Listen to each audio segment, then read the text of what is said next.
Someone find out them a baba, John was where get my trust? You must be clad fool. Hey, Rumble, kill them all and go, kill them all and go. Can't wait for that and go. Why not? I didn't want to take it from and yeah, mate. You know what time it is? Guys, I'm gonna say, yeah, it's G Block in this bitch. Yeah, B. Yeah, mate. It's on, G. You telling me? You telling me?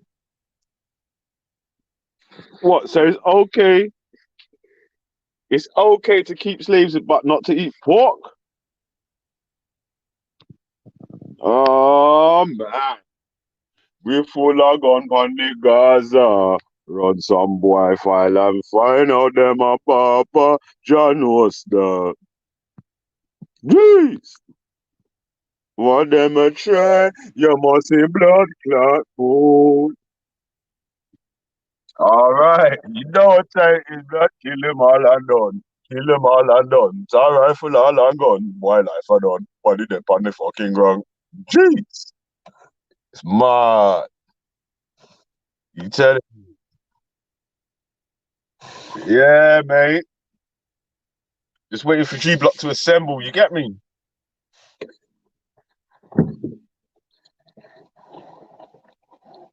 Jeez. How we full of gun on the Gaza. Yeah, man. So walk on though. Happy Monday and big up yourselves first of all. Welcome to the G Block. I'm your host, Belly Vision. Ready to spit hot fire like a TEK. You get me? Oh. Yeah. You must say blood clot food. Hey, Kunte. Yo. Walk on, Ultra.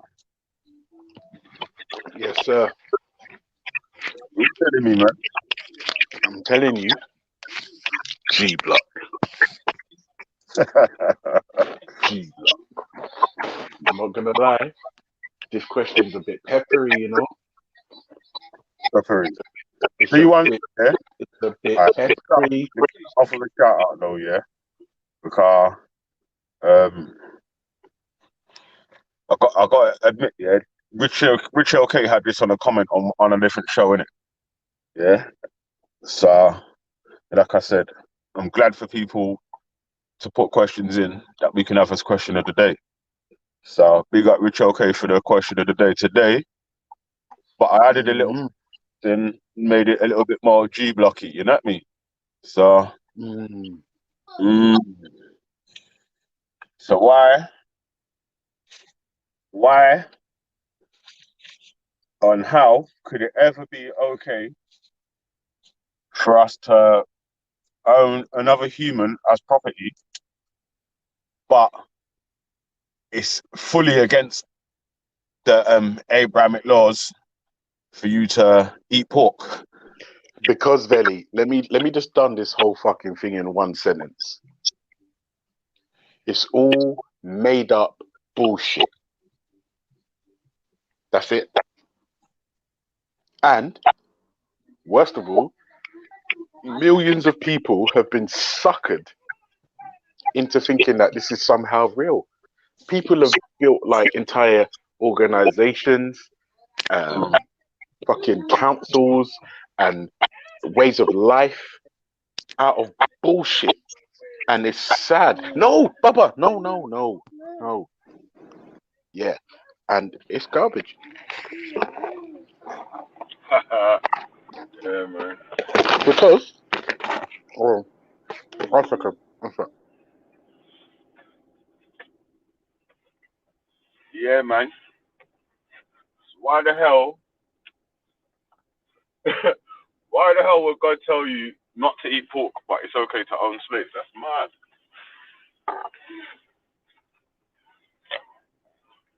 either my moral system must be nuts or God's must be still.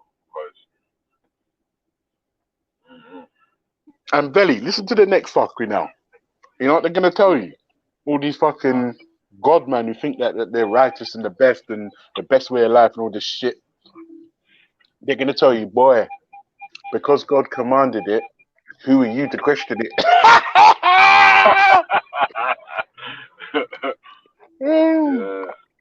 Oh, these brain dead morons, just insane.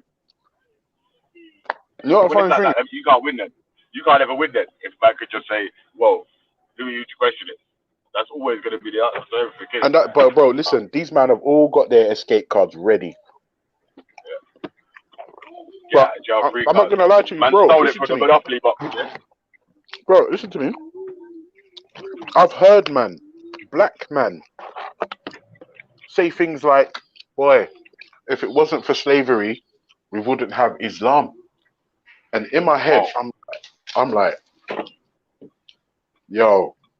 You're saying that like it's a good thing.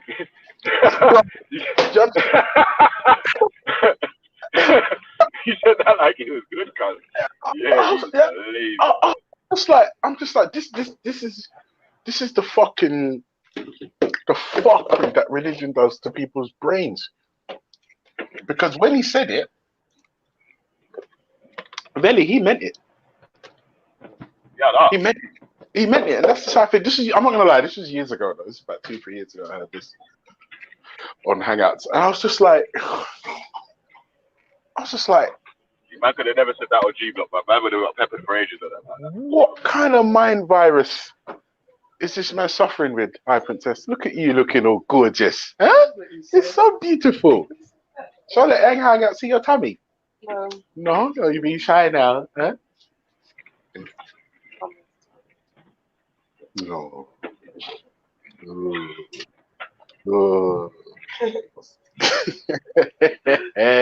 Yeah, we was just talking about how bullshit religion is. And the question of the day is, why is it forbidden totally to eat pork, but you can own human beings as property? Does God have morals? That's what I'm saying. That's G-Block for you. It's madness, isn't it? Did you drink? Yeah, I told you there was no milk from yesterday. I had most of it yesterday. Mum gave Oh, big up your mum. She had the Yeah. So, babe, do you think that's does that make sense to you? How you can't eat pork, like on pain of death, but you can own another human being as property. Yeah, it's a bit doesn't make sense, does it? I mean, almost as if this whole thing was made up and was relevant for the time in which it was made up. Oh, okay. But in 2020, when we've got the internet, which by the way is fatal to religions because people can't hide no more. Yeah, it's just madness. And like I said, Belly, listen, if I'm honest with you, I really don't business if your religion gives you hope and you think there's an afterlife and you're gonna see like past relatives and you're gonna live forever in the presence of this God and you're an ex-offender and the religion straightened you out. You know what? I really don't care. But you see, when we start dissecting the bullshit, you're just gonna have to accept that it's bullshit and it's not relevant for the time. It's just madness. Yo. It's madness to think you can implement something from 2,000 years ago today. Motherfuckers, if we took a fucking smartphone back to when all these holy scriptures was being written, they'll burn you as a witch. Hey, listen, yeah? Oh shit. Oh shit. Yeah, I want to take the time to big up. I want to take the time here to big up the head coach and the gaffer. Yeah. Come on. Reporting back to training. He was always a great asset, and it was a great signing.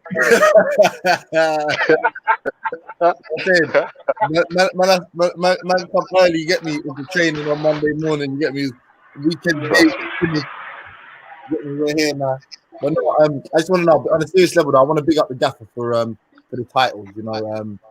I mean, without these kind of titles, we wouldn't be able to have the performances that we've had. here on the team wouldn't have won as many games as we've won, you know, without these kinds of titles. So I just want to say thanks to the gaffer for that, and obviously the head coach for making sure that we're always in top shape.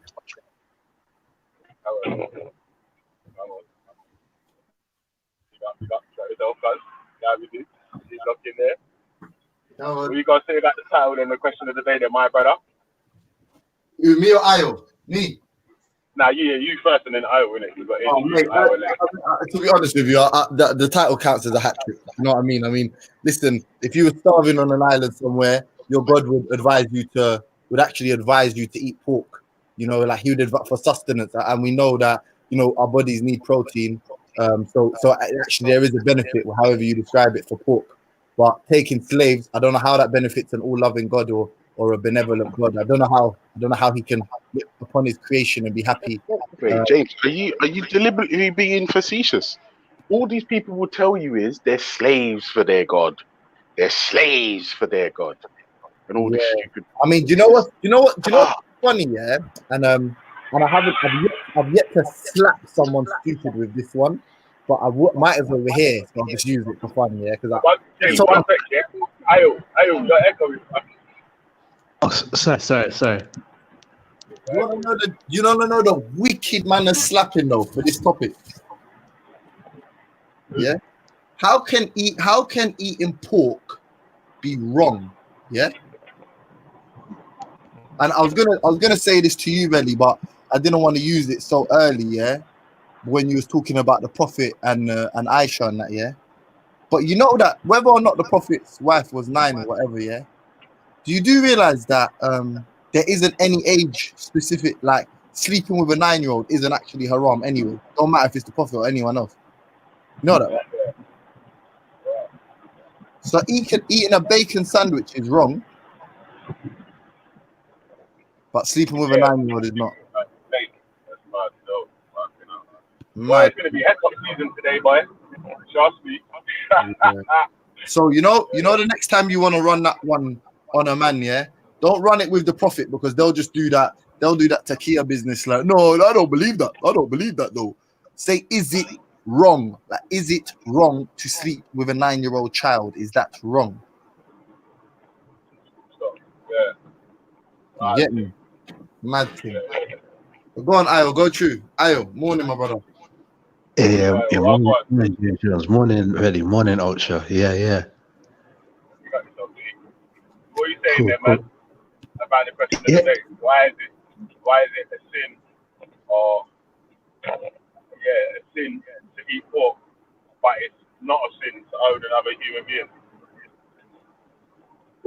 From an Israelite perspective, pork and God shows us as Israelites that pork is unclean and is not to be eaten or touched.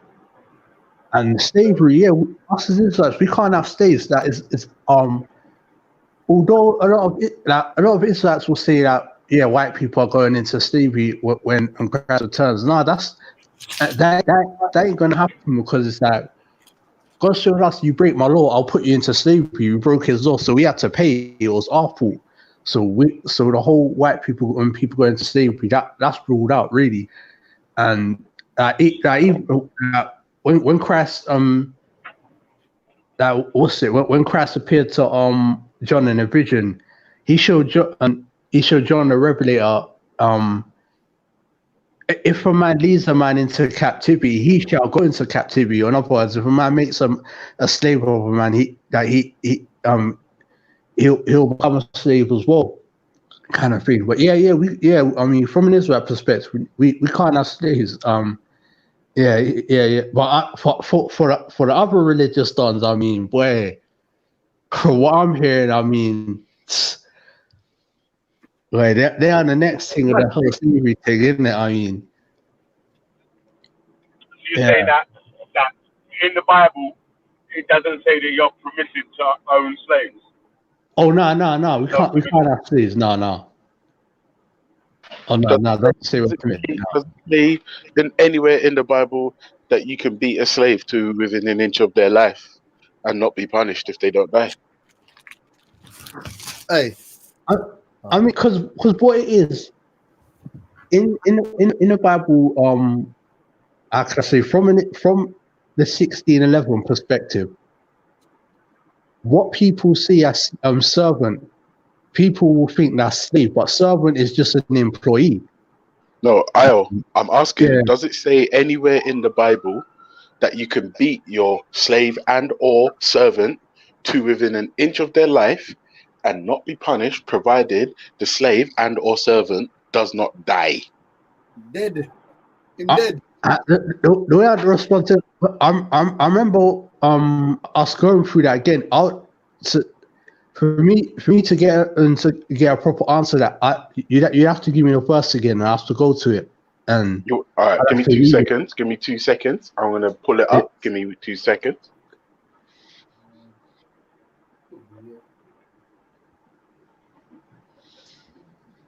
Hey, so I'm gonna have to jump off of that. Can I just make a quick another little triggering statement? Got it.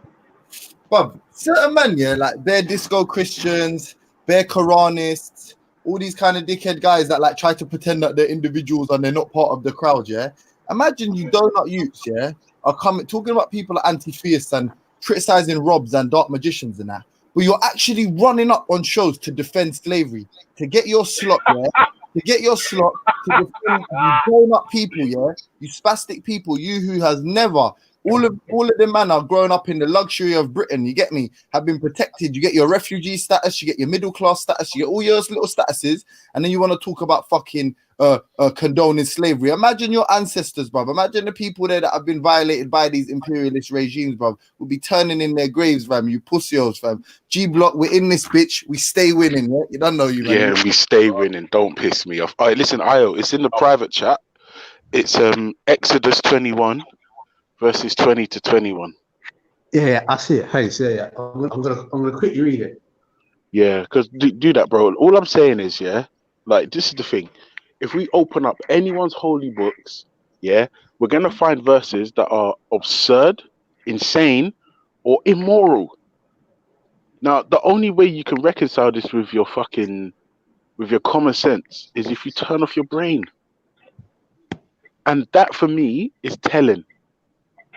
And then what is your response? Rather than like turn your brain on, you get angry.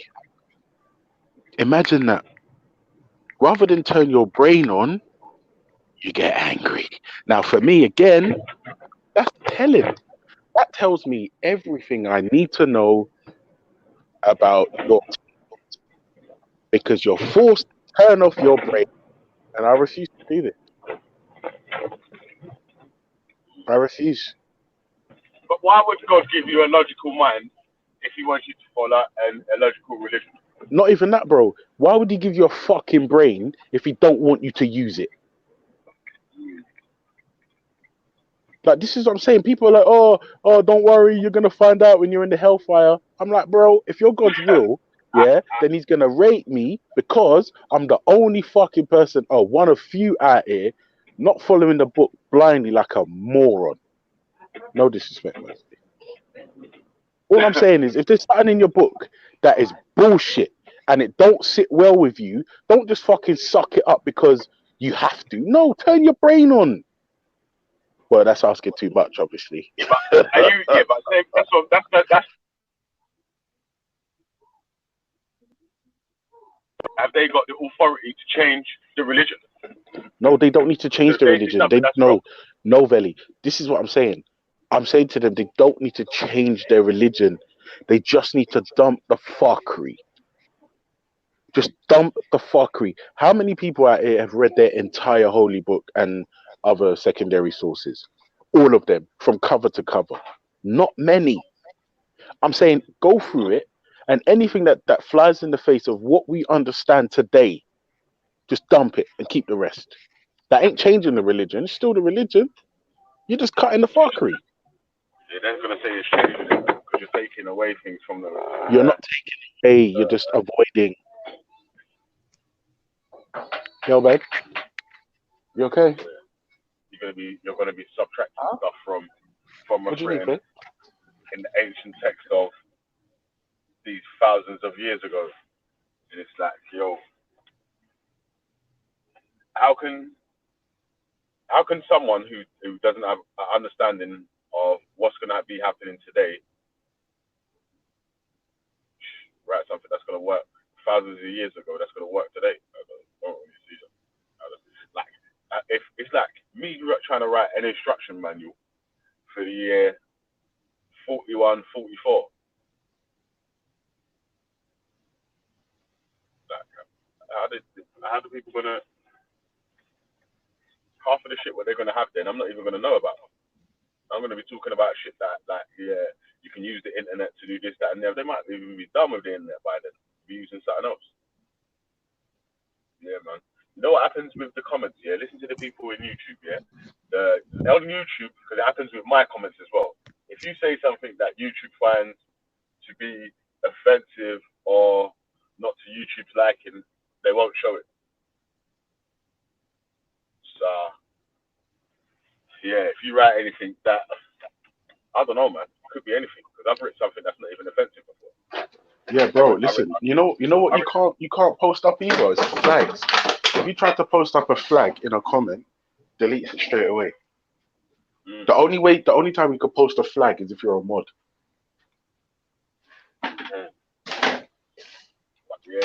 But you know, YouTube, the people running that shit and the people who tune into these shows are fucking snowflakes.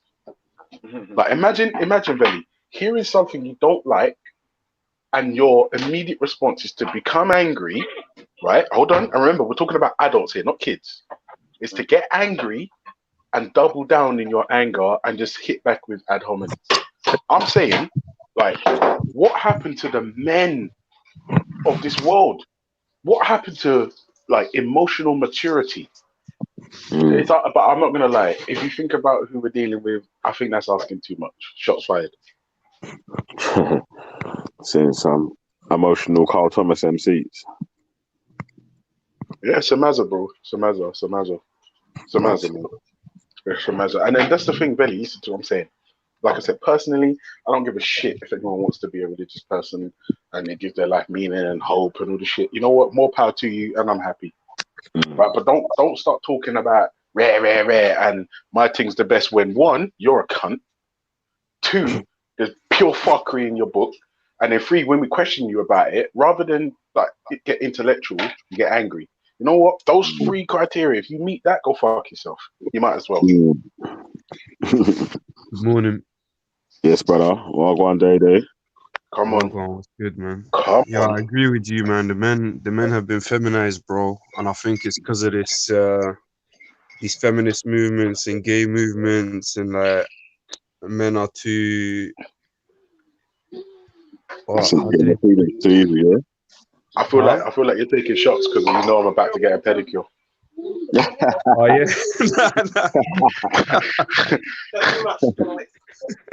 Are we going on holiday today also? No, Thursday.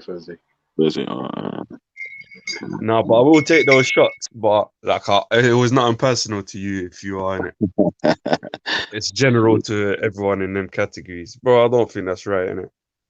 Shall I see? All right, listen, But bro. You know, outsourcing work. Like for instance, if your boiler breaks down, yeah, do you fix it yourself or do you call Veli? You call Veli, innit? Yeah. Now, when your feet need to be maintained, you outsource the work to a little Thai girl. You see what I'm saying? It's the same thing. I get you. If you could do it yourself, like if you could learn to do it yourself and then do it yourself, I think that's the best way, innit? But listen to me. If it's good enough for celebrities and kings and queens and royalty and actors and actresses, then it's good enough for me. Yeah, obviously, if you've got the skill to do something yourself, then do it yourself, innit? But if you've got the money to pay someone that's going to do a better job than you could do, then why shouldn't you do that? Yeah, exactly that. Yeah, man. Shit, man. But anyway, let me quickly pick up everyone in the chat so far. I didn't get a chance to read out any names still. Yeah, I just got straight into it. You get me? We full of gun on the Gaza. You get me? Yeah, we do right there, right? Bad right there. You get me? Bad. Trust me. But anyway, Yo, Jimbo, where you on the motorway? Your thing's mad still. All right, hold on a sec, yeah? We got man like, are you correct? Old tight, the truth. Old tight. You got a new name now, yeah? Ahmed Guri, Maiji, Cameron. Jeez. Old tight, common sense. You get it? Old tight, dark magician, mind driller, Cameron. Old tight, Hugo, revolutionary guard. All right, God. Old tight, the orthodox, more, Maiji, Cameron. Ali, big up yourself. Big up Vortex Light. Big up hearing you, hearing me. Big up yourself. Big up, big up. Let me see who else is in there. I also had man like Mr. Lee, my G, yeah, big up Jada Barber, my thing. Outside Aeon, yeah, man said slavery equals wrong, eating animals equals wrong, pedophilia equals wrong. My thing, yeah. He's looking out against Bro, everything. only man that say that haven't been to TGI's and tasted the steak with Jack Daniels. Yeah, that was a 2 out of 3. He got a 2 out Yeah, of 3 just then. yeah. Come on. You got 2 out of 3 You know still. the Muslim, the Muslims that say the 2 out of 3 was eating fucking eating food and the paedophilia, but they'll check the last box in it. Nah. So, mate. Slavery. Ding. Mad thing. Anyway, big up man like King H. Mad thing. Big up yourself, cuz. Big up, are you correct? Big up yourself, my G. Big up. Let's see. Big up man like observing stuff. I may call in if you're still live in 8 or 9 hours. Yeah, man. We still be live, bruv. Come get a little rest up and jump in a bit later still, man. You know, the topic will be blazing by then still. So big up man like Sniper Brown, big up yourself, old type Ultra, Funky, old type man like James Jones. Ayo, are you still there, bro? Yeah, big up, yeah, I was still here, man. Old type Raheem, Prince of Visions and Dreams, yeah, I love that still. Big up yourself, cuz. Old type man like Captain Rambo. I was just reading deep into what you gave me. Yeah, I had to go into that Yeah, you had to go way back in it. You had to get deep with it. Yeah, I hear you, bro. Take your time. Go back on mute and do the research, bro. Take your time. Yeah, big up man like. Alright, one sec. Couple more names to read out, yeah. So big up man like Organized Chaos, yeah. Big up yourself. Big up man like Are You Correct? Urban Analysis. Big up yourself. Big up Kane Brown. G Block in this bitch. Alright, carry on, you man, yeah. And my phone's ringing. Ultra. Yo, Ultra Funky. But hold on, say, brother, can we real quick? Go on. Big up, by the way, Yo. Reggie. You remember what the other day you said to Shifa, and I quote, yeah, just say what you're saying on mute. I think that might have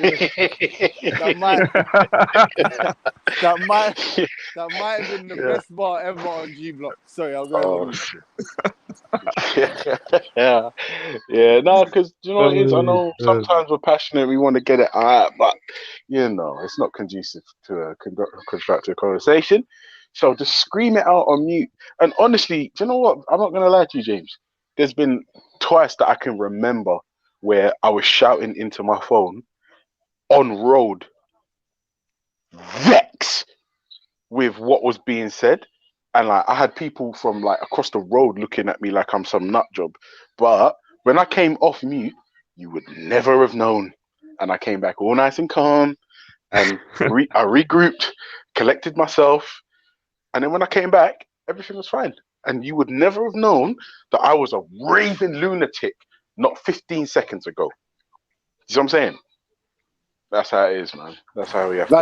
Like the kind of person that would condone slavery, innit, and not condone eating pork. I hear you, bro. Yeah. I'm not gonna lie. This is the thing, yeah. Like the first time I ever had jerk pork was when I was in Jamaica. We've just come back from like this freshwater lake swimming. We was in the back of a fucking Luton van, yeah. And then there was a guy on the roadside selling this jerk pork, right? And I can't lie to you, it was one of the sweetest things I've ever fucking tasted. It's so deep, I can still like kind of remember the taste. Like I can't taste it, but I can remember enjoying it thoroughly. Now, People are, oh, the meat's dirty, the meat's dirty. Motherfuckers, all that chicken you're eating was fucking farmed, and there's like 15 of them in a box. So don't fucking piss me off. All these animals is shit. All of it is shit. All of it is shit. Do you know what I'm saying? And saying a prayer for it don't fucking change the texture or the flavor. Okay, so just cut this fuckery. Kosher, Ultra. halal, and all this bullshit. Bruh, listen, you cut the fucking thing's throat. How does the prayer hurt it? Help it? Do you know what I mean? Come on, be the fucking Oh, sense. I don't think it's only the prayer. I think you got to drain the blood first as well. Does it do anything to the meat or texture or the taste? But scientifically, No, I don't want to yeah, hear about it scientifically. I keeps just want out to hear, the toxins from the meat. what toxins? Like the toxins that are in the animal circulate through the blood, and if you kill it and you don't take out the blood, the toxins will go into the meat and you end up eating that. But if you drain the blood, you're draining out toxins that But if give it's you if it's a leaner farmed meat. if it's farmed chicken, yeah, how does Yeah. the draining blood get rid of the viruses and infections and But I don't know how it works, innit? I've just like yeah, that's so just a bit of so information I've gathered, innit? But I wanted to ask you. You remember earlier you were saying that you gotta get rid of the fuckeries and then get rid of fuckery. That's what it. exactly did you say? Yeah, I would say cut the fuckery and keep the rest. Yeah. All right. So how would you like see right now? Most Yes, sir. people they can't tell the difference between what's fuckery and what's not. Obviously, as everyone can see, innit? Like, how would you advise someone to like? How do you think someone could tell the difference between truth and untruth, if you will? Do you know what the funniest thing is? Do you know what the funniest thing is? If I'm honest, like you kind of punctured a hole in my argument. The reason why is because everything I'm saying is subjective, right? But I'm saying what I did say was like don't tell me you've got the best way of life if one, you're a cunt. Two, when you hear things you don't want to hear, you get angry. And three, when we examine your scriptures, there's contradictions, mistakes, errors. Like just don't do that. That's What a I'm good saying list. is, So, yeah, this is what I'm saying. If we're gonna like, for me personally, yeah, before I pick up anyone's fucking holy book, the person telling or recommending this to me better not be some cunt. And I better not be being threatened as well. Like, if you don't do it, you're gonna burn. Man, go fuck yourself. You know what I mean? That's fuckery. Like believing in stuff you can't prove. Fuckery. Just what I'm bro, saying. on a level, I think the way these books, yeah, say you're gonna burn, don't mean the same way that these lot think it means, innit? But you But can't. hey, This is they the Like, I done. thing, bro. don't. They This done. is what I'm saying. If your body's dead in the grave, you can't fucking burn. But hey, they done. They done. Yeah. Yo. Just to know who exactly we're speaking to, because you might get off the hook, you might be on the hook. We don't know. Yeah. Do you believe that? Let's just pick one at random. Let's say the Quran. Yeah. Do you believe that that is the word of God? I think that everything you see when you open your eyes is the word of God. Nice try. Do you believe? Yeah. So right now, yeah. If everything I'm saying is the word of God, that's what you're saying to me. Is part of it. You know what I mean? No. So no filter. Is everything I'm saying the word of God? Is this the message God wants for humanity? Everything that I'm saying right now. So if I say The kill yourself, message is that God what God wants wants? for humanity is encoded within what you're saying, but what you're saying is not it. If you get what I'm saying. But you know how I know that this is what I'm going to tell you. This is the last statement on this, yeah? That's how everyone can know. Everyone that's listening to this can know that Street Fighter is definitely better than Tekken, because all he does is waffle. So when he says something like Tekken is better than Street Fighter, we know it's just waffle, because we can hear it right now. You ask him, To man, you, and it's that waffle, gets isn't it. it? To But you, it's like, waffle. bro, you gotta remember, different people understand different things on different Frequencies, no, that's bullshit. levels, innit?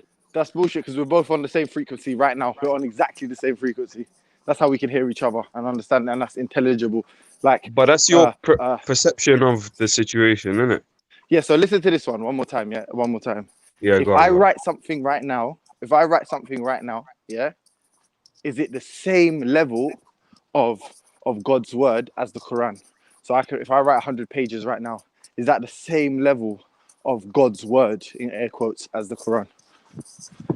What? I don't really get your question. Is it the same level of God's word as the You're Quran? saying everything's God's word, isn't it? You're saying everything's God's word. Okay, cool. So I'm gonna write a book today. Yeah. Is that Yeah. exactly the same? Yeah. There's exactly the same level of God's word as something like the Quran, or is the Quran different? Is it more of God's word? But I don't Is know, it innit? direct? Is it more I'm gonna have direct? to. I don't know. Like, So you're then asking nothing. me a So then question. nothing. I don't know, bro. So you're saying that all the rules that are in that book aren't necessarily right or wrong. Morality is not necessarily with that book. I That's what you're saying, yeah? personally haven't studied the book to that depth to know everything the book is saying, everything it's recommending, all the connections. I haven't really analyzed it like that. If you will, giving Yo, it a yo, yo, man, them, yeah, what would you sorry to cut you there, yeah. Yeah, some of the man in the backstage too. So if there's anyone on the panel that's not looking, okay, I'm gonna jump off and let the people them on story. Yeah. So if there's anyone on the I'm panel jumping off. that's not looking I to got to jump off contribute anyway. right My now, battery's dying. I'll jump on later. all right. So all right, everyone else is cool now. Still, I can have a free and still. All right, Yeah, you so know. Go yeah, on. big up Snipes. Hold tight, Orthodox more. Hold tight, Rob. Rob, you're going to take my place in a sec, yeah? Just hold on there in the back chat. You're going to big take up, my big place. up. Let me just intro the new panel members. Yeah, big up yourself, Snipes. Big up Orthodox more. Yeah, man. So hopefully we're going to have a good discussion today. You get me? Like, why is it okay, or why is it seemed permissible in the Abrahamic texts? Yeah, because it seems like it's permissible in both of them. Yeah, or all three of them or whatever, to own humans, own other humans, but it's not permissible for you to eat pork. Like something. Yeah. So, like, I don't eat pork myself anyway, yeah. But it was just like pork or owning a human. I think I'd rather eat pork. Do you know what I mean? Like, so as less of a as the two less of the two evils, I feel like eating pork a lesser evil than owning a human. Well, when I was taught about certain things and encouraged, they were saying like if you was in a situation like as they say on a desert island or something, and or even if you can observe in Africa itself that man will chase down a pig, you know. We know in the West Indies, our people them can't help it. Like man's grandma, my brother's grandma, can't help putting pig's tail in the rice and peas. You get what I'm saying? Yeah. Man don't eat pork, but grandma eats pork still. You get what I'm saying? So, like, I don't know. It's a mixture. It's like how I learned about not eating pork is one through the scriptures, but mainly at school when we did health and safety. You know, when you're doing home economics and that. Yeah. Doing cooking and that. Yeah. They taught us about pork and what the positives and the negatives, and they tried to convince us that English pork is better than the other pork out there. You know what I'm saying? It has more bacteria and contaminants, and they've got their shit under control. But still saying that it was. Listen, let me jump off quickly, yeah, because I need to jump off still, man. But big up yourself, Snipes. Big up Orthodox more. Rob, I'm gonna add you in, yeah. God of Jacob, your next one. There's a space, yeah. True Robbers in the back chat before you jumped on. So yeah, your next one's there's a space anyway, yeah. But yeah, let me jump out, yeah. Big up everyone. Your Ultra, you still there, yeah? Big up, fam. Big up Orthodox more. My brother. Hey, you know what? Being Sniper. What's good, Marco? How you living, bro? I'm good, my brother. I'm good. That's what's up. Who's next? He's in here. He's in here. What's going on? Yo, how did you look? Big up my brother. Yeah, big up Sniper, man. Nice. Did you lot do experiments to prove that British pork was better than other porks? No. This is just a health and safety thing. You know, like if you wanna start working in different jobs, yeah, you get this health and safety test or whatever. Yeah. Oh, and halfway through it is explaining about pork. I don't know what the reasoning was, but they brought it up. Do you get what I'm saying? Yeah. It being a general thing, and obviously us knowing, you've got to understand that people writing the Bible or writing the Quran, you know what I'm saying, know the science of the time. And that is not a new science about the pig. Because for the Egyptians or whatever, there's a case to say that they grafted the pig. What do you mean grafted? They grafted as in domesticated and thing. The pig you have today is not an original pig, is it? The original pig is a boar, and that will probably kill you. That will probably kill you not because of eating it, but because of trying to catch it. Right, 100%. Yeah, it's a very, very, very tricky little customer. You get me? I see man in the bush chasing that down, boy. It could take like a whole day and shit. You get what I'm saying? But they're gonna lick back that boy with some honey that they get from the bees and whatever. Yeah, that was like a staple kind of thing. You know what I mean? It wasn't all the time, because if you find that Africans eat the least meat, on the planet, Oh yeah, Ultra. When you're but I want to jump off. If you're still there, I've got the answer still. Go. You're going. Funky. Ariel was trying to answer your question. Is that via biblical? Are you giving? Yeah. You gave like a biblical question about like slavery and everything and everything, and yeah, it took a bit of time for me to Unfortunately, the Bible is riddled with incidents of slavery. You know, I said, unfortunately, the Bible is riddled with incidents of slavery, enslavement, imprisonment, and all of that type of thing. It's not uncommon, obviously. You know what I mean? It seems to be as old as man. Oh no! What it is really is that a misinterpretation, because what is that? So, example, myself, I go by the 1611 edition Bible, and the word servant in this day and age, people see that as a slave. Well, what servant in 1611 meant was like an employee, so to like work for Argos, to work for the NHS, to be a bus driver, or you see how they say the police is there to serve and protect. Yeah, in that form. So the police go by the ancient form of what the words servant meant, or basically meant that a contributor to society or a worker or. Someone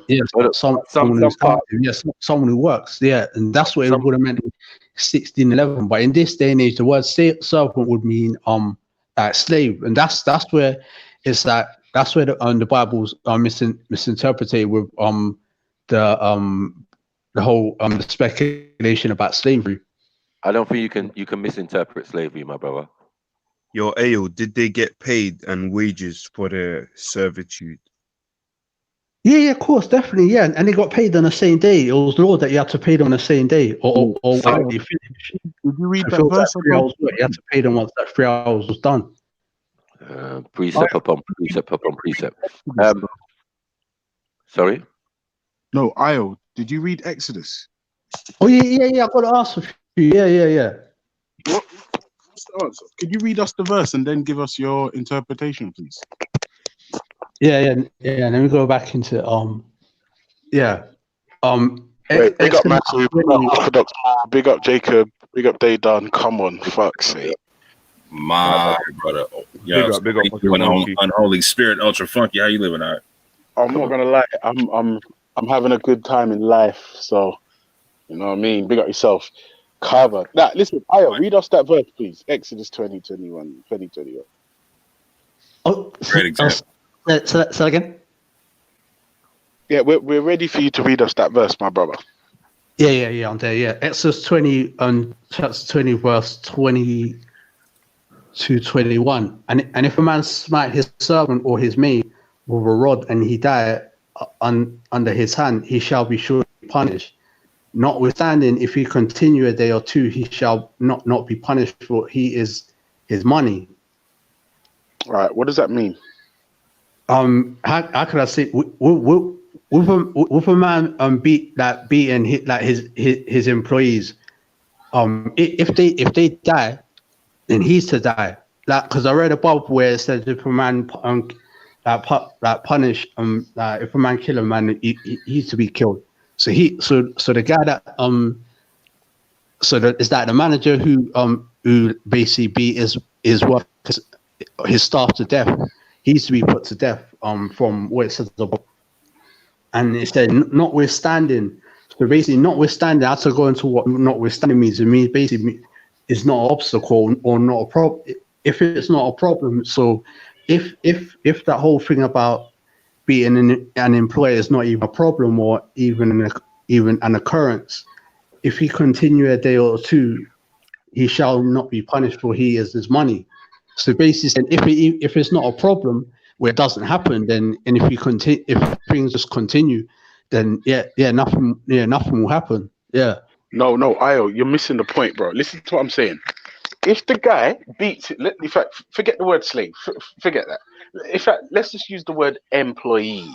Hold on, I need to turn this TV off. Fuck's sake. Oh, here it is. Yeah. If somebody, no, fuck it. Let's use you and me.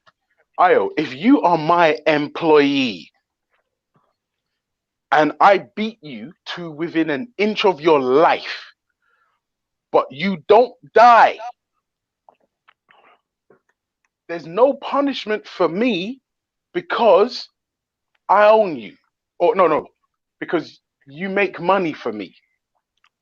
In that scenario, is that moral? Where is the justice? Is it There is moral? No. none. There is none. Yeah. Because It's you are my moral if you beat me near to death. No, bro. I said to within an inch of your life. Yeah. It's not moral. It's not moral. Yeah. The verse says, if you die, then I'm to be punished. It doesn't say I'm to be put to death. It said I'm to be punished. If you don't die, hold on. If you want to go there, but that's a sidebar. It's a sidebar. I'm saying if you get fucked up to within an inch of your life and you don't die, there's no punishment for me because you're my money. Is that moral? And where is the justice for you in that scenario? No, because you see in a part, you see the word where it says notwithstanding. Go on. Yeah. Like with it saying notwithstanding, that basically means if it's not an obstacle, meaning like if it's not a problem, or if it doesn't happen, type of thing. Doesn't notwithstanding mean like without any good reason to? No, do you know what the funny thing is? Io, you're not actually answering the questions, bro. Like it's fairly simple. My question is, in that scenario, is it moral, and where is the justice for the person that got beaten? If the person got beaten severely like that, there'll be a punishment for the person who done that. No, don't make things up. Into the Bible. That's not what you read. Don't make things up, bro. Do you mind if I take a stab at it real quick? Yeah, go on, bro. Because I was struggling in that scenario. Yeah, is it moral, and is there any justice for the person who was beaten? Yeah. So first of all, let me stipulate. This is why I appreciate. Can I ask that before Orthodox goes? Good. I'll be quick. Can I answer Ultra's question before you go? I'll be quick. Yeah, go through. You got it. Yeah. For the beating, Ultra, no, it's not moral, and for the justice, that person will be punished. So yeah, that's it. Okay, cool. Because there's more to the verse, yes. You just have to read down. Read further down, and it explains itself. I get you. But we're never going to deny. I think, my brother, that slavery is in the Bible. You know what I mean? There's like different aspects. There's ways of doing it. There's indentured servitude. You get what I'm saying? So there's different types and thing. But it's out and out slavery in the Bible. Yes, most definitely. You know what I mean? People are being sold, shipped off. Do you get what I'm saying? Well, look what happened to Jacob. You know what I'm saying? Yeah, Mazel. Because really, the word servant is like is a misinterpret. I mean, we can agree to disagree, but I'll say it's a misinterpretation. But yeah. Anyway, no, I just think it's for a time. I think it was beautifully explained. You know what I mean? Because we got to think that this is thousands of years ago. Somebody's trying to explain. This isn't modern times, a modern thing. Maybe we might be using modern words to try and explain things that happened thousands of years ago. But let's say it was a more definitely, I don't know, could you say barbaric or whatever? But it seems to be part of the society, according to the biblical texts, definitely. Especially that violent book, the Bible, man. Whoosh! That one there is just, whoosh, it's dangerous. Listen, like I said, the problem that I have is that I know what's happening to you, but you can't just add things because it sounds right. You have to read the book and take the words for what they are, surely. And if you're gonna add or subtract or change the meaning of something, you need to explain to us by what authority you're doing this with. Because you're saying, there'll be a punishment for the person who was beaten. That's exactly what I've done. That's why I wanted the word notwithstanding. It means if it's not an obstacle, basically, if it's not, if that whole thing is not even a problem, then he won't. Then the guy that done the that, how could I say? If that didn't even happen, basically, then the man won't be punished because it didn't happen, kind of thing. Do you know what the funniest thing is, right? Listen, just to put this into perspective, right? If two guys, like two big beefy guys have a fight, yeah, right, they're gonna be slugging and punching, right? But after the fight's done, one's gonna win, one's gonna lose. After about 40 minutes, an hour, 2 hours, both guys are gonna either get up, walk away, go put, what's that fucking shit? Like antiseptic ointment on their wounds, plasters, rubbing alcohol, all the rest of it. This is after two big beefy blood clot men have had a big nasty brawl, right? After an hour, 2 hours, they're both going to be walking around, going shopping, blah blah blah, coming out of hospital. I'm asking you, to what degree do you have to be beaten to even write a verse like, if they get up after a day or two? How bad do those injuries have to be for this verse to even be in the Bible, bro? I think you're missing something here. A day or two, because here the word notwithstanding means if it's not an obstacle. If what's not an obstacle, bro? That the whole smiting to death. What does that even mean? Smiting them to death is not an obstacle. Meaning, if it's not a matter. Yeah, what does that mean, Ayo? That doesn't mean anything. And that means if it didn't happen. Oh, wait, Ayo, for this, surely you understand that for this to be in the Bible, it has to have been an occurrence. And if it's in the Bible, remember, you guys are telling me this is the greatest book for all time, word of God, blah, blah, blah, for everlasting. That means this is good for all times. Meaning that this thing had happened already at least once for it to make its way into the Bible, bro. Think about it. That's mad, though. Who said it was the word of God still? That's what the Christians tell me. Is it? I've got a punishment for if it does happen. Would you like me to read? And if the punishment, I mean, if it does happen, what is to happen to that man? Would you like me to get the verse? If what happens what to punishment is for someone who does do that, basically. So you're saying, wait. Hold on. Are you saying someone who beats their property and the property dies, there's a punishment for them? Yeah. Right. I'm fine with that. I don't need to know what the Uh, punishment is. I can imagine. If it's in the Old Testament, I could probably imagine what it is. I'm saying, where is the justice if the person gets up after a day or two? No, no. Let's see. If that happens, and let's see, and they apart if they get up after a day or two, I don't know the punishment, but what I'm gonna do, Ultra, I'm gonna search for it. So when I come off, I'm gonna search for that punishment because surely there has to be. I'm guessing there's. I'm not saying there's a full fact. I'm gonna guess there. And I'm gonna search for that for you, Ultra. You don't need to guess, bro. The verse is right there. Read verses 20 and 21 again. No, Ultra, I've read it, but what I'm trying to say, it says notwithstanding. So when it says notwithstanding, if it's not an obstacle, if it hasn't happened. You need to put this notwithstanding into context. In fact, let me pull it up myself. Hold on one second. Where's this? Yeah, verse? read it again, so we can see where the notwithstanding goes into the sentence. Yeah, hold on.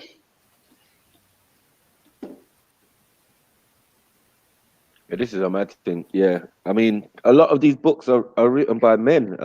By prophets and stuff, and you know what I mean. It's like they're the conduit between the conversation. So a lot of the things that are being written are about human lives and human beings and human situations. So I don't know where God comes into it. Like God doesn't have a say. You get me in most of what's being written.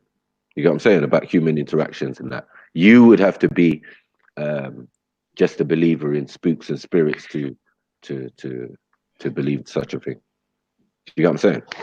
Yeah. Matthew, can you hear me?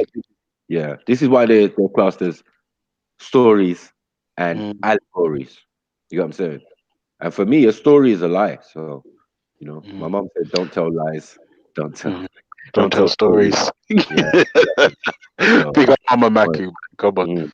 So the rest is allegories. Then Let me just read this. Let me just read this quickly. Let me just read this again. Yeah, I'm not gonna lie to you. The version I'm reading is the New International Version. I don't know if that makes a difference. I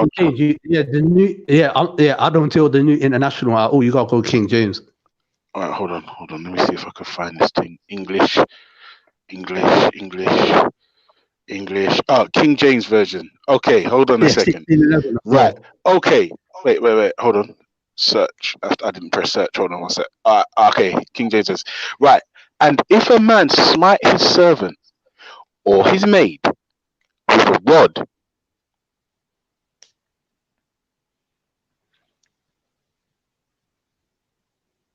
you cut out. Is it me? Yeah, hello? no. Did I cut out? Yeah, you did. Oh, fuck's sake. All right, give me 2 seconds. 1 second. I'm gonna jump on in a bit. Big up, guys. I'll be back in a bit. So. Cool.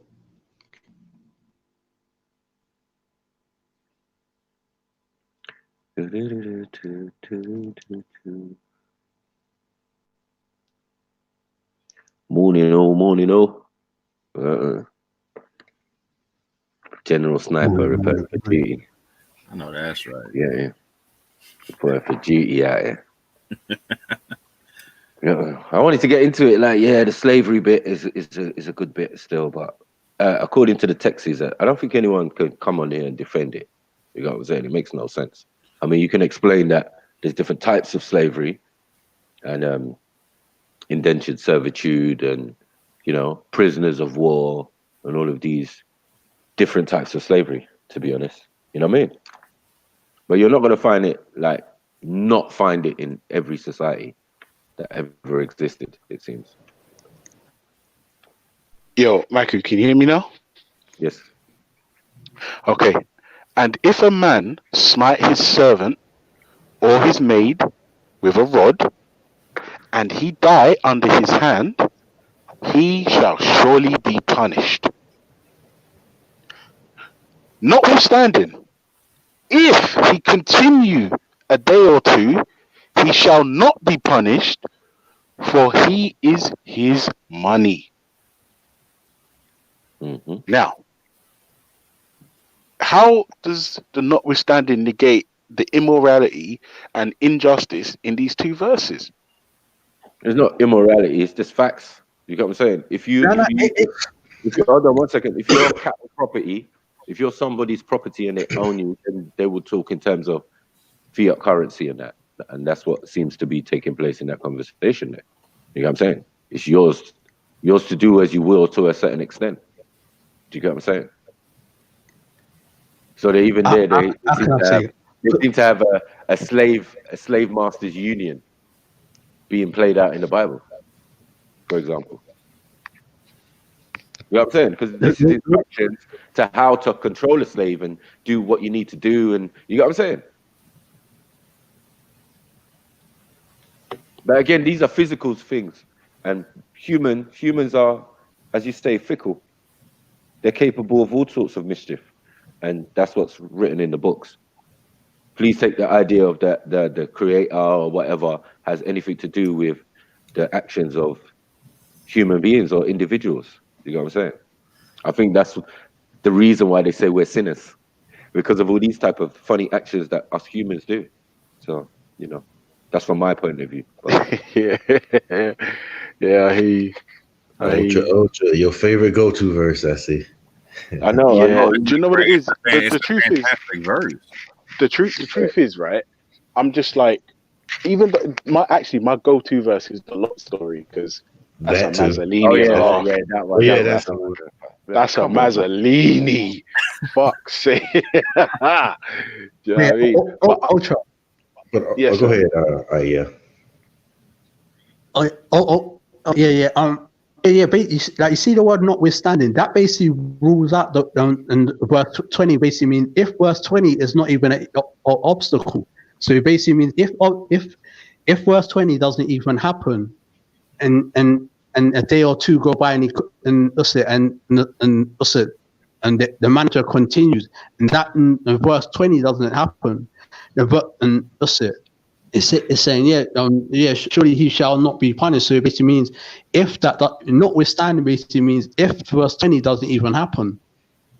Yeah. So what? So that means if he does get busted up, but he gets up. Nah, bro. You see, I'm not gonna lie.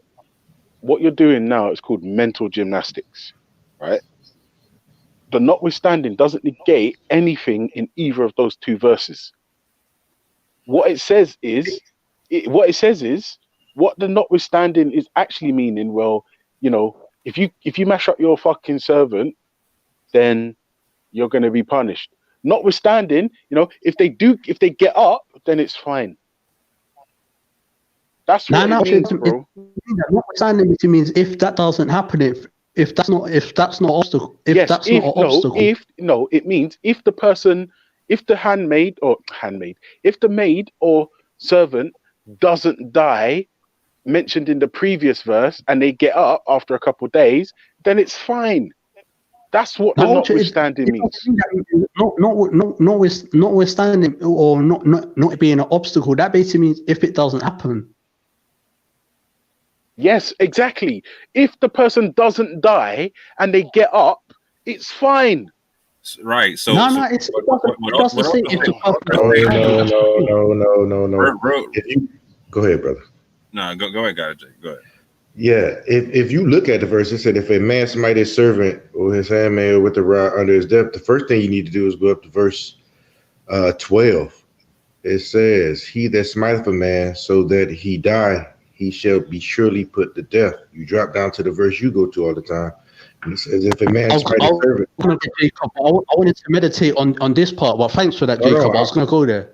Yeah, I'm coming down. So if it says, if he die under his hand, or the verse you pulled, and then you go to the verse, it says he shall be surely punished, meaning punished being death. He should be surely put to death. Yeah, so that's referring to the verse 12 you just mentioned, isn't it? Right. Then you drop down to verse 2. Notwithstanding, in my point of view, has nothing to do with it. But he says, if he continue a day or two, he shall not be punished, meaning the dude who required the services shall not be punished. And then here's your hang up, for it is his money, meaning you pay for these services, blah, blah, blah. Your punishment is that this guy cannot work for you no more. You have lost money. You wasted your money. That's all it's saying, really. Is it immoral? I don't know. You got to think this laws was these judgments were written to what? Hebrews. This was a theocracy at the time, meaning it was ruled by priests. It was governed by priests. These are the judgments for criminal activity, debt, poverty. So that means nothing to an atheist, right? So that's why he's talking about the morality structure, the whole thing. So right, but I've told Ultra this 100 times that his morality is his morality.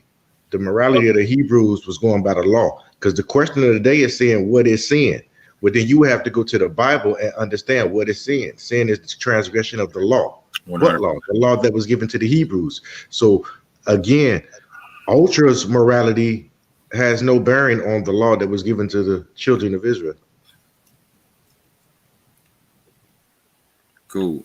So Ultra said something earlier that I really want to touch on, in the sense where he doesn't really find too many people who've taken the time to really go through all of their books and whatnot, the whole thing cover to cover, and all the corresponding literature that goes with it, et cetera, whatnot.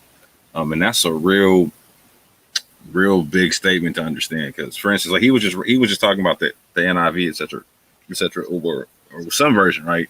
And most of the modern versions we read are based off the Masoretic text. And the Masoretic texts are not like an original version. They're like a copy of a copy of a copy of a copy from way back, right? So none of us, or very few of us, ever read these texts in their original language or whatnot. And even when we find the original language, it's not the original, like the original manuscript or whatnot. So this is something I appreciate with people who are like secret societies and whatnot. Like, really, when you study this stuff enough, you're not going to be out in public talking about it too much. You're really going to just be out here trying to be an example of something, because it's hard to explain. And so here's where I agree with Aiel and with Ultra Funky whatnot. Like, so if I read it one way, like so these languages are the Semitic languages that we read in these books, like the Quran and the Bible and whatnot. They're so complex and whatnot. They're like Chinese, in a sense where like one word in Chinese can be said 5 different ways in 5 different tones and have multiple different meanings. Yeah, you're right, because example, I've noticed with Hebrew, one word can mean 2 different things. For example, the word barak in Hebrew, it means thunder and it means honor as well. Yeah, it all depends on the context, etc., whatnot. So when all these scriptures were written down and whatnot, they were not written down.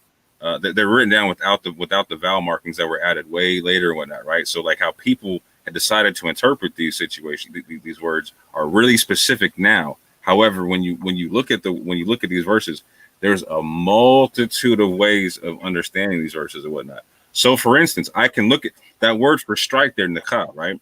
There's a similar word in Arabic, waidrabuna or daraba, right, which means to strike or waidrabuna is a specific form of it, but daraba means to strike where they're set forth from, right? Depending on the context, right? So, for instance, in the Quran, there's this word waidrabuna that's used in a verse to describe either striking your wife or setting forth from your wife, one of the two, right? However, you got to find the context to understand what it means, and when you look into the full context of it, it means to set forth from, because otherwise, you're not initiating the divorce process. You're continually beating an unhappy woman and never divorcing that woman, etc.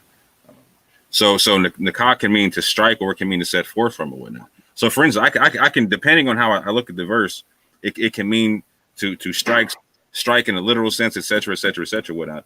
Or if I actually look at it a whole nother way, depending on how looking at how it's written, it could actually be talking about the concept of if I cast a servant forth. And real quick, I want to acknowledge the fact that what Maku said about all different levels of servitude being acknowledged in these books and whatnot. I will make the one caveat that in the Abrahamic traditions, the way I read it, I don't see chattel slavery being something okay by the God of those religions and whatnot. But I see chattel slavery being represented in the books. To that end, the way I read the servitude concepts and whatnot, how it's written here, there's literally a way it can be read to where it's talking about casting somebody forth suddenly, like somebody you have a work bond with suddenly, and it causing them like a damage or whatnot, and you cast them forth like the word for rod is actually I can use it to mean like a law or a writing or whatnot. Like, so it literally can mean like I fire somebody suddenly, and they didn't do nothing wrong, right? But if I go to the next verse and read and look at a way it can be translated, but if they continue daily again, I won't be punished or whatnot. So I can look at it. Sorry, brother Moore. Well, 1 second. Veli, if you can hear me, James Jones is in the back chat. Veli Vision, if you can hear James Jones in the back chat. Sorry, Orthodox Moore, my brother. Go on. Oh no, you get money. So this is why I appreciate G Block so much, and I appreciate the fairy tale killers and whatnot so much, is because a lot of people who speak on the religions that they deal with, they have a real low understanding. Or let me say this: they have a real novice understanding of a really complex topic, a really complex situation and whatnot. And so they're out here talking like they're representatives of the situation and whatnot. And really, they should be falling back and studying their things and really looking at their critiques of what people are saying. Because here's the just like so if I come to my brother Ultra Funky and I read that verse and I say it the way it's written in English right now, Ultra Funky's got 100% right to say, okay, that's crazy. What he's saying to me, that's nonsense. That's complete fuckery and whatnot. But at the same point in time, if I look at that critique and I'm like, okay, now how, you know what, I got to be real with them, like on a real level, like there's no human reason why I should be able to beat the hell out of somebody within an inch of their life and they not die and it's cool. Like for what? And not even that, my brother Moore, I took it a lot deeper, right? Because imagine, we see it all the time where gladiators will get into a fucking massive brawl. When I say gladiator, I just mean two big guys who fight and fuck each other up, right? After a couple of hours, those guys are walking off, going to Tesco's or whatever supermarket you have in the US, doing their shopping, cracking on with life. What type of beating do you have to get with a weapon? Because remember, the verse specifically mentions a weapon. Right. So, how do you get beaten so badly that if you have to, if you get up after a day or two of those wounds and injuries, it's fine. Right. Like it's madness to even try to justify this. Right. And this is my point, Ultra. It's like so either you read this book in a way to where chattel slavery is justified, or you don't. And if you read it to where it is justified, you can only read that verse one way, to where and this is how the language works, to where that rod becomes a literal rod, etc., whatnot. However, if you read it to where chattel slavery is not allowed in the for the righteous in the book, then it becomes a labor situation, and that, for instance, that rod can literally become a pink slip. Do you see what I'm saying? So this is where I agree with Ultra in the sense, for like, look, fam, if you're upholding one of these books, you got to cut the fuckery for real. Like if you're out here with the cognitive dissonance thing, trying to say like, yeah, man, it's cool to uphold slavery and blah blah blah. Like as long as you do X, Y, it's like, no, okay, you bruh, like put the book down, back away slow. You know what I'm saying? Yeah, man, I'm telling you. And chill. Like you need to start at square one. You need to start at square one, because there's a lot of things that need to be rectified and understood and all that kind of stuff. Like what laws meant for who, when, etc., and what are the ramifications of what you're saying.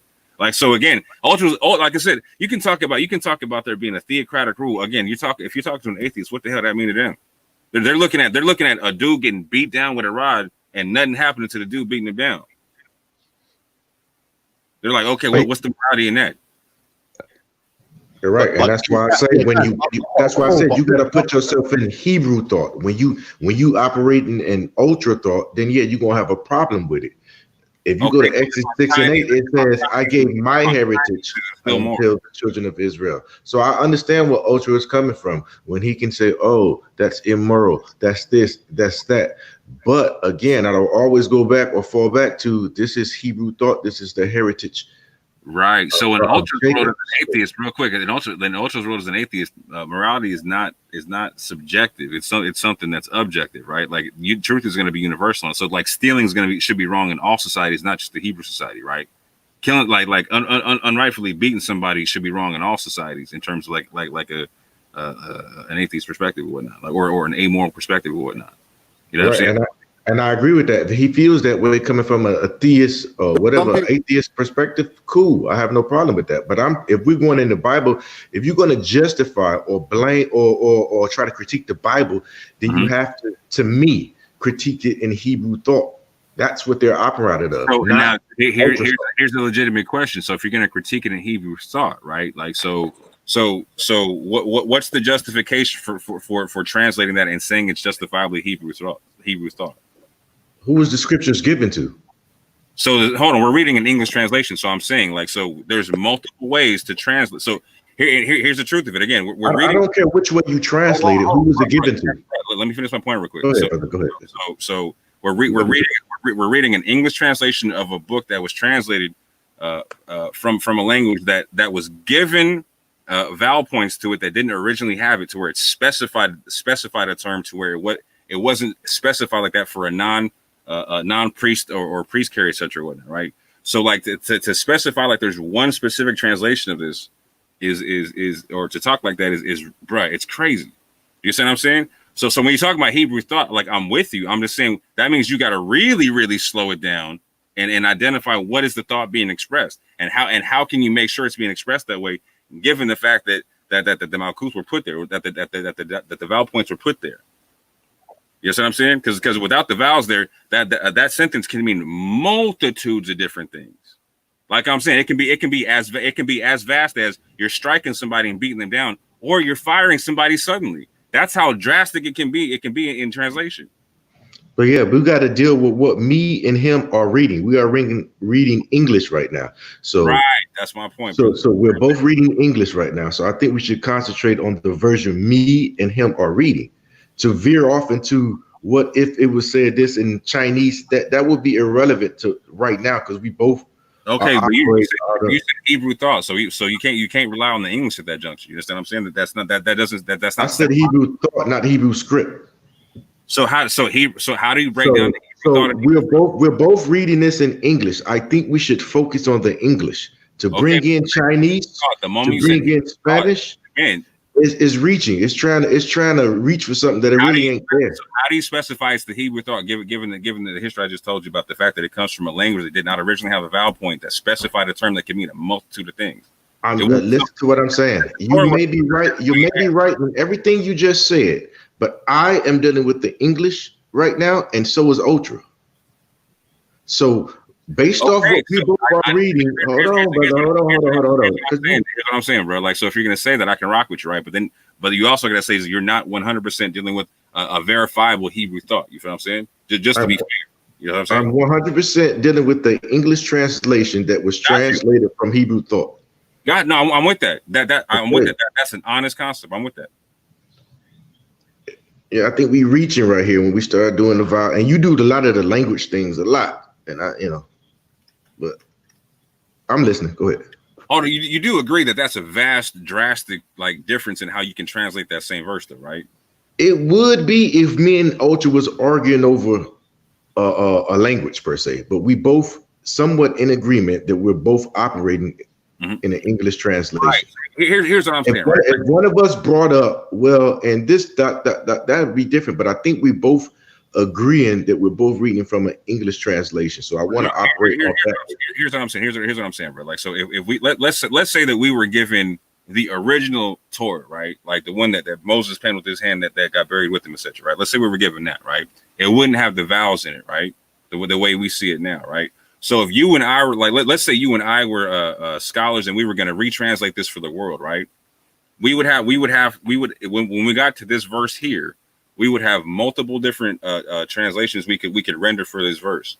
One of them would be the direct translation that you're saying here, right? And what I'm also saying is another translation that could be legitimate based upon the fact that there being no vowels there, would be the concept of somebody being fired suddenly without proper cause, etc. Right? So I'm saying all I'm saying is you can recognize that that's a drastic difference in how something could be understood here, correct? Sure. Okay, cool. That's all I'm saying, fam.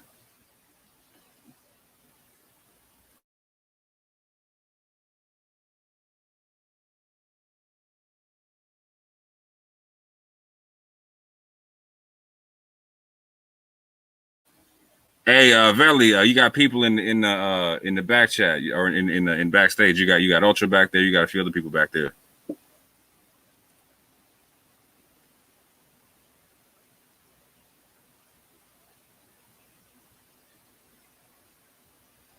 I see they trying to get in. Yeah, StreamYard's a trip. You used to be able to see people backstage when you was on the panel. Now you can't do that no more unless you're the person running it, I guess. But yeah, Vel, you got Ultra trying to get in. Hold on, give me a couple minutes. No worries. Time for me to go on a diatribe, son. But no, real talk. This is where I appreciate. Oh man, Sister Nanita, what's up? Big up. How you living, Queen? Oh, grand risings, my brother. Grand risings, grand risings, grand risings. Hope this Monday is finding good spirits. Come on. Family man Ultra. Just increasing the population. Pick up yourself, pick up yourself, pick up yourselves. Yeah, man. Obviously, I can't even stay long. However, I do want to just try and ask a question and bring it back to the question of the day. And I know a couple of my brothers on here are God-fearing gentlemen and that. So the question is, why is eating pork a sin, but owning slaves is not? Has God got morals? So what are the man them saying to that question? Like, Brother Moore, what are you saying to that? So the way I read the Bible, eating pork is not a sin for the Gentile nations, and again, chattel slavery is not something that's condoned. Right. So okay. So now remember that I'm not no Bible person in it. So you know what I mean. Take time with me, yeah. Because once I was old enough to say no, I'm not going to church. That was me and it done. However. Yeah, my granny had me going 3 times on a Sunday. You know them Jamaican. I remember them days, man. You know when you have to take your lunch, Brother Moore, because you know you're not leaving there for now. Man. Oh my God, man. Not to mention the overnight services. But anyway, so do you believe that God ordained people having slaves? Like, do you think that's like from God, or do you think that's from man? I think that's from man, sis. Mm-hmm. No problem there, so God of Jacob. And is that both? So, but hold on a minute, Brother Moore. Does the Quran speak about slaves, Bab? So again, this is something to where in the linguistic sense, not the way people are talking about it. Like, so this is where I be for the translations all day and whatnot. Me and Ahmed were talking about that the other day on this channel and whatnot. So how do you sorry to cut you in it, but I ain't got that much time. No, so this whole thing about what your right hand possesses and all of these varying things that we've already heard spoke about last week in particular. Big up, biggage. Oh my God, Thursday was a mazza. So how are people interpreting that wrong then, Bab? Because seemingly, for the most part, it seems that Muslims believe in that sort of verse, or however you want to call it. Yeah. So there's three ways to directly translate that verse. One is that which the right hand possesses, that which is rightfully yours, or that which is ruled by, or those who are ruled by oaths. So the last one breaks down the voluntary breakdown of the whole thing. It's not a slavery concept if you understand it that way. So are you saying that that the Quran has been misrepresented then, in order to be able to keep slaves? I 100% make that case, sister. 100%. Like, so I was trying to break down. James, we can hear you, Bob. Yeah, real quick. Go on, Brother Moore. Yeah, like, so I was telling a brother the other day, like, so if like there's two ways to read these books depending on how you look at the languages and whatnot, right? So if you look at it to where it takes away the right for chattel slavery and whatnot, then it's messing up a lot of people's money, right? And so my argument was that via the hadith and whatnot, the people who got their money messed up try to get their money back. You see what I'm saying? So again, like I said, when the way I read these scrolls, I don't see chattel slavery being condoned. I see that something is being condemned and whatnot, as a matter of fact. So there's people who try to okay it or whatnot, and if they try to okay it, then that's what I'm saying. You got to put the book down and take a step back and really look, check out what you're talking about and how you're trying to justify it and where you're getting that justification from.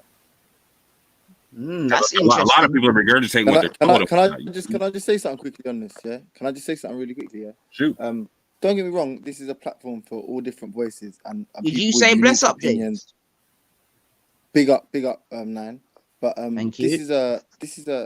is a platform for all different people, all different voices. Yeah, unique views are welcomed here. So I fully appreciate more Ahmed, all your different interpretations, your unique whatever interpretations. However, the empires that the belief in the prophet brought forth these sort of chain of narration with regards to hadith and the sort of continuation or practice of recitation of the Quran, and then obviously the codification of the Quran. All of that is done by people who claim to have a far more better understanding of, number one, classical Arabic, and number two, the sort of culture, the social mores of the time.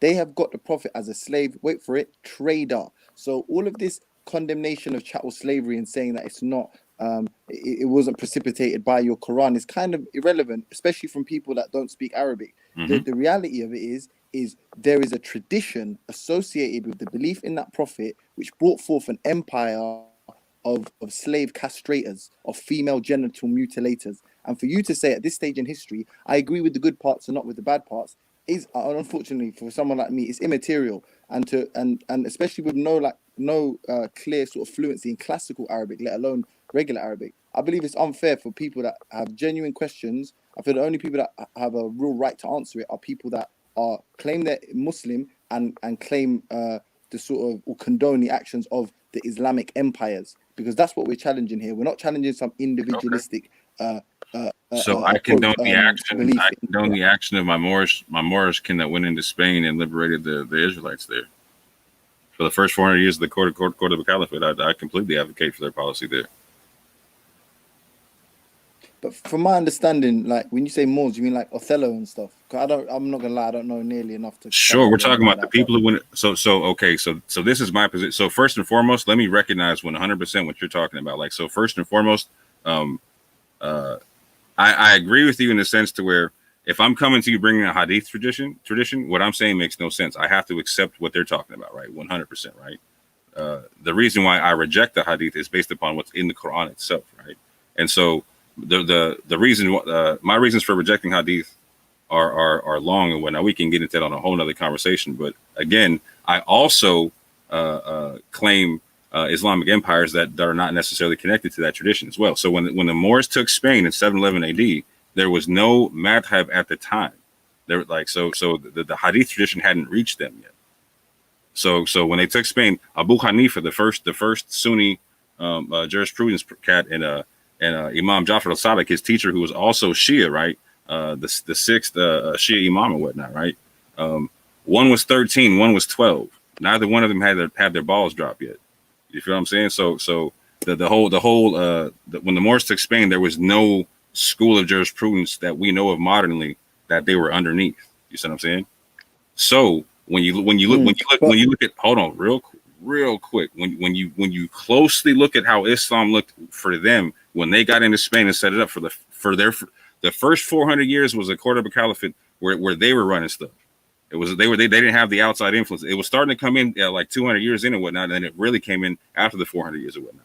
But for the first couple hundred years, you can really see the difference and whatnot of how their Islam looks versus a whole bunch of other spots and whatnot.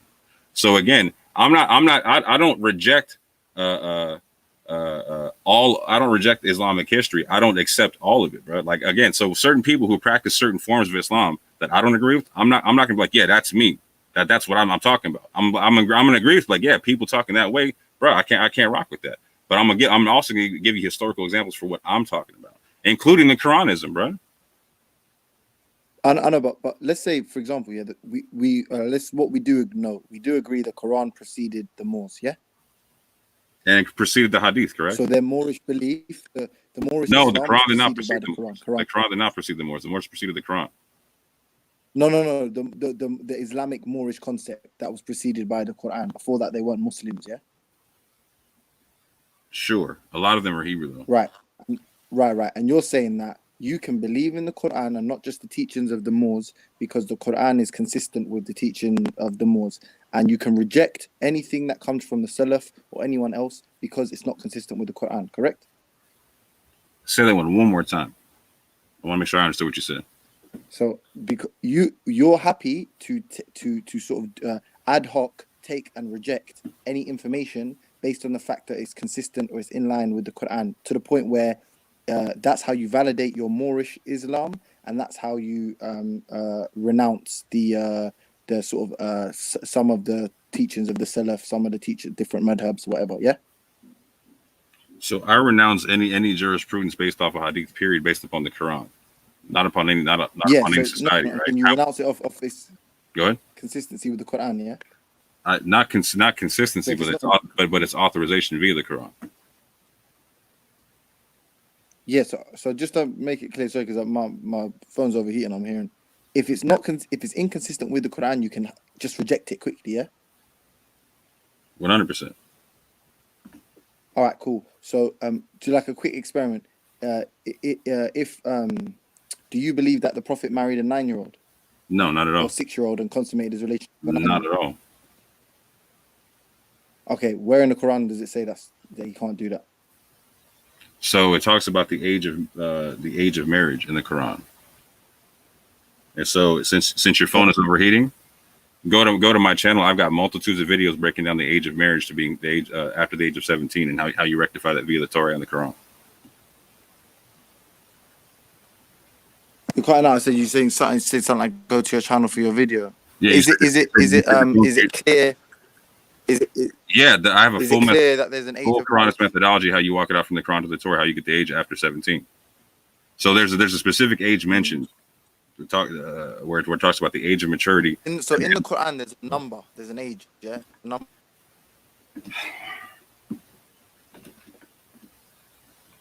So the methodology is this. I'm gonna give it to you like in like a quick 2-minute situation, okay? So if I want to find a specific, the Quran talks about an age of marriage, right? And that being the same age that you give the orphan their property, right? And so it stipulates that age is the age of maturity, okay? So it stipulates that one age, that the fullness of that age is 40. It also stipulates that Joseph was the age of maturity when he had the ability to interpret dreams, etc., whatnot. And so when you go back to the Torah and find out how old he was, there it says he was 17 years old. So after the age of 17 is the age of marriage.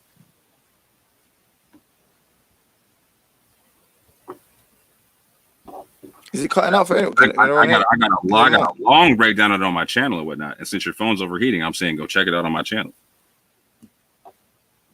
You know what? Yeah, because it's breaking in and out. I don't know if it's the things my phone. It's not anyone else. Yeah, I'm probably just gonna jump off then. But I definitely want to talk to you. But the reason I was asking that is because, as far as I'm aware, there is absolutely no specific age, and it's not haram to do it. So it's not outlawed. That's like they speak about pork. You don't infer that you're not allowed to eat pork. You don't infer some of the things that are clearly haram. But you do make distinctions based on, I imagine, your own morality and whatever other like corollary evidences you have. That's what you're comfortable to use. But when it comes to the hadith and slave trading, if a hadith says that the Prophet traded slaves, and we're saying that that's a great example of how he promoted a culture which was, I mean, at the very least, very bad for Africans. Yeah, you need to show me where in the Quran it would completely explicitly make that haram. And if it doesn't, yeah, then you can't. I don't think you have the justification to say like this is wrong, this hadith is wrong. That's not inconsistent. That is sound logic. I can't argue that any way, shape, or form. So again, when we're talking about this age of marriage concept, right? So the Quran talks about the concept. There's two criterions, two furqans.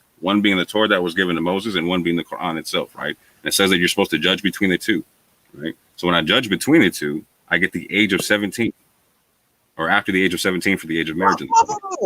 Sorry to cut in. I'm listening. Sorry, James. Yeah, like Brother Moore, I'm hearing you. Yeah, and I'm like with what you're saying. Yeah, but seemingly what you're saying goes against the main thing will be of Islam or Muslims. Yeah. Now, just Ali Dawah in the park. Yeah. Now I don't know how good a Muslim or how knowledgeable he is about Islam, this, that, and the other, but he definitely maintains that that. The Prophet married my girl at 9 or whatever it is and consummated the marriage and whatever. And basically, whatever the Prophet does is fine with us. You get me?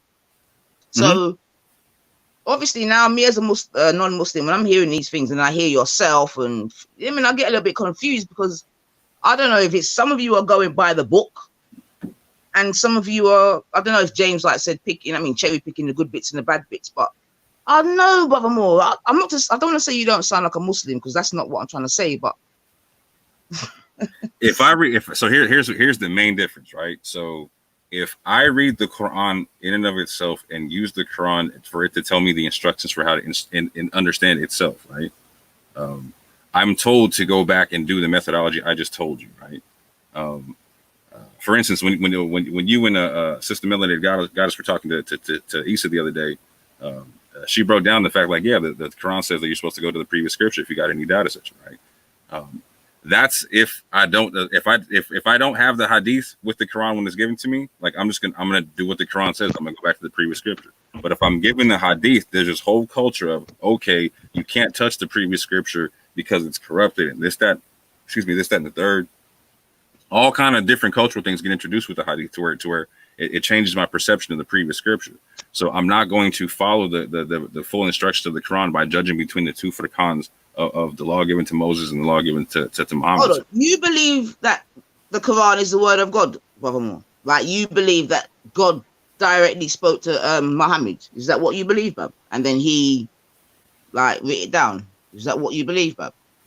So I believe the Quran says about what it says in terms of that, in the sense to where it says that it's something that we were all given before in the pre-existence, and that it's something that we remember. We remember here. Okay, so let me. Without Muhammad, could you still be a Muslim? Yes.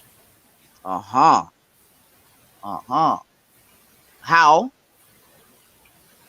By believing in the one God concept. Okay. All right. I hear that. So the minimum requirement in the Quran is the fact that you believe in one God, that you don't associate partners with him, and that you don't erect people from among yourselves to be equal to him. And that's the minimum requirement for being a Muslim. Hey, did Israelites believe that before Muhammad got on the scene? Did they believe in one God? 1000%. Okay. So what did Muhammad come to reveal to the Israelites? He came to confirm is what the book says. Confirm what?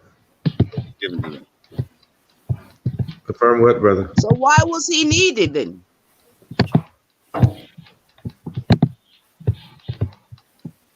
And why is he so instrumental in Islam? And in fact, in the Shahada or whatever it's called, don't you have to doesn't Muhammad's name come into it somehow? Okay, so you just touched on one of the hottest topics in the game, the Shahada versus the Shahadatain. So the Shahadatain is what you're talking about, La ilaha illallah Muhammadan Rasulullah, where Muhammad's name is in it. That's not in the Quran anywhere. The only Shahada in the Quran is there is no God but Allah. And there's another Shahada in there to where it actually even mentions like the Arabic translation of an Israelite name. So there's another Shahada where it says Allah la ilaha illa huwa al hayyu al qayyum. Like that's the other Shahada. But there is no Shahada where Muhammad's name is mentioned. Mm-hmm. So if hold on a minute, 1 minute, because I can see black intellect here, so I know like it's gonna get peaked. But okay, so you're saying you can be a Muslim without Muhammad, yeah? So you're saying that there was two shahadas. Okay, I can take that. And obviously one of them does not involve Muhammad. Is that right? 100%. Most of That's the one right. I take it because that's more Quranic. Then is that correct? Hold on, my fault. I interrupted you. What was that? So I'm asking you, is that because you're saying that there's two shahadas, right?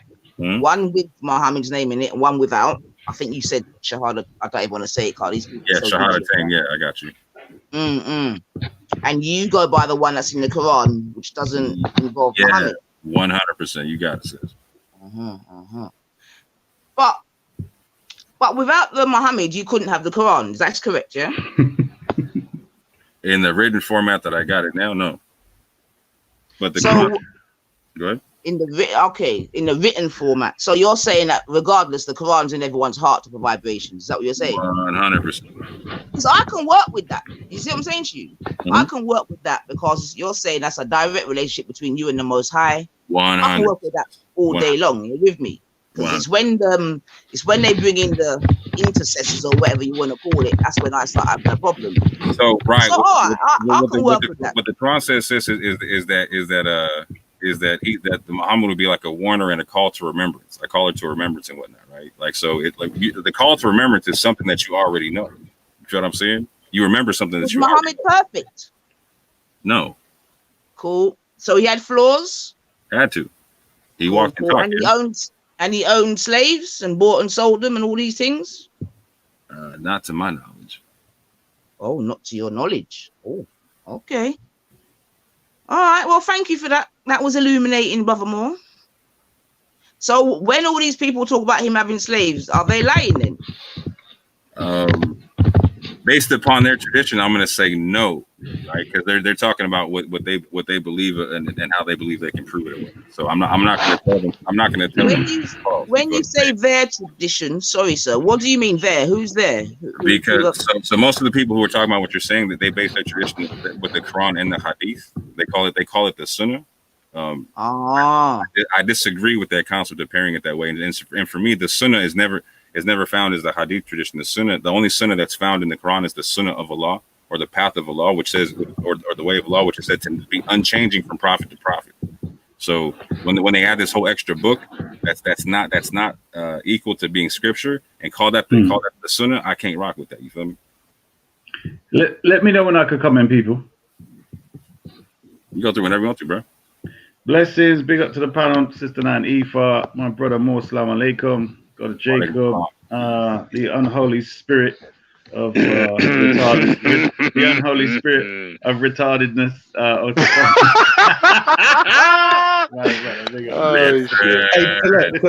Hey, Talette, before you get off, because I know you about to go on one. I just want to ask one real question. Okay. One real quick. Hey, does the you said Muhammad came to confirm the previous scriptures, right? Yes, sir. Does he confirm this scripture? Exodus 21:16. It says, "He that stealeth a man and selleth him, or if he be found in his hand, he shall be surely put to death." Does he confirm that scripture too? He has to if he confirms the Torah. Cool. Sorry, can you read that again, bro? What was that? Exodus 21:16. It says, he that stealeth a man and selleth him, or if he be found in his hand, he says surely be put to death. So you said Muhammad confirms that. So what Muhammad would confirm is the Torah, and so the only issue that Muhammad has is the translation of, and like how people like how it's translated, etc., etc., etc. So you know how we were just having that conversation about how if we took out the Malkut, how the translations can be so vastly different. So yeah, I'm listening. I'm going to say, so what I'm saying is he confirms the Torah. I'm not saying he confirms the English understanding thereof. Does that make sense? But what about, let me just comment on that, you know what I mean, and try and work this all back to front. So basically what it is, I would suggest my brother Moore may have some things kind of a bit off. So the confirmation of the Torah, you have to remember the Quran is also called the Furqan and the overseer. So there are things in the Torah which the Quran would supersede. From the Quranic perspective, even Isa bin Maryam, or Jesus as he's called, he even said he's come to make certain things that were unlawful in the Torah lawful for them now. So that wouldn't make sense for the Quran to come along and say, we're going to remove what Isa's brought and just, you know, come and say everything that's in the Torah is lawful. Because there are a lot of things already that you can say that the Quran disagrees with that's in the Torah or the Bible that we know today. So how can that be though? Hold on, let me speak on that when he's done real quick. What do you mean? How can that be? Well, if the Quran is based on the Torah, which is how when I was coming up, that's how I understood it to be, in it that the Quran is just basically based on the first X amount of books of the Bible. So you're now saying, huh? That's misinformation. That's misinformation. Yeah, 100%. There's no way that that's misinformation. Yeah. Let me just. Right, so hold on a minute. Wait. So are you saying? All right. So hold on a minute now. 1 second, Brother Moore. No. So you're saying in Isa that Muhammad got all these revelations from God, yeah, and then X amount of years later started to write them down. Is that what you're saying, Bab? No. I'm saying that he already knew, let's say, quite a bit of the story. How? From the people them who already had that tradition. So, right. So from the people of the book, the Bible. No, hold on. See, this is what I noticed. I don't know why a lot of people forget this part. In Abraham having 2 sons, the line of Ishmael was never far away from the children of Israel. All of the Israelite thing, when you read their history, these Ishmaelites are there as well. So it's not hard for them to know the same traditions. They're just going to be there. But bear in mind. So are you saying that Muhammad got his teachings from somewhere else then, and then repackaged it? No, hold on. Let me finish. I'm just getting to the point you answer. Hurry up, man. I've got to go. You see you? Right. So I was going to say there also were Jews who spoke Arabic and Christians who spoke Arabic around them at the same time. Okay. So I'm saying that it's ridiculous to think he's going to be a person who's a trader. And he's part of the tribe who's the custodians of the Kaaba, who people come and do business and whatever else.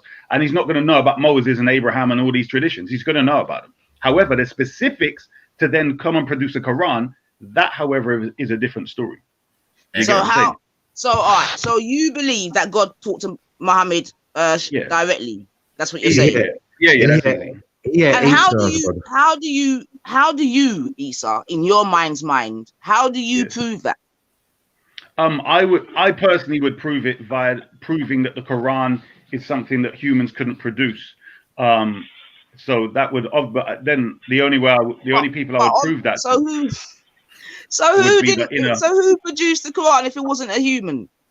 I'm saying produce, meaning if some higher power gave you something else and then you taught it, Nanifa, we would know that your other stuff. So for instance, if you was a person that didn't research, right? If we know you didn't study, and every time you went to sleep, you came up with some theories about, how to run your vehicle on water, we'd be like, Nanifa hasn't even studied this. Nanifa is, whatever it is you're skilled at.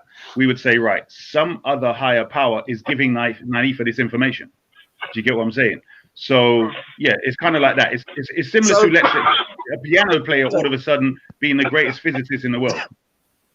So you as a man that uses, logic, reasoning, whatever, and all of that. That's how you equalize that then, yeah? Yeah, that's easy work. Because I'm saying you can do it yourself. For instance, you 9Ifa, let's say for instance you specialize in playing the piano. If you connected to your divine higher self within yourself or part of your being, your higher consciousness, you could do it too. However, you wouldn't produce the Quran, you'd produce something else. Do you get what I'm saying? So you believe that God spoke directly to Muhammad, and revealed. Then Muhammad. The word taught, spoke and all of that, words and stuff. I'm not saying that. I'm saying that it comes down in words to his mind. Whatever it is, it comes to him in words. So are they his thoughts or God's thoughts?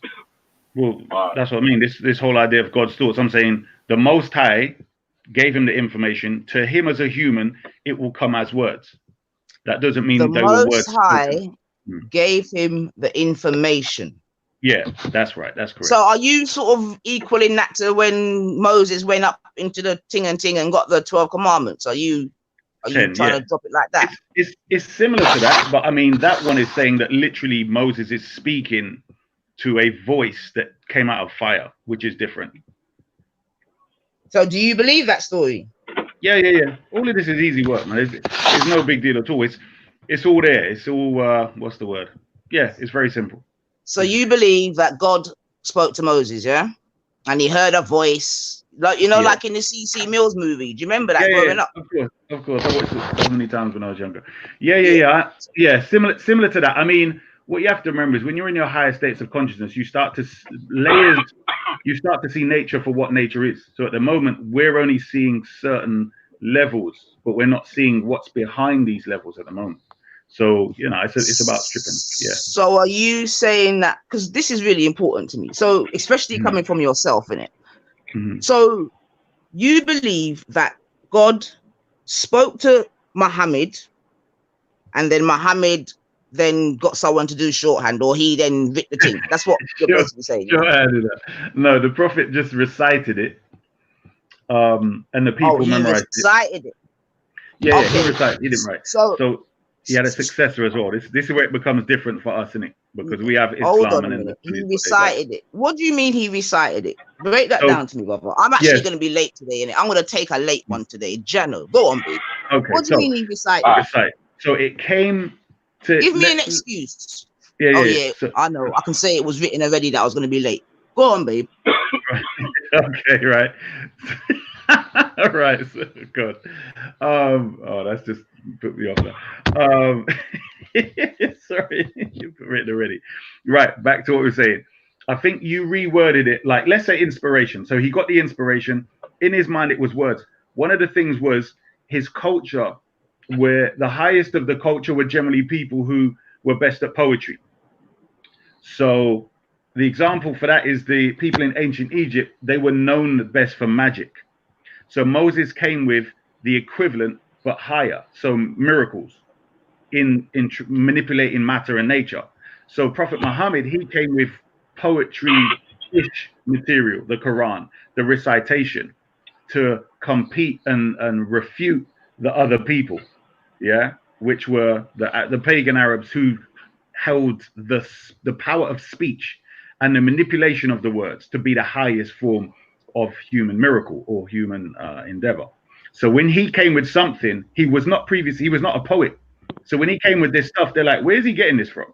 They accused him of getting it from another person. They accused him of getting it from a jinn, all other different means. But they're like, we've got other people who deal with jinn and they can't produce what he's producing. So where is it coming from? Do you get what I'm saying? So that's where people started to believe he must be inspired by the Most High God, Allah. So yeah, this is the recitation. So it's, in other words, I can give Nanifa 100 words, right? How you put them words together and the end result will tell us about Sister Nanifa and her intellectual abilities. Isa. Yeah. I need to drop off still. She's gonna jump back in here. But you know, you're saying that, like, maybe if he wrote it and he didn't know about, or he didn't have no Christian family around him at the time, yeah, you might say it was a miracle. But this is what I'm saying. It seems like it's inspired by Christianity. No, but I think you missed the point I was making. What I was saying, let's say this, right? Even though there's stuff in there that's not, there's stuff about Jesus that's not in the Bible. There's stuff about Moses that's not in the Torah. Let's say everything that's in there is in those books, right? As I'm saying, it's a recitation. So it's not just the information, like, it's not just the stories about Moses. This isn't the miracle, bro, because we know that other people knew that, right? Yeah, like if Prophet Muhammad said Moses, if he gave the story, Moses went to Pharaoh and he said, "Let my people go," etc., etc. He came with a stick and he parted the sea. No one who reads the Torah, no Christian or Jew, is going to be shocked. If he said that and he said, "Here's my miracle," they're going to look at him and say, "Well, really? You were taught that by one of the priests over there, bro. Stop it." Do you get what I'm saying? That isn't the miracle of the Quran. That's not what makes this thing come from Allah. It's the way this thing comes across in relation to the word compilation. That's what it is. The way it's recited, how it is, how the construction of sentences are. This thing here cannot be produced by others. There's a lot more to it. And obviously I only speak to those who are part of our team in regards to that. But no, because it really, the problem is it gets into psychology and how the mind really works, and it gets into so many different sciences. And the problem is certain people can misuse that information. And would you misuse that information? So yeah, you can't really, you know what I mean? But let me get back onto Brother Moore. Brother Moore said that the Moors of Spain, they came before Hadith. So they went to Spain before the Hadith. The problem with such a statement is he's forgetting that he's talking about the compilation of Hadith, they still had hadith amongst them. You get me? James Jones has just commented, and I've just remembered something he said to James Jones. I think James Jones was saying because the Quran doesn't outright, what's the word? Give an age or something like that. Therefore, you can't say it's haram. That's not true. You can say it's haram. You can assess the circumstance and you can say, right, you see this age here. This is the general age for the society. So you can say 16. If somebody believes that a girl is matured or a boy is matured under that age, and they are having desires and so on and so forth, and you want to get them married, you would then have to prove that this is the case for them. Because remember, in the Islamic society, you're not allowed to have sex outside of marriage. So you could go there and say this is the case. So what responsibilities? Well, yeah, what responsibilities could a 9-year-old take up that could show society that this 9-year-old is an adult? Yeah, that's what I'm saying. You couldn't. A 9-year-old couldn't do that. I don't. That's what I said. You'd have to be, because it's not just being 9. It's being physically mature. There's so, you know what I mean. So it's generally about the women observing the child. Do you get me? So this is why I said 16. I mean 17 was what Brother Moore produced. After the age. You are after, well, puberty's one, but I'm saying, I've heard about, somebody told me about a girl who started bleeding when I think it was 8. Do you get what I'm saying? Or even 10. So, clearly these are not the things. There's much more than that.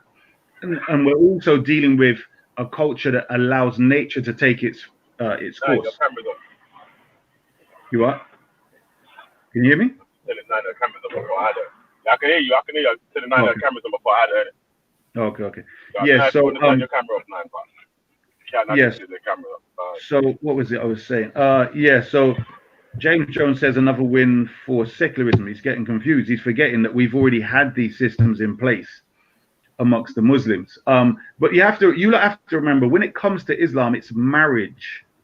So you're not having the willy-nilly out there at school having sex. So the family's involved.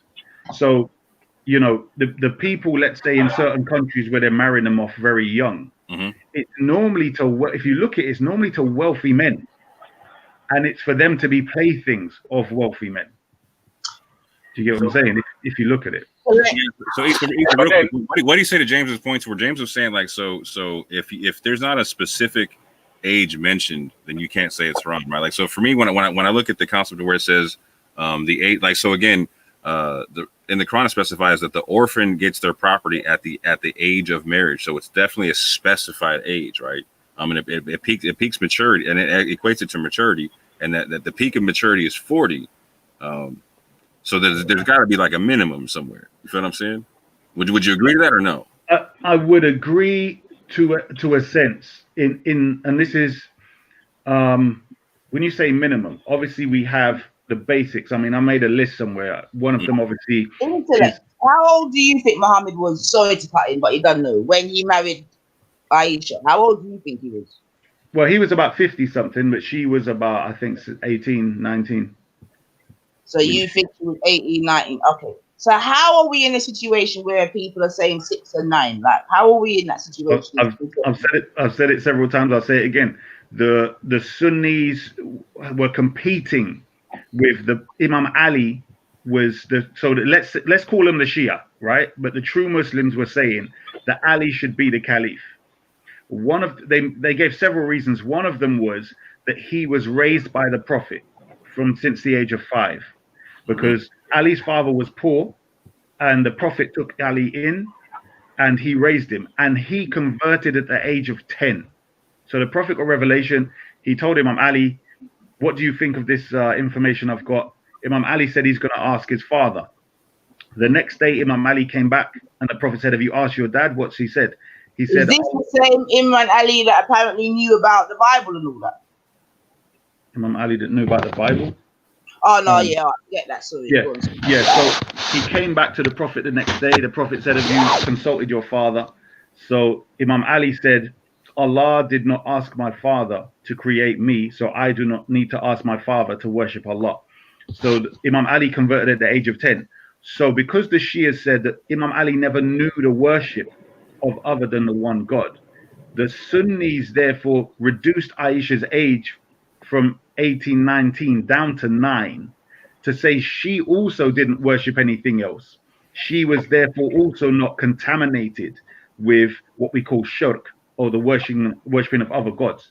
That's where that story came up. It wasn't to try and, install the idea of men marrying kids. It was only a thing to give her legitimacy of purity and have authority in Islam.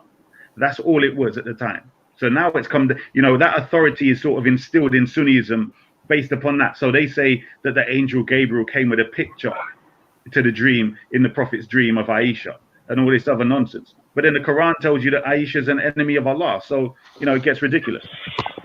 Hey, Sister Nanita, real quick. I was on the Imam show a while ago, right? And we were talking with some Sunnis and some Shias and whatnot on this whole age of marriage and whatnot. And I pointed out something that's inconsistent with the Muslims, with the Sunnis on this concept, because for them, they're strict on this concept of the sunnah, their akhlaq sunnah, all that type of stuff, right?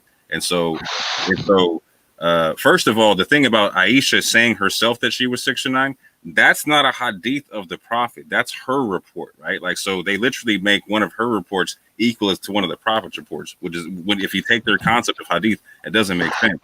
But secondarily, when you look at the life of the Prophet, if the sunnah of the Prophet is to follow his actions and all that other type of stuff, right? Then the logical course of action is I can't marry my daughters off any younger than what he marries his daughters off at, right? So I asked Kalam on his show, I was like, so what was the age of the youngest daughter? And he literally did the math right there. He was like, you know what? She was 18. Then he stopped and was like, you know what? She was 17 and change. You know what I'm saying? Like, so even if I rock with this whole, like, I follow the son of the Prophet concept, there's no way I can cite 6 or 9 for an age that I can use, because it's inconsistent with the concept of what the age of the daughters of the Prophet when he married them off.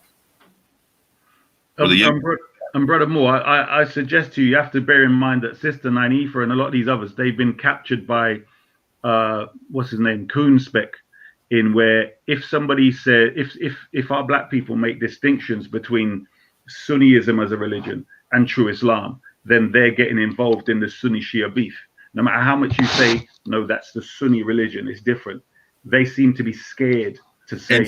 So check this out, right? Like, so this is something that me and Raza used to talk about, right? Was the fact that so we would talk about Quranism and Shiism in the fact that, like, Ibrahim ibn Nazim, right, the person who was known with starting like a Quranist madhab and whatnot, he was cited by the Shia in the fact that he used to be Sunni and whatnot, but he rejected consensus based upon the fact that the Sahaba could be fallible. You know what I'm saying? And so the Shias actually cited him as being an honest Sunni at one point, and showing how, like, they actually changed how they were doing things at one point. You know what I'm saying? So, like, even on a Quranist level, I don't got a dog in the fight against the Sunni versus Shia. But when you look at history just says what it says, bro. Like, there was a power move at one point. It just is what it is. And again, it becomes real clear when I ask Sunnis that they explain something to me, like break down the 4 rightly guided caliphs. Like give me their names right quick. And when I hear Ali's name, I'm like, hold on, wait a minute. He's the last one. He's like, yeah, like, so how come y'all don't rock with the Shia get the breakdown? Like, what's going on? Like how can we beef with that? And it's just crickets. You feel me? What you have to remember, brother, is simply this: black people seem to be easy to be manipulated, and they tend to go with the stereotype or the common ideas. Speak for yourself, bro. So people like the unholy spirit of retardedness, the unholy spirit of atheism. You know what's funny, bro? When did you ever see me get manipulated? The only person who can manipulate me is my wife, and I know she's trying to manipulate me, and I just let her fucking do it because it makes for a happier life. No one on the internet has ever manipulated me. Not once. Let's see if the umbrella covers you as well, Ultra. Yeah, okay. So, as I was saying, no matter how much it's been presented by me, by Sunnis themselves, or even evidenced by people like Coonspec who cape for these people, they will respect though. But all right, cool. They will come back and say the Muslims, Islam, despite it being very clear that this is from the Sunni religion. Do you see what I'm saying? So that's very problematic. So this I'm is what sa- I'm saying, bro. If when I hear the Sunnis talk about like their hadith tradition, Sahih, this, that, and the third, I'm like, okay, check this out. This is where it don't make sense to me. Like, so how do you recognize the four caliphs, but you don't take Shia hadith? You know what I'm saying? Like, if you're the people of the Sunnah, right? How do you not take the full perspective of the four caliphs that you're talking that you're saying that you rep with? It doesn't, like, if you're gonna take hadith, take all of them that are Sahih, like from the Sunni and Shia. You know what I'm saying? Like, why would you reject a whole part of it? Because it's tradition. Remember, they're like sheep, bro. They follow. The But I'm crowd. saying, like, you bro, you wearing your heart on your sleeve on that one. Like, you telling your tell on that one, because, like, man, you saying you recognize, like, tell me you recognize 3. Don't say 4, because when I see 4, I'm like, okay, I can count. I see that dude right there, and you keep like, man, you keep not recognizing what that dude was saying. Like, do you remember that the Sunni caliph or usurper Muawiyah, he installed the cursing of Ali in the masjid? You know that, right? That's that man. So yeah. So the question is, at which point did they add Imam Ali to the right? Like, obviously, in the time of Muawiyah, that wasn't a Sunni belief. Do you get what I'm saying? Here's what I'm saying. No matter when they did, right? Because they're telling me now to the last one. You feel me? So if they're telling me that, okay, so as a Quranist, this is something that doesn't make sense to me for them to try to talk to me about the hadith. Like, okay, if you're gonna give me the hadith, give me all of them. Because, like, you showed me some Shia hadith one day, right? And I'm like, damn, that's actually some of the illest hadith I've ever heard in my life. You know what I'm saying? I was like, wow, okay. Like, how would, like I told you, bro, if I was gonna take hadith, I'd take the Shia hadith. You feel me? Bro, every Quranist I've come across who studied it, that's what they say. And I know what, in fact, there's one brother, on Facebook, he used to come at me with this and that. And bro, his classical Arabic is so awesome. Like, he just bads people up, easy work. This brother came back and he started arguing for Ahlul. He was like, you know what, you're right. And then he started badding up bare of his friends right, all these guys that he used to agree with that were Sunnis. He's coming back with the because he's saying he don't accept anything unless it's mutawatir, etc. Right? So then he comes back and starts quoting all this stuff about Ahlul Bayt and this, Imam Ali, and he's like, okay. He says, I don't accept your full 12, but I accept the full Imam Ali, Imam Hassan, Imam Hussein. He's like, they're solid. Do you get what I'm saying? Because he said that's mutawatir. And then he's looking at the other stuff. He's saying, and the hadith too. Like, he's like, the hadiths of the Imams that you can see, they're just wisdom teachings.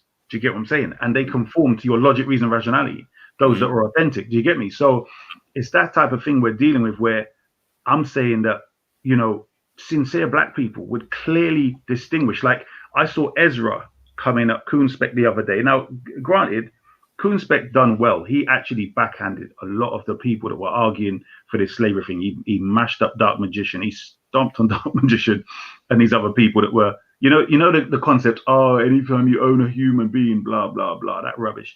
But you can own a whole flipping nation under the concept of democracy, though. That's fine, yeah. Do you get what I'm saying? But anyway, so when it comes to what he was saying, Ezra sort of goes round in circles with Coonspec, because Ezra does not make sure he pins him down. For instance, you can't just pretend you're defending Islam with the Quran and you don't know the Arabic of the Quran at the basics. Do you get me? You can't read it, or you don't use it, because we got computers now, so you can just use that. And the hadiths, you don't really have a proper consistent criteria, because for some reason Coonspec is always using the Shia concept that if a hadith contradicts the Quran, throw it against the wall. But the Sunnis don't believe that. So how the hell are you defending their religion? Do you know what I mean? It doesn't make sense. They don't believe that. So, you know, when he keeps, and the way he sort of got away with that is by coming against me. Because if he didn't come against me, the Sunnis will be like, why are you using that concept when it doesn't exist in their Sunni religion?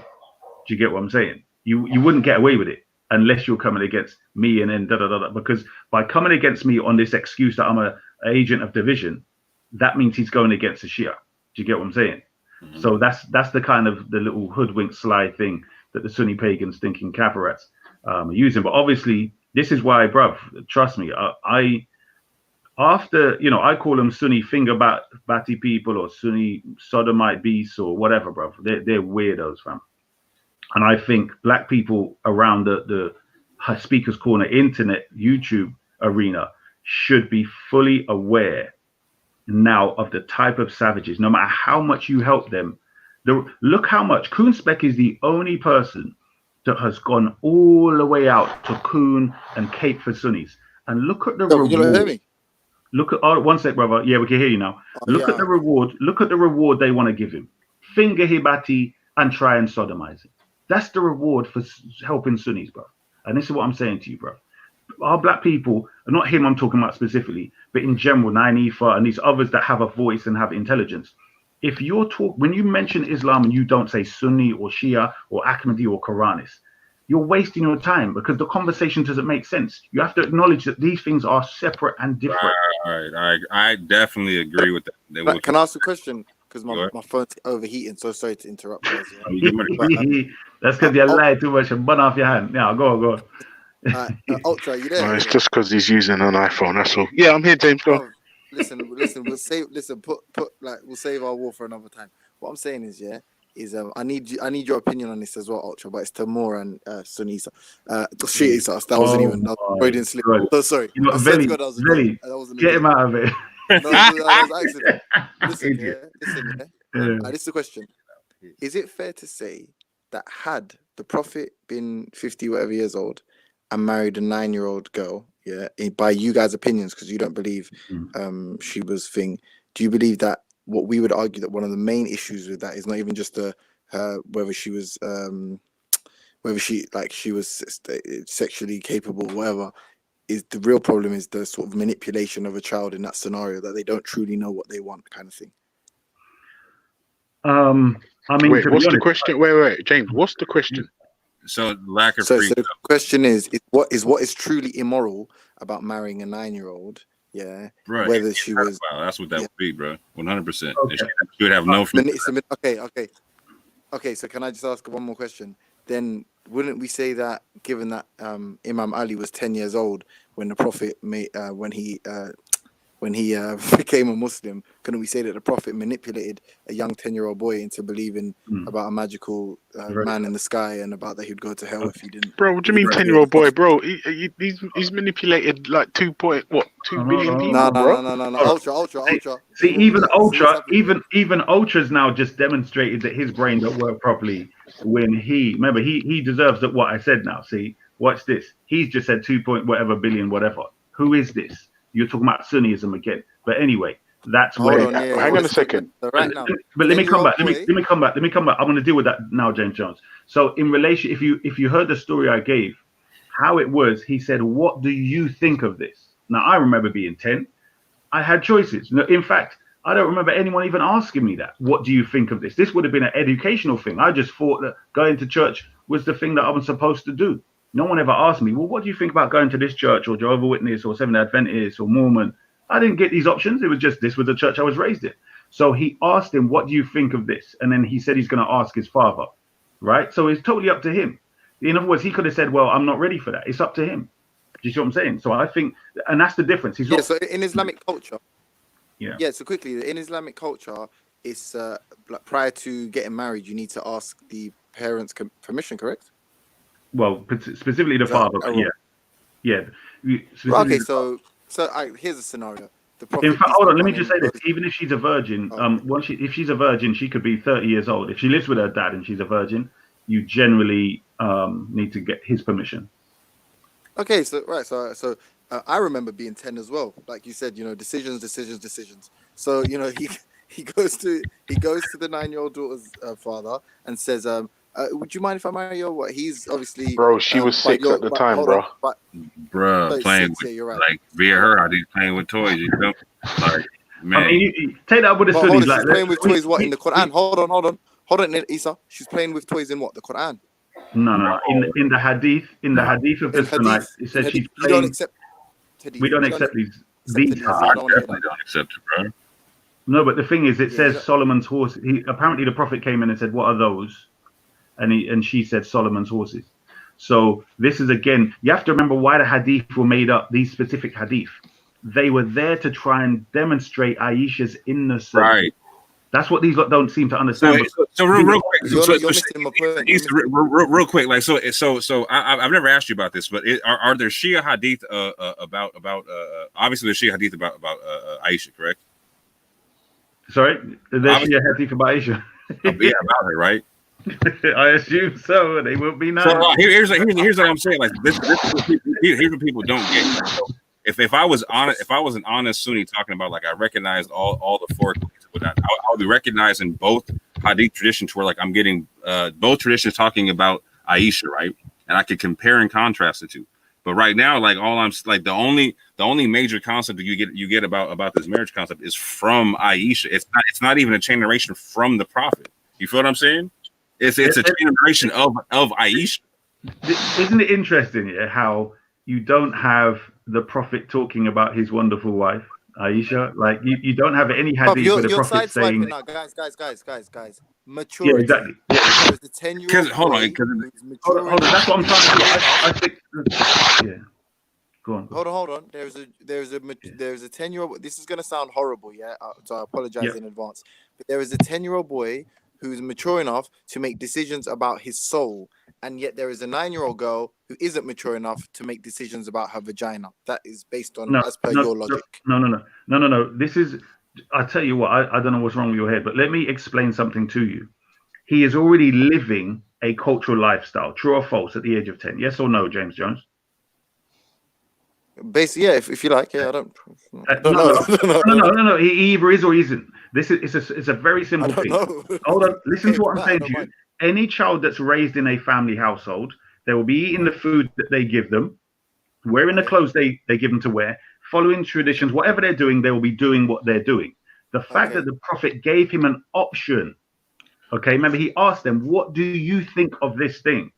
Okay, he didn't come to him and say, if you don't accept it, you're going to go to hell. Because remember, he's not of the age where you're talking about saving soul. I didn't mention that. You made it up yourself. He just said, what do you think? No, that's just the fact. That's just an inference from the. So that's a fact based upon my inference. That's a fact. Yeah, it is. Hold on. So you're not going to hell if you've been given all the information about Islam and you choose not to do it. You're not going to hell. Not at the age of 10. You see, you're not paying it. You're too eager. Where does it say that? Where does it say that in the Quran? Where does it say that in the Quran? Bruv, the age of responsibility. What is this a joke or something? Yeah. What's the age? Bruv, the age. What do you mean? What's the age? I'm saying to you, Imam Ali. You just said it's Hold on. No. Listen to what I'm saying. You're saying what's the age? So I now have to refer to Imam Ali as an individual because, for instance, in one culture it could be 14, in another it could be 17. But I'm saying so there is no age. All right, cool. No, there is an age. Hold on. Stop. Like we have over here 16 as a general thing. Certain parts of America it's 21. Other parts of America it's bloody 12. All right, so we're talking about Saudi Arabia. So should we follow the British? Alhamdulillah, so should we follow the British justice system? Where did the British get from? Where did the British get their law system from? I'm asking you, like, are we just gonna do random, like, anachronistic? Just at this point in history, we defer to this one, or are we just gonna No. You're going all about. Hold on. No, you specify the person. No, you specify the individual. I'm asking about rules. I'm saying rules. No. Stop. This is where you try to jump around. You mentioned Imam Ali. Hold on. We're going to stick you to the concept you brought with Imam Ali. So I'm saying we know that Imam Ali at the age of 10, talking about him, because that's what you used, your example was not mature enough to make that decision at that time. Hold on, let me finish. And also, the Prophet didn't get hardly anything of the Quran at the time. So again, your point is out the bloody window. This was right. You're right. Yeah, I agree. So, all right. So can we just quickly say then? So what you're saying is it's based on person to person. So we could say that dependent on the amount of information the man, however you want to describe him, was privy to at the time, and based on the fact that he had some form of autonomy and decision making, and he had sort of an advisor in the form of his father, then if we take all of that into account, then we could say that at that present moment when he decided to make the decision to become a Muslim and adopted Islam, he was mature enough to make that decision based on all the facts. So it's not as simple as this age, that age. It's like we have to take a lot of factors into account and say, all right, you're mature enough to make this decision at this age based on all of this information, right? Is that fair? You're missing the point. No one's saying he was fair though. But let's move this along. No, because we're not going to move along according to your truth mixed with falsehood. What we're going to do is fair to you. Hold on, that's fine. No, what we're doing, we're going to correct and refute all the garbage you've put on the table. Refute as a question. How do you refute as a question? There's a premise. there's a premise within your question. Don't pretend that a question does not have a premise. So we're going to deal with that so that when you do ask a question, it's based upon a correct premise. So what we have here is, there's no tradition that it was common for people to ask their children at the age of 10. There's a specific reason what he asked him, because Imam Ali has a different role in this thing. I'm just trying to derive a rule, Issa. Like, rather than I'm no disrespect. I don't care about the history. I'm asking you: is that fair to say, based on going forward now? Is that how we, you know, how you said, like, how Britain decided 16? Where did they decide?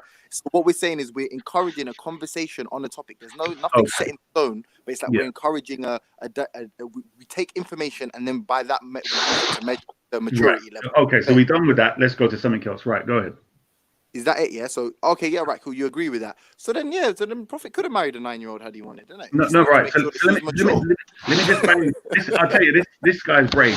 Now let's look at the two. Hold on, let's look at the two different things. Number one, the child isn't always married, okay, or a human being isn't born married, but a child is born into a culture where you're fed the food of the people, you're dressed according to them, because you're their responsibility, not your own.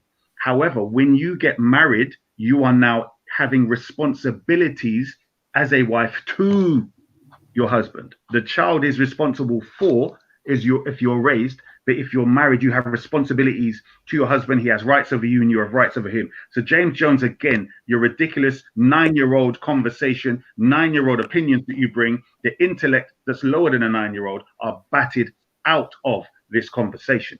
Brother Sam, I agree. Wait, I agree with you. Thank you, James. I agree with you. Real quick, James. Like, so here's what I'm saying. Like, so if I'm gonna take the Hadith tradition, I gotta be honest and take both sides of it, right? So if I take both sides of it from the Shia perspective, like there's a school of thought that's gonna say, this isn't all of them, but a school of thought is gonna say that she was 19 and she'd been married before, right? That's a completely different situation to look at than a 6 and 9-year-old playing with toys and whatnot. And so another discrepancy I'm going to find when I compare a lot of Sunni Shia stuff is there's a 10-year gap between a lot of beefs that they have. Like, it's always 10 years. You know what I'm saying? And 10 years is something easy to rewrite in an Arabic situation. It's easy to erase something to make it to make a 19 and 9. That's not hard to do. You know what I'm saying? So rationally speaking, when I look at it, like if I'm going to take the Hadith tradition, right, and I look at all of it for what it is, I'm going to say, okay, like all the prophets' previous wives had been previously married, etc., whatnot. You know what I'm saying? So I see the Shia saying that she was 19 and previously married, and then another tradition to where it's a whole Hadith tradition that goes back to the girl and not to the prophet. It says that she's 6 and 9 and whatnot. And there's a whole how you have a Sahih tradition or a Sahih chain of narration going back to an individual that's not the prophet is crazy to me. Like, I don't even understand that, right? But that's what you have to remember how they work it. Where, remember, she was the one that directly disobeyed Allah, coming to fight against a rightly guided caliph, right? So she disobeyed Allah and the messenger because the prophet said, follow my sunnah and the sunnah of the rightly guided caliph. But she came out of her house to fight him. So to obviously try and counterbalance that, they now have to make her look like the good person and Imam Ali the wrong person. That's what you have to remember. Right? Listen, I big up you two, yeah? Yeah. No, but big up you two for your moral position. I respect you, man, so much. So quickly, just to make sure that it's a rule and it's not just individual's opinion, can you point me to the verse in the Quran that says anyone, let's say, under the age of 16, it's haram to marry? Or maybe 15 or 14, 13, it does not say 12, that. Because if you... 10? Hold on, because if you hold on. You're not listening. The problem is James Jones is trying to do that. He's trying to install the idea that we're in the West. You know, a woman of her own choice says, "I want to marry somebody."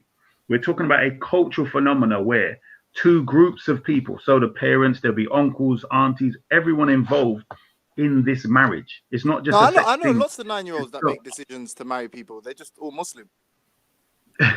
That's not true. There's Sunnis, but it might be Shias as well. You're quite funny, but I mean that's not true though. They don't make the decision, obviously, as you know. But I mean, at the end of the day, bro, yeah, you can't get anything more superior when it comes to civilization than the Islam of the Quran. And I understand that Sunnis have battered your brain with the word Islam being equaling Sunnism. No, we're trying to help you a lot. if I was chatting to Big. the Prophet, peace be upon him, and he brought me the book, and we were just like, maybe he's doing like a book review, you know, like a Q&A or something in like Waterstones, and I was talking to him about his book, and I was like, God. this This is funny. This is funny already. I swear. no, but you know, of all the things that This you've is come to like, funny sort of, already. no, but seriously, of all the things you've come to affirm and all the things you're here to do away with, yeah, wouldn't it be simpler given that you're a person that can, like, you literally are prescient, you can see into the future and stuff? Wouldn't you see a time where it's like, yeah, we do it by ages in the future? You know, that's the best Right, way. let's go by your way. Let's go by your way, right? So are you saying, let's say you're going with 16, correct? Is that what you're going with? Yeah. You can't get married. You can get married here in 18. 16 is No. We're sex. talking about James Jones. We're talking about James Jones is allowed to put whatever age he says, right? So let's measure your standard. No, I'd advocate for 20. I'd advocate for like 21, man. I'd say you shouldn't get married before 21. Let's go with 21. Now, do also within that framework, if they have sex outside of that, they're gonna get public lashes. Okay? 18 No, lashes. I don't agree with that. No. Because if you're going to use, we're just talking about the age, but the punishment and the society is still Islamic. But you get to choose the age. Oh, you're saying okay. So you're saying in the Sharia, what do I agree with? No, I'm happy with. No. Hold on. I'm with you, man. I'm with you. Hold on. I'm giving you the circumstance. So I'm saying within that framework, if we stuck to one age, what about people within the framework? So if you have to put a provisional out there, but then there must be something else that says, okay, for some reason, this boy and this girl, they keep trying to have sex, whatever, and they're both 15.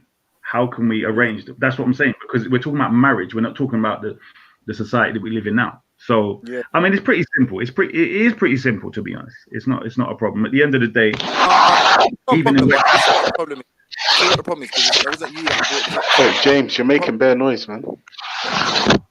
No, that's not my noise. That's not me. Whose noise is that? Is that Esau? Are you moving your laptop, Esau? There's Sanchez there. It's not me. It sounds like someone was putting a 9-year-old in the boot of a car, but.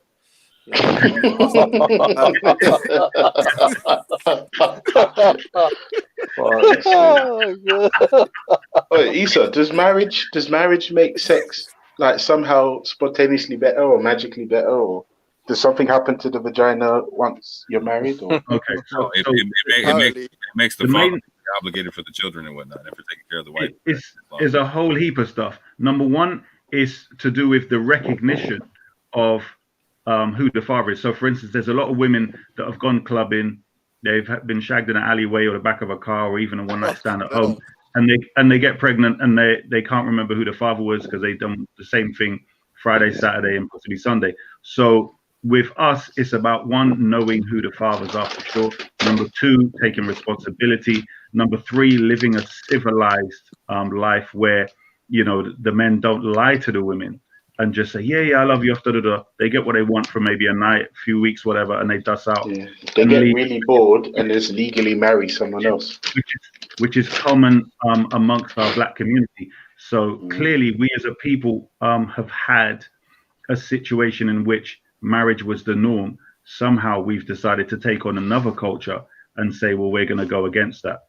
So it's part of civilization, basically. And yes, it does make it much better because, I mean, in a society, I'm not just talking about marriage itself, because marriage in this society with mobile phones and cheating being a norm and even dating sites where, you know, married men and women are looking for affairs, etc.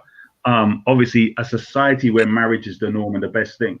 It does make it much better because remember, a lot of sex is psychological, the unholy spirit. You should know this because clearly you've had sex at least 4 times to produce 4 children. No, I've had sex more than 4 times, bro. I know, but I have to put at least. But my whole point is, bro, is that you know, listen. I was with my wife before we was married, bro. No. I was with my wife before we was married. No, I hear that, bro. But you're not getting the point. I'm saying it's the same woman. Yeah, so I'm saying that whether you were married to her or not, in a society where you wouldn't be able to have sex with her until you married her. The point is the personality and the commitment. So in a sense where if you know that this person is willing to sleep with you and maybe slept with someone else and so on and so on, it's slightly different than if you're in a trusted, committed relationship. Now, if there's a society, I keep referring to the society that backs that up, i.e., it's frowned upon, especially for women, to sleep outside of a relationship, then you would feel more secure with her. But if, for instance, unholy spirit, you were with a woman who you really liked, but also you didn't trust her, I guarantee the sex would not be as good. So yes, it definitely does. I'm not gonna lie. I've been with someone I didn't trust, and the sex was amazing. Well, I hear what you're saying, but what I meant was in a relationship factor. When I say that, what I mean is, how can I put it? There's a satisfaction you get where have strong feelings, for a sense that you have every reason to believe they have those strong feelings for you, and you know you're doing your thing. But I mean, obviously you're called the unholy spirit or ultra funky, so we can't necessarily rely on your brain. But anyway. Now I hear what you're saying about ultra funky, but I guarantee you, the society we live in is not quite like your household where you are. You know, you have your children and your wifey at home and your arrangement. That's not the norm, or very, as it should be in this society. And there are a lot of problems because of it. So, guys, I don't know if that's fair. I don't know. I don't have those statistics to say that committed relationships aren't the norm.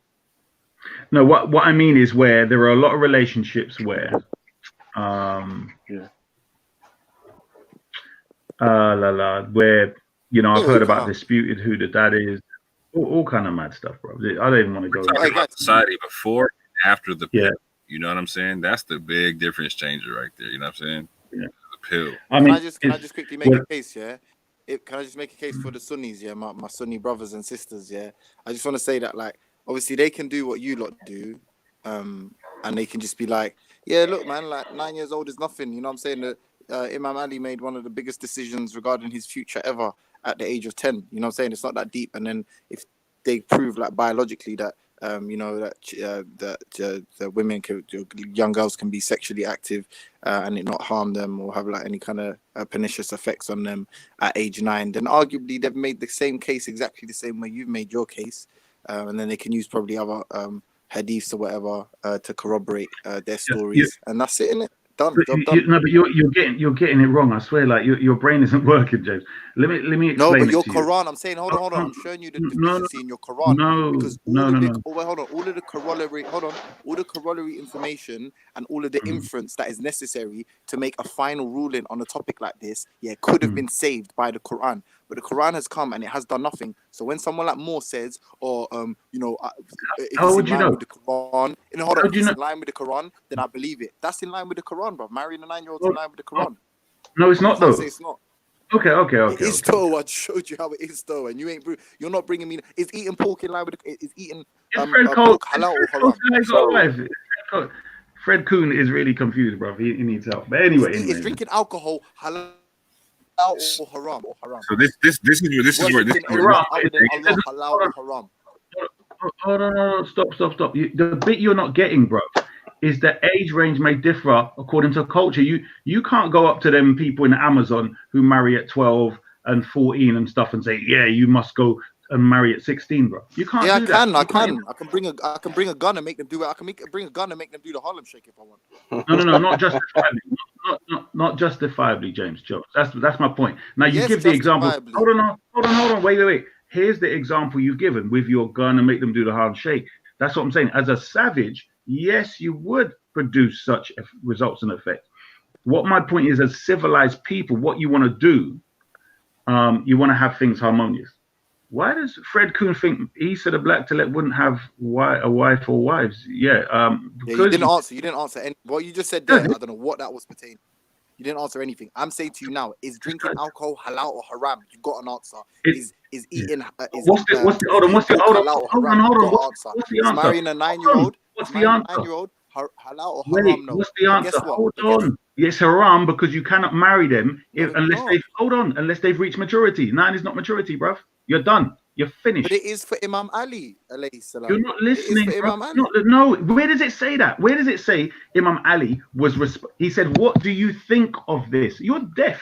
What do you think of this thing that I've What got? does it say, Imam Ali? What? What does it say, Right. Imam Where does it say that Imam Ali Ali was responsible as a Muslim? Where does it say he was responsible as a Muslim at the age of 10? Where Okay. does it say that? Alhamdulillah. Okay, then Muhammad, peace be upon him, manipulated him then. Same way that you'd No, manipulate a 9-year-old listen to girl this. if you married her. Innit? Bro, you're not listening. Where did he asked him a question relating to his own ideas? Are you deaf?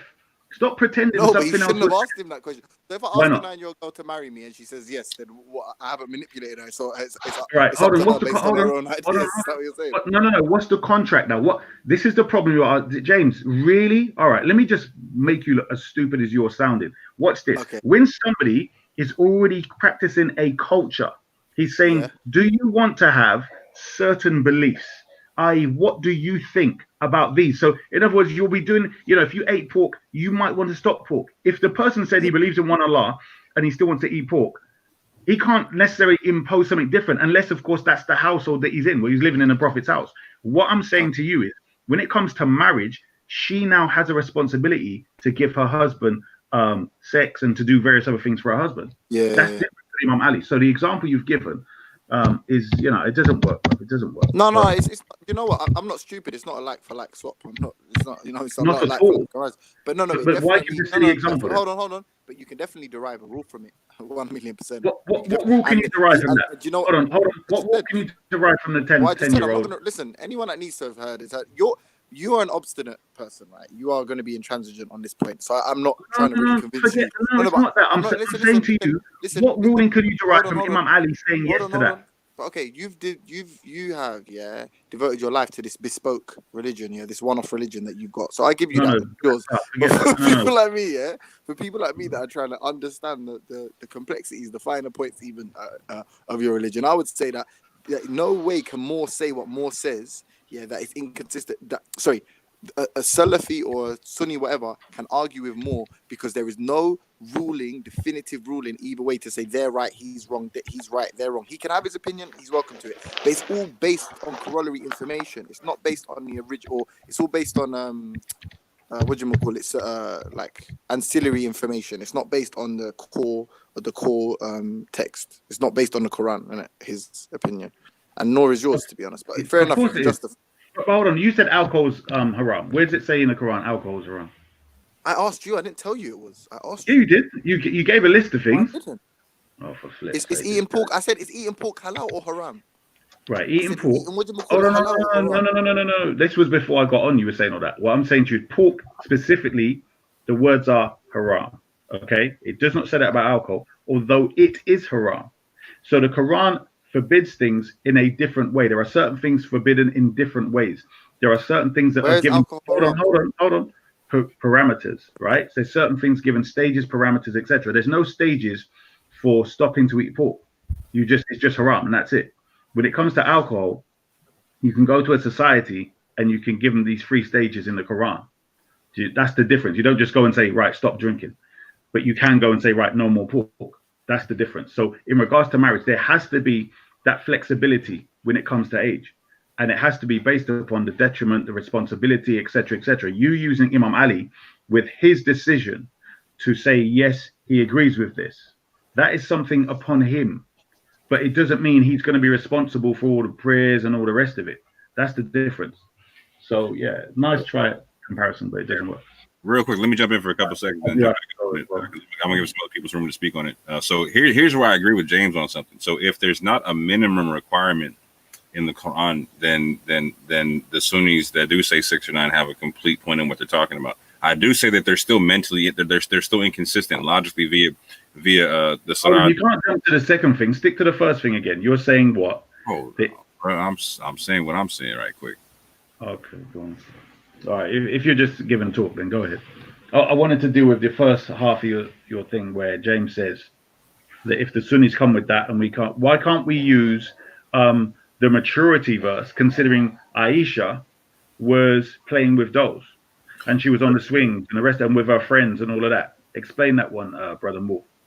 So I don't disagree with what you're saying. So that's why I was going to say, like, this is where I say trying to just hold that hadith in isolation without looking at the other perspectives. And just again, when people talk about this whole the science of hadith and whatnot, again, it doesn't make sense on its face to hold something authentic that doesn't even go back to the prophet. You know what I'm saying? Like, it's a chain of narration that goes back to a girl. It doesn't go back to a prophet. You know what I'm saying? So, like, no, but I'm saying you have to remember there's a whole thing, because they're saying that she's the mother of believers and the wives and so on and so forth.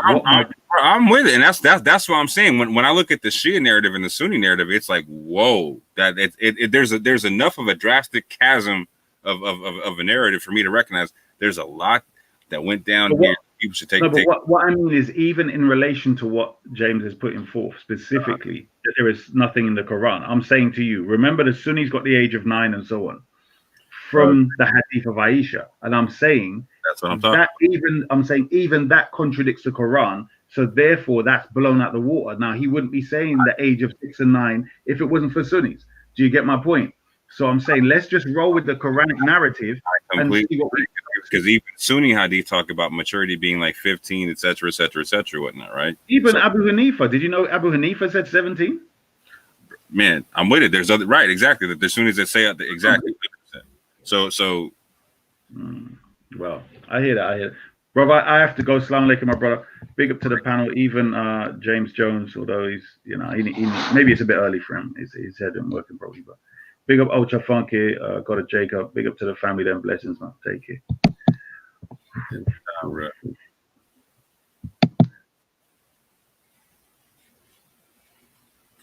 Well, so what I'm saying is this: is on an intellectual level, I can understand what James is saying, because if there's no definitive minimum marker in the Quran, the different schools of thought that come to the different numbers via their hadith, like you can't say that they're wrong on it. You have to give them something clear to go on. You know what I'm saying? So that's why I implore a man to go check out my videos on the concept, because I use a methodology. Again, I'm a Quranist. You might not think it's a valid concept or not, cool, whatever. But I use a specific methodology that I describe and whatnot in the videos and whatnot, to where I use what I describe as the methodology from the Quran to interpret itself, to where again you use the two criterions and judge between the two. And something to clarify something Isa said, where Isa alayhi salam came to abrogate some stuff in the Torah. I don't disagree with it. So it stipulates in the Quran that the light from the Torah is in the Injil, and that the Israelites fell off because they didn't listen to David and to Isa alayhi salam. So for me, my ulama, my scholars are David and Isa being the number one of them, and my tafsir are the Injil and the Zabur or whatnot, the writings of David and whatnot. So when I go through all three of those and whatnot, and I compare it and contrast and use the criterions and judge between them and whatnot, I get the age of 17 for the age of marriage. And for me, it has to be a fixed age, because this is the age where the orphans also receive their property, and it's the age like that's a universal concept and whatnot, and it's repeated multiple times about them getting their property. So you're not going to see like a 10-year-old orphan being in control of all their stuff, and that's not how it's talked about in the Quran. The Quran talks about getting a guardian for that situation and whatnot, and so there's a definite age to where the guardian releases property to the orphan, etc. whatnot. So that's not going to fluctuate. And again, using the concept of Imam Ali using or saying that he recognizes the oneness of God at the age of 10 or whatnot. I don't know the Shia narrative on that concept, but at the same point in time, from what I heard both of you guys talking about, he wasn't being compelled to make a choice anywhere. So I don't understand. I don't like him giving his opinion on something at the age of 10 is not him making a compelled choice. So I don't understand the correlation, because being married is not an opinion. That's a choice that you're making, that you're walking out and living. You know what I'm saying? It wasn't like he was told like you got to convert or die. He was from what I understand, you said he asked what he thought or whatnot. So it's not an apples to apples comparison or whatnot. So, Brother Moore, let me ask you a question. Would you marry a 9-year-old? Hell no. And check this out. If I had a 9-year-old daughter, you understand what I'm saying? And a man came up to him and was like, hey, man, can I marry your daughter? Understand, you'd be seeing Brother Moore on the evening news. Do you feel me? Wait, would you be on the news, like, because you'd be, like, officiating a ceremony? or because you would have caused this man to bleed through, like I would have left that man where I found his ass. Do you understand? Yo, this is the thing. This is the thing, right? Listen, for me, yeah, I'm just like, listen, you want to do your religion thing? Yeah, I don't care. Cool. But don't say it's perfect. And then when we fucking look into the tenets and it's like, nah, that can't work today. Like, it's just madness. This is cut the fuckery. People, cut the fuckery. Hashtag Okay? cut the fuckery. Just cut it out. Fuck's sake. Oh, tired. It's just nonsense. And you get these people just do mental gymnastics. Listen, it's madness. Okay? Madness. Just leave it alone. Leave it alone. It's madness and you know it. What is it that compels you to double down in madness? If it's madness, dissonance, bro. Like, so again, these belief systems become these people's world and whatnot. So like when you start challenging the belief, you're shattering their world and whatnot. You're shattering their identity. You know what I'm saying? So they have to uphold these constructs for them to uphold their identity. It's an unbalanced connection to these ideologies and whatnot. You know what I'm saying? That's what I'm saying. Like if you read these books and you can't recognize, like if you're arguing that it's moral for me to beat the hell out of somebody as long as I don't kill him and they didn't do nothing wrong, I'm saying put the book down, please. Back away slowly. You know what I'm saying? Yeah, just back away. Back away slowly.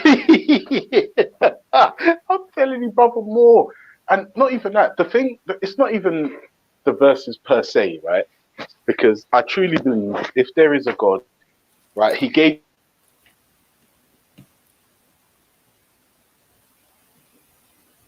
the brother earlier on today tried his best to justify the verse, and I was trying to get him to understand or tell me what the morality is here and where the justice is here. And instead of just saying, to be honest, in this particular verse, there's none. But instead, notwithstanding. What?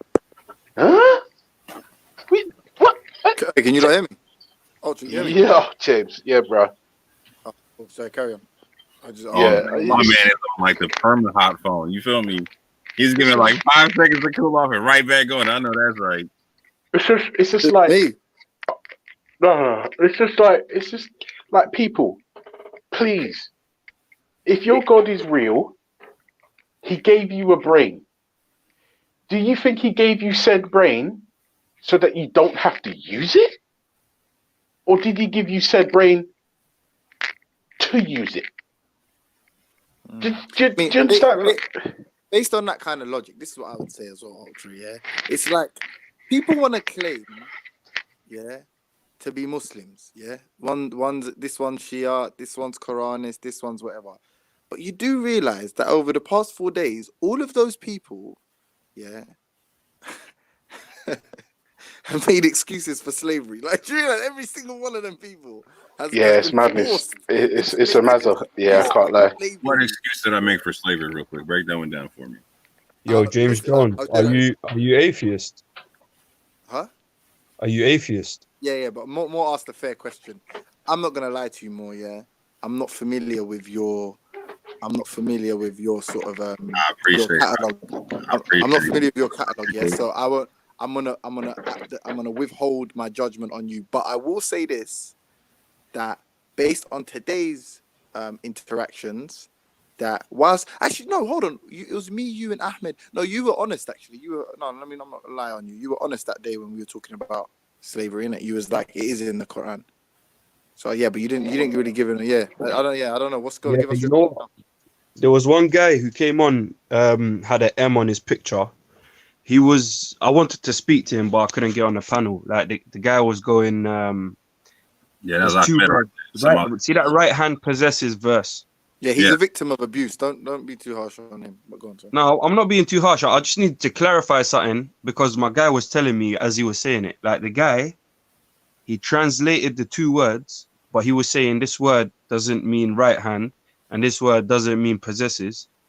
But the way he was doing it was kind of, it was disingenuous, innit? Like it's like one, let's tell you French, innit? One means un, and two means deux. Yeah. So if I say un, deux, I'm saying 1, 2. But if I come tell you, un doesn't mean 2, and deux doesn't mean 1. So there's no 1 and 2 in that sentence. It's like, yeah, un doesn't mean 2, and deux doesn't mean 1.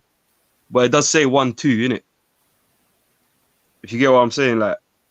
Yeah, no, I think I understood what you said. Yeah, I get it. Yeah, so he was translating right hand, and he's going, right hands doesn't mean ownership. And then he's translating ownership, and he's like, ownership doesn't mean right hands. So, like, it still says what the right hand possesses, innit? But he just, like, kind of. But the more troubling issue, and what I'm trying to bring to the fore, is you can, like, even what we were just doing with the 9 years old or the 10 years old or the whatever, what this specific word means. What this prophet brought forth was an age of obscene treatment of slaves. There wasn't a necessarily like an upturn in the fortunes of slaves, right? I mean, shit got real bleak. The dynasties that it precipitated, both Shia and Sunni, so I don't want to hear about all this schism stuff, wasn't beneficial for humanity. So from a purely magical, supernatural point of view, it clearly this prophet didn't have the greatest effect. People always say, "Oh, they used to bury their daughters in the sand." It was not like fucking cutting off their clitoris was, you know, some great improvement to the treatment of women in the and time, labia right? and labia. Yeah, and then not only time, but the treatment of black people or Africans, those of us who are African, those amongst us that are African. Yeah, those fucking raisin heads. What a bunch of fucking treatment raisin wasn't heads. better for Africans. Yo, wait, were every there Shia Islamic dynasties? institution, but every Islamic institution became anti-black and anti-African, both Shia and Sunni. Slavery was comparable to the chattel slavery, whether or not you want to make a value judgment. So from a supernatural perspective, it's a joke thing, and from a political and social perspective, it's equally a joke thing, given the preference of progressive secularist nations now, that most of these Muslims that are arguing online are actually living in those countries. So for you to go, this is my book, I believe it, and we should have some protected status, don't insult us, don't insult our beliefs, you're an anti-theist, that makes you a worse person. That's stupid. Because for 4 days people have been It's not stupid, bro. It's madness and it's snowflakery at its finest. So I'm gonna say right here, anybody who's trying to defend chattel slavery in any way, shape, or form, like, that is crazy. So my position is in the Torah and in the Quran that it does not authorize chattel slavery. That's my personal position. I beef with people on that one all day long on that, right? However, I'm gonna say this one more time. Like, so if you've got the cognitive dissonance to try to be like this is right, and somehow be like, at the same point in time, my book says something about slavery, but it's cool, but it's not saying what you think it is, but it's still like, I heard all the circles y'all saw people running around in the past few days and whatnot, right? I'm with you on that, right? I can't knock that. Like, that's what I'm saying. Like, if you think that the book says stuff like that, and you don't recognize, like, it's saying like no compulsion, this, that, and the third, and all other kind of things like that, put it down, man. Like, and walk away. It ain't doing you no good, fam. Like, because at the end of the day, any of these religious books that you're looking at, the whole point of them is to recognize that you're connected to the person walking around next to you, and that the easiest and best life is to be the best person you can to them and to yourself. Right? Facts. That's all, right? So at the end of the day, is don't be a cunt and cut the fuckery. You know what I'm saying? And whether you got the book or you don't. Simple. That, brother Moore. Hashtag that bitch. Cut the fuckery and try not to be a cunt. Now, let's be real. Let's be real. If we imply those two principles, that is the closest thing to a utopia that we would ever get on this planet. 100%. Like, if we just being cool, chilled out, and you just cut all the stupid fuckery, just cut it out. It makes for a much more pleasant experience. And Yo, like I James said to you, Jones. for me, Ah, it's always the guys threatening you with fucking hellfire and all this stupid shit, and if you don't believe us, you can fire our. An excuse to divide you up or to inflict some kind of force on you that's not pleasant in some way, shape, or form. It's like, nah, fam, like you that's crazy. You trying to and brother more. But it's cool. I'll go one step further. The people that tend to do this are cunts. Exactly. 100%. So whether they have the book or not, they would be cunts. You feel me? This is the problem. I'm like, hang on a second. See, for me, I can only speak for myself, and the best type of dawah, for me personally, is a person's behavior. Exactly. And I know I'm repeating myself, and I sound like a broken record, but I'm being real. You can't tell me you've got the perfect book, excuse me, and you've got the perfect system, but you're a cunt. And like, what? Like, huh? How does that even make sense? Makes no sense. There's my point. Yeah, look down and walk away because you're making yourself the poster child for that system, and you might not be representing the system right. Just because you are the cunt, you feel me? With or without the book. But you can't really call them cunts. Though, innit? Like, you know what I'm saying? Yo, James Jones, I want to add some fuel to your fire, yeah. And like for the Shias in the chat and that, I'm gonna make your thing I'm gonna make your lives a bit harder, innit? Like in Islam, women are said to mature at a younger age than men are as well. Just like to let you know that as well. Say again. So when you ask your question about like women are supposed like the age of maturity for women, there's something called the age of maturity, which is basically where your duties start to be like basically you have to do it. Wajib means you have to do it, innit? Yeah. That age is the age of maturity, innit? And usually the age of maturity for women is lower than the age of maturity for men. Why? I don't know. Ask Orthodox more, you're Muslim, innit? So that's a hadith tradition to where they actually conflate the concept of puberty and maturity, which are two separate ages in the Quran. And so two separate stages in the Quran, and so in the hadith, they in the Sunni hadith they equate it to puberty and whatnot. So they'll make that those different ages and whatnot. So, but doesn't anyone think that once a girl started puberty, she should have to finish it prior to being before she could be deemed ready? It's like if you got raw chicken and you season it, if you eat it, you're gonna fuck your shit up because it's not ready. It's just started. Literally, that's literally Fuck's sake, man. That's literally how it's broken down in certain parts of the Quran, bro. Like, so you have the pubescent stage, and then you have to where it's fully mature. You know what I'm saying? So jeez. But you know, I'm not gonna lie to you. I've got a 12-year-old. I've got a 12-year-old daughter who's becoming a woman, right? And I'm thinking to myself, if some dirty pussy or knocked on my door and said rare, I'm gonna be doing the Orthodox warring. Like that's gonna be all. You know what I mean? That's gonna be all you wrote. Bro, and it's madness that you can say when a woman starts. When a little girl, when a child, a young human being starts puberty, that she's somehow ready. You need to go fuck yourself. Like you have to. There's no choice. You have to go fuck yourself. Can I just say to more, like, because I haven't done any enough research on the Moorish stuff. I just thought it was an American thing, But obviously, I see there is sort of cultural significance in Islam for you, So I'll reserve judgment on how you come to your belief or what you follow precisely. But I would say that if we're looking from a black centric or pro Afrocentric position, I don't know how you describe it. Sure. Yeah, perspective. Sorry, not position. I would say that, and to speak to Ultra's point about cunts, no. Islam has been an amazing and brilliant religion for Arabs. What we now consider to be Arabs. No, it's been amazing for them. I mean, look how much resources Africa has.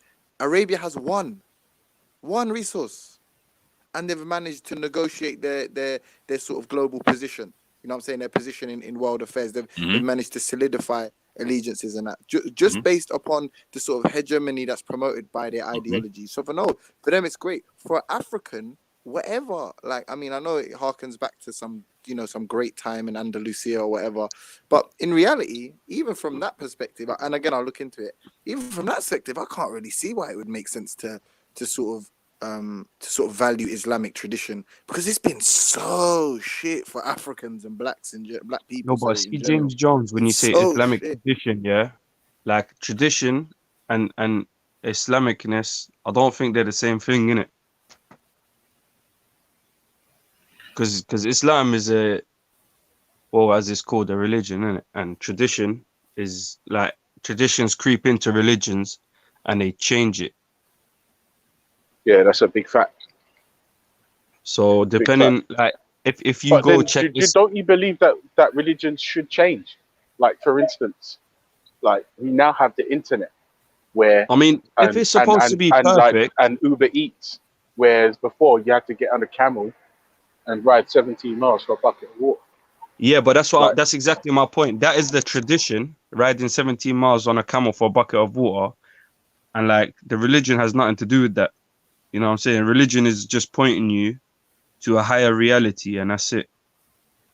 As far as my perspective goes, in it, like the way I see is that these religions are just trying to point you to something, yeah, and then the way you live your life and things you do, normal things, like I think that's all tradition, innit?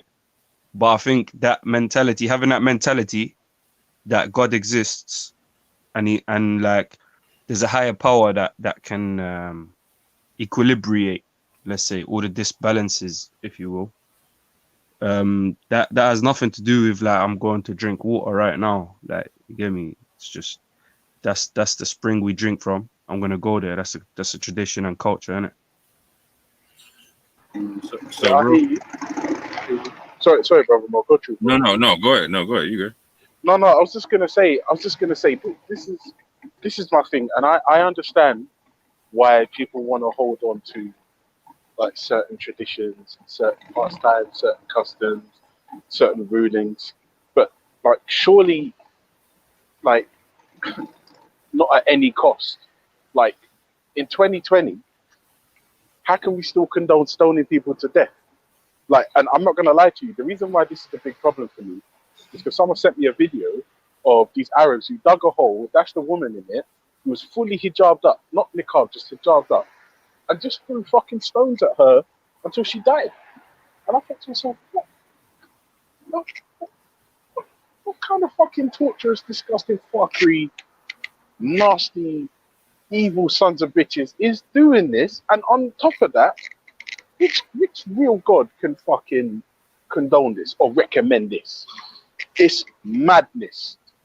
If you haven't seen it, yeah, then I don't even seek it out. It's horrible. It's torture. It's madness. And if you like this thing, again, comes back to my point.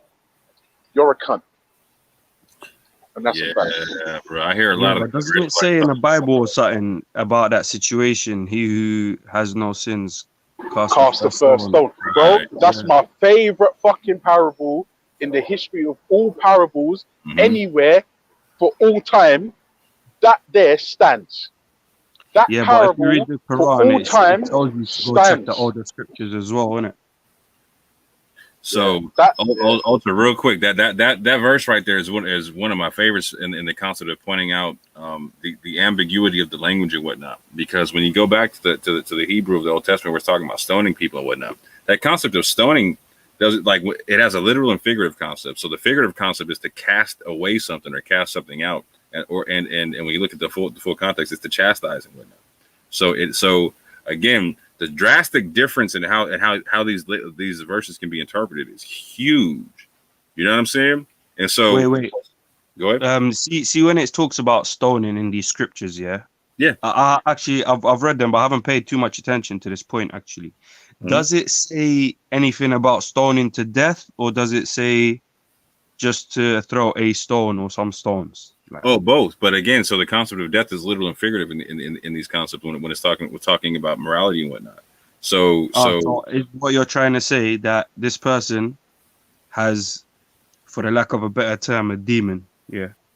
No. So no. Let me say it like this. So it's more so getting correction, like in a tough way, but like you're getting corrected though. Like it's this person needs to get dealt with and corrected, and they're getting the proper correction that they need and whatnot. But it's Yeah, it's that's not like kind of what I meant, innit? That's kind of like what I was trying to say. yeah. That this person has this. Sorry for using the word demon. Let me use a different word. Let me I say got you. a habit or like this person has 100%. Yeah, that's what I mean by demon. Like this person has a demon of lust. Yeah, if you want to use the word demon or habit or bad nature or whatever, and you're saying that when you focus in on telling them that that's the reason they're getting stoned, and that is on their forefront of their mind, and you stone them, it somehow attacks that specific demon and kills it. So I'm saying so the stoning isn't a literal thing, so no one's getting hit with the stone, right? You're literally it's a verbal situation, right? And it's a correction. Okay, so you're saying stoning is like pointing out someone's error if they were to do. You got it, B. 100%. It's like pulling somebody up and just letting them know what it is. You know what I'm saying? And letting them know you're not gonna let them slip on that type of. It's like you're holding them to account. You know what I'm saying? So again, on a literal level, it's talking about picking up a stone and killing them, right? On a figurative level, it's talking about correcting somebody doing something wrong. You know what I'm saying? So when Jesus says he who was without sin cast the first stone, he's giving a breakdown on what that means. He's like, no, you don't do that. What are you saying? He goes and looks at the woman and says, now go and sin no more. He's like, you know what you did, right? She's like, yeah. He's like, all right, now go and sin no more. You know what I'm saying? It's the same concept. He literally walks out the figurative aspect right for the people. I have a contention with that. Would you're Muslim, right? Yeah, a lot of people wouldn't consider me such, but yeah. I get more talk here on this channel than I do anywhere else. You know what I'm saying? I'll take it from the horse's mouth. Sorry about that. See when right now you see someone doing something bad and you know that it's bad. Obviously, you have a concept in Islam called spreading what is known, right? Are you talking about the covering people's sin concept? Because that's not what the Quran says. No. I'm talking about the concept which is translated in English as spreading what is known. Break it down. Or ordering what is known. Okay, explain it for me real quick. It's an Islamic concept. I was wondering if you can explain it for me. It goes hand in hand with another concept, which is called negating what is false. So ordering what is known. So let me break down right quick on what I do. What up, Chef? Hold on, give me 2 seconds right quick. So when I see somebody doing wrong, I take the Quranic advisement of you stand for justice, even if it's yourself or your family. You know what I'm saying? If you don't see it, that Allah sees it and He's well acquainted and whatnot. So if I see somebody do something wrong, I confront it when I see it. You know what I'm saying? But do you have any sins? Yeah. So how can you cast those stones? That was like, I wanted to ask that question. How can I cast? That's not casting stone. That's How not can casting you? stone. Yes, So I know, I but the way can't he cast described stone. it. If I see somebody doing something wrong, I can't cast the literal stone. But the thing is, when you describe the Bible verse, you said it wasn't literally talking about literal stones. It was talking about it was like a what's the word you used? But it's like a metaphor, innit? Like when you say you stone the person, like a correcting chastisement, like you're pointing out the fault and you're correcting it. All right, so like as far as what I understood is that you said when you cast a stone, you're casting out a word to let the person know. Yeah, that's as far as I understood it. That's the stone. Yeah. So what I'm asking you is, how are you casting these stones if you have sinned? So in the situation where Jesus is saying, if he who was without sin cast the first stone, that he's talking about a literal situation there, right? To where they're literally trying to stone a woman. So he's saying you can't, if you want to be able to do that, cool, be sinless. I.e., you can't do it. I.e., there's no. Why don't you take that metaphorically as well? Like, why don't you take that in the same sense that you take the other verse that he who is sinless cast the first stone? As in, if you're sinless, then you can cast your stones, and if you're not, then don't be telling people what to do. Because in that situation, here's what I'm saying. That verse about casting stones can be read two ways, right? So in that clarification, he says, don't cast the stones, basically. He's with us and don't cast the first stone. Then he turns around and tells the girl, like, you know what you did wrong, right? She's like, yeah, don't sin no more. points out the issue. You know what I'm saying? Gives a chastisement, and she's gone. And so it points out the figure. You see what I'm saying? Yeah, but did you get what I was asking you? I think we kind of understood that, man. We all understood that. But today, you're not Muslim, are you? You could call me a Muslim if you like. I believe in one God, in it, and I try to submit to that God. So if you want to call it Islam, I just wanted to understand. I was just making sure who I'm talking to in it. But you're not. Now I understand that you can be called a Muslim, but you're not a Muslim. I believe in one God, in it. So I'll give you my shahada right now, yeah. I'll bear witness that there is no God but the Most High, and I'll bear witness everyone should leave me alone about it. I know that's right. So they done right, Chris. The Israelites. All right, that's cold. So are you an Israelite too? Then? Are you an Israelite too? Huh? Am I Israelite? Yeah, I believe in one God, not Hebrew Israelite. You know, I'm just Israelite. Yeah.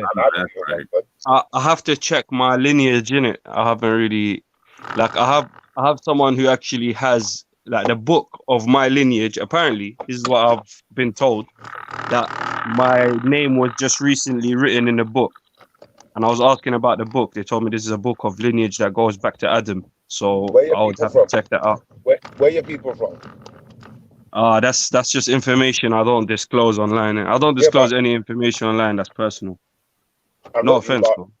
When you say you don't disclose any information online that's personal, that's not really personal. That's just telling me what part of the planet you come from. So if you're embarrassed about who you are, no, it's not even about that. I got my own views on that as well. I don't even believe in all this stuff. Like, bro, listen, you don't have to explain nothing, bro. You made yourself clear. It's personal. I'm not on it. Done. No, but I still, I'll say, like, I don't even believe in this stuff to begin with, innit? I got you. It just comes across like when someone says, like, for instance, if you ask me what my name is, I'll tell you my name. Like, you can look on there, you can see Shipper Don. You ask me my real name. Yeah, but if you ask me what my name is, I won't tell you. You know what I mean? Because obviously you want to hide your information because you've got something to hide, or you know, maybe you're embarrassed us about something. I don't know, but I'm not trying to chastise you here. I'm just asking, you know, where you're from genuinely, yeah, so that I can get an idea of whether you are an Israelite or not. But then in another respect, you could be an Israelite anyway, because Israelites were nomadic people. They went everywhere. So there's definitely a possibility either way. But you'd have to be dark skinned. So if you're not dark skinned, then unfortunately you're not Israelite. Hey, let me cut in for 1 second. Schiffer. Hey, I saw you on camera yesterday, boy. I was proud of you. I said, look at nephew, put in some work. But I just had to come on there and jump up, you know, give you some shout out. I was like, okay, I was liking that. But yeah, you had the dude on the ropes. He was on the ropes, bud. He was injuring himself. You let him off the rope when you started talking that what was you talking about? Some Egypt shit. If you would have kept it with him, you had him. I was like, look at nephew. Yo, cuz, you know what it was, yeah? I didn't really want to have him on the ropes, and I'm trying to show people, yeah, that it's not a winning thing. Only the Most High wins. I don't win nothing here, innit?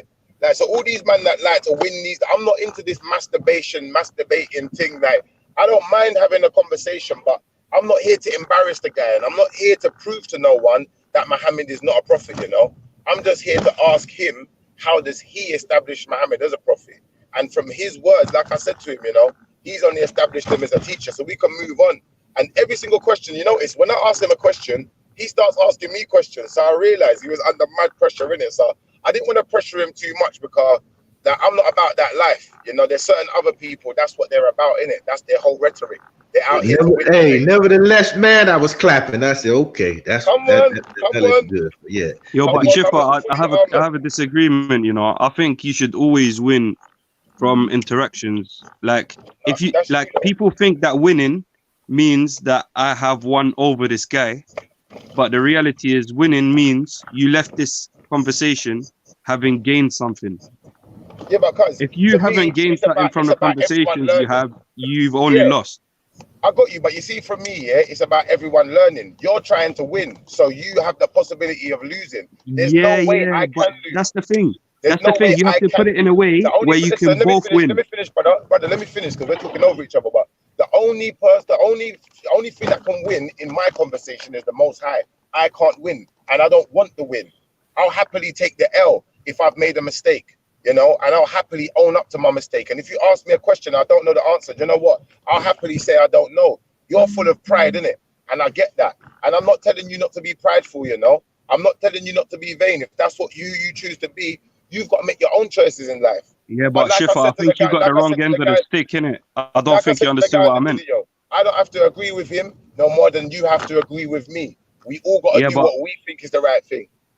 But to agree or disagree with me, you have to understand what I'm saying. I don't think you did. What I'm saying is that most people think that winning is to get one up over the person. Like, you can both win. You can both learn information. That's a win. That's the success. No, I don't class that as a win. I don't class that as a win for us. I class that as a win for humanity and a win for the Most High.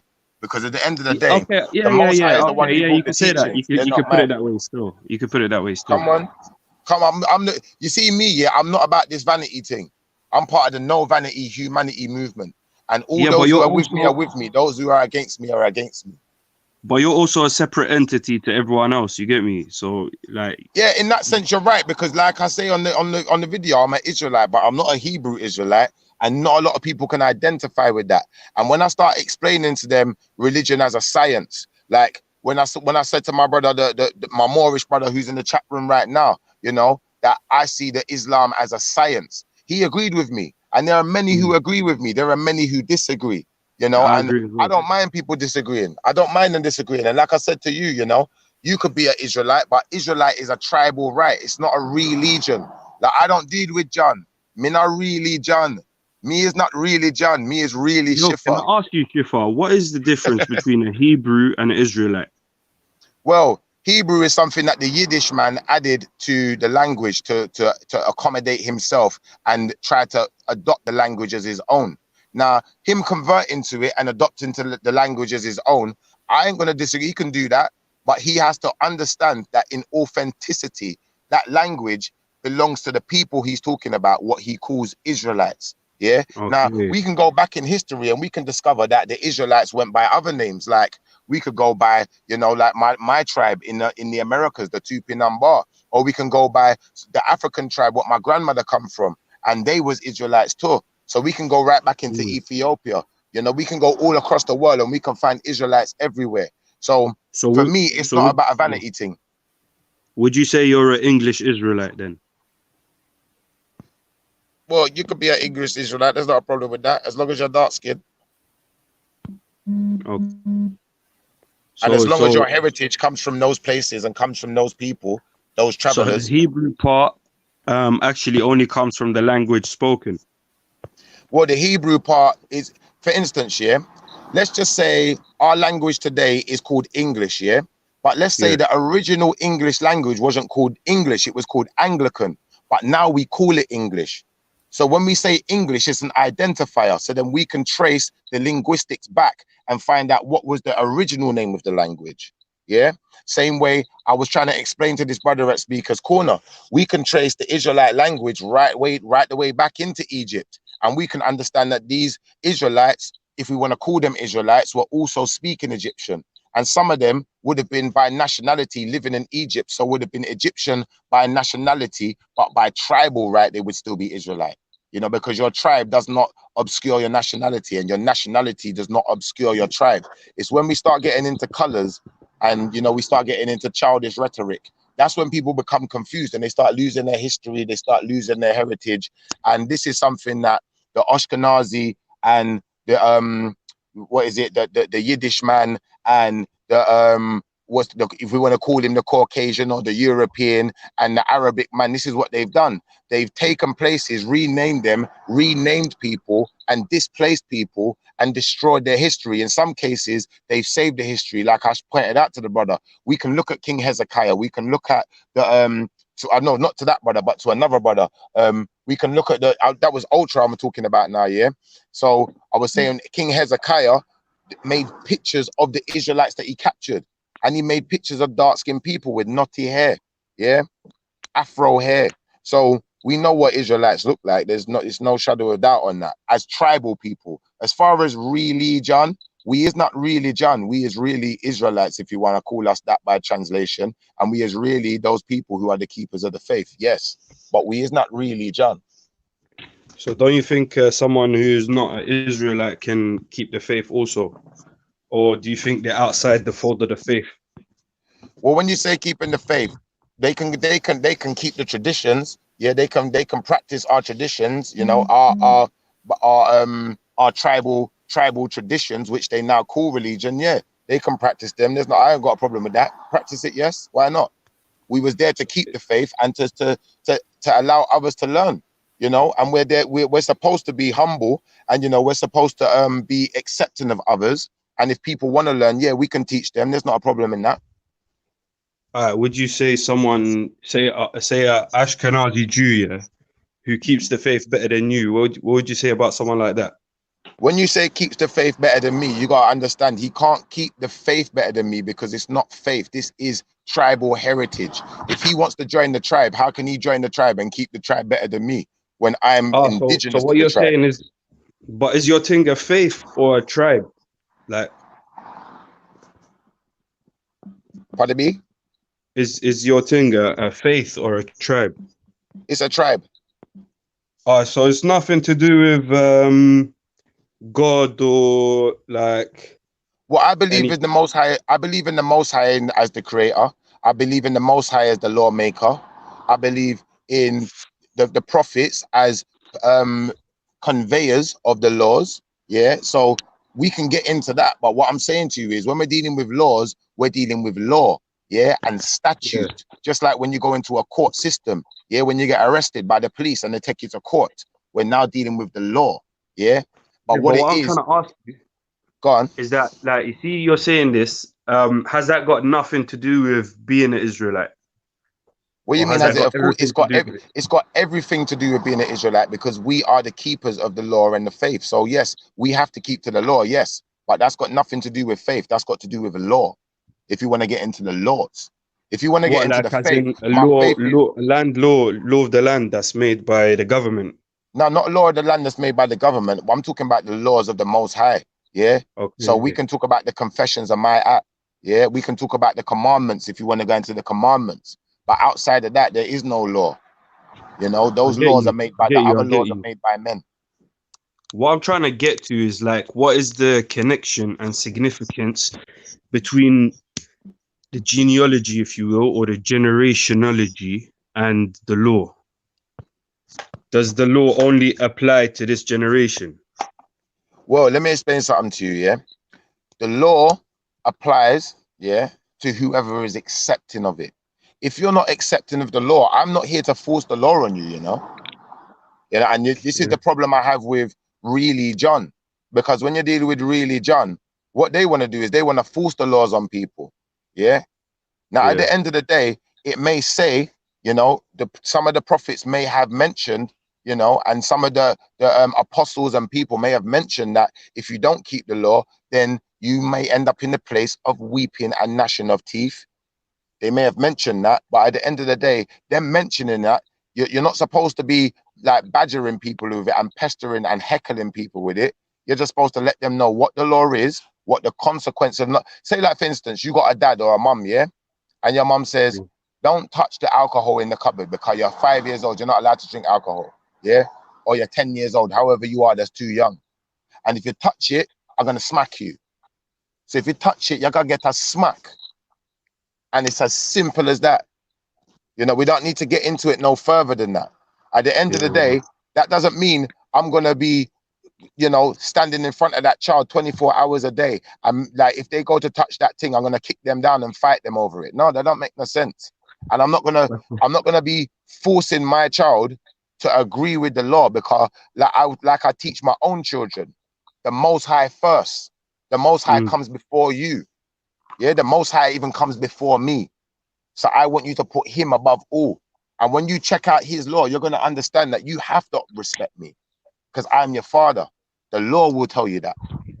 I never told you that. The law told you that. So we're not dealing with my feelings all the time. Because what happens is, you know, people get confused and we're dealing with so many different feelings and so many that, you know, people start now believing that they are God.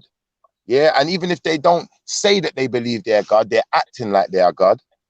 Yeah, they're acting like they're the creator. Because let me share something. No man can't make a planet. So who gives you the right to tell anyone what to do with it? Who gives you the right to say, I own this piece of land? Who gives you the right? Don't get me wrong. You could be on a piece of land and build your house. You made it, innit? You can grow a tree. You grew that tree. That's your tree. Yeah, but the land is not yours. The land belongs to everyone. So if you can have, then everyone can have. Yeah, and it says So clearly, right, when we go on. what I was trying to get to you in the beginning was obviously you're making a distinction, yeah. So when I said that Ashkenazi Jew, I meant like, see if this guy follows the law better than you, who is part of the lineage. Then what do you say about that? I'd say that he's keeping God's law, but that doesn't make him more part of the tribe than me, because tribal heritage is about lineage. It's about your actual bloodline. And when we get into bloodline, you know, even if we're going to deal with Islam, yeah, and we're going to deal with the bloodline of Abraham, we're dealing with dark-skinned people. We're going to get into Muhammad, yeah, we're dealing with dark-skinned people. Yeah, if we're going to get into any of these people they want to talk about, and they talk about the lineage, when they talk about the lineage that they come from, these are all dark-skinned people. We can go into Ishmaelites. We can go into any of these tribes they want to talk about. It's all dark-skinned people, because we were the keepers of the faith, and we all were the seeds of Abraham. So what we're going to have to work out is, how did Abraham, yeah, who, don't get me wrong, yeah, he had many wives. Yeah, I'm not saying Abraham didn't have many wives, and one of his wives was an Egyptian. But we know the Egyptians were dark-skinned people too. And every wife that he had from every nation that he took a wife from was all dark-skinned people. So how all of a sudden these picnic turn light-skinned? That don't make no sense. So why do you think God created everyone? I think that God created the sons of man, yeah? And from the sons of man, you can get all the DNA of all the other people on the planet, yeah? And some people have more than just man in their DNA, and that's why you get some of these. Well, when you say man, yeah, like when we talk about man, so you got these scientists here, they talk about evolution, like man like Ultra, them man, they like to believe in evolution and people evolving from apes and them thing there, like man like James Jones and certain man. Now, like I say to them, I'm not in any form of evolution? No, sir. Man was Not made any form at perfect all. in the most. Man was made I'm not talking about perfect in the Darwinian evolution. Now listen to what I'm going to say. Man was made perfect in the Most High's image, yeah? And if we go back even into, all right, if we go back to the Enochian, yeah? We go back to the Anunnaki, yeah? And what they call the Sumerians, yeah? The Samaritans, yeah? Now you look at their doctrines and you look at what's on the walls. These people were dealing with DNA strand from way back there. We're only, the Western world are only dealing with manipulation of DNA today. Yeah, in the last maybe 100 years to maybe 200 years, maybe a bit before. I can't tell you the exact time, but it's very recent. And with the Anunnaki and the Enochian, the Sumerian and the Egyptian, they were dealing with it from way back when. So, like I always go on. Yo, see these Anunnaki, yeah? Do you know much about them? Well, I know a little bit about Anunnaki. I know a little bit. Would you say they were earthlings? Well, I would say that if you look on them, then look like people, don't. Yeah, they do. But a lot of people theorize that they came from outside, like from outer space, innit? And this is where we're gonna get the problem with, you know, what you just said there. We're theorizing. And if you want to say they came from outer space or came from another planet, I'm not even gonna argue with that. It's not me saying it, innit? It's Zachariah Sitchin. Not you personally, but I'm saying if someone wants to say that, I'm not even going to argue with that, because we can go back into Egypt, we can go back into Kemetic science, yeah, we can go back into Aztec, we can go into Olmec science, yeah, and we can find that these people were dealing with Stargate, which means we didn't have to build a spaceship to travel through the stars, you know. They're talking about, they got teachings that talk about walking to other planets on beams of light. Walking. Do you know much about that? Well, I've told you what I know. I've told you what I do know. You know, if we want to get into it really deeply, like I've been trying to do. I would love to. I'm trying to get out to America, and I'm trying to like at this stage of my life, you know, where I'm trying to gain more knowledge.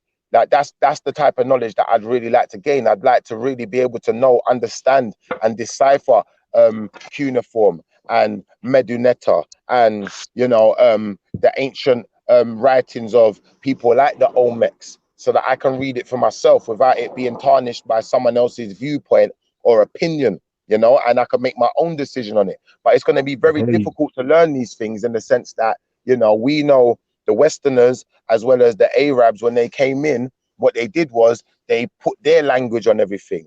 And a lot of the language and a lot of the artifacts, a lot of the museums, the history, the libraries, they were destroyed. So it's going to be very difficult to do that.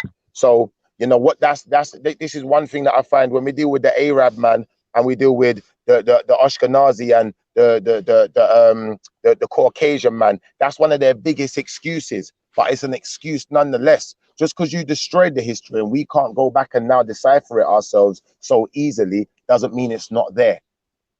Yeah. I agree with what you said last time.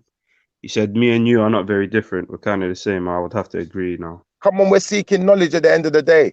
So anyone who's seeking knowledge, we're similar in that. Maybe we're from different tribes, but you know what? If we got our heart in the right place, the Most High is going to shine on us. Yeah, but you see what I don't get about this Hebrew Israelite theory, law, I don't know what to call it, innit? Like religion, I don't know. Well, Hebrew Israelites are confused because, like I said, these same Hebrew Israelites that want to be standing in the street saying, oh, the white man's the devil, you're the devil. And you know, all this foolishness that you see some of them doing. Not all of them, but some of them. Like, stuff like that is frowned upon by the Most High, going by their Bible's standard, which, like I told you just now, clearly states they have to show humility. They have to be accepting of others. And if someone doesn't know something, they have to be willing to teach. They have to show charity. They don't have a choice. And once you give yourself that choice, you now become something else. Now you're dealing with vanity. Now you feel like you've become a god. You may not so what would you call someone?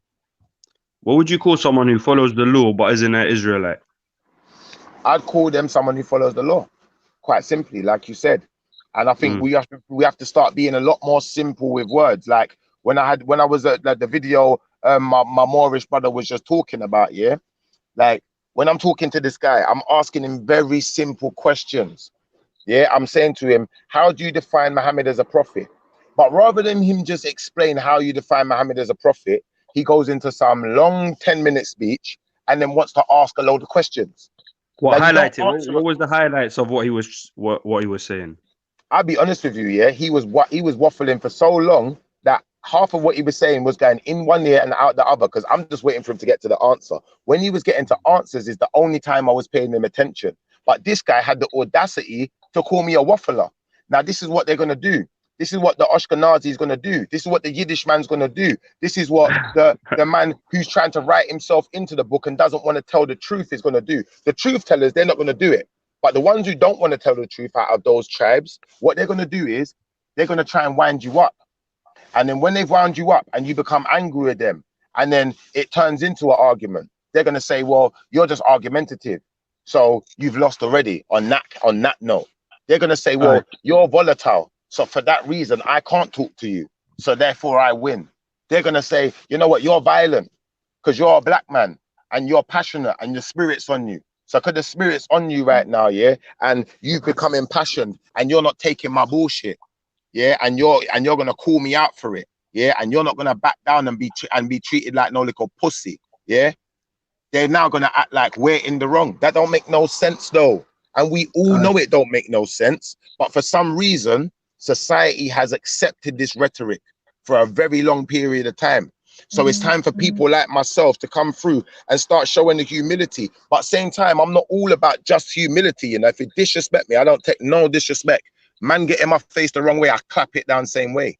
You understand? Humility where it's needed, didn't it? That's right, where it's necessary.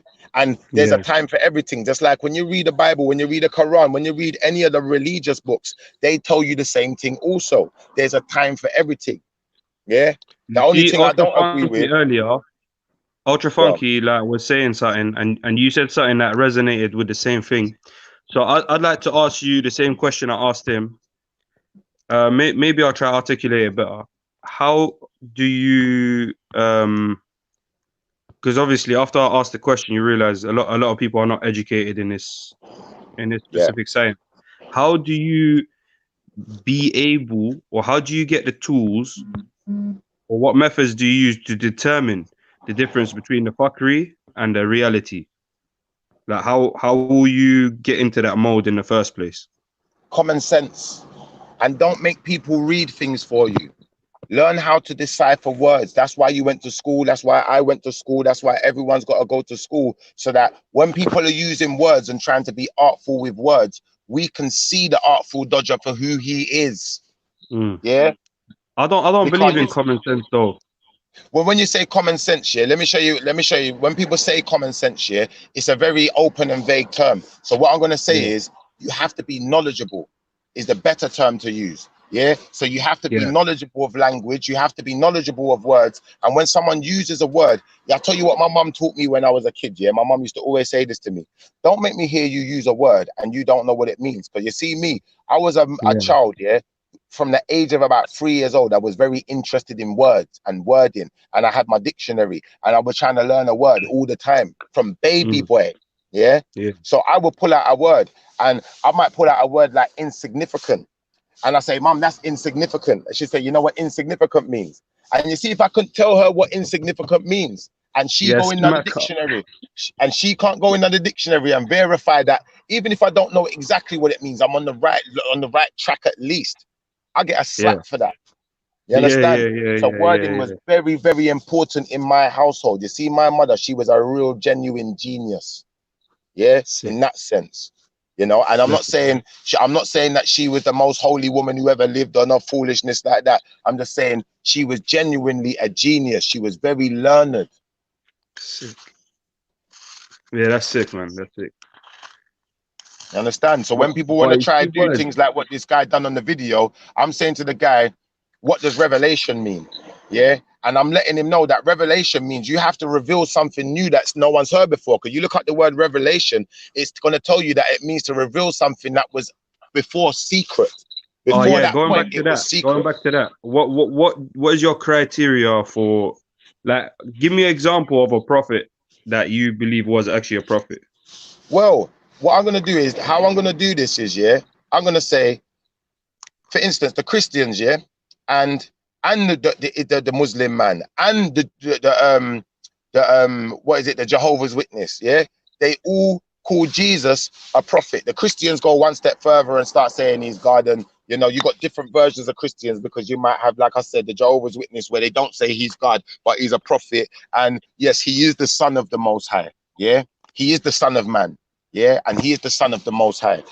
Now we can get into it like that, and we can say, okay, if we're going to verify Jesus as a prophet, going by dictionary definition, he does qualify. If we're going to use wording to qualify him, he qualifies. And how what is understand the dictionary definition? Well, the dictionary definition of a prophet, is someone who comes with prophecy. And prophecy, the entailments of prophecy are not just revelation. It would be revelation. It would be, I'm not sure if the word is divination, but you have to show some type of divine intervention or some type of divineness about that person, and some type of interaction with the Most High, whether it be through angels or direct contact. But doesn't Muhammad fall into that category? Unfortunately, by our Muslim brother who was in that video trying to explain to me how he comes into that context, no. By his definition, Muhammad is a teacher. And by his definition, anyone who is a teacher, who is a truthful teacher, is a prophet, which doesn't make no sense, because the prophet has to show something. And as far as revelation is concerned, to do revelation as a prophet, you have to show something that has never been shown before. And the Muslims like to have the understanding that Muhammad has come with revelation. So we can debunk that real quick. Now, if they can show us some revelation, sorry, go on. If they can show us, if a Muslim can show me some revelation that Muhammad made yeah, or some prophecy that Muhammad made, because prophecy in the sense of, say, like I said, for instance, like I said to him in the video, if a prophet makes a prophecy that something's going to come to pass, and he says, well, within a certain amount of time, you know, or on this day, you know, but you have to give some kind of time period at least for us to authenticate that you're not just being, you know, you're not just leaving a door wide open so that it's inevitable that what you say is going to come true. You know, in the sense of, we know that technology is always advancing. I'll tell you another mistake he made in that video. He said, you know, at that time, they didn't know nothing about no electricity and listen, this guy don't know nothing, because I can tell you, is that the video where you're talking to that Caribbean revert? Yeah, and I'm talking to Shamsi, yeah? And I'm going to tell you this now, yeah? Where Shamsi made a big mistake. But like I said, I'm not here to call people out. I'm not here to religion bash. I just wanted him to explain himself. But what he wanted to do was ask questions and dance around and do the butt dance, do the booty Oh, wait, shake. so you Now, spoke to Shamsi and asked him about this?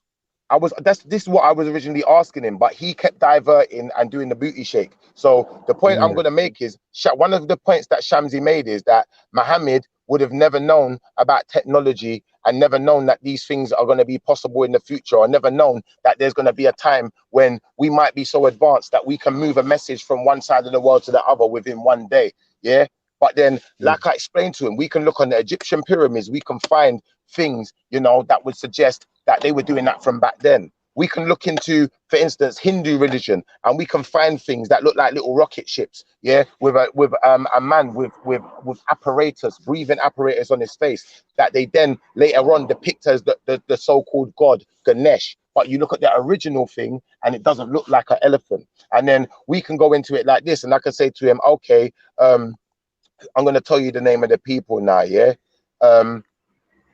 There's a people, yeah, that were making batteries, yeah, and I think they're Babylonians, yeah. Baghdad and battery. these batteries produce electricity, yeah. And he said they didn't know about electricity. Another thing I'm going to show you. You see You're the talking pyramids, about in the vials that had like yeah, metal you bits. know what I'm talking about. Yeah, the You know what Baghdad I'm talking battery. about. The Baghdad battery. You see it there? Now, here what I'm going to say to you again now, yeah? Another thing, how we know that these people knew about electricity way back before any Muhammad lived, yeah? Go into Egypt, go into a pyramid, get yourself an ohmmeter, and understand that that pyramid produces more ohms of electricity than any nuclear reactor, than any other device made on this planet. But these people didn't know about electricity. Yeah, but the capstone on the pyramid, yeah, is made to withstand current. Yeah, Thing is, when I and spoke you to go Shamsi, underneath he the did tell me pyramid, a couple it's got prophecies nodes. still. Yeah, but the prophecies he's coming with, like I said, they're not. I can't define that as a prophecy. Yeah, because first and foremost, yeah, if we're gonna get into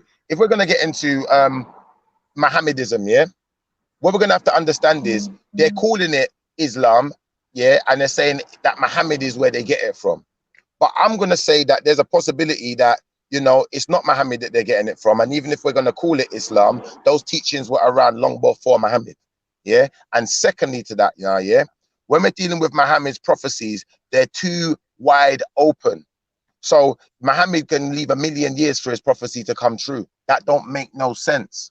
You see, when Jesus makes prophecy, yeah, you see when the Bible makes prophecy, it's very specific. It either gives you a specific time period, or it gives you a specific time, a specific place where Oh, that's something's going actually to good. happen. Maybe you can share with the audience something that you can obviously clarify the difference between what Shamsi's saying and the actual prophecy. Well, I did this yesterday as well. When we talk about the transatlantic strait, when we talk about the transatlantic slave trade, that is prophesied in the Bible.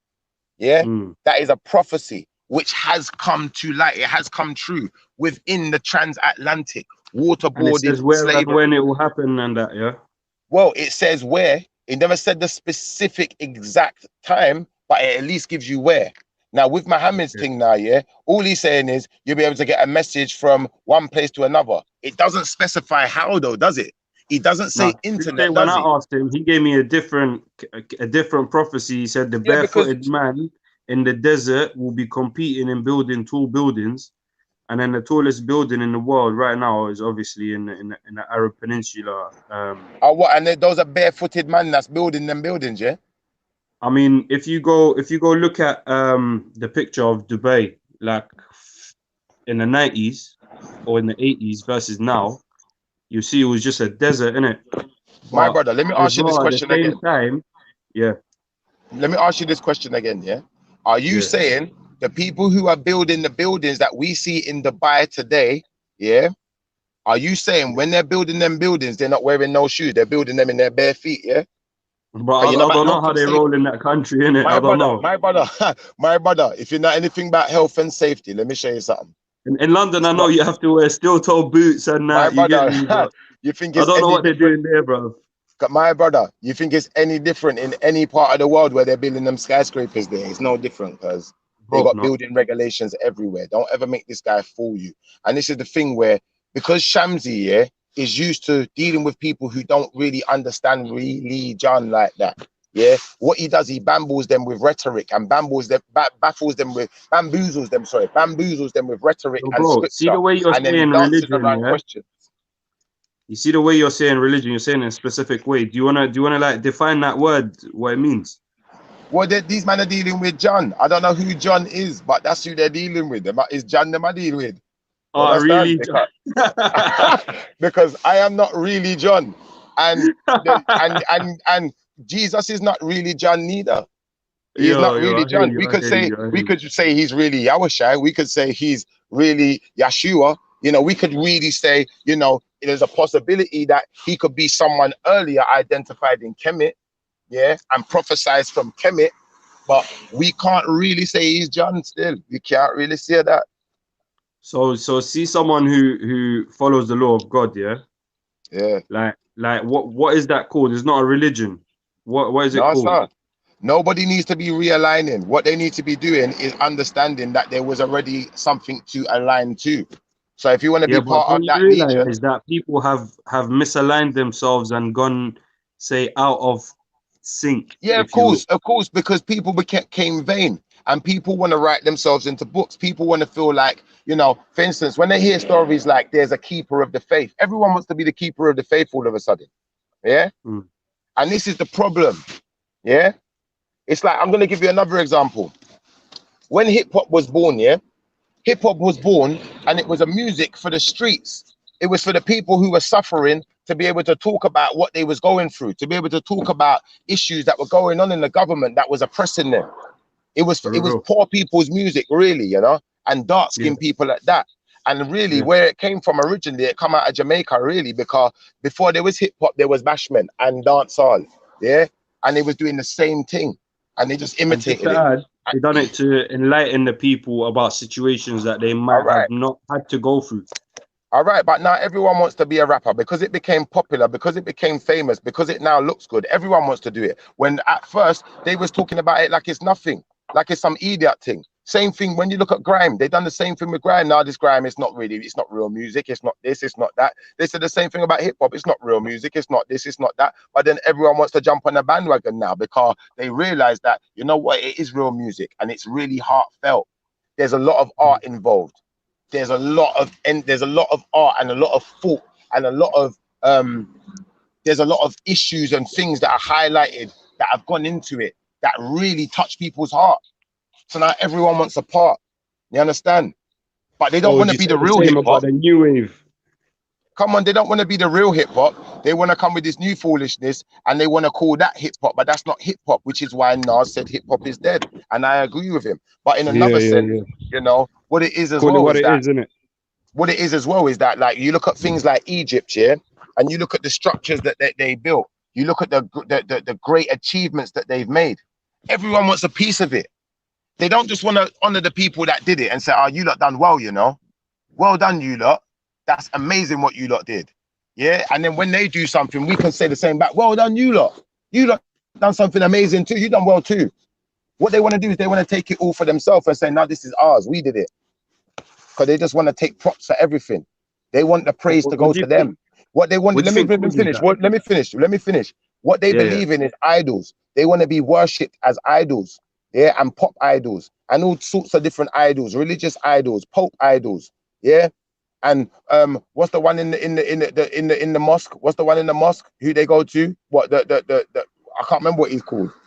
I can't remember the guy who's in the mosque. The imam. You understand? They want to be idols. They want to be priest idols. They want to be what's the other idol? They want to be deacon idol. Yeah, they want people to idolize them and think that they have to go to them to understand something. No, sir. Yeah, you can't say everyone. Like, some people are genuinely trying to get people to understand, because they obviously believe what, like, not everyone is blind, in it. Some people actually believe what they believe is true, or My they brother, know let me say something and they're something. trying to My spread it. brother, I don't business what they believe. I believe in the truth. And the truth is this: if you're gonna make an establishment, yeah, in the Most High's name, and you're supposed to be a charity, and you're doing this to help the people, then every penny you collect must go to help the people. Don't let me see no dirty crosses hanging around your neck made of silver and gold with jewels and jewels dripping from it. Because them man in the church are dripping more than these man you see in hip-hop videos. Don't ever get it twisted. Yeah. Some of these man you see, you talk about, that's imams and these man there, they got big money dripping more than you see in Nah, any you know what? hip-hop video. Now that you say that, I got a big up C Time. Yeah, like he keeps talking about Imam Ali, and I read about his like the way he used to distribute the wealth. That's what you're talking about. Like, that's an instance in history I can actually And find how did someone he who distribute the wealth? Tell me. Yeah, let me tell me what you've learned, because I'm gonna learn something now. if you go read about it, you will find out he never kept a penny for himself. And when there was other leaders about, he used to push them into not abusing the people's wealth, and to, like, because they used to have stacks, like, you know, you got a room full of jewelry and shit, like, yeah, you know what I mean, and he used to use like it on these men that call themselves. And themselves sheiks, like these men that call themselves sheiks, yeah, and they got X amount of wife and X amount of billions, yeah, and want to suck all the oil out the ground and sell it, but don't feed their people, they feed their pocket, yeah. So yeah, he's right, and people like that, you see them ones there, I'd say that he's a real Muslim. He's really going by his book.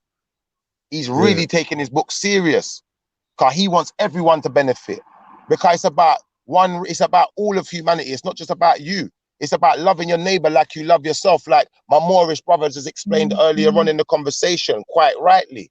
And if I love my neighbor like I love myself, you see, if we're both from the same patch of land and I go and suck £2 billion out of the land, and there's 10 of we that live on this land, then if there's 10 billion that we just got, then it's 1 billion that we got each. Yeah, as far as I'm concerned. like, fair split, blood. Come You know on. what I mean? But they don't want to Fair do split. that.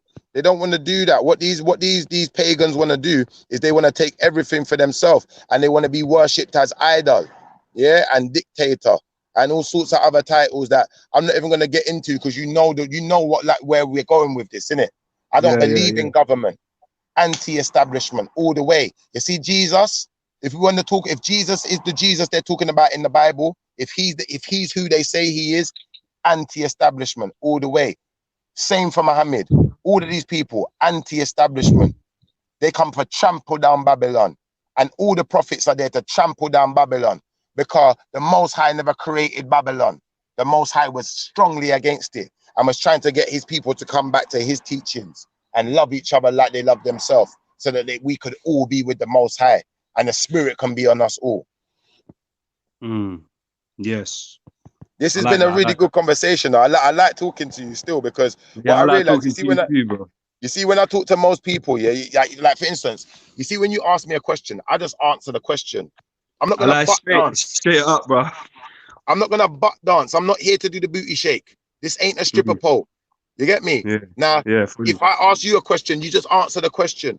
And when you ask a question, you ask it genuinely, and you're accepting of information. And if you see something wrong, or if you can add something, I'm happy for you to do that too. Don't ever think that I'm here to try and dictate to no one. This is not a dictatorship. If you can enlighten me in some way and show me some information that can refute something I'm saying, you know what? And I can confirm that and relate it indigenously to my tribal rights. Then you know what? I'm gonna add that to it. I'm not here to be vain. I'm here to do the Most High's work. On that note, yeah, I just looked at the comments a second ago. I read the comment saying, this Shifa, Israelites goes on. No, wait, that wasn't it.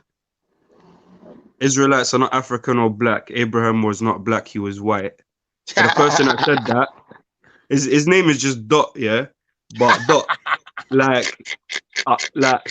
I'd like to see, like, obviously there must be some information that you have for you to My say brother. that kind of thing like you know it, innit? So My brother, this guy, like I said, like, I'm going to tell Dot now, yeah? So, Dot, if you're listening, yeah, go to the British Museum. Go look on the stone tablets where them take from King Hezekiah. Yes. And see what he was calling an Israelite. Find me one that is white. Find me one that is Caucasian. Find me one that look Arab. Because let me show you something. King Hezekiah might look Arab. He might look like what we know today as an Arabic. He might look like one. But he not look like an Israelite. So you're going to have to put some clothing on your argument and take off your dirty drawers and your dirty cross. You understand? oh, Marshall, it's trolling, yeah. If someone's trolling, yeah, you still gotta ask him. See, like, you can't just assume in it. So obviously, I just asked. Hey, Black Telek, jump on the panel, man. I wanted to ask you a question earlier. You jumped off. If you can, come on, jump on, man. Hey, before he does that, yeah, let me just answer the question of the day real quickly. Real quickly, question of the day, yeah. The question of the day is what was the question of the day again? Someone remind me. It was is eating pork a sin, but owning slaves is not? Has God got morals? Now, as far as I'm concerned, owning slaves is a sin. And if you listen to what Shamsi said yesterday, because we've been hearing this rhetoric on Belly Vision for a few days now, where someone said that it's okay for Muslims to keep slaves because it says in their Quran about what their right hand possesses. But Shamsi was refuting the Quran yesterday because he said, no, it's not okay to keep slaves. They're allowed to keep servants, and only at times of war, when they've taken prisoners of war, and those slaves do have to be released, either by trade for other prisoners of war, or maybe by release by, you know, whatever damage they done to the country, they work off the debt that they owe now to that country for mashing it up or damaging it. But in some respect, they have to be freed. So according to Shamsi, they're not allowed to keep slaves. But, you know, if someone can prove to me that the Quran says that they are allowed to keep slaves and slavery is all right, then, you know, it's for Shamsi to refute. I'm not a Muslim. I'm not a Muslim, innit? But then in another respect, it's okay if anyone wants to eat pork. They don't fear nothing. Eat what you want, eat. Nobody can tell you nothing. The only thing I will say is, if the Most High is upset with you eating pork, you will find out on the Day of Judgment. And you can go into your book. You can go into any of them books if you want to, and you can find out, you know, not just the Muslim book, go in the Christian book, go in the other books and look and discover for yourself what you think the answer is. I don't eat pork because it doesn't agree with me. And if I look in the books, I can find in the Bible, it says that the pig was unclean. Yeah, well, that's big what you just said, though. That's big, man. Like, man, then go read in the books, use your own brain, come up with your own answer, because obviously you got a brain in it. Like, you understand? You got sense in it. Like, you can make sense of stuff. Like, you get me? But you see what I'm gonna do now? I'm gonna take the back seat for a minute. Yeah, man. You know what it is, Shifa? I wanted to ask you a quick question still, but on that point you was just talking about, yeah, like big up yourself, yeah, you killed it still, and big up for dealing with Shamsi still. Big up. But, can't take that idiot, but still. Anyway, I'm on this point that you're talking about now, yeah. I'm saying like the Bible tells us not to eat pork, yeah, and the Quran tells them not to eat pork. But you know what? You have to, if you don't want to accept the books and that, go off your own common sense, innit? Like, that's right. This animal goes around in its natural habitat. It will be going around the earth, eating up all the dead waste, everything that's it's a cleaner, it's a natural dustbin truck. You know what I'm saying? So why would you do that? You know what I'm saying? Why would you eat something designed to clean the earth and eat all the rubbish, everything? Can I just offer you some critique here, yeah? Because what the Muslims are going to say to you, yeah, is that, you see, if you're in times of famine, yeah, then you're allowed to eat pork. Well, that's their business, though. I don't know. You understand? Yeah. But I'm going to show you something else now, yeah? Now, what we notice is... Yeah, but cuz, here I'm going to say, this is what we notice, yeah? We'll notice this, yeah? You see, in Western countries, yeah, in the more northern ones, like even places like Britain, there's not a lot of food that grows here. So, you know, if for them to get by, they had to eat a bit of pork, then we could class that as famine, because what really grows here, what mushroom, that's not food. What potato? If you just eat potato, you're going dead. Because all that starch in the system are gonna kill you. That lots of stuff there that you can eat, man. You're mad. They got bare wheat that grows here. They got sea moss. They got bare things that could be off. You get me? I'm not hearing that excuse. I hear you, but I'm not making an excuse for them. I'm just saying, you know, in these type of places where we know that, like at certain times of the year, especially when it freezes over, there ain't no more wheat. So don't get me wrong, they could save some, but you know, when you've got too many people to feed as well, you know, and there's a lot of people that's come to this island, you know, historically, and they keep coming, and the masses keep growing and growing and growing. There may have come a point where they're not able to feed it themselves properly. So, you know, they had to start adopting other methods. I hear you, but my advice to them will be, keep faith in God, that you get me, this famine will end, and don't eat the pork, innit? You know what I'm saying? Just have faith, you're gonna get food. Or get on a boat and come to the warmer parts of Europe. Got to Greece in it or somewhere. Got Spain. But the thing is though, the Caucasians, they don't like to share with each other, and because they don't like to share, this is why, you know, I can kind of understand that some of them might have been in that position. Sorry, Shifa. Yo, Veli, try get the back chat in, please. Yeah, sorry, go on. And not all of the Caucasians, you know, some of the Caucasians, they do share with each other. I'm not going to say all, but there's a large number of them that don't want to share. So for that reason, there may have been times of famine. When you look back in their history, they got the dark ages and them thing there. Certain people, like, they weren't living. So if they were the only thing that they could catch to eat, because one man has taken up all the land and is not allowing them to eat, and the only thing they can catch in the wild is pork and whatever they can find, and pigeon and whatever, they have to catch what them can catch and eat something down. Yeah, but you know, and the most if obviously you would have said that, innit? If their Quran thing says that, but ours don't say that. You know what I'm saying? So like, well, the Bible just says the pork is unclean. It does specifically tell us which animals to eat, though. You're right. You're right. You see that things different to us, I'm like, big up family, big up. Allowed to eat camel. Yeah, man, big up. Them man are allowed to eat camel. Yeah, I'm not allowed to eat blood. You're not allowed to eat camel, Ezra. No, you're right. You're wicked. You're wicked. Ezra's a wicked man. I love you. You're not allowed to eat camel. Gunshot, shot fired. Ezra, you lot used to ride camel too, you know? Stop it, bro. Yeah, we don't eat that, bro. We don't eat that. Shot fire. Hold on. Is it haram in the Torah? Is it haram in the Torah? Yeah, it's ride him and I eat him.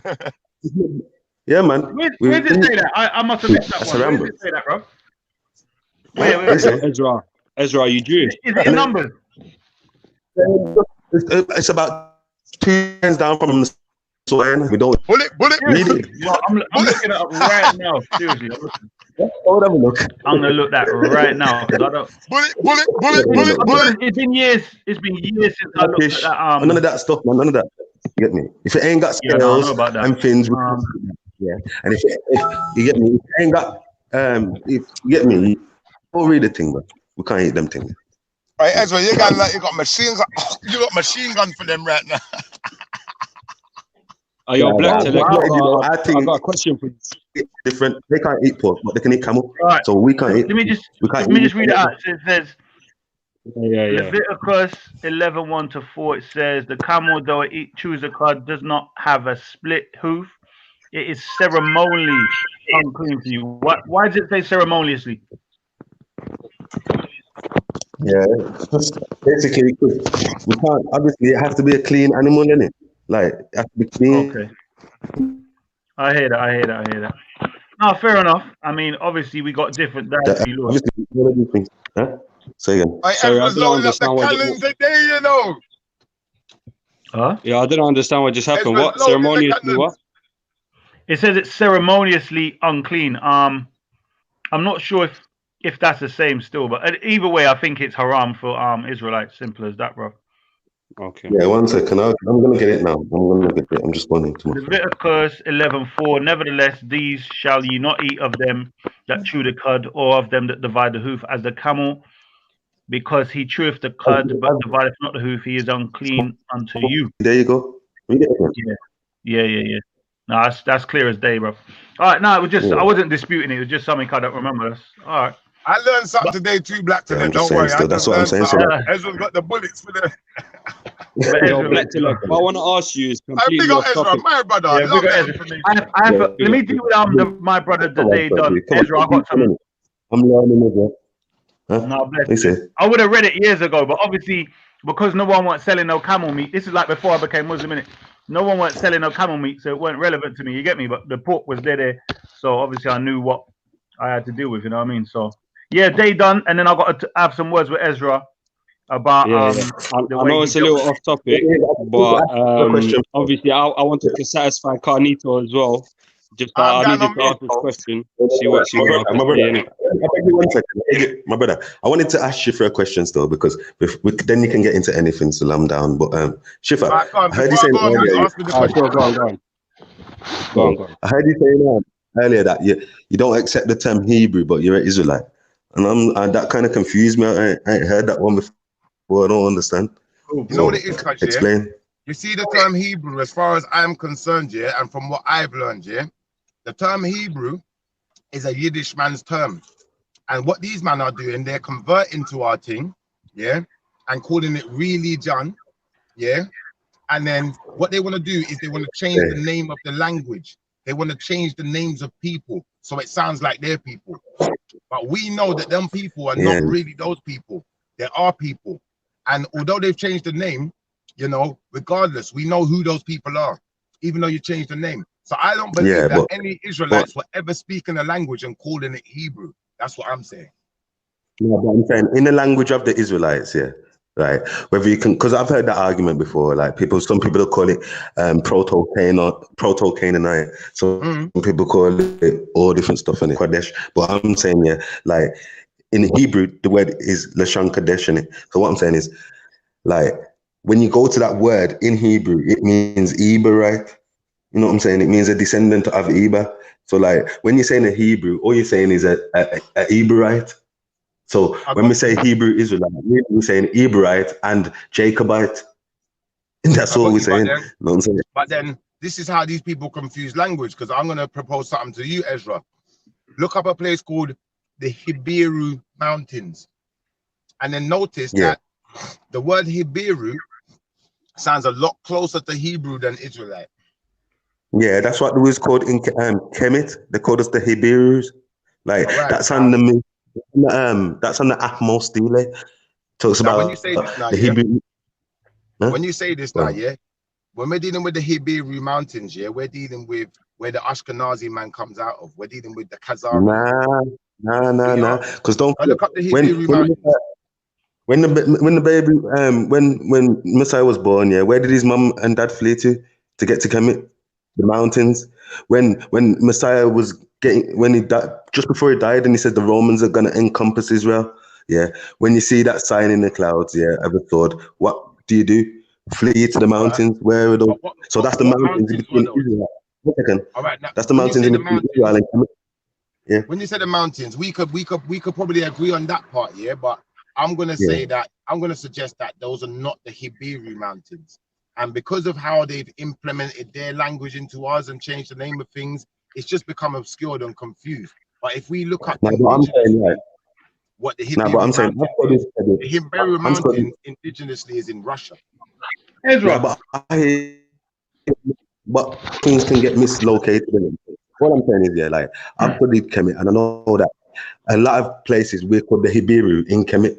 You get me? So what I'm saying is, if they're gonna say the Hibiru Mountains, and knowing that the Hibiru, the Hyksos / Hibirus, come from north, call it what they're calling the Asiatics, but we obviously know it's not that there. So look, if these Hibirus / Hyksos come from that way, the mountains at the end of, you know what I'm saying, in between your land and the Hibiru land, it would only make sense that they're talking about those mountains. The same mountains that the Hebrews used. One second, the same mountains that the Hebrews used to travel to Kemet every day. Like people used to walk there all the time. I hear you. I hear where you're going with this, and that's scholarship. But I'm going to show you something where that scholarship might fall apart in the sense that I've told this to many people on this platform as well already. So when we use a language, we have to relate the name of the language to the name of the people. If the name of the language and the name of the people are not synonymous, then it's not the name of the language, unfortunately. For instance, when we talk about people in Japan, people from Japan speak Japanese, and the name of the people is Japanese people. The same way when we talk about English people, they speak the English language, and the name of the people is English. It don't matter what country you go to. That's from the European perspective. No, it's not just from the European perspective. No, the Japanese don't call their own language Japanese, and other people don't name their language like that. It's when other people looking on, they do that. They call, for instance, we might call our own language the divine language or something like that, but someone outside, they're going to say, well, these people are Hebrews, and they're speaking a language, so that's the language of the Hebrews, so they call it Hebrew. Simple as that. Our language is the holy thing. I hear you, but that's our only way to really trace the language. Our language is called the whole. You get me? Use that same word. That's right. No, but Ezra, when you say that, I could accept the holy tongue more than I can accept Hebrew. So when you say that, like, I'm gonna show you where you guys are coming from, yeah, in the sense of when we're dealing with the Kemets, they're writing in cuneiform, yeah. Now, I can't establish that their language was actually called cuneiform because I don't have that scripture. I don't have that knowledge with me. I can understand there was a language called Medinetta, yeah, but I only know by the translation that we have that is called Medinetta. But if we could reverse and go back in time machine, we may find that they were calling their language Kemetic. We may find that. Who knows? No, the word Medunetta doesn't refer to the language. It refers to the actual script. So the Medu is talking about the script and the script of Netta. So, for instance, cuneiform, it was, again, the Europeans calling the script of the people of Mesopotamia. Cuneiform means wedged, meaning they used a wedge that they pushed into clay to make the design. So they called it the wedge language. You get what I'm saying? But obviously, them people, because most people, when they've got a text, a holy text, they will call that language, whatever that text is written in holy. So, for instance, you've got the common Hebrew that everyone else spoke, but then you've got the Hebrew of the divine text.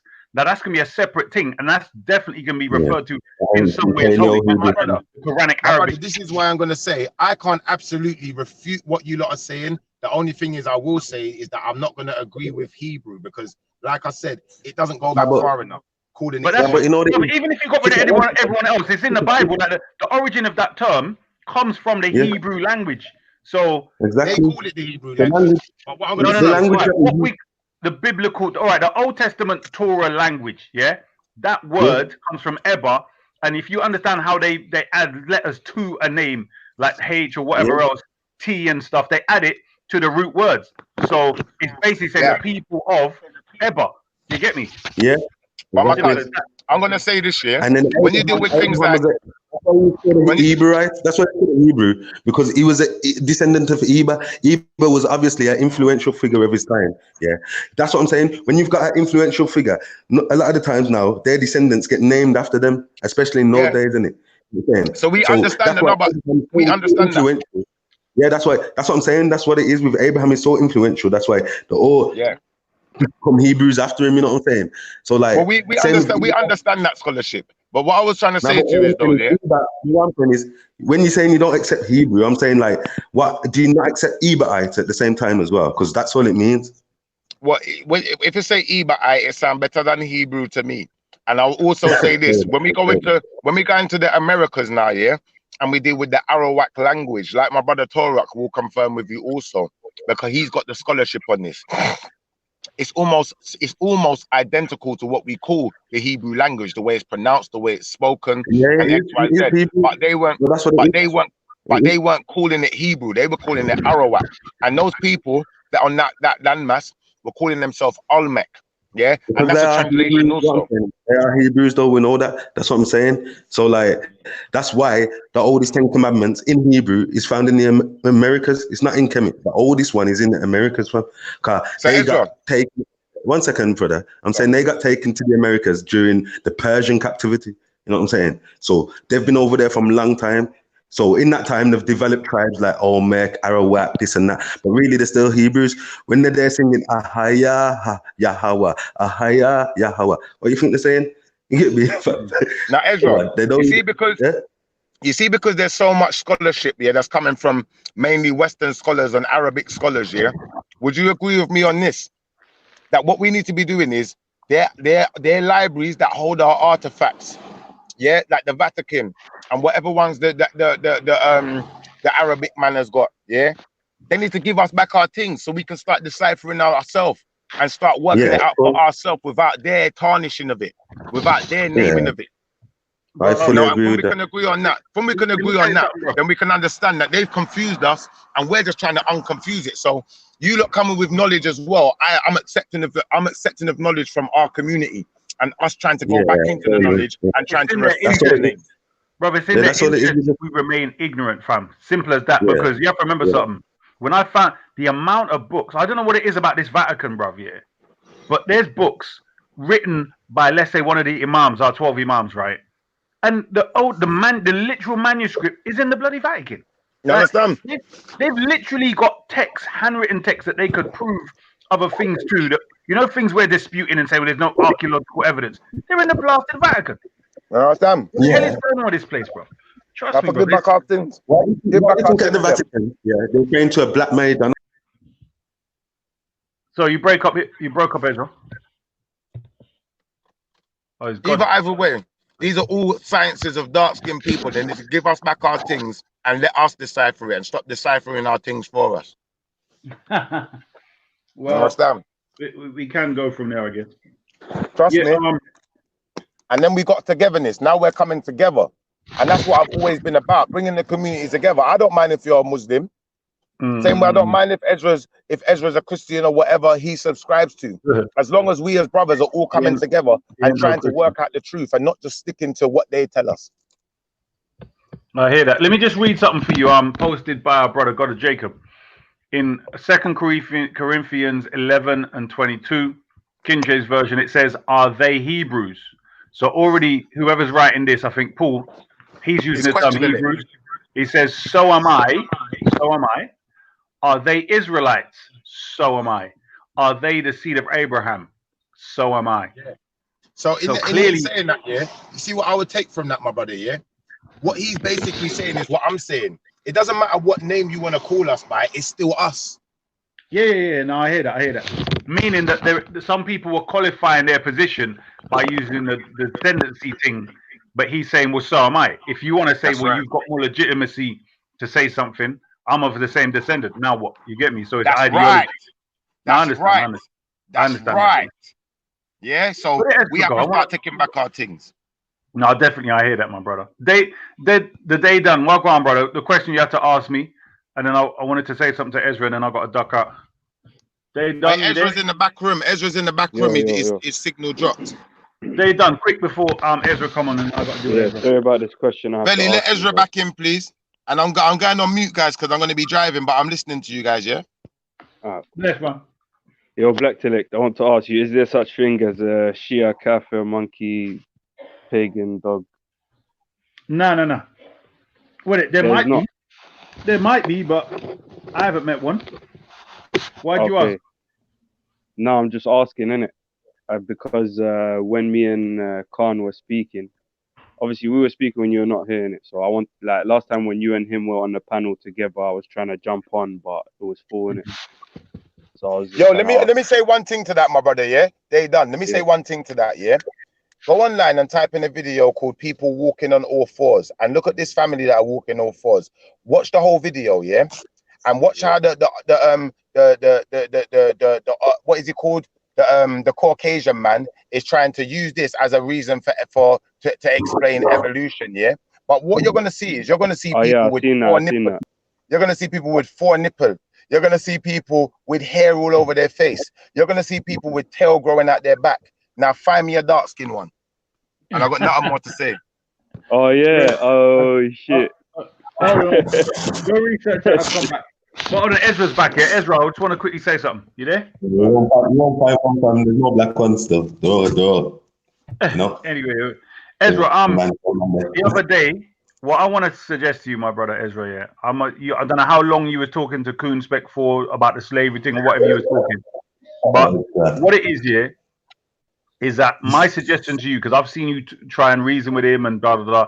It's never going to happen, my brother, unless you get him to give you the angle he's coming from, whether it's Sunni, Shia, Quranist, whatever else. Because all he's going to do is shapeshift like a mosquito from one end of the room to the other. The guy's either got to stand on something and stick with it and give reasons why or not. Because he's using the Shia principle of if a hadith contradicts the Quran, throw it against the wall. But the Sunnis don't believe that. So is he going with the Shia side hadith, the foundation? What? Hello? Sunnis don't believe that. No, no, bruv. Remember, their hadith abrogate Quranic verses. So how can you know what I mean? Oh yeah, true. Yeah, Sunni's a joker, bruv. Sunnis say that Aisha is this great woman. The Quran bans her as an enemy of Allah, bruv. So yeah, bruv, the Sunnis joking. But what my point is, whenever he's talking, whenever he's an unappointed representative of Sunnism, innit? So my point is, instead of you like when you say, for instance, Islam teaches, say Sunni Islam or Sunni Muslims, and if it's Shia, whichever one you've got to bun out, yeah, whether Sunni or Shia, be specific, and then he's gonna have to respond to that, innit? But if you say Islam, that's such a big umbrella, he can just bring Quranic verse to you, this, da da da da da da. Do you get me? So at the end of the day, you know what it is though? Like from the Sunni standpoint, yeah, but then like any hadith that you don't hear, yeah, like he'll take the good hadiths that he likes from the Sunnis, you know what I'm saying? But then if it's a hadith that he don't like, he just says, well, that's not in the Quran. You get me? So it's like but this is my point. But the people, hold on, listen to what I'm saying. If you have 1,200 years of continuous enslavement of blacks by Sunnis, it's either he's going to say all of them people and their scholars were kafirs, right? Or he's going to have to shapeshift another way. Do you see my point? Because all he's doing is trying to say the Bible, fam. You heard him. Every single time he's just drinking the Bible. So like you get it. There's no answers there. You're never gonna get an answer. I just know what it is now. Like I'm past it, but like you know what it was. What was bothering me was that as a Rasta, yeah, like you get me. He's giving this impression of like a balanced standpoint. Oh, he's only just being righteous, but it's not really. You're just a Sunni Muslim. Now we know what it is. You understand what it is now? We're just a Sunni Muslim. Like, it's, you know what I'm saying? It Muslims' opinion now. This is the thing. This is my whole point. Because remember, he said he's not getting involved in the Sunni Shia thing, right? But then when I say something which is exclusively our position in opposition to theirs, all of a sudden I'm causing division. Like, hold on, that's like you saying you believe your thing as a Hebrew Israelite, and because you don't accept what Catholic or white Christians say, then you're causing division. It's like you shouldn't put down your thing. He said, no, but you shouldn't even accept that because anything that they don't like, what would they say? Oh, that's the Shia. So they can't blame you for causing division. That's dumb. But it's not even that. It's not even that I'm saying what he's trying to say. Because remember, he tried to compare me to Reza and others here, and I'm saying, well, they don't need to get on like that because they don't have Pakistanis enslaved by these Sunni devils for 1,200 years. So they don't need to have. They ain't got that history. My point is not only their religion, right? So that's because there's two arguments I got with him. One is the Sunni versus Shia, right, which is the true Islam.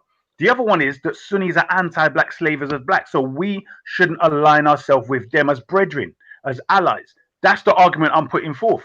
Now he wants to pretend it's Sunni versus Shia. I'm saying no. These people, brother, have you seen the black, what do you call it, the blackface thing in Egypt, in the Middle East? Have you seen the video on that YouTube? No. There's a video on, brother. You remember he said that this is the bit I can't believe, like they have us in their video here mocking us in blackface all the time. But here's the thing, I can't believe he said this. Yeah, you mentioned, I think it was Jupiter or whoever else mentioned to him about the slavery going on in Libya and the people there and Mauritania, etc. And he said, yeah, but he's talking about our people here and the transatlantic slave trade. If you're a Pan-Africanist, bro, you're concerned about any blacks on the planet that have been enslaved by these devils. You understand? Of course. It's like, my man, that's what gets me annoyed, car. He's got all the fire for the West like he should have. You get me? You know what I'm saying? But when it comes to and like that slavery on that side, it's just all bare excuses and nonsense, brother. Like it's ridiculous, fam. You get me? Like I'm showing him hadiths here about slavery, this and that. You don't want to hear it. Okay, I get it. So you know, already if I know that, yeah, you know, it don't apply to you, so don't even take offense. And you know what I'm saying? All I'm saying is, yeah, like when I'm bringing out Bukhari, I'm bringing out blood clot, hadith after hadith after hadith about black slave, Muhammad's black slave, Muhammad's black slave. This one's black slave. Umar's got a blood clot black slave that's bigger than not Umar. Abu Bakr. You get me? You get me? There's a hadith here. Abu I've got a black slave lad. Yeah, that's what he said. You get me, fam?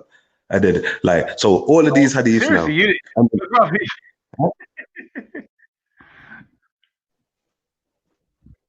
So what I'm saying now, with all these hadiths, my brother, is this. There's a delay in it. How come there's a delay in this thing, bro? I don't know. Can you hear me? I can hear you now. Yeah, I can hear you, but it's like when you speak, there's a delay, and then when I speak, there's a delay. Flipping it. But let me quickly say this though. This, my brother, anytime you bring, if you don't say Sunni Muslims, because when you're bringing hadith, right? Generally, people are bringing Sunni hadith. So I'm saying, unless you say, because he's gonna have to say he ain't getting involved in Sunni Shia. Then what is he getting involved with? Because other than that, he's got his own school of thought, then, isn't it? The school of thought of Kunspek, right? Or the sect of Kunspek. Now, who's recognizing that? Do you get what I'm saying? Because what I'm saying is, you already have in place. Isa, I showed him the shake.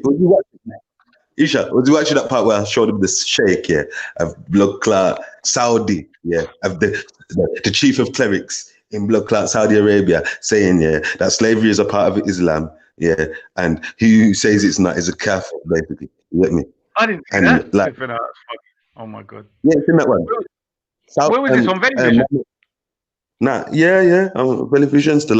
You get me? It's a quote still. It's there. Okay. You get me? Okay. So like, I'll get you his name in a minute. Yeah, but the guy, the guy. That's a standard thing, though. That's a norm, though. I know that already. I mean, what my point is, bruv, is yes, he's talking about the standard slavery captives of war. What I'm talking about is, if you have a group of people practicing a type of slavery for 1,200 years of kidnapping black people and castrating them, which is not Islamic, then either you bun the whole blasted group, right? Because they're scholars. Bruv, if there's no revolution amongst their scholars or their people, that means that it's part of their religion, isn't it? Are you going to practice something for 1,200 years? Bruv, they've got other things that they differ about. But they're consistent about enslaving black people, right? Do you get my point? Like they have fights and wars. Like the Zanj rebellion doesn't exist. You get me? Like the Zanj rebellion, like what was that? You get me? It's a rebellion of black people who want to be free from slavery. Because it was led by a Shia, bruv. Because look at this here. This is what I said. I mean, listen to this point. Try and think about it carefully. Big up that black. Yeah, exactly, bro. You get me? So, but imagine this, yeah. They, as I said, I'll say it again. I don't know if you caught what I was saying. They differ. They have so many different sects and groups in Sunnism, and they differ on so much aspects of law and so on. And their scholars have written so much, bro. But the thing that's consistent in the Sunni religion for 1,200 years is the kidnapping, enslavement, and castration of blacks. That's been consistent, fam. What does that tell you? It's ingrained in the religion. Consistent. Do you get my point, bro? So when this guy's talking, not Islam, don't say that. No, but even let me put it to you, right? The hadith has to be mentioned in relation to the actions of that particular group, because this is the reason why he can always remove himself from it, is because you're not pinpointing which group it is. Like, even if you find stuff in Shia, like when they say, I think Imam Ali said, don't marry a Zanj and a Kurd and whatever else, or a black, whatever they want to say. I'm saying even then you would have to still say that's a Shia hadith because it's not in this. You get me? So it's like, trust me, the only way these discussions are going to have any fruit, because I keep seeing the man shape shift and saying, well, the Quran doesn't say that and this doesn't say that. So either the man's going to say, well, he's a Quranist, or he buns the Sunni religion, because at the end of the day, another thing is, I asked him earlier, directly in the chat, all of them, like, is it okay for Muhammad to have black slaves? You get me? Because I'm reading all of these. I'm putting these in the chat. These blacks and it's ordering about to do stuff. You get me? There's loads of them, fam. Yeah, all Bakari. So I'm saying to them, is this okay? Yeah, no answers. That's what I'm like. I'm done with this whole thing, man. Like, it's dead to me. I know what it is. I say I'm not beating the dead horse. No, but I say this. Beating the dead horse, fam. From the time a black man can't say, yeah, it's not right for an Arab man to have black slaves, then I'm done. You get me? You got no right to say nothing to no white man. You got no right. If you can't say it's wrong for an Arab man, you got no right to talk to no white man. That's how I've got it done. Well, that's. I hear what you're saying, but because I believe, and I proved that day, yeah. Who was it? Who was I talking to? I demonstrated hard, and they couldn't say nothing back here. That the original Arabs. Oh, that was it. What's his name? Bloody the Rasta. What's his name again? Shakara, right? And bruv, the poor Shakara was all over the place, bruv. He was dizzy with this evidence, bruv. My poor guy. Well, I read out where the Abbasids, the guy who had a poem, his name's Al-Rumi, and he said, you diss the Prophet's family because of their black skin. The Romans have embellished your faces, right? So clearly in the time, this is like 200 years or more after the Prophet, and the Prophet's family is still pure-blooded black Arabs. So my point was, if the Prophet has black slaves, it's not because of their black. It's not a racial thing in arting. It's because, like, for instance, let me ask you this, Ezra. You see ISIS, yeah? There's loads of black people under ISIS. But if they come against you and your family, you're going to be like, oh, no, he's black. Is that your reasoning? Exactly. When you see people like, I don't give a damn, bro. If you're under ISIS coming against my people, then you're getting licks. So I'm saying when those same type of Sunni coons came against the Black Prophet Muhammad, they got dealt with. But he even treated his people differently. But I'm just making a point where I would tell Sunni, Shia, whoever, the Prophet was black. His descendants were black and blah, and they were black people. If they don't sorry like to cut you guys. Sorry to cut you. Sorry to cut you. The day Don Valley is in the back room again. He got disconnected. Can you reconnect him? And can I just say, yeah, that the Arabic man was also part of the concept of white, and so was the Chinese man. So anyone who was brought to America from Africa at certain points in time, from Northern Africa, they would have been identified as white because the Arabic man was identifying with white also. But in their book, Shifa, but in their book, but now, but 1 second, in their books here, like, this don't apply to Isa. I don't know about what his book saying in it, but I'm saying in their books, yeah, Muhammad is described as a white man, yeah, with white face, white armpits, white shin, white belly, white everything white. You get me? White face and white teeth. This is how to describe him. You know what I'm saying? So what I'm saying is, yeah, like, Sunnis can't talk about his black. In their belief, he's a white man with black slaves. In your belief. You know what I'm saying? That's no. You hit the nail on the head, because they already believe that the Prophet was white and everyone's white, and Bilal was black. Remember, that's their story. Bilal was black. Yeah. Yeah. Remember, Bilal's dad was an Arab. His mom was Habashi. They made Bilal, this black person, different to others.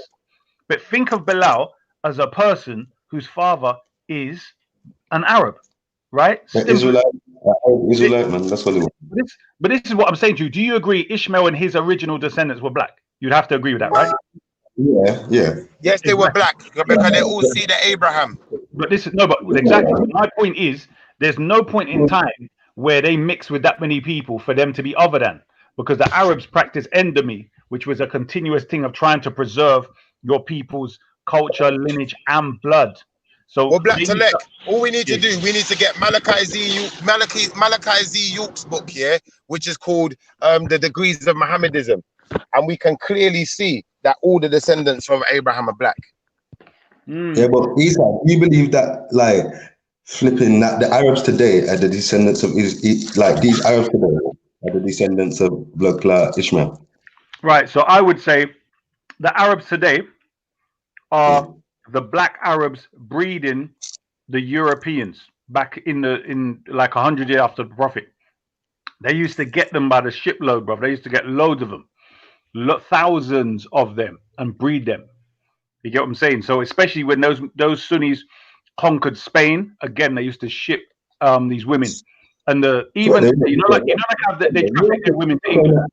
Wait there. You're saying that these Arabs today, yeah, in like Saudi Arabia, Shamsi and them kind of looking man, are half black and half white.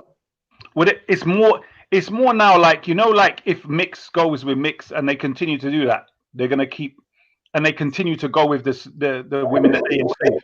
So if you have a mixed race son now, yeah, the mixed race son, he now goes with a white woman in it, and then Yes. their children now, you have a son again, and he goes with another white woman. That's what you've got here, more or less. Then you're gonna get an Arab after. Add a little bit of sunshine, then you get Arab. Well, this is, what you have to remember is they're going by the father's line, innit? Hey, Issa, you're gonna have to put some clothes on that argument, because how you gonna explain the 4 nipple then? How you gonna explain the hair all over the face? Ezra's the expert in Sunnism, bro. Yeah, yeah. How you gonna explain the dog nipple? Explain it.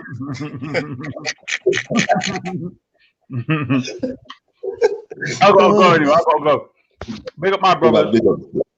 Big up. Yeah, don't forget, Ezra. Always make sure, yeah. Always big up, family. Ezra, always make sure you point out Sunni Islam and the Sunni Hadith, because if it's either the man's going to accept the religion of Sunni Islam or not, because it's established. What it is, he wants to accept the good things, yeah, in like the 5 prayers a day, all of that. But he's not qualified to reject or accept. That's what. Listen to my point. Either discussion is going to be. Listen to what I'm saying. Either he's qualified to make those judgments or he's not. It's as simple as that. On what basis is he saying with this one, this, and this? He can't even interpret the Quranic verses. He would need to go to, at the very least, a word-for-word translation. And even then, he can't even. He can't distinguish anything. So that's my suggestion to you. But yo, couple quick questions before you go, if you don't mind. Yeah, I know what he says though. Like distinguish it and make it like I'm leaving him too much loopholes, basically. Yeah, that's what I mean. You're leaving in so much gaps. You get me, for man to escape. Like once you say Islam, you know what it's like, bruv. Man could what comes under, bruv. You got Ahmadi, you got Sunni, Shia. In each one, you've got different groups as well. You got Ismaili, Zaidi. Right. I mean, you've had these conversations, yeah. This is why some people think I'm being biased and that. You get me? Because you're a Muslim too. But me and you've had these conversations, and your thing stands up against coonery. You know what I'm saying, fam? Like I'm just putting it out there. Like it does. Get me? No, I hear what you're saying. I mean, you haven't heard a lot of it, but I'm saying at the end of the day, every time people come at me and say like Muslims are this and Arabs are that, it's always Sunnism. Simple as that. So I'm saying, well, that's nothing to do with me. But then other people want to pretend, no, by me saying that, I'm causing division. I'm like, there is already a division before I was born. Why the hell am I going to unite intellectually with these people? Like, I got Sunni brethren, I got Sunni family, but what's that got to do with it? You get me? I'm saying when we're talking about the reality of which is what's true and what's false, that thing's garbage and it stays there. They done. What you saying, bro? Quick. Yeah, quick. I want to ask, see Sunnism and Shiaism, yeah. Do you both, like in Sunnism, do you take from only Sunni books or do you take from all books? I would take. And in Shiaism, the same question. Do you take only from Shia books or do you take from all books? Now, Sunnis, in general, as those who know, they do not take from outside of their fold. Even Sunnis sometimes won't even take outside of their groups. So, for instance, the 4 schools of Sunni thought, they might not even take another school of thought, although they're all Sunnis. In fact, 500 years ago, in the 4 schools of Sunni thought, you couldn't marry another one. So if you're a Hanifa, from the school of Hanifa, you can't marry a Shafi or a Maliki or a Hanbali. That's how it used to be. I mean, now, because they're in the West and they've been conquered, they're changing things up. But, bruv, trust me, things were well different. But for me, I'll take wherever. If there's Hadith and Bukhari, because remember, the Quran does not put those limitations on me, right? There was no Bukhari, Muslim, all of these Hadith collections in the time of the Prophet, peace upon him.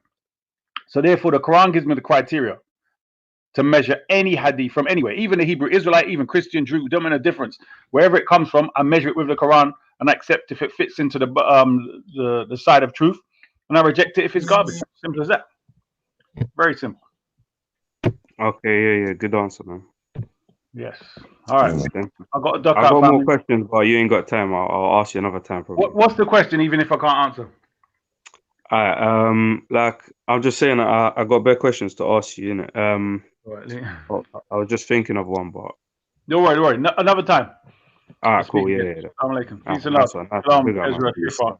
Brother, assalamu alaikum. Salam alaikum. Yeah, man. Shalom. Yeah, I think it is important to make the Like when you're talking Yeah, about Esau someone, you came talk home. about the person. We're trying to swap the Israelite. We're trying to swap Esau for aspect still. You guys can have him. So Ezra, Shit. Ezra, can you give Yo, us a family. breakdown of some of your belief system and how it works? Give us a bit of critique on how you, if you're a studious man in religion, or if you believe in religion, or what it is you believe in and why you believe in it. Like, I've said it many times. I heard you break it down well. Still, it's the same thing, man. Like with us, yeah, it's not a religion. We've been given a heritage and a bloodline. That's it. You get me? Like when Moses went up to the mountain, yeah, and spoke to the Most High, yeah, came back down with the Torah. Man didn't come down and give us a religion. He gave us laws and statutes for our heritage to be prosperous. You know what I'm saying? That was it. In this life and the next, you know what I'm saying? Prosperous in this life and the next. He gave us laws and that was it. Yeah, that's good. I like how you kept it simple as well. Yeah, but that's it. So have you got any other knowledge you can share with us, Ezra? Because I know you're a knowledgeable man and I like learning things. So you can teach us something, man, while I'm driving. Leave the roundabout. If you're talking about biblical, yeah, I'm just saying, like, for me, yeah, like I studied chemi first, you know what I'm saying? And I was studying chemi for a long time, bro. Started to learn about these Hyksos, started to learn about the invasions, and I'm learning about Imhotep, and I'm teach us thinking, a wait bit there. about that. I want to learn about. Teach us a bit about Imhotep and the Hyksos and the invasions. That sounds good. Teach us a bit about Yeah, that, it please. sounds very interesting still. Yeah, man. When I started to learn about these people, and I started to learn that, wait there, Imhotep is a Hyksos, so he's not a native Kemite. Then I started to learn that the Hyksos, the shepherd people, yeah. So, and there was given a land in what the Bible calls Goshen, but in Kemet it was called it might have been even Axum or something. Well, I'll get you the name, but it was called something else in Kemet. Yeah, but these Hyksos were given land and were called shepherd people. So I started to think, wait there. I thought shepherds were frowned upon in Egypt, though, like goat herding and all that. There was like lower class people in it, like, you know what I'm saying? There was frowned upon. There's like low third class, you know what I'm saying? Like, but when I started to learn that, wait there, these Hyksos, yeah, were given land in Egypt. They're called the shepherd people. Imhotep said Hyksos, and he was a vizier to the Pharaoh. He was a dream reader to the Pharaoh. Imhotep was like one of Joseph, you know. He sounded like Joseph. Bro, you got it straight away. As soon as I started to learn about Imhotep more, I said, no way, this is Joseph, 100%. He's one of 12 brothers. Yeah, he was a second lieutenant to the Pharaoh. He was a dream interpreter. He was an architect. Yeah, he was I'm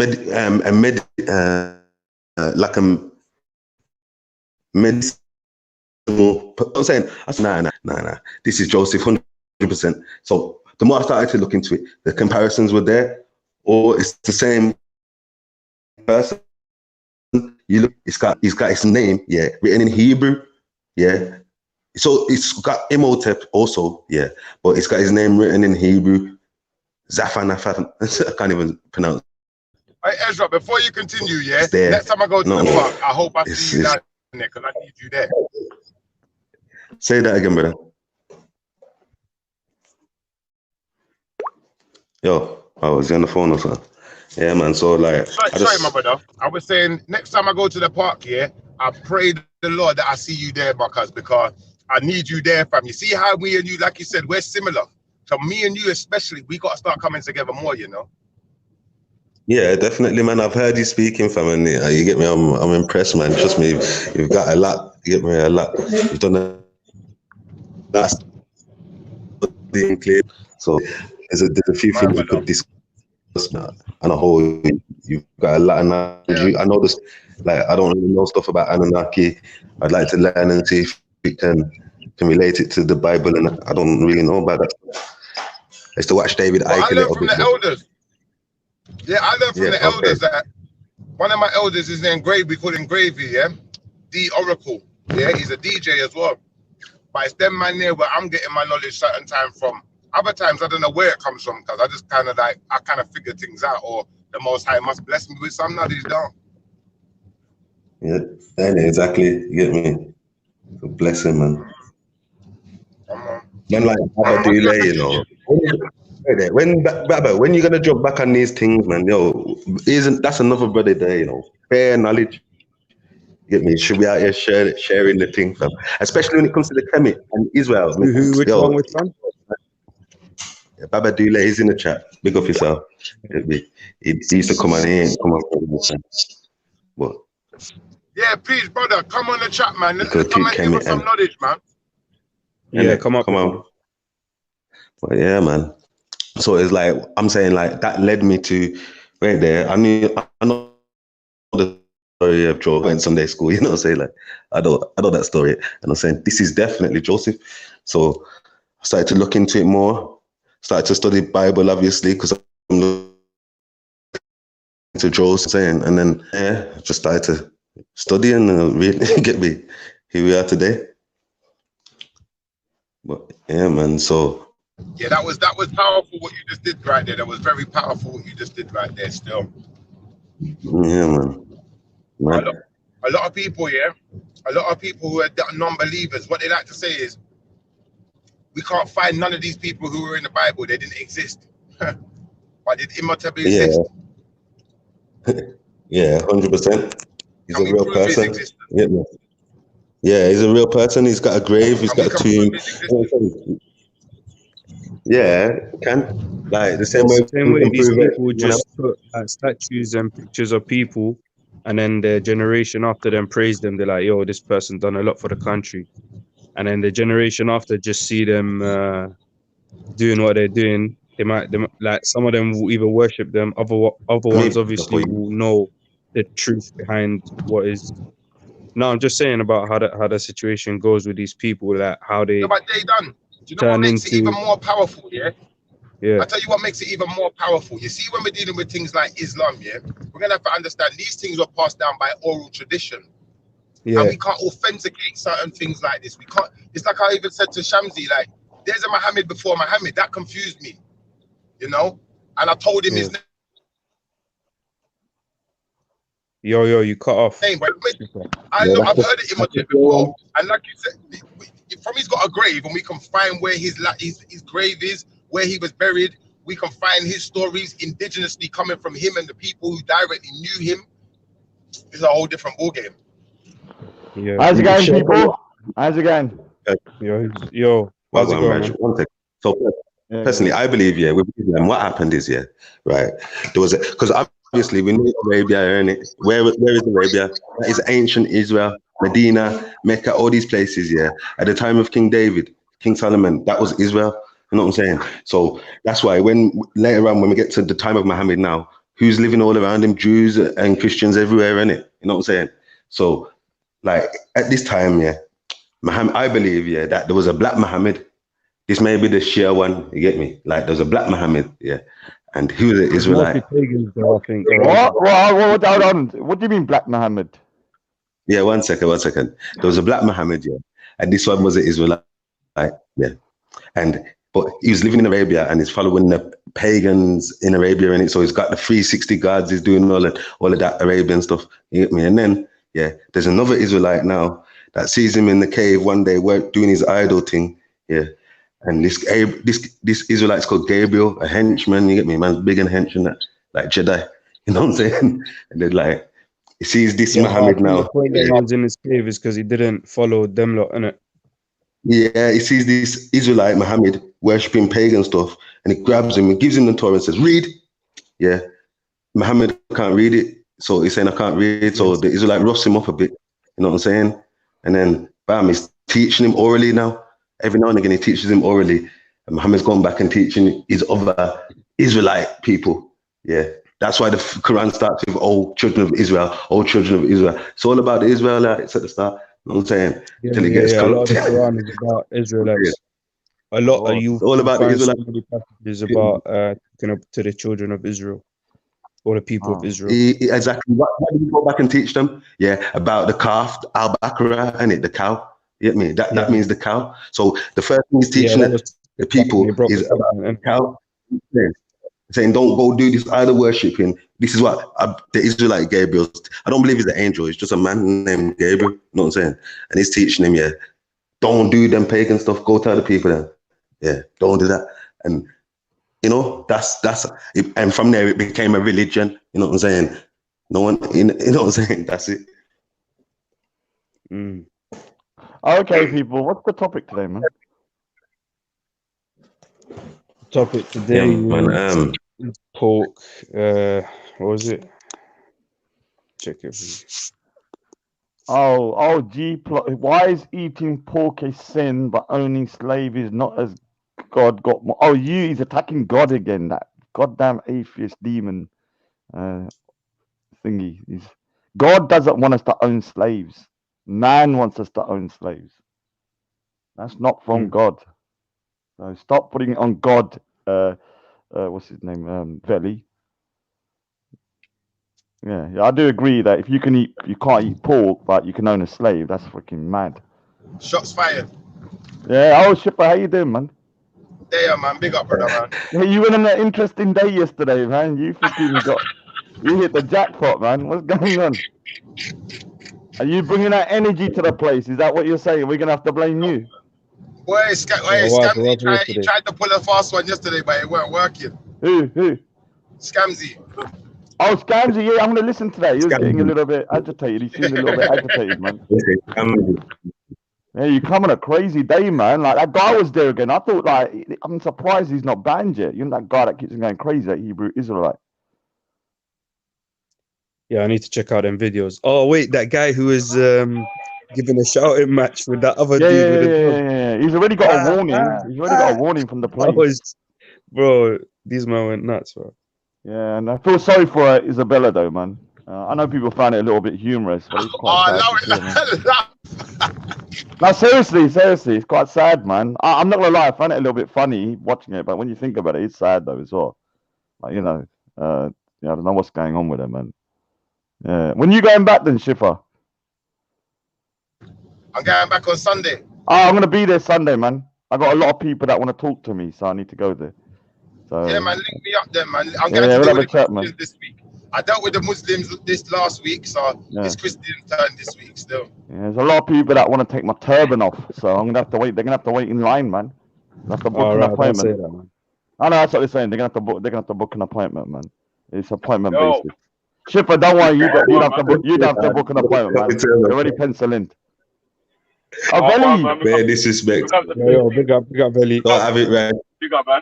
Veli, why are you mentioning God in there, you demon? Yeah, because God's evil, man. No, God doesn't permit that. It's man that has corrupted God's word and added that. God is an evil guy, man. No. God is loving and compassionate, man. He wants the best for his creation. And what you're doing... Satan. God made man, man made money. God made the bees and the bees made honey. God made the devil and the devil made sin. God, they got all lamp for the devil in. Why the shots are firing today? Shots are firing.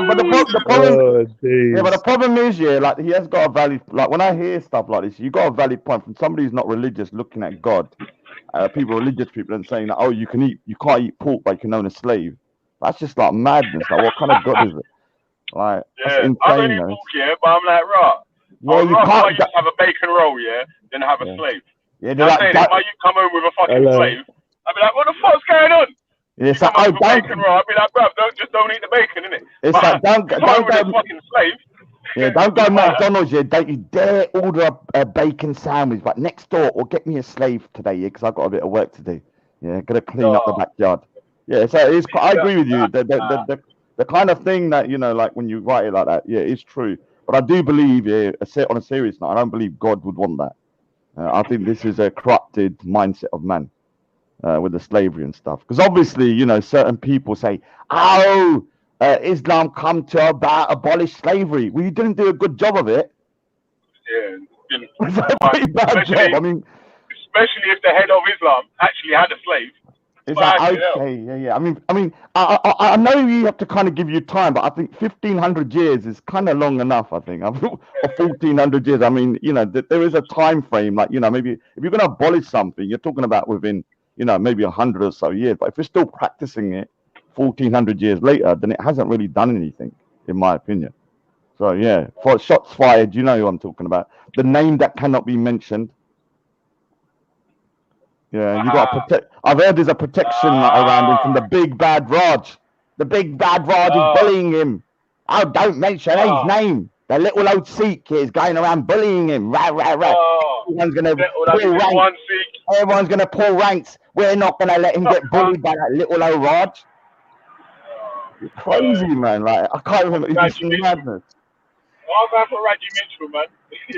Yeah. I'm like, yeah, they're right. Oh, did you say Reggie Mitchell? Reggie Mitchell. I don't know why that voice comes out. It just happens, man. That's what happens when I get a little bit agitated. Yeah. It's a good title, though. Good title. I'm glad you're doing these good titles, man. It allows me to kind of rub the salt like into the wounds a bit without having to actually directly mention people's names, as you know what I mean. You know what I'm talking about, don't you? The name that cannot be mentioned. You know, if I mention his name, everyone's gonna go together and surround Raj mentally. You cannot diss him. Yeah, I'll see how long it lasts before I can actually say the name though. So let's see if I can do a record. Yeah. You gotta make your remix though, man. Yeah, I'm gonna probably do it tomorrow on what song is it? Tupac song. What song is it? Nas. Oh, Nas. Yeah. I'm gonna freestyle. I'm gonna freestyle as well because I'm a lyrical genius. One sec, Raj. One sec. Yo, new guy on the panel, Speakers Corner. I don't know what the rest of your name said. What are you saying, mate? Who is it? Yo, hello. Corner, something. Can you hear me? Yo, Tuka, I'm gonna ban you, innit? And you'll have to join ever again. I'll just chuck him off, man. You hear me? Nah, yo, nah, don't be that harsh. He's saying something in the chat. He's saying, can you hear me? Actually, he's saying more than that. What? Alright, he's saying other stuff. Can't hear him. And what are you, Valley Vision, G Block, Unholy Father? What does that mean? Unholy Father. Unholy Father. Oh, Father. Okay. I'm the Unholy Father. Oh, you're totally mocking God, man. I'm sorry. I'm gonna have to apologize for Valley and try and repent for you. I think you're gonna be in a lot of trouble, man, when you get up there. Yeah, but yo, listen, with your thing, you just fucking get reincarnated. No, you don't. You're not understanding. At some point, no. What I'm saying, at some point, so for Christians and Muslims, if they attain, like, say, what they got, say if they achieve what they have to do to enter heaven, they'll go into heaven and meet God. With Sikhs and Hindus and say Buddhists, we believe that if we achieve what we have to and become one with God, we will enter some form of heaven, but it's not the heaven that you think. We become one with God. Now, if you don't, you'll be punished by reincarnation. Reincarnation is a punishment. It's not a reward. No one gets rewarded by being a cockroach, do they? It's not like, oh yeah, I'm striving to be a cockroach. You do get that, don't you? Right. You think I'm one sec. Let me just check. Yo, brother Abdullah, what go on? Yo, is that you? Hey, yo, Valley, peace. What's good, man? Yeah. Alright. Yo, what you saying, G? What you saying, Abdullah? What you saying, Abdullah? You saying, yo, to me now? What the hell is this low IQ title you got? It's mad. Hey, it's the truth, what do you want to say about it? Like, I swear that. So what? You saying that it's not haram to own slaves? and eat bacon. It's allowed to own a slave, but it's haram to eat bacon. Listen, bro, let me ask you something, Veli. When you hear the word slavery, what comes to your mind? Someone being kept against their will. Yeah, you think about getting whipped with chains and stuff, getting beat down. You think about the women getting raped and the whole nine. You think about chattel slavery. Yeah, but wait, listen to this though, yeah? Listen to this, yeah? And it's a great point, yeah? That, imagine, yeah, even if the people are treating you like a fucking king of kings, but you ain't allowed to leave, you're still a slave. Yeah, so what are you saying though? You saying Islam what? Yeah, Islam permits people to be kept as slaves. What do you mean by that? What's a slave? Is somebody getting chained up and beat down? No, and it's everything? A slave is someone that's kept against their will. So that means that if they want to leave, they can't leave. Could any of the slaves leave the master? No, if you have a contract, you gotta honor your contract. Isn't that correct? Being in slavery is not a contract though. We didn't both like come to an agreement like, yeah, okay, I'm gonna be your slave and I signed the contract. No, Veli, do you got a job? Oh my God! Don't use job as with a job. Hold on. With a job, yeah. Hold on 1 minute. I left my job, yeah, and I just walked out. Yeah, no one chased me down the road and captured me and then forced me back into the job. Yeah, right. I left the job, yeah, and then I sued them as well. So I can do that, yeah, because I'm not a slave of that company. I walked out midday and I said I'm not coming back, and I walked. Now, if you was not even the best example to use, you know. No, like, I would say, like, when your job, if you do something bad, you'll get fired and you're out of there. You're not next to the guy no more. If you're a slave and you do something bad, you're not going nowhere, bro. I will fuck you up, yeah. I will fuck you up. Chase you about, man. And you're still not going nowhere. You can't not lose your job. You still have to be there.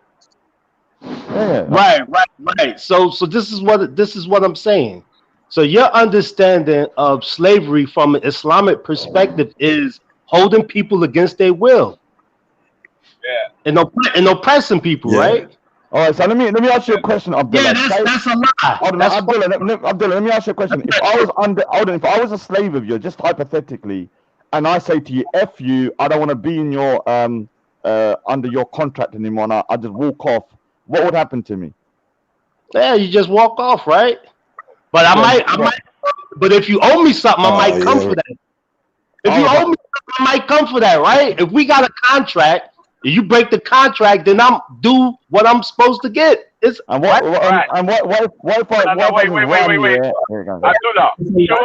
show us what the slave contract looks like. Show us what the slavery contract looks like. We need to see that. It's similar to the contract you got with the white man that you're working for.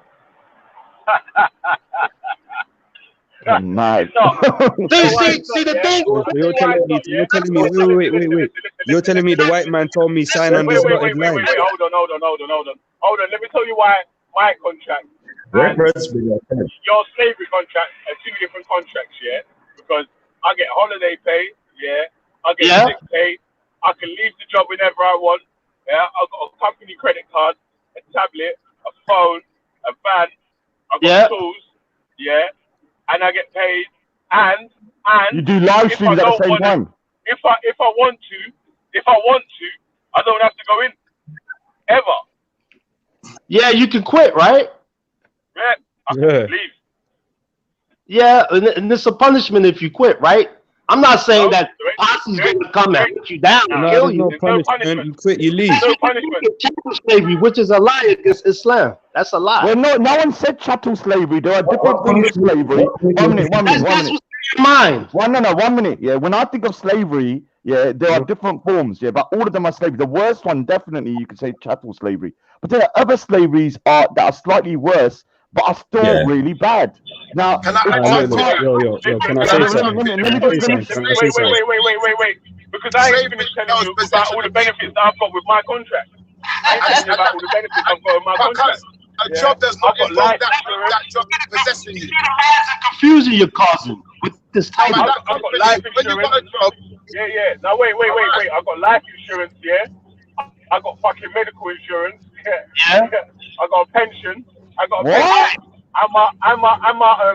my company contributes towards the pension as well. I've got a personal. And the company Are doesn't your own Veli you. Vision? The Are your company Veli does not Veli? own you. Hey, Veli, so if Yo, you Veli, agree yo, to wait 1 second, Abdullah, 1 second. Yo, Veli. Like, bring man in, innit? yeah. Say that. Yeah, bro, bring man in. You get me? Veli, you see Yeah. all that described? Say? You see all of that you just described, right? Yeah. Okay, so what's the problem? So if you want to work for me, you're saying, what's the problem? Your mic's low, you know. Because you don't your own mic's me. low, cuz I don't know if you're far from the mic. No, I'm right far from the mic, yeah. Man. Slavery involves ownership of another human being. Yeah, and when you work for that white man, he owns you for the made out. No, he don't. He don't. Because like, see, right now, yeah. I can drive to my listen. Today, right this second. I can drive to my house. Get out of my van, and even throw the keys over, and they can't do shit about it. You get me? Yeah, you could I quit. can't even throw the keys away. You could quit. Yeah. Yeah, but you can't. And to make it worse, how do you quit? How do you quit hear from what I'm being a saying? slave? Belly, go a step further, yeah? If that company overpays you, yeah, and they feel like you owe them hours or you owe them labor, you can still walk out and you have to pay them nothing. Nah. They'll take you to court and get their money if they have to. You owe them. No, would it never work? Would never happen. Okay, you can put it this way. employer. Okay, no problem. Get out of here, man. Yo, let me put it this way, yeah. You see, right now, the only slavery that I would agree is allowed and acceptable, yeah, is that if you're going into slavery willfully and you know what you're getting yourself into, yeah, and you have your own reason for getting into that, and you want to be a slave of this person, and that person accepts that you serve them, yeah, that is calm, innit? Is there in Islamic history? Is that how you're saying slavery went down in Islam? Okay, yeah, that's one level to it. That's one thing. Okay, now let's continue further. Now we're talking about Wait, so POWs, you're right? saying they willfully went in and said, yeah, Wait, I want to but you ain't told us about no. You ain't told us about no pension, no life insurance, no sick days, no holiday pay, or nothing that's coming with this slavery. Yeah, for whatever reason they want to do it with, yeah, like that's their reason. If I personally want to serve you, Veli, and like you accepted my servitude, and like you haven't made me, like I just wanted to, innit, whatever my reason is, and like you get me, fam, like, and I accept whatever condition we have with each other, and you say cool, I think that's calm, innit. I'm asking, is that what you're saying? How Islamic slavery was? Right. That's how it was. All right. So do you have proof you're of that? A devil. Hey, brother Abdullah, you're a devil. Don't ever say that it was like that. You're a lying devil. Wait. Don't dismiss it too quick. Let's ask for the proof, innit? Wait. Nah. You're saying that the people willfully went into servitude and slavery. Wait, let's see if he has proof before you say that, man. Wait, then we can say that. Where's the proof? Let's just calm down, brothers. Listen, I said yes. We keep it calm. Keep it calm. Yeah, that's one level to it. Then you got another level, right? When you're dealing with POWs. Okay. Prisoners of war. Okay. These are people that's obviously being held against their will. They don't want to be held. They want to be free. They don't want to be a POW, right? Right. Right. So this is what you're talking about now. So when you're dealing with POWs, it is what it is. And even as POWs, they have rights. You get it? Do you have a text that lists the list of their rights? Yeah, all of that is in Quran and Sunnah. Their rights are written in the Quran and Sunnah. The rights of the slave. Yeah, it's all there. It's all laid out, man. All right. Would you please show me a verse in the Quran that tells me, for example, a right of a slave? Hey, listen, it's the if you got think sensibly, yeah? Who the fuck would want to go? Who would want to be a servant or a slave? Who would want that? Yo, what's that say? Say that again, man. In the hey, someone who can read that out, please. I'm on a little phone. Where is slavery? Where is slavery in the commandments? In the commandments. Good thing, yeah, it's a lot of verses where they dealing with it, but we're talking about Islam right now. I don't want to divert into All right, Islam. Where does it say a right? Just one example of a right of a slave in the Quran. Yeah, listen, I can't give it to you at the top of my head. If there's some Muslim, let's post. I'll Google it. About free and No, slave. but I think this guy's Muslim. Hey, Abdullah, you're Muslim, innit? Yeah, I'm not a scholar though. You get it? Okay. You don't need to be a scholar to know slavery is bad. Yeah, listen, I just told you I can't give it to you off the top. Commandments. Yo, Abdullah, the Muslim commandments. Say it again. Do Muslims have to keep the commandments? You said if I'm a Muslim, good question. keep the commandments. Yeah, do Muslims have to They got keep their the own Sharia commandments? law. But look, I'm not an Israelite. Do Muslims No, have I'm to keep the commandments? Simple question. Well, Allah repeats the commandments in the Quran. So where is slavery in that? You said where's slavery in the commandments? Yes, sir. Yo, listen. No, it's not there. There's no slavery there. Brother Abdul, can you hear me? Yeah. Yeah, Shiffy, your mic's low, you know, cuz. I don't know if you're on the motorway or anything, but your mic's well low, cuz. Yeah. But Yeah, I just come off the motorway still. I just come off. But I was just saying there's no slavery in the commandments, and the commandments are God's law. Yeah.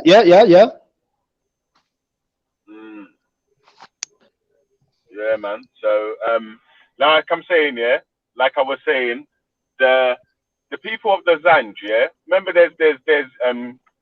there's correlation stories of the people of the Zanj being kidnapped by Muslim slave traders and so on. So they wasn't prisoners of wars, or they wasn't going into slavery by contract. They even had a revolt. Do you know what I'm saying? Like, so how can that be halal? Okay, you brought up a particular situation, right? Where you claiming no. You brought up a particular situation, right? Within a particular context, and you made a claim that some individuals who happen to be Muslims went and kidnapped some Africans, right? And made them slaves. That's what you're telling me? Yeah, what does that have to do with Islam? Islam doesn't tell Muslims to go out and force people into slavery. All right, so let me ask you a question that I asked last week here. So you have this. Oh, 1 minute. You have this concept of freeing slaves here, which sounds on paper pretty good, but in order to free the slave, you must capture a slave first. No. Listen. Let me. No. So, in order to free a slave, do you have to have a slave? Let me give you. No. Answer the question. In order to free a slave, do you have to have a slave or capture a slave first? Yes or no? Raj, let me expand from that. No. It's a very simple question first, then we can move on. In order to free a slave, do you have to have either capture or have a slave first? Raj, yes No, I'm gonna keep on asking till you answer.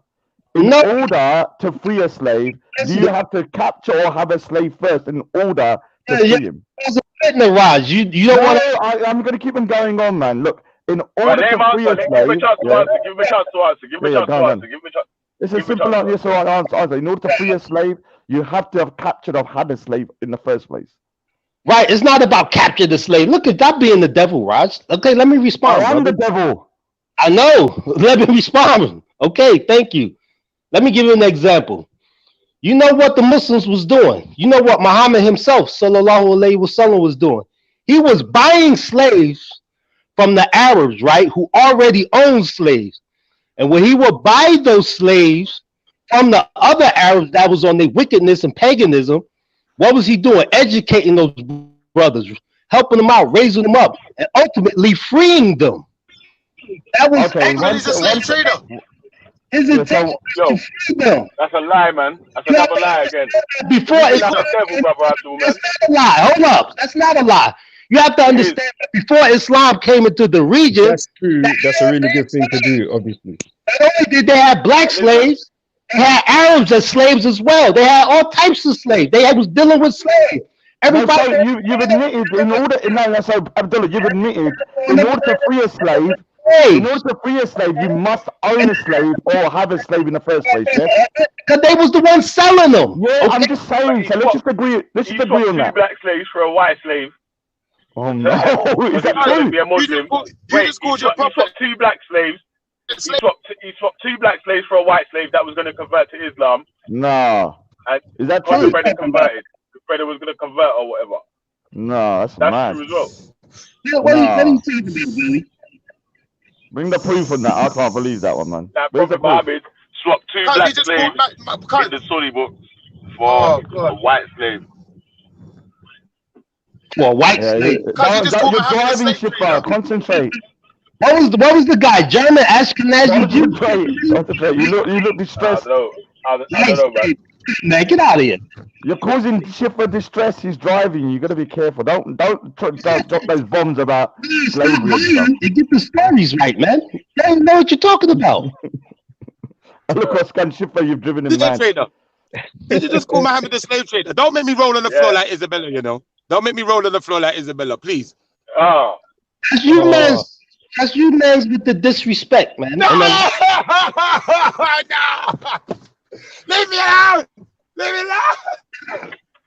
Get away from me! Are you a Shifa? Are you a Shifa? Like you said, if you're buying slaves, that's a slave trader, isn't it?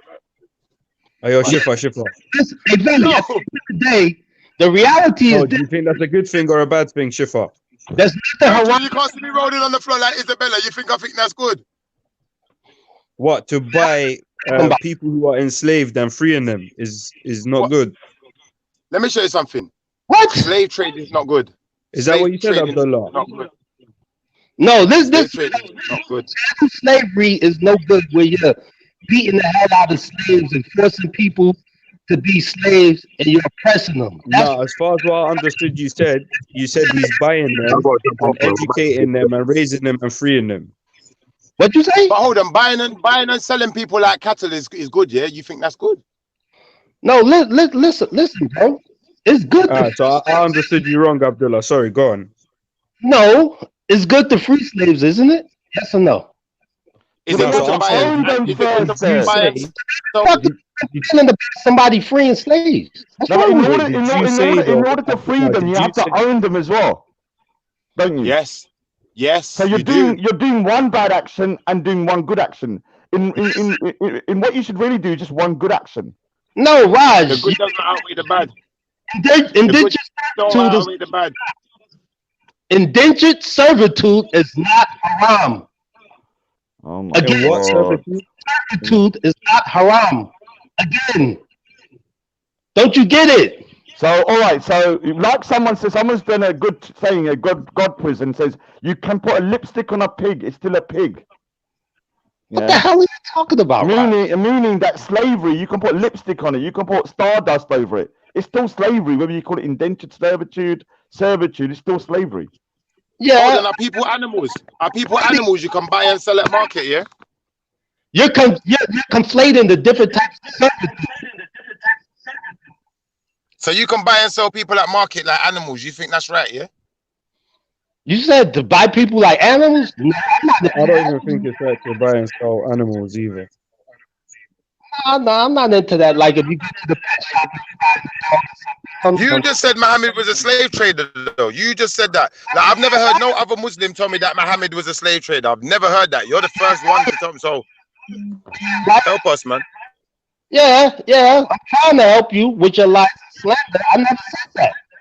Did he free all the slaves? You got a little bit of an echo, Shifa. Sorry. Did he free every single slave that he had?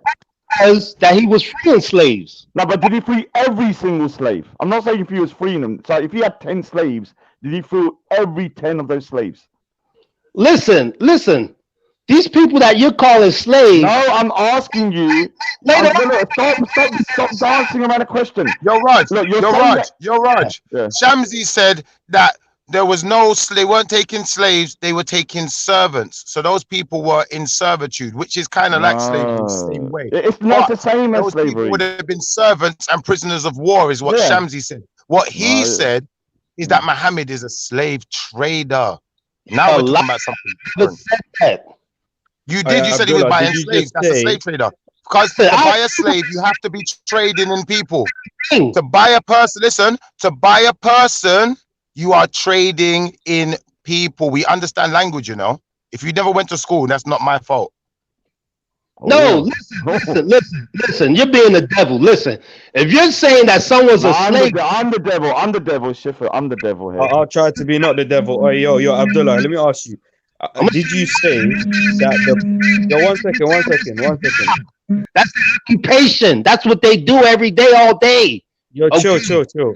Let me ask you, yeah. Just relax a little bit. I want to ask you. So, did you say that the Prophet, yeah, Prophet Muhammad, peace upon him, yeah, he used to buy slaves and educate them and raise them up, and he used to free them? 100%. That's a fact. Okay. So he did used to buy slaves. Yes. In So order he to, tra- in order so to he do what? traded- So he traded in slaves. No. But bro, like that doesn't make sense, bro. Like, do you know what a trade is? Listen. This is slave trading. I got money, right? I go to the slave seller, right? The slave distributor. I say, yo, I need 20 slaves. I cop the 20 slaves. And then I take those 20 slaves and resell them to my people. Yo, I got these slaves who want a slave. And then I start selling them. And then I go back to the slave distributor, re-up. Now this time I'm getting 40 slaves. Then I come back, flip them slaves. That's slave trading. This is Nah, what that's trading slave trading as an occupation. Nigga, You know that's what what you said. Did he ever catch a slave though? See, a thief. A thief is a thief by occupation. But if someone thieves something, they've never thieved before, they're never gonna thieve again. They thieve, it doesn't mean they are a thief. Do you see the difference? That's a horrible analogy because it doesn't apply. But what you are being asked by the brothers here, yeah, is did he trade slaves? And was he involved in slave trading? I answered you. Yeah, but you said no, but you also said yes in different words. No, I didn't say yes. What I said yes to is what actually happened. He was freeing slaves, not trading them. Now, how many? I'm going to ask you again. I don't want to. Let me just have a question. Now, obviously, look, it's good. Okay, I agree. Freeing slaves, yeah, is a good thing, yeah. But what I want to know, how many slaves did Prophet Muhammad have, and how many did he actually free? Because if he had 10 slaves but only freed 5, yeah, that's not acceptable. He has to free every single one at the bare minimum. Yeah, even then, I still think it was wrong to buy a slave. But you can argue that he at least freed them. To free a slave. Look at you, Raj. You sound ridiculous. You sound ridiculous, Abdullah. You sound like a lunatic. Raj, you're being the devil. Listen to yourself. I'm not being the devil. I am the devil. Look, because you're saying, let me ask you, Abdullah, did he trade a slave for anything? You said, did he trade a slave for anything? Yes. Did he exchange something to get the slave he was getting, or was he getting them for free? Nah, it depends on what situation you're talking about. Like the Prophet, how did he get his slaves? I told you that he purchased slaves from slave owners to free those. That's what I get you. Forget about the wife for now, yeah. I'm asking you. So he actually purchased them from slave owners. You'd have to trade off something to get a slave in a purchase. Like he would have to give them something, right? Yeah. When you go grocery shopping, what do? How do you get the money for groceries?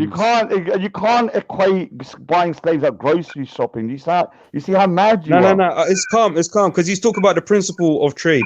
You trade currency, so any currency that they accept, you trade that currency for the grocery. Yeah.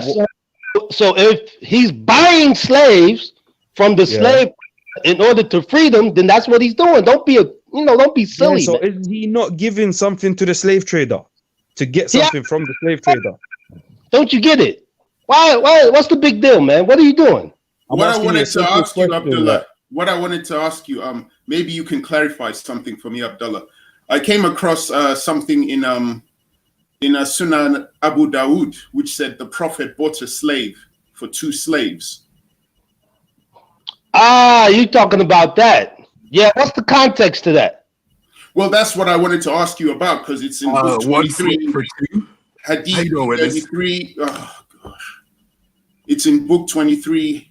Hadith 33, book 22, Hadith 3352. If Veli was here, I would share the screen so you could see. I'm reading it from sunnah.com, and it says that the Prophet bought a slave for 2 slaves. Is there a context for that? If there is, I'd like to hear it. Yeah, because you know what the context is, right? So he got a brother that's a Muslim. He wants to free the brother, right? So he's got 2 slaves, so he made the trade and freed his brother up, right? Halas. Isn't that slave trading though? You said what? What? Isn't that slave trading? No. If that it's not. Wait. Listen, if that's what you do it every day, all day as an occupation, then that's what you'll be doing. But this is a situation in a particular context. Okay, so let me say this this way. If my little cousin got kidnapped, and the only way I can get my little cousin back is to trade with the person 2 other kids. Okay, if I just sell 2 other kids in context of just trying to free my cousin, would I be considered trading kids?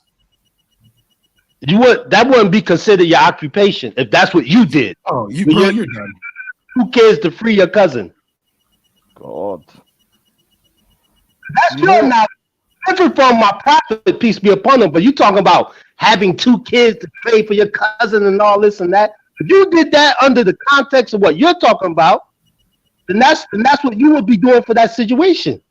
Stop. He's a slave trader, bro. He was a slave trader, bro. Okay. You're a son. Before Islam, bro.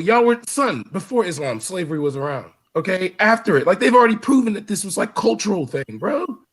But bro, saying he's a slave trader and saying he traded slaves are 2 different things, isn't it? Slavery was it's not. Earth. It is. We just clarified this a minute ago, innit? Muslims, y'all just get the African. Do you think he was a slave trader by occupation? You don't need, like, for example, someone doesn't need to sell drugs as an occupation to trade with drugs. It's literally you don't need to sell drugs by occupation to trade drugs, but you do need action, though. If someone said, "Yo, do you sell and buy drugs?" You sold or buy drugs, and all you said is, "Oh yeah, I only brought an 1/8. Oh, I brought a cue ball. I only brought a key." God, I don't even know the sizes of coke. Yeah. Like, the thing is, that doesn't like. One time, you still brought or sold, or like even if you said, "Man, I just sold this pound one time," or "I sold this QP one time," you still brought or sold. You still brought or sold drugs. So I hear you. I hear what you're saying. But let me reply to you, innit? You're still a slave trader. You would call that guy a drug dealer? No, that's what I'm trying to say. Like, you're both getting, you're all arguing off. You're arguing off. It doesn't make you a drug dealer unless you are doing it as an occupation. That's not important. You're going down a rabbit hole. Calling Muhammad a slave trader is pointless. Don't call him a slave trader. That's what I'm saying. It's pointless, isn't it? Yeah, the Let's question talk about is the matter itself. Okay. The question is, did he partake in trading slaves? The Hadith said that he did. Listen, bro. We just spoke about that. No. I'm not disputing that, but I'm not disputing what you're saying. But the process still took place. The clarification is this: that was not his occupation. That's not what he did every time. That's not what I'm saying. I'm not. No one's saying asking is that his occupation. The problem is I can't. I'm trying to say to you that was not his occupation. To me, he was not a slave trader. Did he in the past partake in trading slaves? If I read Sunan Abu Dawood, it said that he traded a slave for 2 slaves. So he did take part in that process. But does that make him a permanent slave trader? No, it doesn't. Right. But he did take part in the process at one point. To free slaves, he did what he did. Yes. Do you have the hadith that says that the sole purpose of him trading slaves was to free slaves? But the hadith is telling you explicitly he did X, Y, Z to free the slave. What are you doing? Which one? Yeah, he's asking for the source. I'm asking you for the source. Which one? Yeah, I can't give it to you off the top of my head, Aki. See, but you can still look for it. You're connected to the internet. Yeah, That's what I'm saying, man. Okay, you want me to go tell you to hold on and go pull it up? Sure, like when I came with my discussion, I brought the source. I told you Sunan Abu Dawood, I told you the hadith, and I read it to you. Now, if you have a source to back up your claim that Muhammad's sole purpose of buying slaves was to free them, fine, just provide us with the source. That's all. I respect you for being precise, but with me, you wouldn't have had to do that because I'm honest. And if you would have just brought it up, I would have said, yeah, I know what you're talking about. Because we're not questioning your honesty. We're just looking for source material. Yeah. But the same way you pulled that up, you trying to tell me you didn't pull up anything else. In fact, so far, what I've pulled up goes on to talk about another slave that Muhammad owned called Anjasha, who was his camel driver. But it doesn't say that Muhammad freed Anjasha. Yeah, but does it say he was beating him up and kicking his ass, raping him?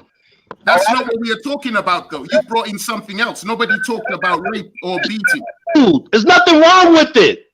Don't you get it? There's nothing wrong with what? I don't understand. You still haven't provided source for your claims. You're just shouting. What is your source? Where are the sources for your claim? Listen, if there's any Muslims in the chat room, man, just post the hadiths, man. Which one, though, that he was freeing, he was buying slaves for the purpose of freeing them? Fine, just give us the source for that. That's all. Yeah. Just look at the Sahih hadiths. That's all. Which one? There are more than 9 volumes. Exactly. So which one? Where are you getting your source from? Yeah, listen, again, I can't give it to you off the top of my head. And number 2, I'm not going to look it up.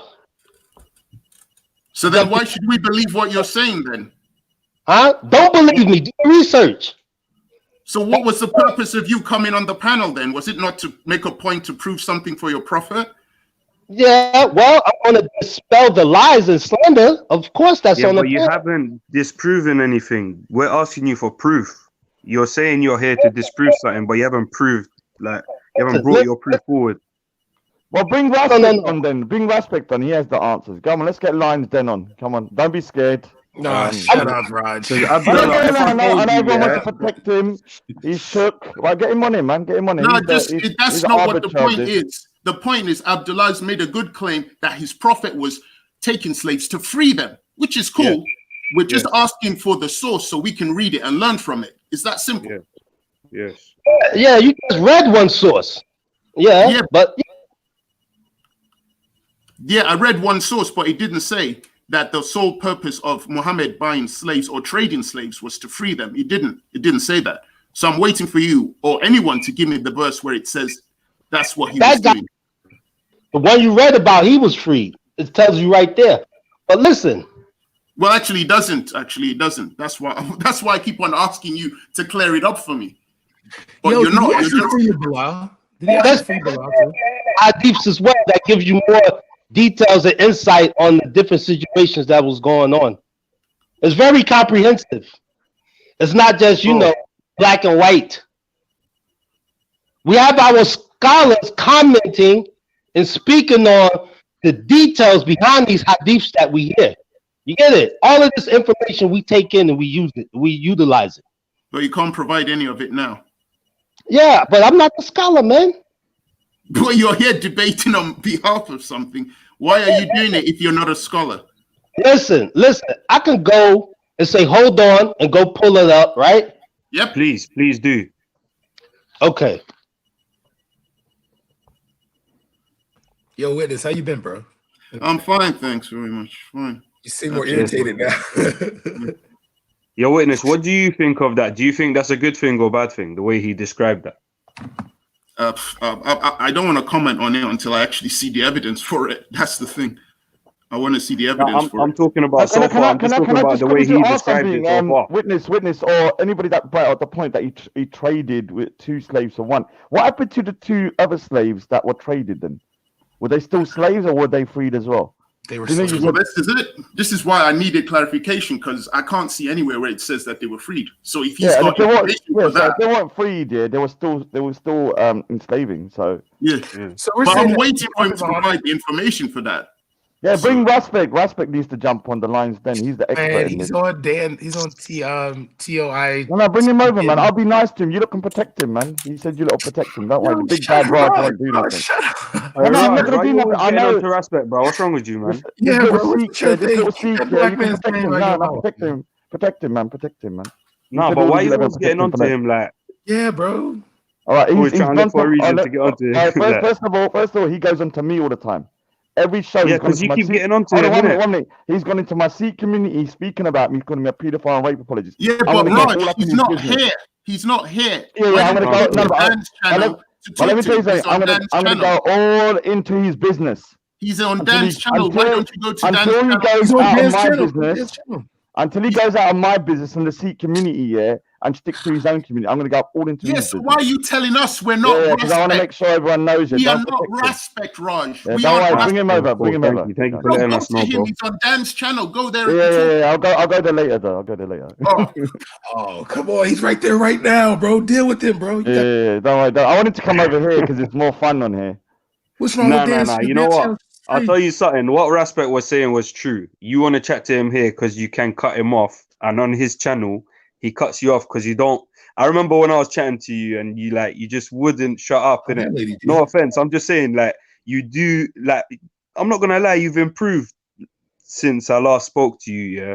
But then it was just you just kept talking, innit? And you wouldn't let no one speak. And you did do that to Raspek with that person you ganged up with. You know what I mean? What, me? Wouldn't you agree? Me? Little old Raj? I'm innocent. Little old Raj. I'm just some young Sikh boy, you know? Yeah, well, can't admit, you did used to do that. I'm very, very nice, you know. I never talk over anyone. Are you crazy? Do you actually believe that? Shut up. Taking a mic, innit? Raj is an asshole. Go. Yeah, I know. Go, carry on, man. Carry on. Yeah. Can someone find out if the two slaves? Because if you're trading and you're saying you're going to free one, but you're giving 2 other slaves in order to free the one, you're still contributing to the slave trade, are you not? If the other 2 are not. You're giving over slaves to this person that you're trying to take this. Like he's saying, he's taking the slaves from people who are being mistreating their slaves, innit? So what logic does it have to give them slaves, innit? Yeah, because you're basically then, from my understanding, you're saying that the reason he took that slave is because he was Muslim, and then he wanted to. Then is that correct, or am I getting this wrong? So the slave that he wanted was a Muslim slave, was he? Oh, I don't know. Abdullah's right now. He's looking for the source. Clarification. We just need, because another claim was made that Muhammad traded in slaves in order to free them. So I'm saying, okay, just bring the source so we can all look at the source together and understand the ideology, the belief behind. Yeah, let me buy slaves in order to free them. Let's just look at the source. That's it. But I read a bit saying that when I was checking on the Wikipedia and stuff. I know Wikipedia ain't the best. It's saying that he actually captured slaves as well, not just traded them. So I don't know if slaves as well. I mean, that's what I read. If someone wants to clarify, then clarify. Yeah. Where'd you read that? Let me have a look. So Islamic views on slavery, and it's a whole thing on Wikipedia from different sources about slavery, and it says that he captured and traded in slaves. Sold, captured, and traded. So that's different from just trading. If you're capturing them as well, that's another level. If you're going out actually getting people and then trading them. At the end of the day, it depends who you talk to. There are Muslims who don't have a problem with slavery. They'll say, yes, slavery exists in Islam. They don't have a problem with it. Then you'll get another group of Muslims who'll say, yes, slavery exists, but they're captives from war. Then you'll have another group who'll say, no, slavery doesn't exist. So it depends on which group of Muslims you're talking to at the time. You'll get different answers from different Muslims. Even on my channel, I've got a video on my channel called Islamic Slavery Promoted in Speaker's Corner. And in the video, you see a Muslim talking to two black men, and he's talking to them about the finer points of slavery in Islam. And he opens up the Quran and he reads them surahs and ayahs from the Quran. I then turn the camera to two black Muslims who joined the discussion, and they say to me that they don't have a problem with slavery. So it depends who you talk to. Yeah. What do you mean they don't have a problem with slavery? They don't. They think it's all right taking captives of war or just having it in your system. They don't have a problem with it. Bradley, check the back chat. Veli's trying to talk to you. DC Brad, check the back chat. I'm doing it now. Thank you. All right. Yeah, I'll jump on if Zabida wants to jump on, because I need to go for a bit anyway. So if there's too many people trying to jump on, I'll jump off as well. Let someone come on. Man, do you, bro? This is your show, man. Because we need to balance it out with a few Muslims that can actually give the point of view on it. So if someone wants to jump on, I'm willing to jump off. I know you don't want me to stay, though. I know everyone wants you to stay. I know, but yeah. Please stay, Raj. Please. I know. Everyone wants you to stay. Oh, Zabida's on it. All right, so I'll stay, man. Yeah. Zabida, man. Assalamu alaikum to brother Abdullah. Big up everyone else on the panel.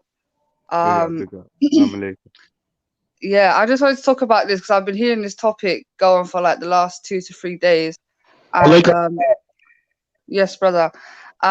Obviously, I'm not 100% knowledgeable, so let me make that very clear. I'm just going off the information that I've recently read about Islamic slavery. And, you know, all you have to understand is there's two parts to this. There's pre-Islamic slavery, and then there's obviously slavery during the time of Islam. And Islam only permits 2 sorts of slavery. Yes, I'll say it very clear. Islam permits 2 sorts of slavery. That is captures of war and somebody born into slavery. Yeah. And obviously pre-Islamic slavery, anybody could have been a slave, you know, women, children, captives of war. Like it was an unjust form of slavery. Now I know people can say, how could you have a just form of slavery? How could that even work? But what we have to understand is during the time of the Prophet, peace be upon him, there were so many wars. A lot of the stories that are being narrated in the Quran, they are a narration of an event that happened at that specific time. And then there's also a lesson behind that event, which how we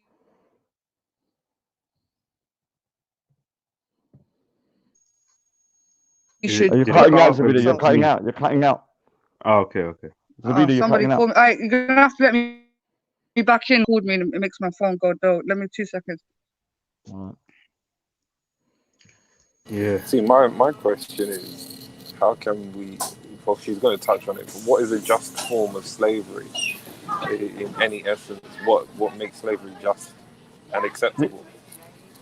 And I heard her say, everyone says she said born into slavery. That doesn't sound good. Like me and I was Zabida, gonna ask for a receipt for that as well. I get on with Zabida, but we're gonna argue on certain points, man. Like, you know, certain things like you know, this stuff, we're definitely gonna disagree, man. No doubt about it. I had a few questions about that born into slavery thing as well. It must mean those who are prisoners of war who were born into slavery, if they've already become slaves through prisoners of war.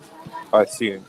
That's the only thing I can think of logically. She's basically saying there's only one way to become a slave. But like, I wanted to ask her because in Islam there are, like, I've spoken to bare Muslims who say like you're born pure, and like there's a verse in the Quran that talks about the girls that used to get buried. They say, for what deed have they done to get buried, or something like that? What wrong have they done? Let's see what the rest of it is. Zabida, go for it, man. Yeah. So like I said, you know, when obviously it's permissible to take somebody as a slave once they're born. Obviously, when Islam was being introduced into that specific area, there was this long transition period because of the area that they was living in. There were so many things that were haram. That later those things that were permissible at that time that became abolished whilst Islam was being introduced. So at that time, whilst Islam was being introduced, they were still trading of slaves. You understand? So if there is a family or lineage of people that have been slaves and slaves and slaves, and their father was a slave, their mother was a slave, then obviously at that time, if they are born a slave, then that is just a continuation of what was happening before. And Islam actually permits the freeing of slaves more, than the actual encapsulation. So, like I said, prior to Islam, if this person is a slave, now Islam has been introduced, then they're still technically a slave, whether Islam is not, because that at the time, the law of the land of that area, that's what was happening. And like I said, Islam permits to free that person. So some people think also, oh, okay, what if he's a slave and he converts to Islam? Does that mean he's automatically freed? No. There's been cases where slaves have been captured and they took their shahada, but they still remained as slaves. And obviously when we think of the word slave, like, of course, like Brother Abdullah said, you're probably thinking chains around his neck, and that is a form of slavery. But we have to understand at the time, we're dealing with 1,400 years ago, where especially during the reign of Islam, there were many battles that the Muslims had to go through, due to expansion, due to attacks, due to invasions. And like I said, capture of war, right? If you're going through an immense war, yes, and you manage to defeat your opposition, what are you going to do with that opposition? Because remember, that opposition still has this hatred towards you. This opposition has built up his whole army in order to defeat you. Now you are at the hands of your enemy. You still have that hatred. Now, what is it better to do? Now you've captured your enemy who wants to kill you, right? How are you going to deal with that? You're going to keep them close to you and make sure that you regulate and observe them, or you're just going to set them free so that they can come back and do what they had to do? You're just speaking in the context of war. Yeah, we're not speaking on a day-to-day, oh, I like this person, let me just enslave him. And this is why I say, when you read the Quran, it is detailing events that happened at that time. So when the Muslims succeeded in war, and the Muslims had a lot of enemies, so did the Prophet Muhammad sallallahu alaihi wasallam. Yeah, they were willing to do everything to get to attack the Muslims, because at that time, pagan land, this new religion has been introduced, is taking over. People are coming to embrace it.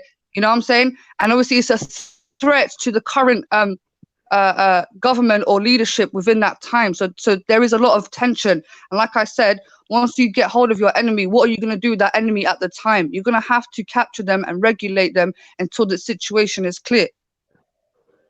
So can I ask, a lot of Muslims will say that you should live like the time of the Prophet, live as the Prophet lived, and live as if it is the time of the Prophet throughout the ages. Does that not mean that in these circumstances everything is still the same? That it's no longer, it's no different from when the Quran was written?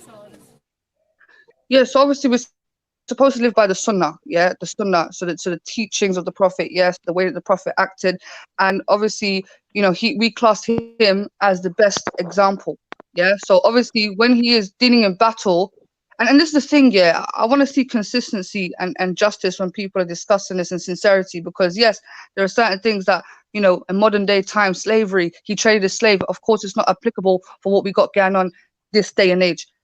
But there are times also, many times actually, where the Prophet acted justly than even the most just person that to this day. He during battle, and it took a long time for the Prophet Muhammad sallallahu alaihi wasallam to actually defend himself. He was attacked, and it took about 10 to 15 years for him to actually go to war with these people. Before he even went to war with these people, he'd done a great migration to Medina and sought refuge there for quite a while until he came back and finally went to war. So obviously, if we are in a situation of war, remember, we have to obviously apply these things when we are actually in the situation. So there's so many Islamic rulings about, how to wash yourself, for instance, and we try to copy it the way that the Prophet Muhammad sallallahu alaihi wasallam used to do it. There are certain things that the Prophet Muhammad used to do that we try to copy, and it's not just even in war, it's just from the way that he dresses, the way that he eats. And like I said, in war, we have to try act as justly the way that Prophet Muhammad sallallahu alaihi wasallam acted in war. So yes, we do apply it if we are in that situation. What do you mean by war, though? Do you mean defense or offensively? Of course, in defense. So most times, in the war that the Prophet Muhammad sallallahu alaihi wasallam went through, most of it was all in defense. And obviously, after that, after his death, when the Islam expanded, obviously there was resistance, and it was both ways. But at the time of the Prophet Muhammad sallallahu alaihi wasallam, it was all defense. And at the time after the Prophet, like the Muslim conquest of the Maghreb, when the Muslims invaded, having captives of war, that was okay as well. Well, obviously, like I said, when they're coming there to expand Islam, obviously whoever opposed or opposed, then obviously that was the situation at the time. Yes. And you agree with that these people who are being invaded, they should have been used as slaves when they tried to protect themselves from being invaded. I mean, obviously, unfortunately, this is the harsh reality of war. You know, there's no way of sugarcoating war. Obviously, in my head, I wouldn't do something like that. Personally, for me, myself, I wouldn't have the heart to do it. But unfortunately, throughout history, not just with Muslims, I think across mankind, across the board, it's something, unfortunately, that does happen. But the difference is we can condemn them. So we can look at ancient Greece being a slave-owning society. We can condemn the Athenians. We can condemn the Spartans. We can even condemn certain African kingdoms that had slaves. We can condemn them. We can go all the way to the Americas and condemn the Aztecs, the Incas, the Mayans. But if we then choose to condemn, say, Israelites who did it or Muslims, we're told we shouldn't do that. No, you're absolutely right. It's definitely, you have the right to condemn or condone. That's, but like I said, this is the harsh reality of war, and these things happen. And the only time I personally, and I know a lot of people disagree, the only time that I agree with the fact that in war, yes, certain people need to be captured. Yes, because like I said, if we let our enemy run riot and run loose, then they can regroup and come back and attack. Do you understand? That's how it goes. So what about the hadith that Witness read out, where he said that the Prophet Muhammad sold 2 slaves for the price of 1? I think it was brother Abdullah who turned around and said, well, he was right in doing so. Is this to say then that one Muslim's life as a slave deserves to be freed more than the 2 who aren't Muslims deserving to be freed? Look at this. If hold on, let me say this quick, Zubaydah. If you holding one of my people, a Muslim, right, and I got 2 of your people, and I make a trade, what's wrong with that? Don't you get it? That's not my question. It's not about. So if you're saying that a Muslim's life, okay, so I think I understand, and I said this previously when I came in. Just because if your status is a slave, doesn't matter your race, doesn't matter your religion, you are still a slave. So there have been slaves at the time who even convert to Islam, but it's upon the owner or the master. And I just read the verse in the Quran. If he wants to free that person, that's up to him. And obviously, like Brother Abdullah said, if at the time, then the Prophet Muhammad ﷺ had 2 non-Muslim slaves in order to free a Muslim one, then of course, same way, that's how it goes. This is the thing. People are a bit too emotional and sensitive, and for some reason everyone wants to be all compassionate or whatever. But unfortunately, this is the world that we live in. And if you're in those situations, we're speaking about the worst of the worst circumstances. We're not speaking about something that is institutionalized and something that is common. We're speaking about, you know what I'm saying? So if you're in this, he said, because a lot of time it was ransom. A lot of these things, people were held for ransom as well. Can we get context on that specific verse then? Like, can we get the context and the pretext as to why that action was done? Who brought this hadith first of all? I obviously I've heard something similar. I brought the hadith. Witness, can you read the pretext and the context? Well, I don't have much on it. That's why I was asking for more. I've got the details of it. I wanted to share it. It's on sunnah.com, and it says the Prophet bought a slave for 2 slaves. It tells you Sunan Abu Dawood, tells you the book 23, Hadith 33, book 22, Hadith 3352. Now, when I mentioned it and I was trying to get context, Abdullah was mentioned that the Muslim Prophet Muhammad was taking slaves to free them. That was his purpose. He was taking slaves in order to free those slaves. So he said he was going to get us info, confirmation that this was part of the Prophet's plan, Muhammad's plan. So that was it. Now, hadiths, right? I just looked up. I found a few things. I mean, it's a lot of information to go through, right? But it's basically just showing you that This was the thing. Freeing slave was a good thing. It's verses in the Quran that tells you the greatest thing that a person can do is free a slave. So we have this understanding that freeing slaves is the way to go. It's not about promoting slavery. It's not about forcing people into slavery. There's no commandments in Islam that says anything like that. Okay? Technically, if you hold a prisoner of war and you make them a slave, you are forcing them into slavery. It doesn't matter the conditions in which you do it on, that is forcing them into slavery. So if that's in the Quran or the Hadith to do so, then you've abided by that. Okay, but Raheem, yeah, like let's be realistic here, yeah. And like Brother Abdullah said, you know, even there's also in Islam, if you was to lie upon Allah's name, so if you was to give an oath under Allah's name and lie, then there are two ways of reconciliating that, and one of them is actually, I think it's freeing one or three slaves, but it's the freeing of the slaves, yeah. And let me ask you, Raheem, yeah, say you're at war now, yeah, and just think about this as if we are there and we are in that situation. You are at war. Yeah, your enemy is out here brutally killing your people, and you know you're going to war with them, and they might be getting the upper hand, and your brothers died, your sisters died, but then the next day you lot are getting the upper hand to the point where you manage capturing a few of them. You manage capturing a few of your enemies. What are you going to do with them? Are you going to, all right, cool, we won the war, safe, do your thing so that they can regroup? Because this is what happens once you let your enemy go. They're going to regroup, retalk, right, a bunch of us have survived, let's go back. I wipe my enemies out completely. I don't hold, I kill them. So that's how you're not merciful then, because we are merciful. We take that person as a slave, we make sure that person is fed. You know, we don't take them and just, you know what I'm saying? Because also there are laws as to how to treat your slaves as well, especially captures of war. If you are captured in war by a Muslim, yeah, you have to clothe that person, you have to give that person their rights. Even if they was a Christian or a Jew, you're still allowed to give that person the right to obviously practice their religion. Yeah, it even happened before in Afghanistan.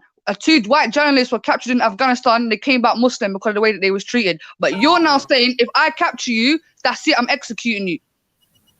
Yeah, that's my opinion on this science. I would rather. No, that's not merciful. That's not merciful. No, hold on, and don't get animated by it. I would rather live my days as nothing than live as a slave, irrespective if I'm being treated greatly or not. That's my opinion on it. 1 second, I got a phone call. Hold on. Raheem, your mind is in the gutter, man, because you think a slave, aka chattel slavery, but you're already a slave right now. You're working for that white man. No, that's a different form of slavery.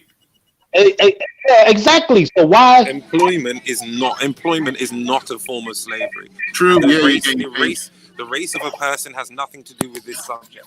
So let's not go down that path, because that path can turn into a very bitter discussion based on opinion.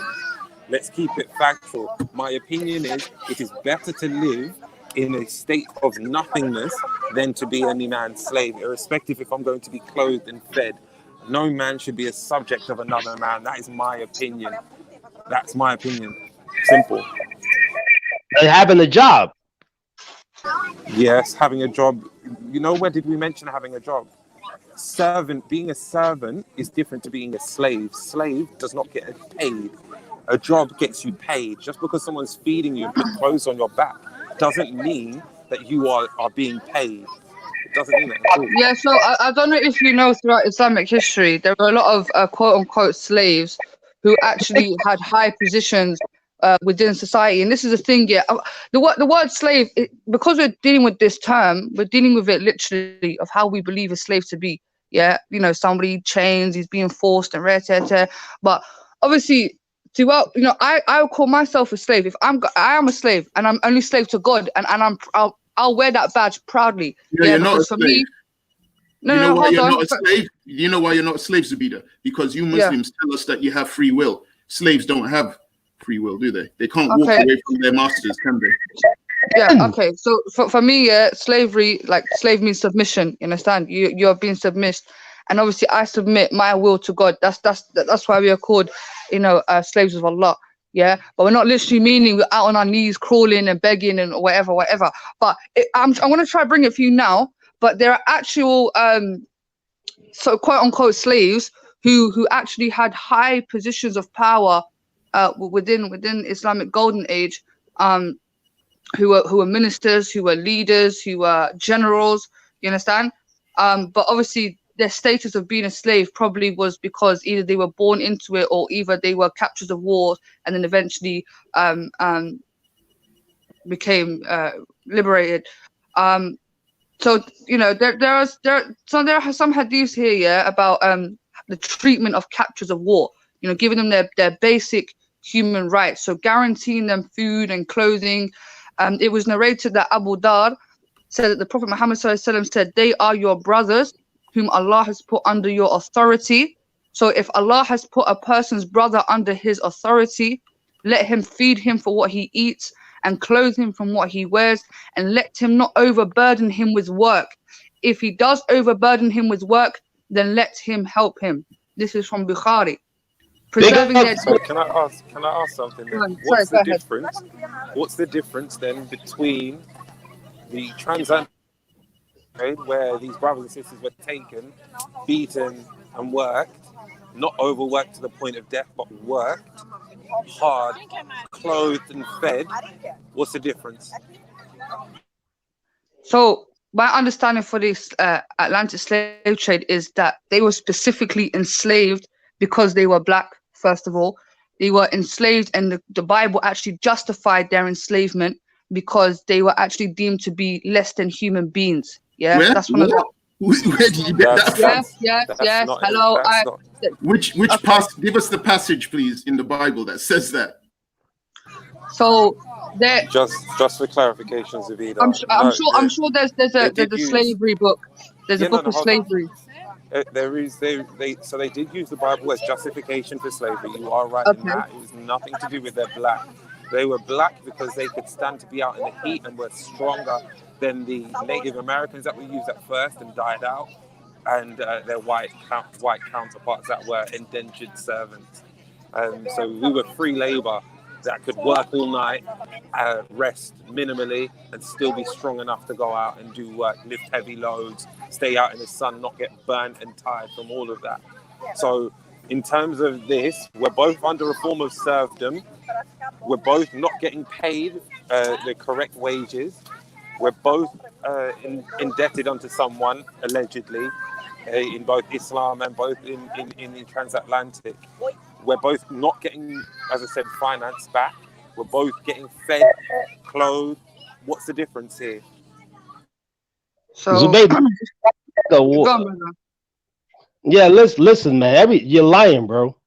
Number one, were you dealing with Muslims who were dealing with slaves? Like, there's an authentic hadith that says, even if you hit your slave, then that slave is free to go. You can't even hit a slave, bro. None of that. Yeah, there's a hadith that says here. Can you just give us the hadiths instead of just I'll give you the hadith. Yeah, I'll give you the hadith. Yeah, narrated by Abu Hurairah. May Allah be pleased with him. The Prophet Muhammad ﷺ said, "Whoever accuses his slave when he is innocent of what he says will be flogged on the day of resurrection." So the person that's the master who accuses the innocent slave of something that he has not done, yes, then he will get the punishment. Another one says, Ibn Umar, may Allah be pleased with him, manumitted a slave of his. Then he picked up a stick or something from the ground and said, "There is no more reward in it than the equivalent of this. But I heard the messenger of Allah, peace be upon him, said, whoever slaps his slave or beats him, his expiation is to manumit him," which means, like Abdullah just said, free him. Yeah. So going back to the Atlantic, yes, no, there was huge justifications because they were black, because this whole race, social contract of race, yeah, actually appeared during that time where you had a I think it was a biologist or someone like that who actually used the phenotype of a black man and of a white man, compared the two, and said, because hold on, yeah, but what I'm saying is, yeah, we didn't enslave people because they were black. We didn't put the black man. That's not what we're talking about, though. So that is what you're saying, because he's saying how is it different? And my first point. No. Let me finish. He said, "How is the Atlantic slave trade?" Hold on, can I finish, please? He said, "How is the Atlantic slave trade different to the Islamic slave trade?" And my first point is that they specifically targeted black people. The Muslims had everybody as slaves, yeah, black man, white man, even Arab man, yeah. Race was not a part as to why you were being enslaved. Islamically, I'm not saying the Arabs didn't do that. But Islamically, that has no part to play as to why you was a slave. Like I said before, even if go on. I never mentioned to do with ethnicity. You got it in. I used my criteria very specifically. I used the fact that you have the punishment or lack thereof in one part. You have the fact that neither are paid. These are the things that I mentioned. I never mentioned. That's what I'm asking. What's the difference between the two?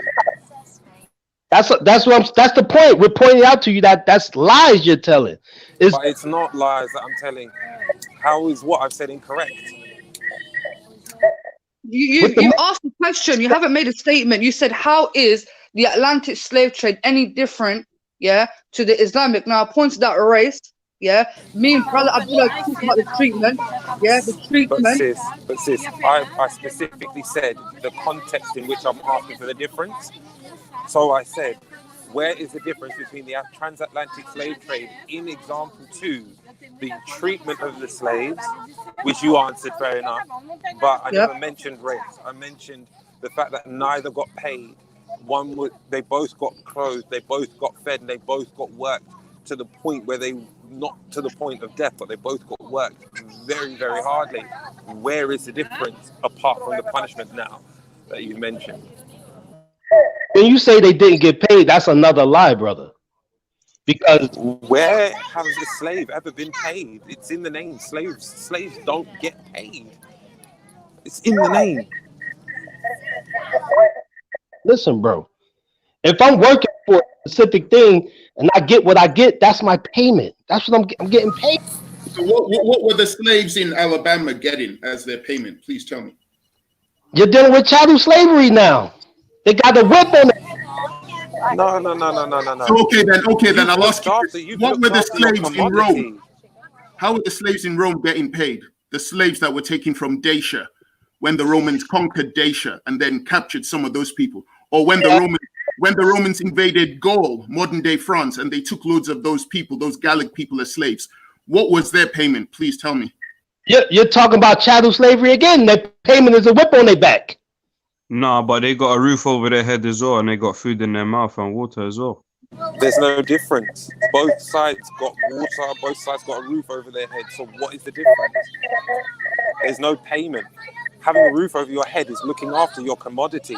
You look after something because you want it to keep working. It's like maintaining your car. You do that to make sure your car still works properly. You do the same thing with your slaves. You make sure that they're looked after so it still works properly. There's no difference so far in what has been mentioned. You're making a case for chattel slavery. What are you doing? What's wrong with you? No, I'm not. And that shows you're missing the complete point of what I have said. Okay, can I talk about some sort of payment here, because that's quite a good question to be fair. Yes, please. So in the Quran it says here, so if a person is enslaved for some reason, but then it becomes apparent that he has given up his wrongdoing and forgotten his past, and he has become a man who shuns evil and seeks to do good, it is permissible to respond to his request to let him go free. Islam says yes. And there are some fuqaha who say that this is obligatory, and some who say that is mustahab. So this is what is called a muktaba, or a contract of manumission between the slave and his master. Allah says in the Quran, chapter 24, verse 33, and such of your slaves as seek a writing of emancipation, give them such writing. If you find that there is good and honesty in them, and give them something yourselves out of the wealth of Allah which has bestowed upon you. So obviously when there's an agreement that the slave is to be freed, then Allah is telling the owner to give them some wealth, to give them some money in order to rebuild their life. So they get compensation after freedom. Thank you very much, Zabida, for answering. Did the slave Atlanta people get compensation? Oh, very few. That's another difference. That's another difference. Yeah, but we condemn that one as well. We don't praise any form of slavery. Everyone seems to be missing the point that Zabeda, you're still talking about slaves, bro. Like, it's still slaves. However you try to justify it, whichever one was better, whichever one was worse, you still had slaves, and it's disgusting. At this modern day, yeah, of course, slavery at this modern day, yeah, any Arab that is enslaving anybody, he is a kafir in my eyes, personally. But the only time I will agree with it is when we are at war, bro. Like your brother here, Raheem, said if he was to capture his enemies, he's slewing them. but we are taught to deal, because obviously we believe that that person might be manipulated into war, as we have seen many times in the American war. They were manipulated to go over to Iraq, manipulated to kill bare people, come back and realize that was wrong and they repented. Who am I? You understand? So rather than, you know, slewing you there and then, I'm gonna capture you and I'm gonna keep you close and you know, see where we go from there. You do understand in the 20th century and the 21st century, when we have wars, you don't use your captives as slaves. You lock them up. They then go through a process of being tried as war criminals. They then spend time in prison, and they are then eventually released. This is what I'm saying, Zubaydah. You're talking about something that's outdated. It's immoral. And you can't apply it to today. It's all good in the hood, man. Guys, listen. There are also other actions, right? In the Quran, when we're dealing with POWs, if they stop fighting us, right, we also have the option to protect those people and escort them to a place of safety and letting them go. We also have that option as well. You understand? Are you saying that it also permits you to take slaves like where applicable? Is that what you're saying?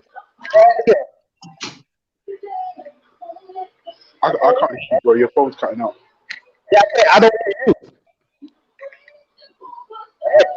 Can anyone understand what he's saying? I can't hear it. I can't hear it. It's mumbly. I can hear. What, Zubaydah, what did he say? He's talking about no, because he said he's got the option to do something else. But my question then is, so are you also saying that your Quran also permits you to take slaves in war? And if that's the case, then it's immoral, especially today. Listen, look, like let's just say, all right, fine. There's nothing we can do about it. Right, what happened. Right, we're gonna just, for the sake of argument, we're gonna give every single thing that happened in the past a slide. Yeah. All right, cool. I'm saying, if you apply this shit today, you're gonna go to jail for crimes against humanity. If there are crimes against humanity being committed today, but we don't, because we become so indoctrinated. Stay with me. That's not what I'm saying. No, I know, I understand.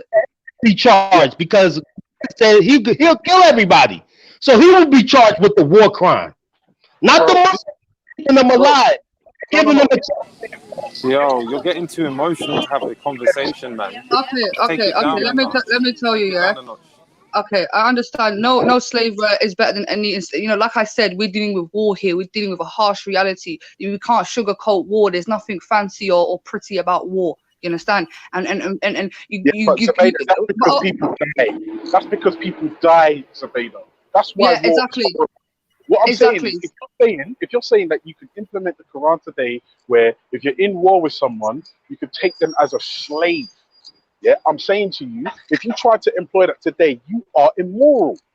I would rather be a slave under the hands of the Muslims. Yeah, then. No, but you wouldn't be. No. Hold on, brother, please. Yeah, we see what's happening. Bro. I appreciate your sensitivity, yeah, to slavery, and I honestly I relate to you on that, yeah. But you know, Perfect. At the end of the day, we're living in a 21st century, 2020, where worse things are happening than a Muslim being treated well as a slave, being clothed and fed, yeah. Worst things are happening 2020, yeah, in Palestine, in Syria, in Iraq. It's happening in Afghanistan, yeah, where kids are getting blown up, yeah, and none of these, nobody's been tried. That was okay. You understand? Yeah, the more killings you get, the more rankings you get. You think in Islam we are told when it comes to war, you're not even allowed to hurt a tree for goodness sake, yeah. And you see how they're doing it this day and age. It's permitted to take slaves in later. Sorry? So wait, you said it's permitted to take slaves. So how can you say it's not permitted, but it is permitted? Like I said it is permitted in war. All right, but hear what I'm saying. Do you agree that slavery is immoral in today? Chattel slavery, yeah, absolutely. Yeah, chattel slavery. Right, yes, let me ask you a question. All right, Zubaydah. All right, I'm just going to mix this up. I'm going to add a little bit of ultra into this. Let's just say Ultra and Zebeda got into it, yeah? We're now enemies, and I go to war with your ass, yeah? Now, Yeah. I mean war, like Zebeda, I mean, I'm warring you, like, you get me? Like, there's no way out of this thing. Oh, wait, sorry, bro, I got change, sorry, I got change. There's no way out of it. Zebeda and Ultra, we're going to war, and let's just say we get into a physical altercation with guns and knives, yeah? And let's just say I come out better, like in that conflict than you. Thanks, man. Yeah, thank you. Let's just say I come out better in that conflict, and then, okay, are you saying then, by your definition, because we were in quote unquote war, I can now snatch you up, and you could be my slave? Bro, if you have overpowered my nation and my people, No, yeah, forget that. I'm talking about you, Zebeda. She would be a prisoner of war, wouldn't she?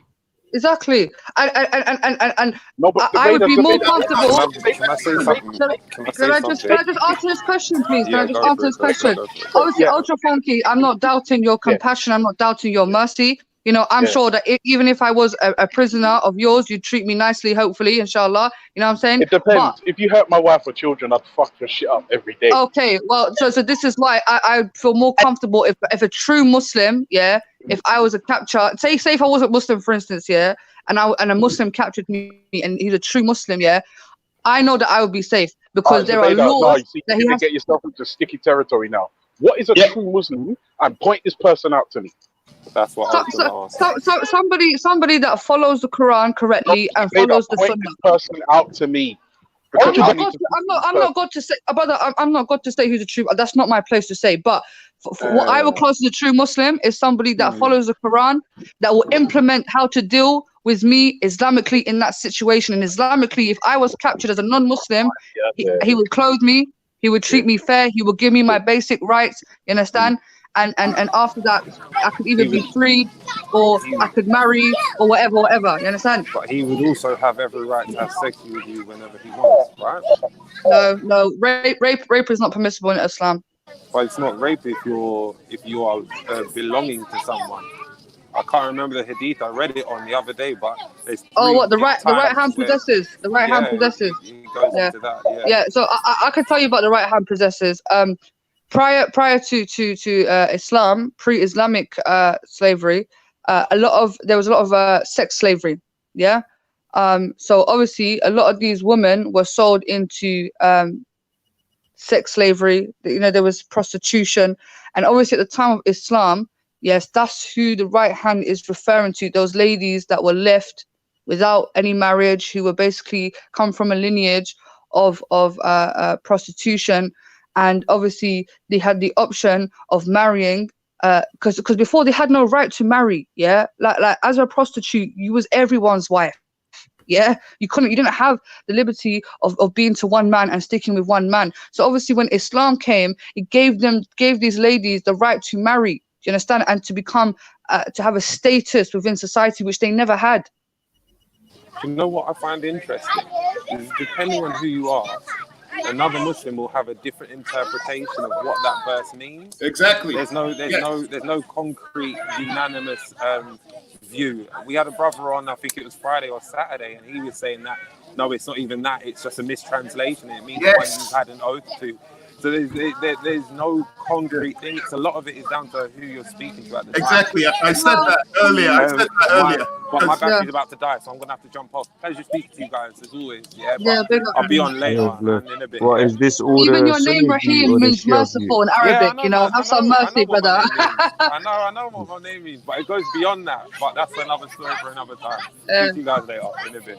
Alright, so Because last week we had Muslims who said that slavery and slaves did not exist in the Quran or in Islam. So then I brought up Mukataba, Surah 24, Ayah 33, and then they gave their interpretation of it. So it depends on which Muslim you speak to. Like I said, those accept slavery in Islam. Those will talk about only captives can be slaves. Those will say, no, you don't have to be a captive to be a slave. And then you'll get those who will say slavery doesn't exist. So it depends who you talk to.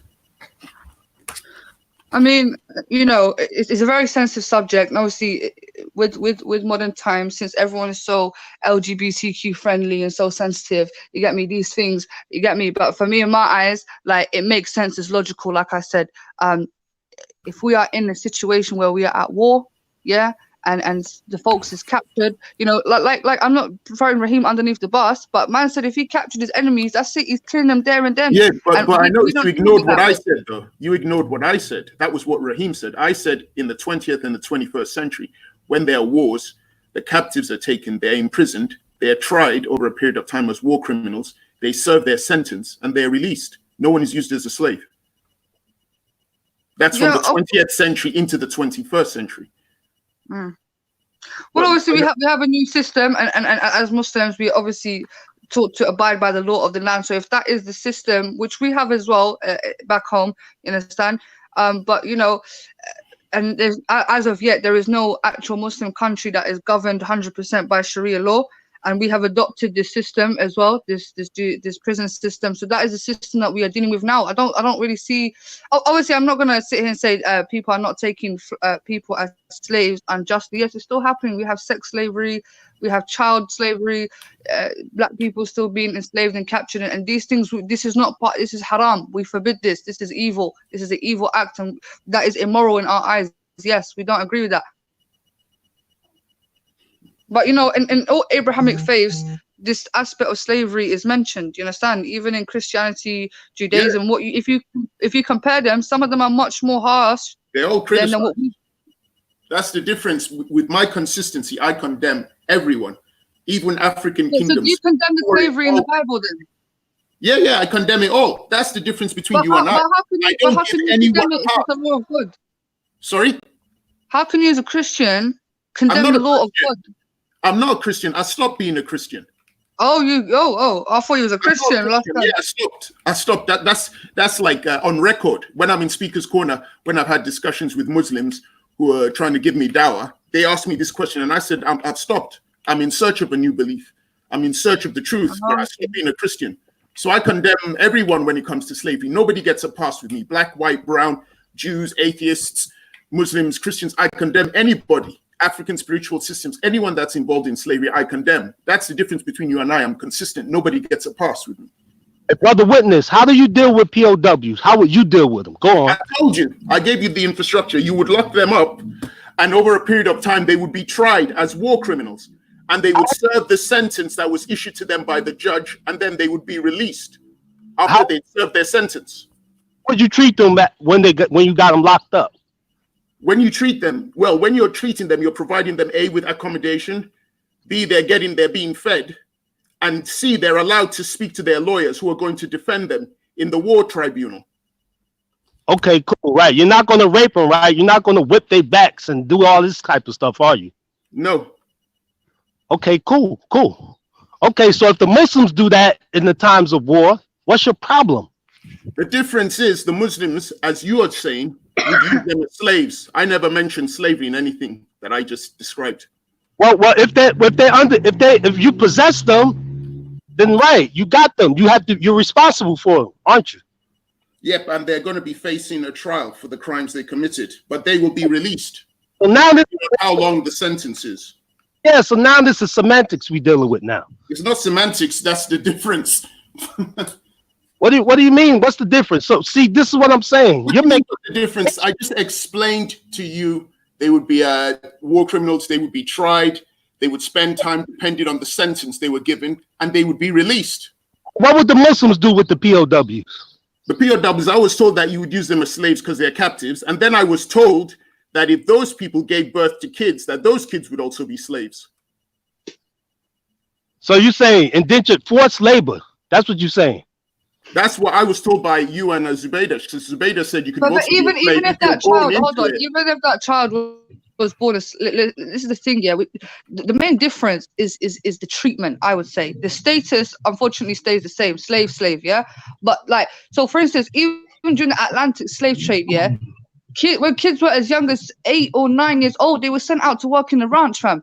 You see, a kid that was born a slave, he's a kid. He's got no responsibility, no nothing. Yeah, he doesn't have to do anything. Even his mother as well doesn't have to do anything. It depends on the man. Yeah, if what his duty is. If he's working for, and a lot of people that purchased slaves or had slaves, you know, they were wealthy people, or some of them weren't wealthy at all, to be honest. Zubaydah, are you hearing this? People that purchase slaves. This is madness. I know the term, I know, but bro, I'm speaking to you about something that happened, bro. I can't sugarcoat it. You want to say, oh, he just came. This is the reality, Ultra Funky. I know it sounds crazy. I'm not sitting here trying to. But I'm just being as real and honest as I can be. No, Zubaydah, listen. I'm not asking you to sugarcoat anything. There's nothing you can do to make slavery sound like wonderful, and like everyone's getting hugs and kisses and all the rest of it. No, I get that. I'm not asking you to do that. I'm just saying. Yeah, I'm just saying. This is what I'm saying. Purchasing another human being or owning another human being as property in any circumstance is immoral, especially if you apply it today. Back then, all right, cool. Like I said, for the sake of argument, we'll let it slide. Bro, but right? I'll give you an example how it's applied today. Yeah, the problem is you can't apply none of this shit today. There's a difference. Okay, bro. But brother Abdullah, let me just say something, brother. Yeah, before you even talk about Islam or 1,000, you should have more fight for what's happening this day and age. Yeah, for instance, here in the UK, fam, for every child that gets adopted, for every child that was put in care, the social worker gets a bonus. They're selling children as we speak. Yeah, they're selling children as we speak. Yeah, in the Middle East, like I said. Brother, what I'm saying, social worker gets a bonus. Yep. Yeah, but what does that have to do with anything? Like what? You're telling me selling of people is immoral, fam? These folks are selling children, cuz. What are you talking about? Zubaydah, are you okay? Are you telling me a child that's able to go she's to on another drugs, bro. No, you're talking rubbish. Why is this little waste man here? Am I even talking to you, bruv? You see how this little shit-done waste man comes in with his dirty energy trying to seek attention? Bro, shut up, man. Fucking ugly little fat bitch. Shut up, man. You're on here Why the fuck you even here for talking? 1 hour. Why can't someone else talk? Bruv, don't come here with just being disrespectful. Do you understand? Because I'm speaking to Ultra. Don't tell me I'm on drugs, fam. I don't know what you do in your spare time. You're on drugs, man. You need to calm down. You're saying that getting someone who's actually in slavery.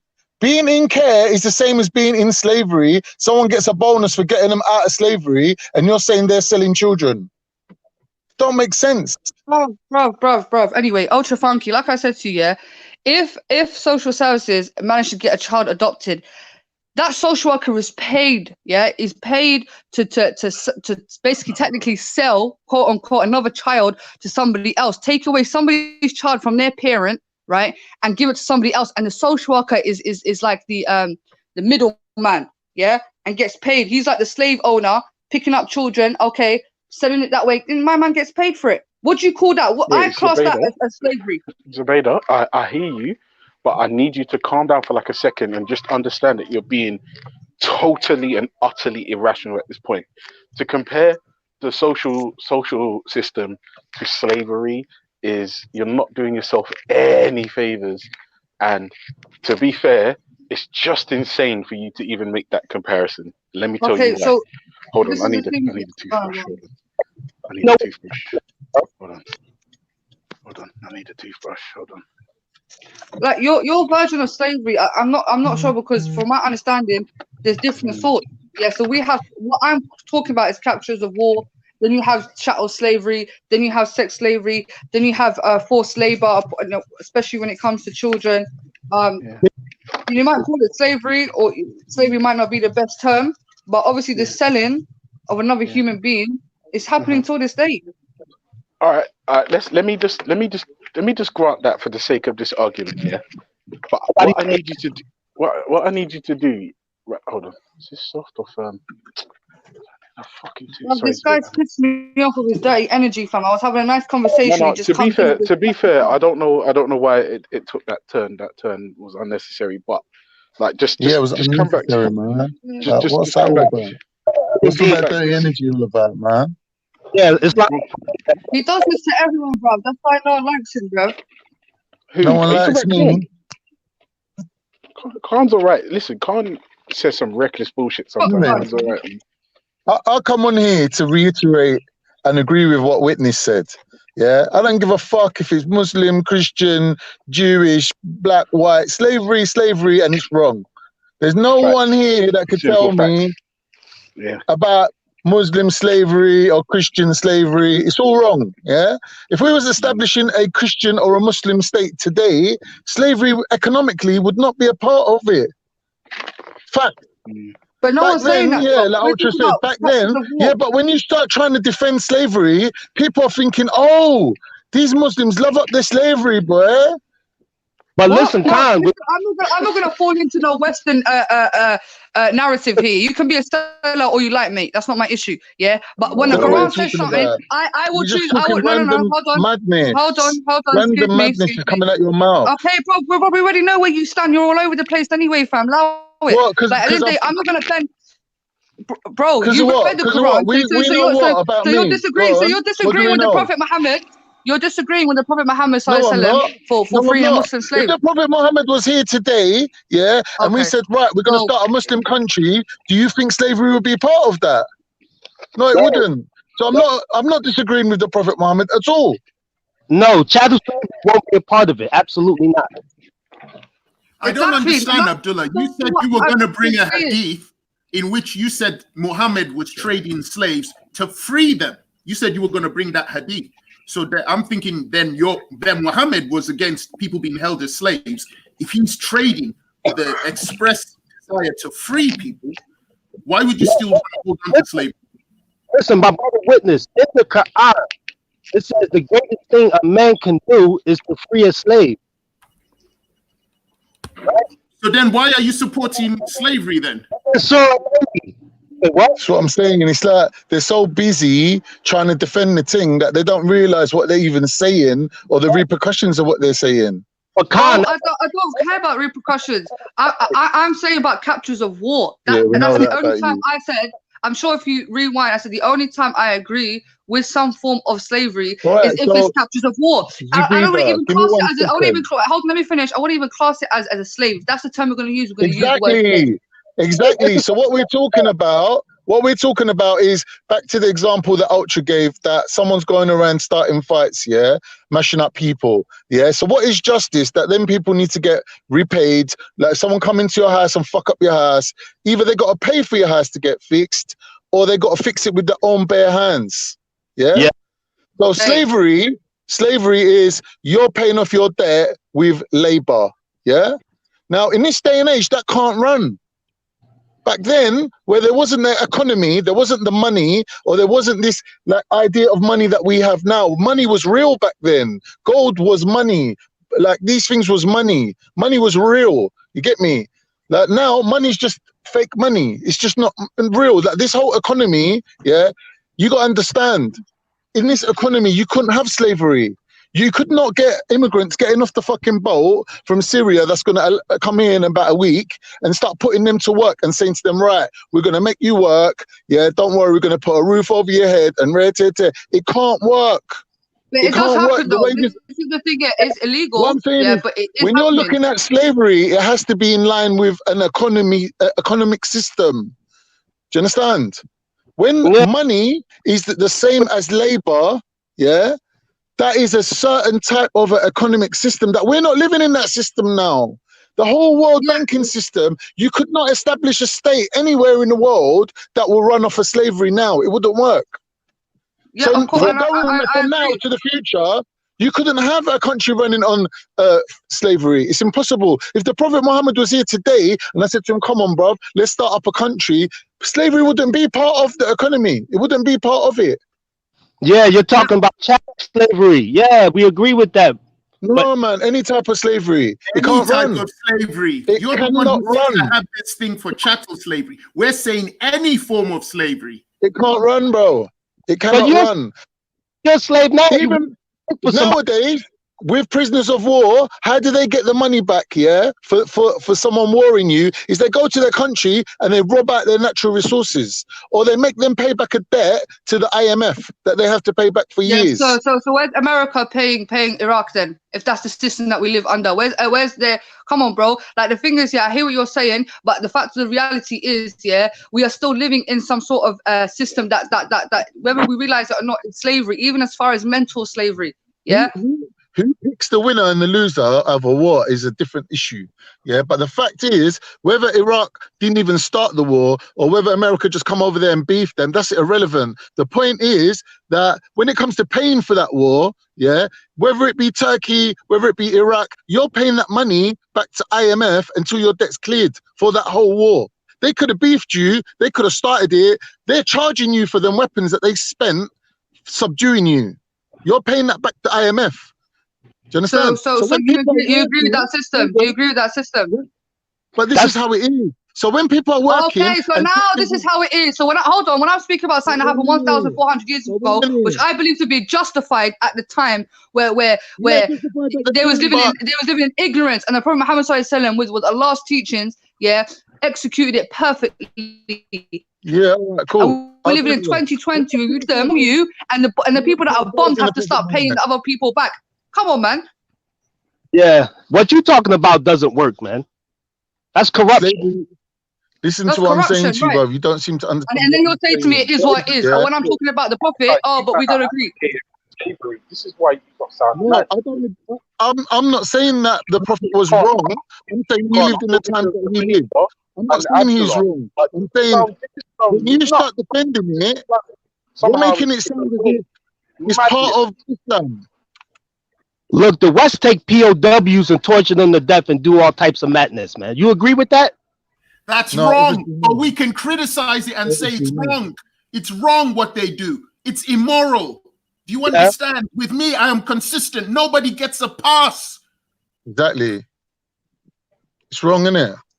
How can it be right in any way? How can it be right ever? But witness, you wouldn't say having a job is wrong, would you? Are you now saying that having a job where you're getting paid is slavery? Yes. So even though I have the power to pick this is what I've done in a job. I had a 9-to-5 job. I hated the job. I got up one day, took my bag, walked out the building, called them and said, I'm not coming back. How am I a slave?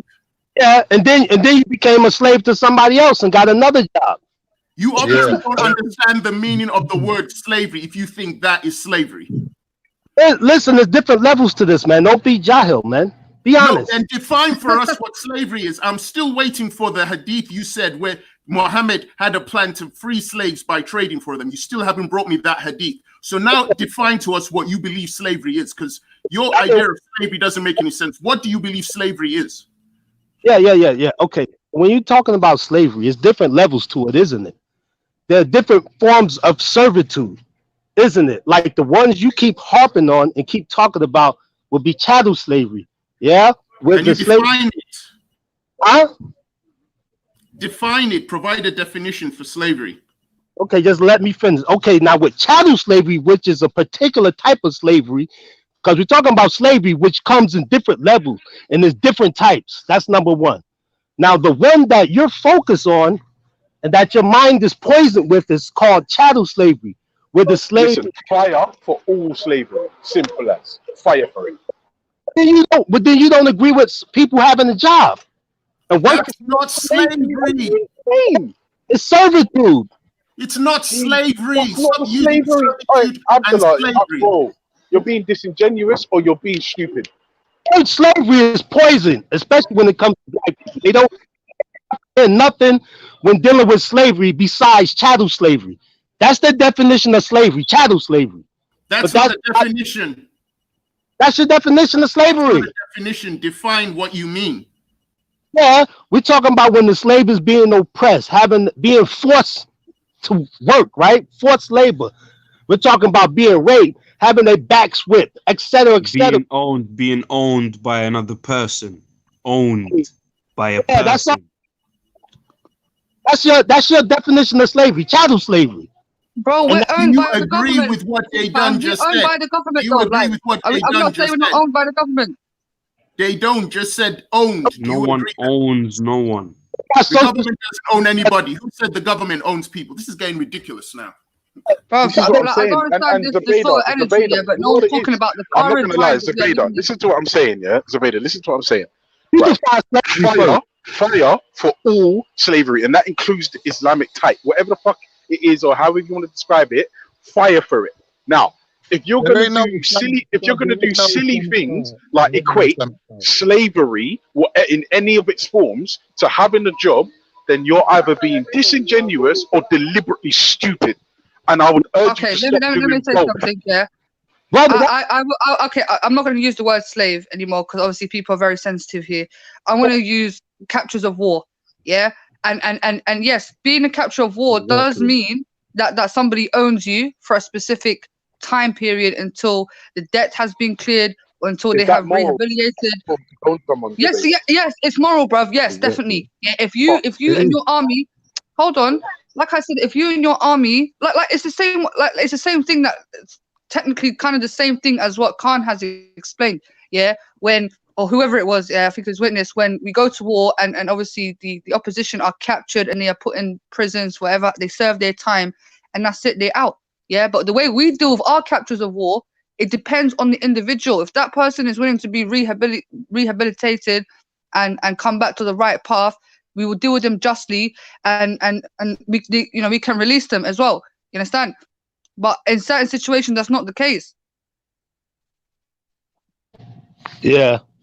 The thing is, this word slavery is been corrupted in the minds of people.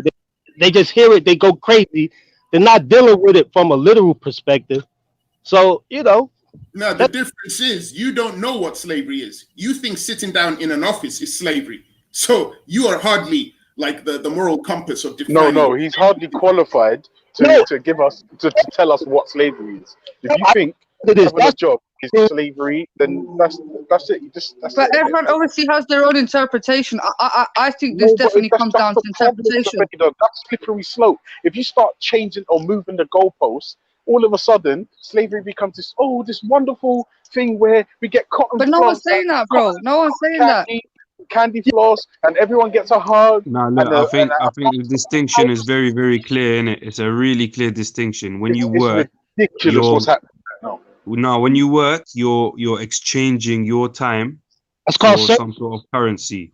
When you're a slave, you're owned by this person. You're not exchanging nothing for nothing. You're owned by this person. Whatever they say goes. When you're on that job and they own you, you're working for them. When you sitting at that, yeah, go on, brother. Sorry. Bro, did you hear what I just said?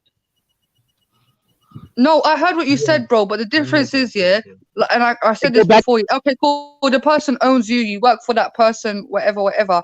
But we also spoke about the treatment as well. So obviously, that person can't be whipped or forced to do anything that they don't want to do at the end of the day. Yeah.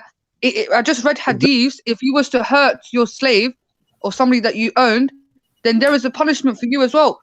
That's not what they done said. They done constantly mentioned ownership. You've ignored what he said about owning someone, and you've gone on to talk about, well, they're treated better. It doesn't matter. He's talking about owning someone. Can we address that? If you're a POW, man, that's it. You're done up, man. Get it. I mean, honestly, no one do wants to be owned. Okay, I understand. Nobody wants to be owned. Yes, exactly. I don't want to be owned by nobody. Trust me. Yeah, and I'm sure a lot of us don't. But I'm really basing this down on circumstantial situations, mainly war. In those situations, you can't do anything. But we had a discussion about this. Yeah, as a Muslim, Sorry, Dayton. I was saying war. You said war. Fine. I said, what happens if the Muslims decide to invade someone? And I spoke about the Muslim invasion of the Maghreb, the 7th century onwards.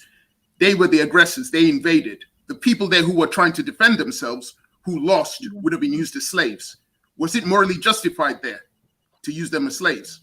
Because they were war captives, but they weren't attacking Muslims. They were defending themselves, and they lost the war. No, they wouldn't have been slaves. They wouldn't have been slaves. They carried on living their normal lives.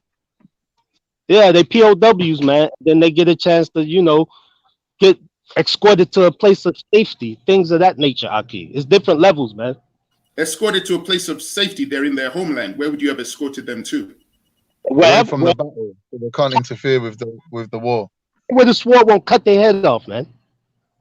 But they would still become subjects of the caliphate. No. Yeah. Subject of the, if you're living in the UK and all that. Don't be silly, Aki. No, but listen, let's get one thing straight. I'm living in the UK. I'm not from the UK. I traveled to the UK.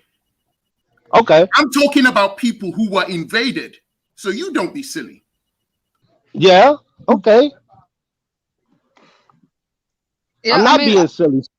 Bring it up then. If you're rational. Obviously, this is the thing that happens in war. You understand? I'm not saying it's morally the right thing to do, or we should be promoting it or doing it.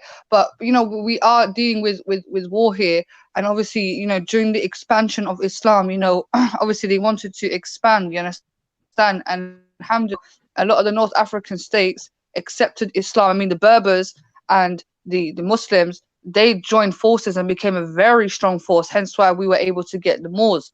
Yeah, because that was actually that's not true historically. Yes. Or what is that, expansion by the sword, or there were Berbers who fought against Stop saying expansion by the sword, yeah, because I'm asking you, was it expansion by the sword? No, because what you have to understand is the Berbers and the Arabs were culturally this, and you can research it. They were both nomadic sort of people.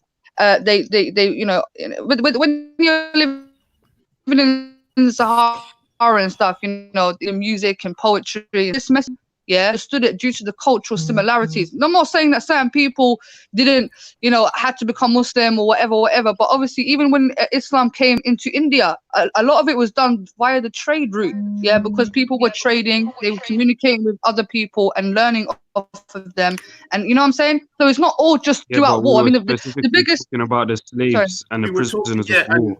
We were specifically talking as well. You then brought in the Berbers. Not all the Berbers became or wanted to become Muslims. You had Queen Kahina, who in the 7th century from Numidia, she led a campaign to protect her people. In modern day Algeria, they fought against the Muslims, and they were Berbers. And that's and there's another guy in history called King Kusaila. He was also a Berber from the kingdom of Altava, and they again were fighting against the Muslims. So this idea that somehow Berbers were like automatically becoming Muslims. But they did join with the Arabs, like I said, and they formed a very large. I just mentioned two groups of people who led wars against the Muslims, but you just ignored them. I gave you two guys. No, I didn't ignore it. That's bound to happen, witness. Okay. Of course, the indigenous people are going to protect their land, but a lot of them, that's hence why Algeria is a majority Muslim country till this day, with Berbers still occupying, millions of Berbers still there, but they are just Muslim. Yeah, there's no way they would have been successful if the brothers wasn't reverting to Islam. There's no way they would have been successful. Okay. Look at Egypt, the motherland. Hold on, let me say one thing, brother. Yeah, look at Egypt, the motherland. Yeah, there were Berbers who fought against it. We're going to ignore that. We're not denying that, bro. I said they fought fiercely. The Berbers fought fiercely. I read the history. They fought very fiercely, and respect to them. You get me? They know what they had to do. Same as Egypt. It wants a Kemetic land, and it's very hard to control. The Romans definitely weren't able to control Egypt for as long as the Muslims did. The Greeks didn't. But when Islam came, that's why Islam, till this day, Egypt, the motherland, is majority Muslim land. And like I said, because a lot of the cultural similarities, because of the climate and where we're from, the trade route as well. Do you not think the Saudis and that used to trade with North Africans, and North Africans used to trade with Asians or whatever? And obviously Islam was definitely passed on via that way too. They were not disputing that. It was just when you were giving this propaganda about the Berbers, you were saying that they all just became Muslim. It was only till I brought up these two characters to show that actually they weren't not all Berbers wanted to become Muslims, but they just lost the war, which is how they were conquered. They lost the war. Had those guys won the war, Algeria would be a different place. Who knows? But they lost the war. No, I mean that's an aspect of it, bro. Like, they lost the war, yes, but also a lot of them, if you look into the history, a lot of them willingly embraced Islam and they joined forces. 1 second. Yo, Veli, there's a couple guys waiting in the back. Yeah, carry on. Shout out Veli. Some guys are waiting in the back. Yeah, Belly. Yeah, they done's right. Yeah, Raheem Malik is there as well. Malik is there. He's trying to come on as well. Yeah. To me, it's as simple. I mean, I just condemn slavery, any form of it. I think it's wrong. And I still get confused with the whole, because I'll talk to Muslims who say there isn't slavery in Islam, and then I'll talk to Muslims who say that there is slavery in Islam, but our slavery is better. Then someone will tell me the Prophet Muhammad was exchanging slaves to free slaves, and then I'm hearing someone saying, but it was okay to capture them if they were captives of war. It's like, just take a stance. Is it wrong or is it right? And just leave it at that. Other way, right? Slavery, Islam, Halas, that's it. After slavery, it's done out here. It's wrong.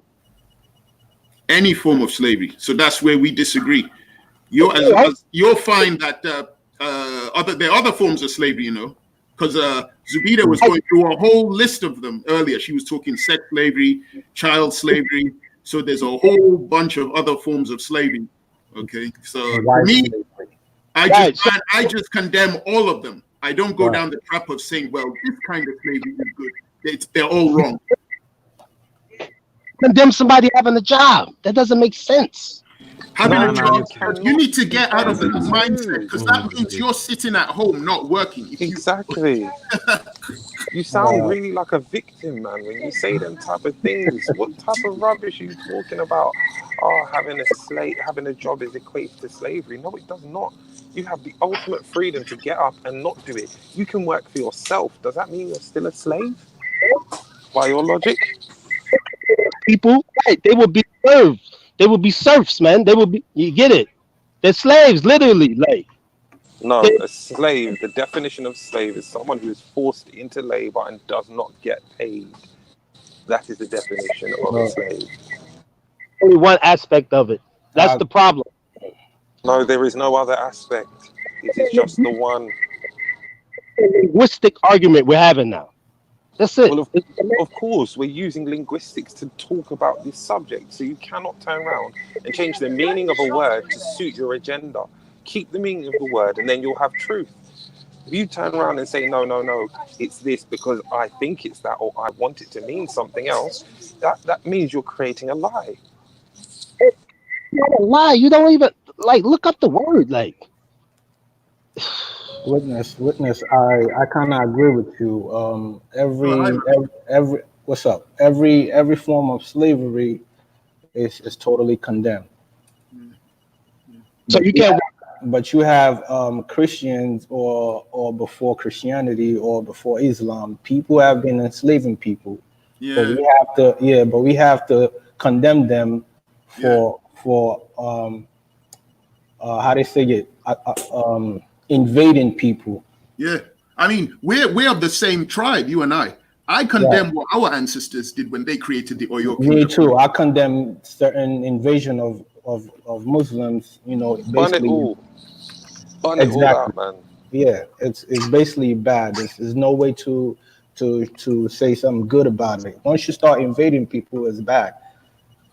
Either being Islam or Christians or Jews or whoever. So.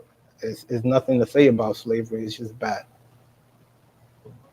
And what I think Abdullah is trying to get at with the meaning of slavery, so there's one part of the meaning of slavery where it's someone who's worked extremely hard. Now, if you are in a job and you're working extremely hard, you ain't working smart enough. That's the way I see it personally. So you cannot equate based on someone who slogs themselves along day to day to accomplish their 9 to 5 or 12-hour shift as a slave. Yeah, you can work hard, but it doesn't mean you're a slave. The literal meaning of a slave is someone who is forced into labor and owned by someone. Or forced labor, which is haram in Islam, to be clear. All right. But even if you're working for somebody 3 hours a day, well, those 3 hours, you're a servant to that person. Servitude and slavery are two different things, and you're conflating the two. because your definition of slavery is strictly chattel slavery and forced labor. No, it's not chattel slavery. There's many different forms of slavery. Chattel slavery is one form of slavery. And that's Like, why come you on, have to man. call it chattel slavery, and you have to put a word before the word slavery. Exactly. It's for a certain period in time. And Zubida explained to us, she told us that there are different forms of slavery, and she was going through the list of them. And she said sex Yeah, slavery, so child obviously, you slavery. know, even to this day, we have you'd like to call it sex trafficking, yeah. And they've done a documentary actually in the Philippines where this mother actually was having children specifically to use them as sex slaves for the European tourists. You know, so that's another form of slavery. That's happening to this day. Yeah, That's even happening in London, you know. You don't have to go to the Philippines. In London, in posh areas like Mayfair, Kensington, they got people who are sex slaves who were duped into coming into England for a job, and they're now being used by some pimps to provide sex to customers all over London and over the UK. You don't even have to leave these shores to come into contact with sex slavery or child slavery as well. It's all over us, all over the place. Yeah, like you don't even have to go to these areas. In Kilburn, they put out in the newspapers a couple years ago or a few years ago. In Kilburn, there was this couple who owned this other couple of slaves. Like, what? I was like, what do you mean? And they're old. Their whole life, like, you know how slavery ended? And these guys just kept these two out of society and never even told them that slavery is over. Like, and they just kept them as slaves till their old age. You know what I mean? Right. And they got caught like a few years ago. Yeah, the same thing happened with Sudanese. You had a rich Sudanese family that came over here, and they brought their Sudanese slave, and she escaped in London, and they turned her story into a docudrama on BBC. I am slave. I am slave. If we look at Where did you say they were from? Sudan. No, the people who had the slave. They were Sudanese as well. They were all from Sudan. Because back in Sudan, before it split up and became two countries, there was a war going on. The north was predominantly Muslim and Arabized, and the south were like the Nuer and the Dinka. They were either Christians or they held on to their traditional spiritual beliefs. So there was a war that was going on, and people were being used as slaves. It seems going all the way back to the Mahdi, who was leading a campaign against the British. Slavery always existed there. So it became part of the culture. If we look at all these people, when we talk about those enslaving people, we have to think about one thing: is the authority, the power, and what else? I don't even know. But you can't enslave someone if you don't have the power to, or the authority to, or the resources to. So it's always those who have this characteristics that could do, you know, either invade people to enslave them. So if they don't have this power, they can't do nothing. So it's either you are rich to invade people, or you are rich to employ people. But we can't always look at it from certain group of people who are rich just to employ people to help them in farms or whatever. We have to remember every one of those who have enslaved people are people in authority or rich people who's been misusing power over other people, which is generally slavery, and which is really bad. Are you correct? Put in the chat, and there's a brilliant bit that he or she, I'm not sure what they are, put the difference is one is a legal contract and the other is bondage. And it's so fucking true that we, in this day and age, for having a job, are not in slavery because we're not in bondage. We have a legally two-way contract in which we can say at any point, I'm done here, I'm gone. And then what we choose to do there depends on us. So we cannot equate the two. The two are not comparable. You don't get beaten on your job. You don't just get food and water. You get more privileges from working than you do our ancestors who went through it all. So for anyone to say that slavery and working a 9 to 5 or a 12-hour shift or whatever equates to slavery, you're disrespecting what your ancestors went through in every shape and form.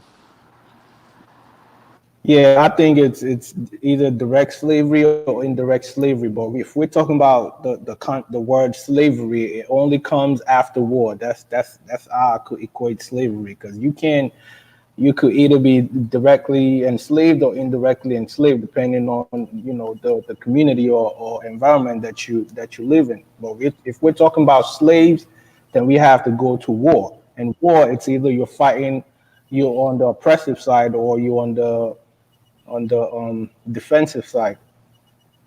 But it's a very so are you interesting not question that changing your Belly asked, time though. for this currency that you're getting? Are you not making the decision to go and make that trade? And also, does this person who's employing you own you? Like, are you their possession? Do they own you? No, they don't own you. So it's not the same thing at all, bro. Right. That's why I said if we're talking about slavery, then we're talking about after war, because it's only after war that you could enslave people. You could capture people. It's all about capturing. No. But going slave, and capturing someone makes it a war already. Exactly. Huh? He said what? Going to capture someone makes it war. Imagine we come to capture you lot. It's already war. You can't say, oh, there's going to be war. War might kick off. That is, bro, it's already started. Right. From you try and take my family, it's Yeah. war. Exactly. It's war. War's That's already. it. You know what I mean? It's Right. on. That's why I said if you're going in to invade people, which is trying to capture them, is wrong. I can never condone it, either Christianity or Islam or whatever. People don't. I wouldn't say it's mistakes. It's just authority and ego, and trying to basically enslave people so they could benefit off the people that has been enslaved. So it's totally wrong. But if you're on the defensive, there's certain things that you might do with your being victorious after war that is also condemned. But it's interesting that the question by Veli is, why is eating pork a sin, but owning slaves is not? Both of eating pork to some community, they like it. That's fair for them. But I've heard people talk about the side effects of eating pork, which I can't really prove for myself. But certain things we think is right, and when we think about it or research it, we find out it has more wrong than more right. But in Islam, it says that if you're very hungry and you have no choice, then you eat pork. But it doesn't say eat it make it a habit of eating pork when you have other alternative of what you could eat.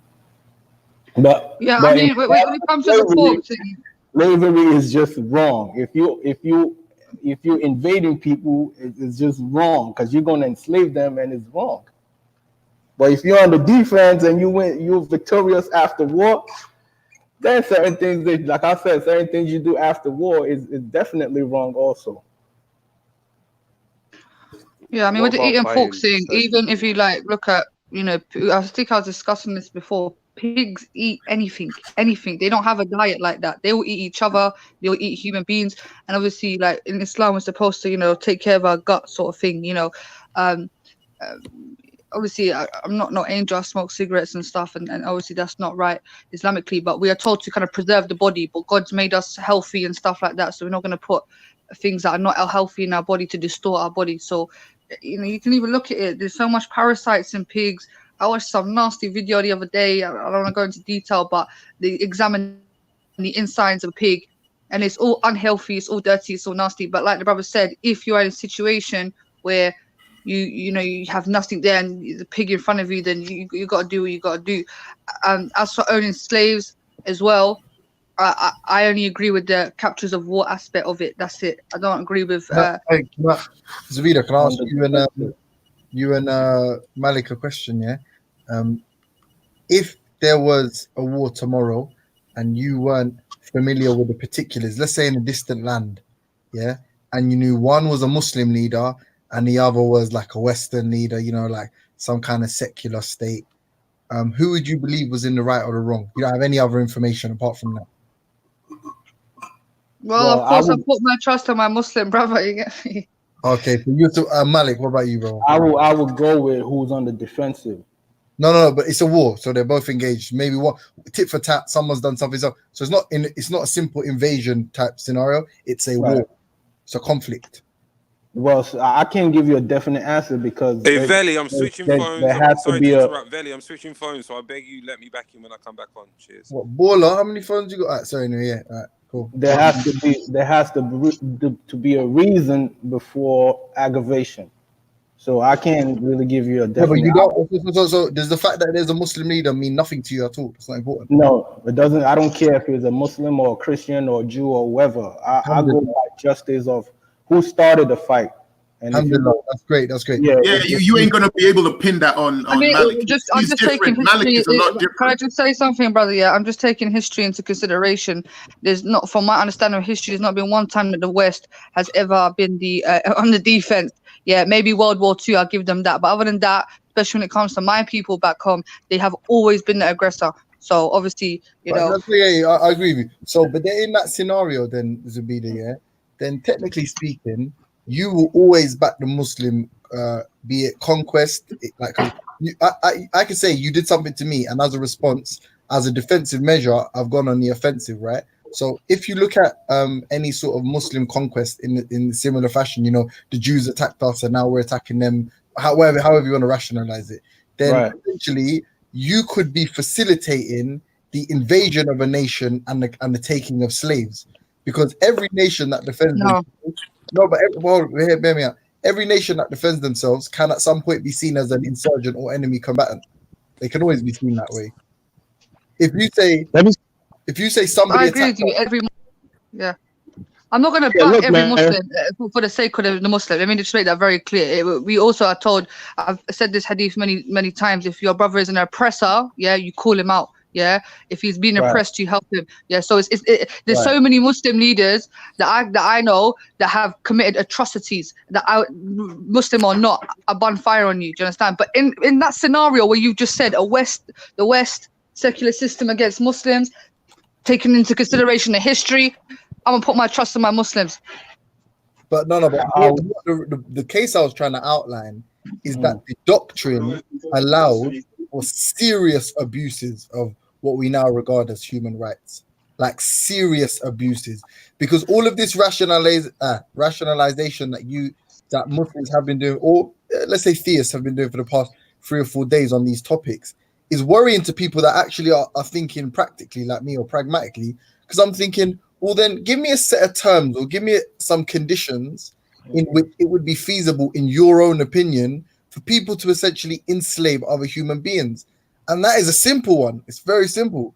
All I have to do is claim that there's a conflict in which I'm on the defensive, which is pretty much every conflict. Every conflict that happens now, even the West will claim there's been human rights injustices there, the threat of coming to our country, so we're going to attack first, a preemptive strike. And Okay. we put people in chains and enslave them. Do you not see how that's insane? Can I say something to you now? Waleed just mentioned something very good. You know, the invasion of North Africa. What you have to understand is the rise of Islam. Anybody that was a Muslim was being oppressed. And there were Muslims in North Africa prior to becoming majority Muslim. You heard about the religion. They heard about the religion, but we need to definitely verify this, because I've heard this before, but I need to get the sources. But the people accepted Islam in North Africa. They had to hide their religion and stuff like that, and they were being oppressed by the pagans. You understand? So that also prompted the Muslims to go up in there to protect the other Muslims that were there. I'm gonna go and look for this. Like this woman. So what are you saying, that the Maghreb? It's the same that happened in Egypt, in the time of Moses. You heard the story of the hairdresser. Well, I don't know if you've heard of it. Her name is Samaya or Zuleika. Zuleika, innit? No, but I'm saying even at the time of Pharaoh, when this woman, she's a hairdresser, she believed in the laws of Moses, and she was gonna be oppressed. And when the Pharaoh found out about her religion, and she kept on saying there's only one God, and he ended up throwing all her kids into the boiling water to the point where she was eventually killed. So what I'm trying to show you is at these times where paganism was very prevalent, especially North Africa. But can we? When people became Muslim, they were persecuted. Just to be Can clear, I interject on that point? can I say one more thing? Hold on Can one I say one second. more thing? His question was answered. Hold on, can I just say one more thing? One more thing, yeah. One more. No, can I just say one last thing? Yeah, Waleed just said, why did the Moors? Okay, go on, James. Go on, James. Yeah, sorry. So quickly, so what we're saying is the invasion. I guess I think it was like Umayyads or one of those. Invasion. We're saying that all of the Bantus that they enslaved during those periods and made them work in Arabia, we're saying that was just to protect Muslims. So they went. No, I'm not saying that. I specifically said North Africa. I don't know about no Bantus Yeah, in North that's Africa. what do you mean? What do you mean? What do you think the original people were? Look, Yeah, how to get to North Africa? I said Bantus are from. So what? Bantus don't exist in North Africa. Only people who look like you and Waleed exist in North Africa. Is that what you're saying? I'm not saying that, but I said the origins are East Africa. Yeah, no, but they have to, no, but I'm saying the empire established across the East and North Africa. Where do you think they would have went through? So I'm saying all of the enslavement that went through and the original, like I swear, like all of the original indigenous peoples from there that were enslaved, we're saying that was all as a result of their pagan beliefs and the fact that they were impressing. Which quickly as well, on the final point, you know, that's also what the pretext for the beginning of World War II was. Hitler said that Germans were being oppressed in Poland, just FYI. Yeah, I mean, at the end of the day, I'm not trying to equate our situation to Hitler or the Germans or whatever. But obviously, that was one of the reasons. You understand? Like I said, Muslims are trying to expand. You know, even when they entered into Palestine, you get me? They came there. The Umar radiallahu anhu prayed. You get me? It wasn't all just we're coming in here. Everyone got to accept Islam. Right now, we're taking off your heads. It didn't work like that, G. You understand? What was it? But paganism was gone from Egypt by the time Islam came around. They were leaning towards a monotheistic religion in majority. Egypt was on the road, my friend. It was. Yeah, they were Christians. Yeah, exactly. They were Christians. No, well, I mean, there was no. Come on, bro. So what did Cleopatra practice then? What was her faith? She was Christian. Was she? She was Christian. Yeah, I might be. Bro, these are shit, bro. Telling me Cleopatra was Christian. Don't take the piss. I could be wrong, but as far as I'm aware, she was Christian. Oh my. What about Caesar and Alexandria? What were they? Cleopatra older than Jesus, yeah. Cleopatra born 1000 BC, 1000 before Jesus, yeah. Great, I'm pretty sure he but did you just hear what Waleed said? Cleopatra was born before Jesus. Listen, we're confusing the dates. The invasion of Egypt by the Muslims, that was 642 AD. Cleopatra existed before that. So how was he saying she was Christian when Christianity? I said I could be wrong. Yeah, come on, brother, please. No, you're missing the point. You're not. That's not the point. Christianity was there before. Yeah, no, of course, I agree with that. I agree with that. Yes, Christianity was definitely. I also want us to remember that every war is not really based on religious. Sometimes tribal war also, because when you talk about there was more of in-house fighting as well with the Muslims. Yes. I don't think people are being intellectually honest enough. Yeah, I hate that phrase, but the original point we're saying here doesn't matter. That it could be used as a pretext. So now we have like is Zubaydah, yeah, you and Waleed especially. Is a benefit from this sort of progressive discourse, you know, for our laws and our social norms. Yeah, we benefit from that. So if Waleed wanted to be a fucking transgender woman tomorrow, he would benefit from the protection that this society provides him. You know what I'm saying? So, but if the other end of that scale is that people, could end up being slaves in this dogmatic system that you guys are promoting, and us here that are safe in the West are saying, isn't it insane that in 2019, 2020, there is people that will accommodate some form of slavery? Don't you see I'm not calling it slavery, bro. The captures of war. That's all I can say. I don't agree with taking somebody and forcing them to be forced labor. You own them, like you actually own them. No, you don't, because I read so many hadiths, bro, about freeing slaves. Freeing slaves is promoted more than actually capturing Just because slaves. you Free what agree you to don't free a own. How slave can doesn't mean you How don't can own you them. free what you don't own? If you own something and you free it, what happened before you freed it? What was the play? Yes, I've heard this argument before, and like I said, yes, in capture of war, if you are captured, then you're owned in it. You're captured in it. So You own, you own with your life to the man who captured you because he saved your life. He didn't kill you, so and he took you. So you own them. Yeah. All right, so Bro, listen. Let me give you a scenario. Raheem, listen. Raheem said, yeah, if he was, I'm not throwing it under the bus. We've got two ways of dealing with people captured in war. Yeah. Yeah. Okay. Cool. So you said if you were in war and your slave was captured, you kill them there and then. What we're saying is now we're gonna keep that person, and obviously we're gonna treat them with mercy, give them their human rights, and obviously from there, it depends on the person what happens. So it depends. And like I said, many but every culture or every belief has their way of dealing with prisoners of war. If you're thinking your way is better, that's up to your culture or religion. If he's thinking that's the best way for him to deal with his prisoners of war, then no, but just, you don't realize. You don't realize, and this is why. Forget all the tribunals on all the shit and all the war crimes and all the shit we've got in here in the West. Yeah, I'm not even making a straight comparison. There are women and children that never threw a punch, a stone, a rock, or whatever the fuck it is that constitutes engaging in warfare that are being taken as slaves. Yeah, are being taken as slaves. That isn't something we practice. So all this prison of war stuff sounds cute. It sounds cool to people that want to act like tough guys, and most of these jihadis online be talking all this inselling and bullshit. The reality is, what about the woman who doesn't want no parts of the war, whose husband has just been murdered, and now for her it's slavery. It's not. Yeah, but the concept of the war. James, I understand. Hold on, please. I understand what you're saying, but if you look at the whole region of the Arabian Peninsula, yeah, we could hear you. Oh, cool. It's all been fighting, and it's never been peace over there. Compared to London or US or whatever, it's been peace out here. Ain't nobody. The West is not fighting the East. The East is not fighting the West. So if you look at them over there, there's a big tendency for them to have slaves because they're killing and fighting each other back and forth. Yeah, and that's a direct result of the destabilization of the West, though. You get me? Because divide and conquer. They've been doing it to the Arabs for a very long time. Yeah, they've been sending in weapons. They have been getting these people every great empire uses divide and conquer. It's nothing to do with the West. It's easy to do. Get that one straight. I don't know about that. It's easy. I'm not gonna say West. We never turned the Jews or the Christians against each other. We didn't do that. One second. It's in the art of war, divide and conquer. That's ancient Chinese stuff. It's known. If you want to get somewhere, you have to put them into smaller sections in order to gain an upper hand.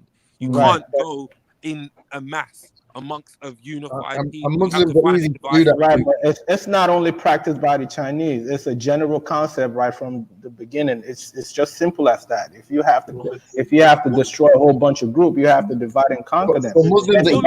Dividing and conquering people, it's not based on Western concept. It's based. You could be a Jew, you could be a Christian, you could be a Muslim. All y'all could work together and divide and conquer the last time. Well, it is already. I was going to say, in religious context, look at every religion.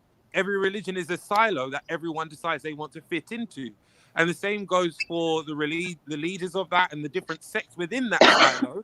They're all divided so that you have a rule basis.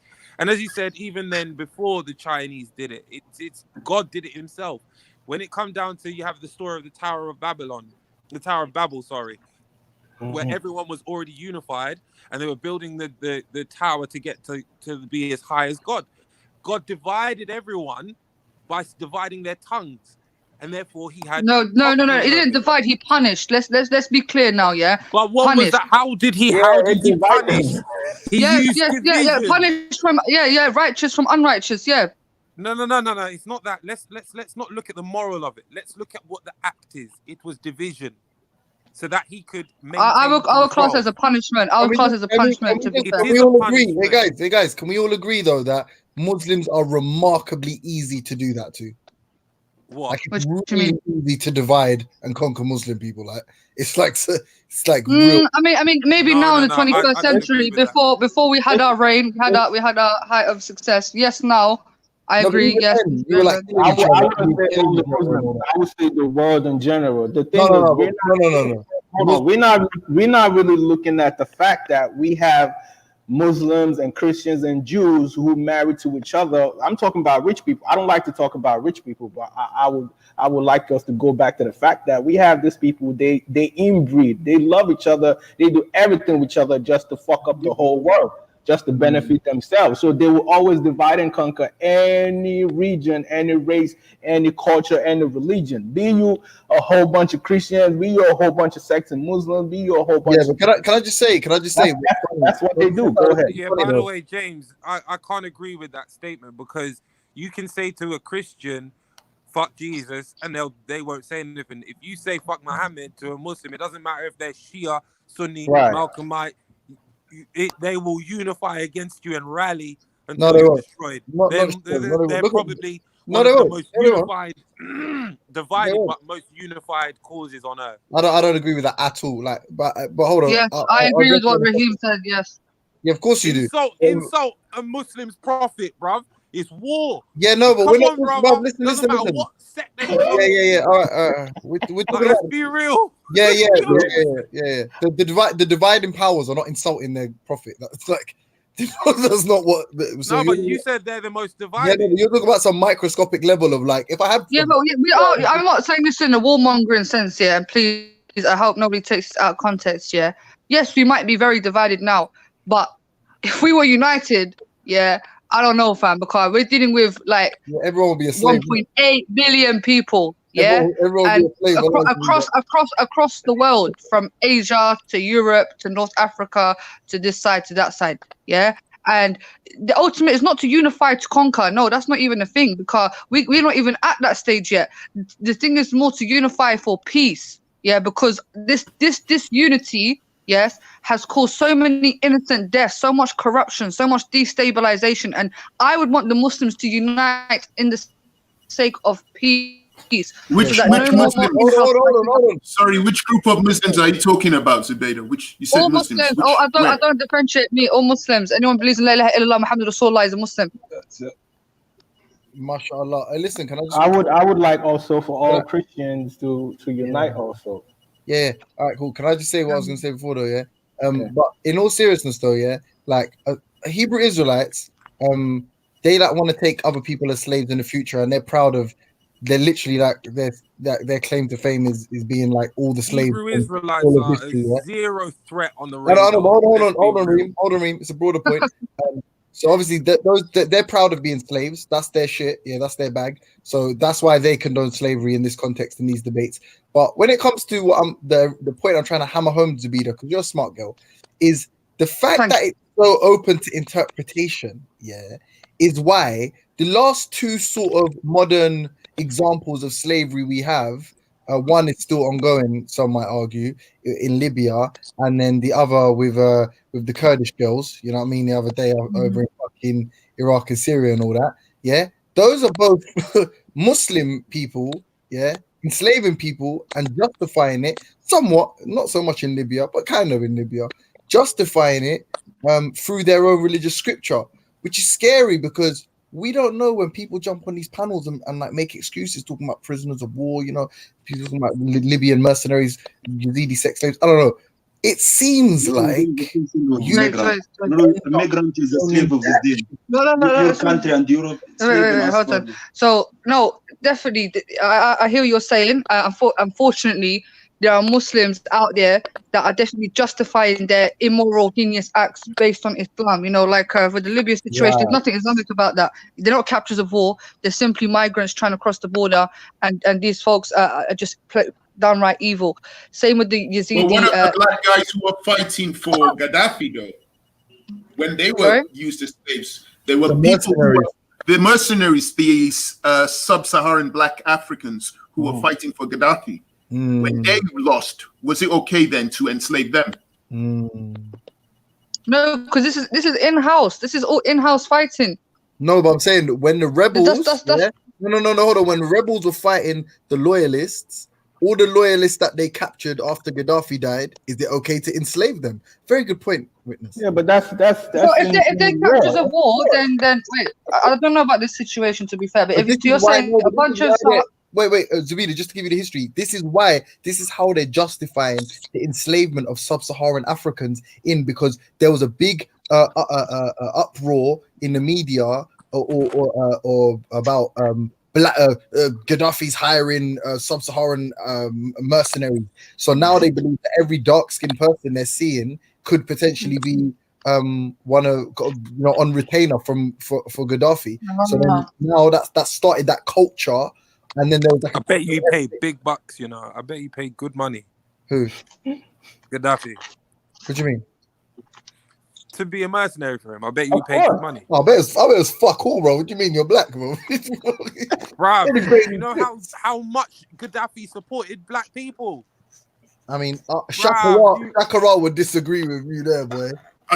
We're actually going off the point. We're going away from the point. So it was trying to justify that captives of war should be used as slaves. So we've given a historical the same thing happened in Iraq, though, bro. When Saddam was overthrown, everyone. Okay, brother, but one thing.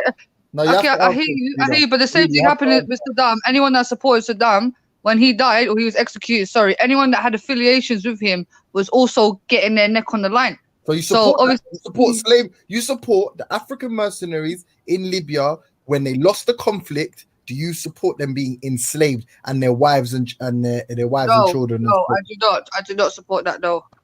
But why? That's against the teachings of the Prophet. Peace. No, it's not. No, it's not. Because, like I said, for me personally, I don't think Gaddafi was a bad leader. So anyone that did support him, I'm not against them personally. But if somebody committed crimes now, acts of terror, war crimes, and they were captured, then I believe that they should have done their sentence, they should have done their time, and they should have been punished for what they have done. But all this capturing black people, locking them up in cages, no, I'm completely against that. I'm completely against that. That goes against what you're saying, though. Yeah, that's prisoner of war. No, it doesn't. They're prisoners of war. They're soldiers. Prisoners of who's imprisoning them? Like I said, did you not hear what we said historically? They were fighting for Gaddafi. Gaddafi lost the war. Mm-hmm. Thus, his soldiers would now become captives. Those black Africans become captives. And according to Islam, captives of war can be used as slaves. Bro. But they are not the enemy of Islam. They are Muslim like us. The war you're talking about, the slavery you're talking about was the non-Muslim, was with the non-Muslim believer who was the enemy, who was attacking the Muslim, who was oppressing the Muslim everywhere. These people, we make war with them to defend ourselves or to defend the people who oppressed in their country. So and if we win this war and you lost it, you my slave. Till you pay like something like tax, and then you're free to go back to your country again. So the only people that can be slaves, by your understanding, are kafirs. Then that's what you're saying. No, are the enemy of Islam, not any kafir, not any non-believer can. No, but they have to. If you attack in Islam, but if you're not attacking Islam and you're non-believer, no, that's a. But I'm saying that's. I think there were Muslims that were slaves as well. So but you're saying so you run up. So at them times, let's talk about the Umayyads and that. Run up in North Africa, and anybody that's beefing a Muslim can become your slave, and you're happy with that. That's all right. Because listen, we as a Muslim, and we know in our history that Bani Umayyah, the people of Umayyah, all of them was unfair people. The way they judged the Muslims, the way the Muslim, not only the non-Muslims, they treated the Muslim bad because they controlled it from Egypt. So and I studied their history, and when we study about them, we read what we read in our books. They weren't good people. They weren't a good Muslim. The good Muslim, we know who is them, the companion before them, people after them. But Bani Umayyah, Bani Umayyah fought a lot with it was your country. What was there? They slaved a lot of Berbers, and even the Berber woman was the most expensive woman in the slave market, and they were having like zina outside of sex. What people Some people of them allowed alcohol in Muslim country. So we know they weren't a good Muslim, and they cared about money, they cared about the treasure in every country, and we not our Islam. So don't focus in them. If you want to focus, you can focus on people before they treated the non-Muslim fair. They freed them. They didn't slave them. And even when we want them in war, we told them, go, you're free. But listen, we're trying to, because listen, if every Muslim that jumped on these panels when this topic, like even Raspek, I don't know if he's a Muslim or not, but anyone, as theist, said, yeah, you're right. Everything you guys are saying about slavery is right. Fuck all types of slavery. The Quran, any kind of ambiguity on this topic is a mistake. Is a mistake from the Prophet. Is a mistake from whoever. We'd accept it. You're saying no, it's justified. So we're trying to establish why someone like you, who has contemporary understanding of world history and politics, what scenario you would justify it, or why you're justifying it historically. And right now, you're not giving me enough indication of a rule. So we're saying, all right, Libya, is that a good example of why you're still defending it? No. So give us an example of why. I was in Libya. I don't know about. Listen. You saw some videos and you hear talking. Have you ever been in Libya? No, I was in Libya. Libya is my neighbor. Yeah, there is no slavery like how you thinking. Listen. It's some videos people using it online for their own agenda. But the fact it is, Gaddafi was surrounded with black people. Gaddafi was wearing African dress, and in any conference, different African dress. Gaddafi wanted all Africa to have one currency, which was gold. So this is gonna make the Africa. Gaddafi supported Africa a lot. Egypt, listen. We in Egypt, in any starvation in Africa, in any new disease, any earthquake, we support them. We bring them to study in Egypt for free. We send them teachers, doctors, engineers. So what you see online, I'm telling you, is not true. We're asking for a rule. Zabida, explain it to him. I don't mind him answering, but we're looking for why the fuck are people? Okay, so basically they're talking about slaves, and I was talking to them. Islamically, the only time we can have quote unquote slaves, which we wouldn't really use that term, is when you're in war and the person lost. That's it. They become ours. So he's saying in Libya, when the people that were supporting Gaddafi, when Gaddafi got killed, those people were become slaves that were supporting Gaddafi. Is that halal or not? No, haram taban. And slavery is not existing in Islam. It's another word for it. We say by Arabic, slave is abd. Abd, So when we take someone in war, we don't call him abd. We call him asir. Asir is the prisoner of war, which Zubaydah said. Till this problem finish with your country, till the war finish, till someone pay money to free you. That was the rule. But you not call the slave. Slavery is forbidden in Islam. The first thing in Islam was, we all equal. We all slaves to Allah. With any color is a slave to Allah. No one is slave to anyone. And that was the first problem to Quraysh, because the Prophet Muhammad, when he started calling for Islam, he started free slaves, and they were trading with a lot of money in slavery. So if they let Islam grow up in Mecca, this means they're gonna stop their business, they're gonna stop their trading. So that was the first problem with Quraysh. Maybe if Muhammad didn't talk about slavery, they will let him worship anything, because they didn't care about any god. They weren't religious people. There was so many gods, and anyone was allowed to worship anything. But the problem with Muhammad is he said we need to free slaves, and any one of Quraysh had hundreds of slaves in his house, working in his field or working in his house. So many women, and Muhammad ordered all the companions. Can you give us the source? Give us the hadith. Give us some historical. Where it says that Muhammad said free slaves. Zabida. Yes. Hetero, sorry, witness to cut off your question, but Hetero asked from the chat, asked Zabida about the Barbary pirates she was bragging about before. They raided European coasts as far as Iceland for the sole purpose of capturing slaves for the Muslim market. Before Islam too. Also, they were Muslim. Yes, they were Algerian. There were some Muslims actually. In regards to that, obviously, hold on, fam. obviously, in regards to that, yeah, obviously when they went to Cornwall and you know, I they don't agree with you as well. Yeah. okay. The history said it before. There's the Barbary pirates were going on for years. They used to run the seas, yeah. But at one point, because the Algerians had it on lock, yeah, they used to ask anybody that's trying to travel from the Mediterranean into Rome or Greece had to pay tax. You get me? The Brits, the Americans, they had to pay some form of tax just to cross that little piece.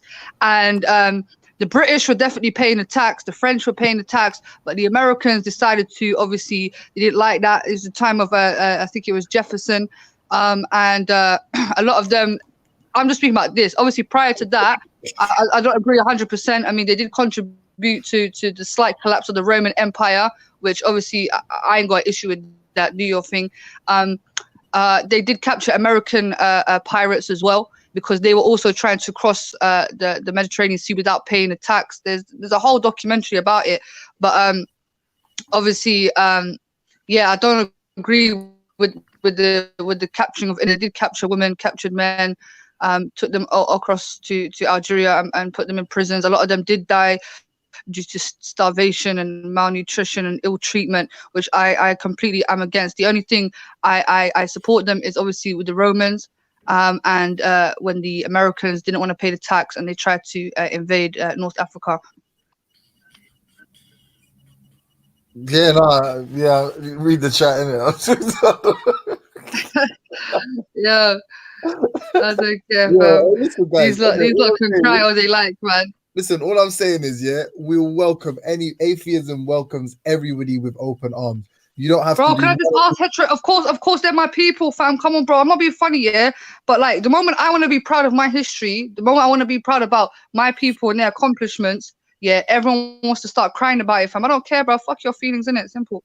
Yeah, but I was consistent when I was talking about my ancestors who created the Oyo Kingdom. Even though they achieved success, they did have slavery, and I condemned them for that. I don't care if they were black. I don't care if they were Yoruba. I disagree with what they did then, and I condemn it. I'm not going to say, yeah, well, because they're Yoruba and I'm Yoruba, I'm going to find a way to kind of like back them up. Nah, fuck them. What they did, in my opinion, was wrong. Period. I think that's what, like, I think what you appreciate in the world today, what the kind of progression that humanity has made or society has made, individual cultures and stuff, you know, the fact that you appreciate the good things, you should be able to criticize what's poor about your culture. You know what I'm saying? Yes, definitely. And I do that. I mean, I was on here when I was speaking to Maku about the treatment of black people in Algeria. And I read a whole article where some brother from Sierra Leone was given his encounter of trying to, obviously, because a lot of these migrants from Sub-Saharan Africa, if they're trying to get into Europe, the last stop is the North African region. So a lot of them pass through Algeria. And unfortunately, a lot of the army and the people, when they came across the Sub-Saharan migrants, they used to capture them, enslave them, beat them to death, all sorts of disgusting things. And I bun fire on that 100,000,000%. And I read the whole article out of the brother's real life encounter where he spoke about what he went through when he was there. Yeah, I mean, yeah, man. I guess, yeah. I mean, witness. Bro, I don't know what's wrong with you people. I think it's ridiculous, because if you ask Zubida now, truthfully, would you like to own another human being? I don't believe you would want to do that. Hell no. Exactly. Never. Which is why it's confusing when you start trying to do this like thing where you're trying to give some kind of justification for it. When I'm thinking, I don't believe deep down you would want to own another human being. So why are you doing this? No, brother. Can I just please explain? Yeah, cause I know how people they like. I just don't care what anybody thinks. I'm a Muslim. I believe in the full Quran in its entirety. Yeah, there's no doubts that I have within the Quran. So even if the Quran, I'm going off what the Quran says, and I'm going off it wholeheartedly. I'm believing in it, and I'm not believing in it blindly. It makes sense when it comes to the captures of war only. Yeah, and this is the thing when I talk about sincerity when we're bringing up these conversations. A lot of people, when they are discussing Islam, they would.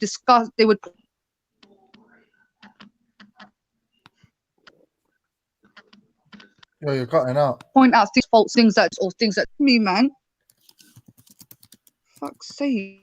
Yeah, we can still hear you now. We can still hear you, Tabitha. Yeah. Yep. So, we can hear you. what I'm saying is, yeah, you know, yes, there are verses and hadiths about owning slaves and stuff like that, but they also come with huge, so many beautiful, positive things about Islam that people don't know. In one sense, okay, they own slaves, but why not in the other sense? It's mentioned, yeah, but the Prophet Muhammad ﷺ actually ordered everybody to free slaves, and what Walid said was such a good point. The Quraysh, and I said this before, pre-Islam, the Quraysh and the Arabs, that was their business, trading slaves, trading women. Wait, Zubida, did you say that? Did you just say, sorry, Zubida, did you just say that your prophet said that all slaves should be freed? Yes, you should free the slaves. Yeah. Do you have the Walid listening to Veli, can I come in about, because obviously when I get a call, the voice goes really low. So Veli, if you're here, please, bro, I'm just gonna come back. Give me 1 second, yeah? Yeah, do it. Yeah, give me a second. Because then Abdullah was telling me earlier that apparently that there's a hadith where it explicitly says that Muhammad was deliberately trading slaves in order to free them. But I asked him to bring the hadith. I'm still waiting for it, because if that hadith exists and what Zubaydah is saying exists, then we could then ask the question, why does slavery still exist in Islamic countries then? Because they're clearly going against the deen. If they can provide those two pieces of evidence, it'd be really good if they can provide it and we can read it out. I don't know if you heard my performance earlier, Witness. Where? Hey, listen. Yo. Very. What we're going to finish the show with today, innit?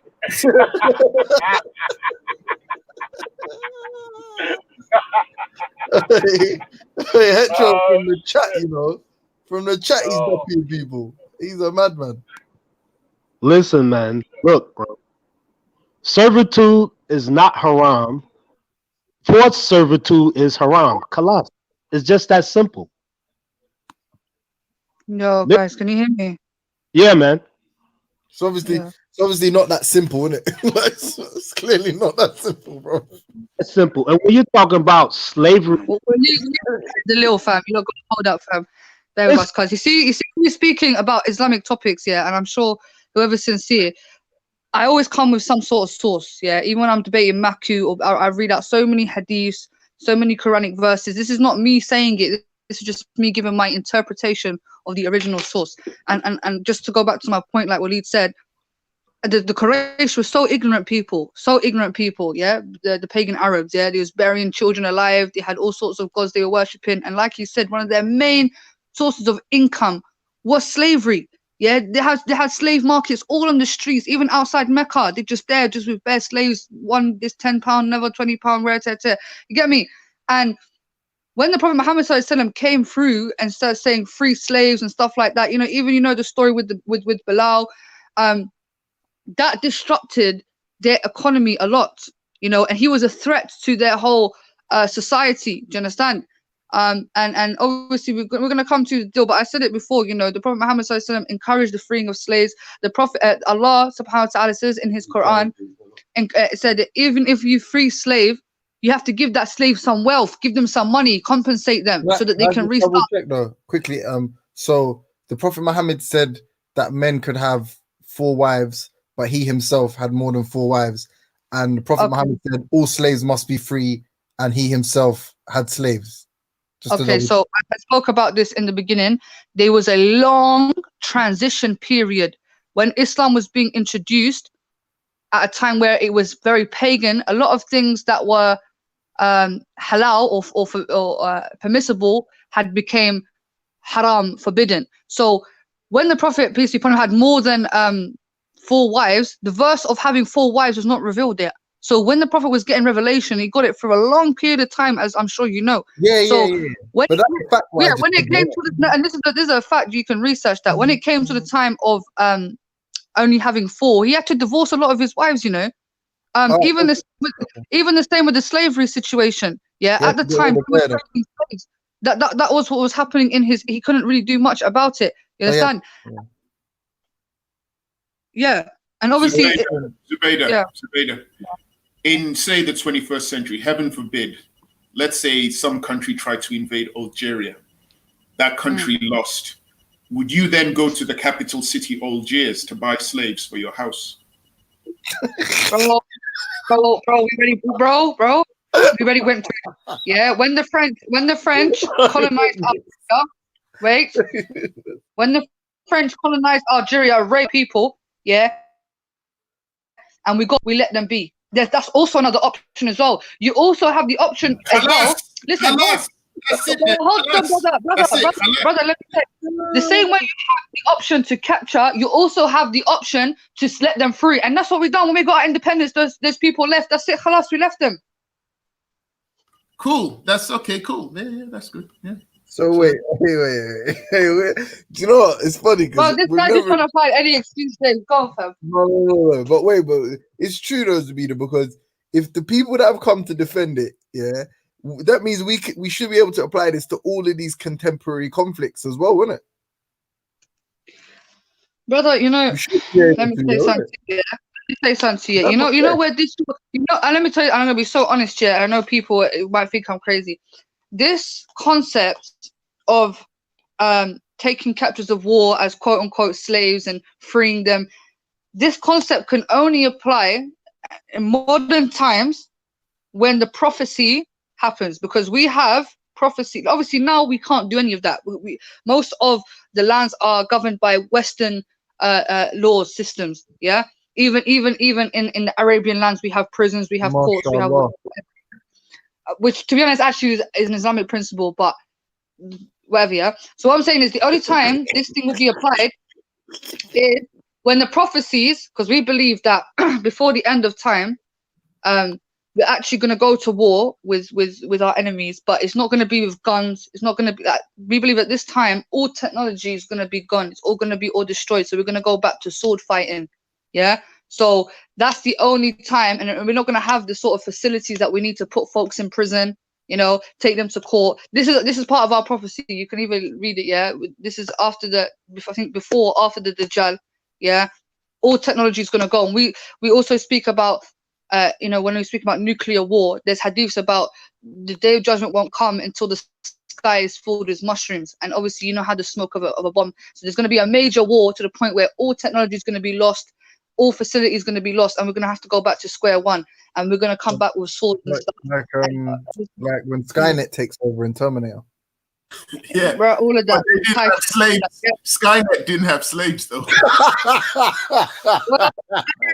Yeah, like I said, when this prophecy comes and we're gonna be out there with swords and whatever, then at that point, certain folks get me. That's all I can say. And at that point, you think it's okay, and like Witness said, to just go shopping for a slave. Bro, it's the end of the world, fam. No, but like while it's going, what are you talking about, fam? While it's running, you're gonna rock up with a slave catalog and say, I want that one there at the front. That's what you're saying. No, I'm not gonna buy it with my family. That's it. I'm free, fam. Don't leave me alone, fam. Listen, I would not listen. You guys are taking this too much, fam. Like I don't think you understand. Like I don't know what you think I am, fam. Well, I'm against all this. Your culture's Zabida. Why are you letting this stupid? You're obviously your brain. Bro, that's not my culture, bro. That's not my culture. Enslaving people and bucking people. What you mean? The person that you think was an example to mankind was all double dealing slaves. Nah, man, that's lies and slander. I'm gonna last point. Yeah, some of the people that these look up to, yeah, are fucking drug addicts, are fucking pedophiles, are fucking drug dealers. I'm fucking getting fucked in their back. Like, come on, bro, I'm kind of off here, man. I don't know who you guys like, what your favorite rapper is, and whoever, family. We don't know. Listen, this is all lies and slanders against Islam and our prophet. Sallallahu alaihi wasallam. Now, Abdullah, have you brought the hadith?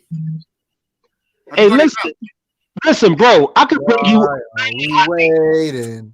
We're still waiting for that. Why I need to bring any? You said you were going to bring the hadith. No, I brought it, and then I asked, "Do you want to hear it?" Nobody responded. Did you bring it? Man.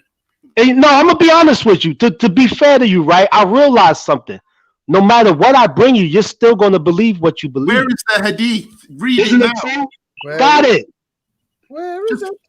Why are you afraid to read your hadith? Just it's a good thing. You are saying that Muhammad was trading slaves for the sole purpose of freeing them. That's something everyone should hear. So share it. No, I didn't say that. No, I didn't say that. I confirmed the piece you read. In that particular context, in that one-off situation, he did that. But what happens to the ones he traded away? Because they'll be like the ones he's getting in return, they'll be happy. You know the ones, no, but you know the ones he's getting, they'll be like have smiles on their face, like we're going with Muhammad, we're about to be free, and you know the ones he's giving away, be like, the context is the guy was Muslim, so he traded 2 slaves he had, which was from the other party, for his person, his Muslim brother. You get it? They must be like, please, no. Situation. Can I just answer the content of everything? Whatever he's trying to say, them are too bright. How to man fit, bro. Like, I respect a man that knows how to use a sword, fam. Nowadays, man are so coward. All they do is press a button, use a little gun, and that's that. Fam, you got to be a real warrior out here to come on a battlefield with some swords, you know, and do what they're doing. Yeah, so you might think that it's sword fighting and he ha ha, but even in Africans, their man come out with big machetes and that, and you get me. That's only their weapon instead of these cowards. But how can he trade slaves to freedom? Because the ones that are getting traded away, bro, they must have been like, no. Like, you don't understand. Listen. Let's break it down, right? Like, hold on, brother. 1 second. You know, like a kid on the first day of school when they don't want to get out of the car. You know, you're like, nah, you're not even thinking straight, bro. Listen, listen. If me and you beef and we at war, right? And let's say I got 2 of your people captured and you got my man's captured. And I'll say, look, man, I'll give you 2 guys, your 2 people back. You give me my 1 back. What's the problem with that? But then you're not buying a slave to free him. You're just getting your bedroom back, and then your bedroom's free. Are we still trying to think about slavery in 2020? That's one particular context. Yes, Miss. No, it's confusing because Zubida doesn't want to. Are we still trying to clean up the slavery thing? Yeah, is this what I'm still trying to hear now? Yeah, Abdullah's trying to do that. Listen, man. You see, if we're not hearing bun slavery, forget everything else, you know. Yeah, I'm tired of hearing people trying to flip him, back it up, and all of this nonsense. We just bun it and that's it. No, says something different to that. Nobody's defending chattel slavery, sister. Nobody's doing it. Why do you keep talking about chattel slavery, bruv? Because that's what you're talking about. Slavery. No, I'm talking about any type of slavery. We're bun it. Do you bun any type of slavery, Abdul? Non-ether. I don't bun working for. Do you bun any type of slavery? Yes or no? I bun forced labor, right? And I bun the mistreatment of human beings. Please, let's not take the whole day to do all of this, yeah? Do you bun slavery or not? Yes or no? Listen, sister, I bun that shit, okay? All right, so that's it then. Whether it be Muslim, Islamic, or chattel, right? You bun it, right? Yeah, I bun chattel slavery, of course. And what about the other one? Whoa. What about the other one? What other one? All of them. What is the one that preceded chattel slavery? That one there. You said the Arab slavery. What? Say that again. Do you bun the Islamic or Arab slave, however you want to call it? Do you bun that one as well? What do you mean? Listen, the Arabs, they had slaves. What do I mean? Just like you bun chattel slavery, yeah. I'm asking you now, do you bun the one that preceded it? Whether you want to call it Islamic, Arabic, whatever, sub-Saharan, whatever. Do you bun that one too? Yeah, that's all. That's nonsense. I bun chattel slavery. No.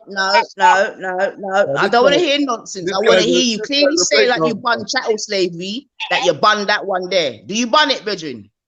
What slavery was Islam? Please, no, let's not do this, man. I'm trying to see what you're talking about, sister. Because if you're trying to make a claim that the Muslims was dealing with chattel slavery, I'm not making no claim. Yeah, what speakers corner. What I'm saying to you is that me and Ifa, we bun all slavery, any slavery. Do you do the same? What do you mean by that? Man, you're starting to get irritated. She's saying, listen, yeah, is there any type of slavery you condone? If not, you bun everything. Listen, consensual servitude is not haram. Like, I can work for you.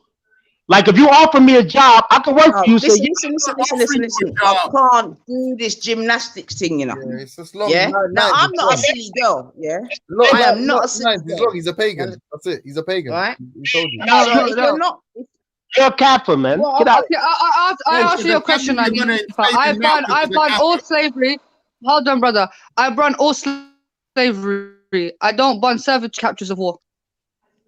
Yeah, you've done it. You're already doing it. Like you, man. I'm not being disrespectful, yeah, but you're so, like, if you cannot see how you look to other people that don't give that much of a shit No, about the I magic don't you care.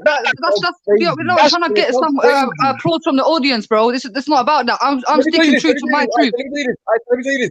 Let me tell you this then. So, witness, do you ban out all rape? Yes. Ask me the question. Ask me the question. Yes. Ban out all rape.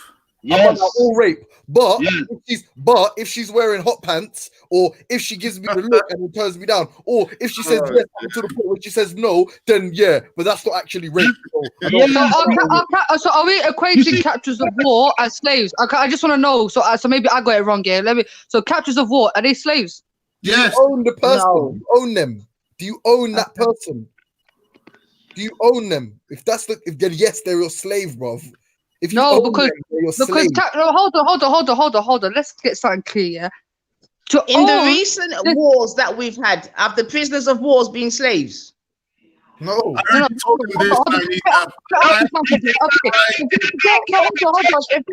Brother, if they're a capture of war, yeah, did you pay for that person, or did you capture them? Sorry? Can you sell them? Can you sell them? Can you sell no, bro, you can free them. Can you sell them? I don't know about that. You can free them. Yes, you know, if there's a war now, yeah, and there's prisoners, what happens to those prisoners today? What happens to them? What do you mean? They get put in prison. They get put in prison, and what else happens to them? They get tried, and then they serve their time. They get released. Now, some never get released. Okay, is that the same? Is that the same as a slave? No. No, they're serving their time as a punishment. Okay, so it's not the same as being a slave. No, I wasn't crazy being in prison the same as slave. But we have prisons, we have human rights, we have. But James Jones, yeah. Let's make this clear, bro. Yeah, because you're saying that a capture of war, he's become owned. Yeah, but let me say, yeah. So if I capture, I didn't pay for that person to be captured. You know. Like I won the war, and now they are under my control. Did you get one to witness? I didn't pay for them. I didn't trade them. I didn't trade for them. You understand? I didn't pay for them and say, yeah, I want to buy this one. No, he's been captured now, and he's doing me. No, listen. One second, my brother. My brother, one second, please. Did you get why I did that little thing with witness? Yeah. So when you ask witness, do you agree with rape? I know you don't care what people think, but I'm saying for your own brain, yeah. When I asked witness, do you agree with rape? He said no. Yeah. When witness asked me if I agree with rape, I also said no. But you know what else I said? I said, but this and this and this is not rape. But you know that what I said was rape. If she says yes 3 times and then says no once, well, no, technically that's not rape because she said yes once. All you lot are doing, and Nynefa described it as gymnastics, is the first statement is contradictory to the second statement. I ban out all types of slavery. Prisoner of war that constitutes ownership is a type of slavery because you own them. So you don't say government should have to. So Abdul, let me ask you something. Abdul, before I go, yeah, because you know I can't say. Let me ask you something, yeah. You see, before you became a Muslim, yeah, because you weren't born a Muslim, was you, brother? Yeah, I was. Oh, you was born a Muslim. Okay. Sorry? I'll see you afterwards. Oh, you were. All right, then. Sorry, it don't matter then. I'll take it back then. Now, listen, let me say this to you, my sister. Any type of oppression to human beings, whether it's under slavery, this, that, whatever you want to call it, I bun all of that shit. You understand what I'm saying? But when it comes to POWs, if you're having a war and you got prisoners of war, you have prisoners of war. Like in America, there's over 2 million black people in prison. Those 2 million black people. Wait a minute. Oh, no. I'm not condoning. So there's a school for this prison talk, and there's a school. Where is this school? I need to go there, you know. Where is the school where you learn that a prisoner is the same as a slave? Where is this being taught? Sister, do you have no disrespect, but use your intellect. We're talking about a prisoner. You're telling me to use my intellect. The guy's a prisoner. Where's his freedom? He's a prisoner. He has to go to sleep when they tell him to go to sleep. Wake up when he has to wake up. Why? All right, listen, stop. All right, listen. Wait a minute. Wait a second. Wait, Zabida, wait. All right, wait. So prisoners, yeah. Now, obviously, most prisoners are in jail because they done something wrong. Correct? Exactly. So are we comparing prisoners that have done something wrong, i.e., done something illegal or unlawful? Are you now comparing that to just a slave? No. Out there minding it. But so why do we? Yes, he is. Yes, he is. Man. Let me tell you. No, listen. Let's not bring in prisons. Yeah, that's a very weak argument, and it's dead. I don't even know what I'm doing. I'm comparing. No, I heard it on Thursday. Trust me, Abdul. I heard it all day Thursday. It's boring. You understand? Prisoners to prisoners of war. A prisoner is a prisoner. And yes, they are owned by the state. If you're a prisoner, you're owned by the state. You have to do what they do. So you're really trying to equate being a prisoner and a prisoner of a state to being a slave. Is that what we're doing now? And this is what I'm saying. This is all semantics, because when you're talking about slave, you're talking about chattel slavery. That's my point. Just listen, you're starting to piss me off already, you know. Did you hear me say all slavery is bollocks? Do you understand that? That means the chattel one, that means the Arabic one, the Islamic one, the sub-Saharan, all of them something there. Now I keep hearing you ban chattel slavery. Zin, are you gonna ban the one that comes before it? Listen, sister. If Arabs, no, there's no listening. No. Can I get some Dalil, please? No. I'm trying to show you. Let me respond. Wait, Zabeda, just wait. Abdul, I've heard you ban chattel slavery. No problem. Africans, I've heard you ban that loud and clear. No problem. Are you going to ban the one that came prior to it that lasted twice, 3 times as long as it, or not? What are you talking about? Oh, what a bomber clock. What do you mean? What am I talking about? All right, let me hit. I'm gonna hit Google. Hold on a second, Carl. Now I go like say you're a fucking idiot. Hold on there. This Arabic slave trade that lasted for over 1,400 years. That's falsehood. That's a false narrative. Oh, that's a lie. That's a lie. Oh shit. Oh, so the man then weren't getting castrated, Abdul. Hey, hold on. Hey, Lady D, 1 second, lady. 1 second, Abdul. Lady D, Belly. Hold on, Belly. Lady D wants to jump on. If you're about. Yeah, it's best she jumps on, fam, because okay, can I just say one last thing, please? Yeah, I want everyone else to contribute, but Waleed has actually been gathering Dalil for the last 5 minutes, and he's just presented it to me. So if you guys can bear with me, please, and then after I'll be quiet, and I want to hear everyone else, please. So brother, this is straight from the Quran. Everything I'm going to give you is straight Quranic, yeah? So this verse specifically speaks about how God has blessed us human beings with intellect, with intelligence, has given us knowledge. Use God. You're not going to use God to thingy bobby slavery, are you? Okay, this is my God, my Islam. This is my, you know, I don't know. Oh, your God, your Islam. Fair enough. No problem. It's Islam. This is Islam, yeah? You believe if you don't want to believe. No problem. You said your God, so I'm not mind that, because I know my God that. So go on talk. Okay, so what I'm saying is, yeah, God clearly here in the Quran states the knowledge that He has given to the human beings. Yeah, secret knowledge. Quick question before you finish the Dalil. Sorry, sis. You know I'm just. Yeah, do you believe that the Quran is the word of God, Zubaydah? Yes, I believe. So you believe that the Quran is God's words, Allah's words Himself, like straight. Yeah. No, straight. All right, good. Go on then. Do your thing. I'm listening.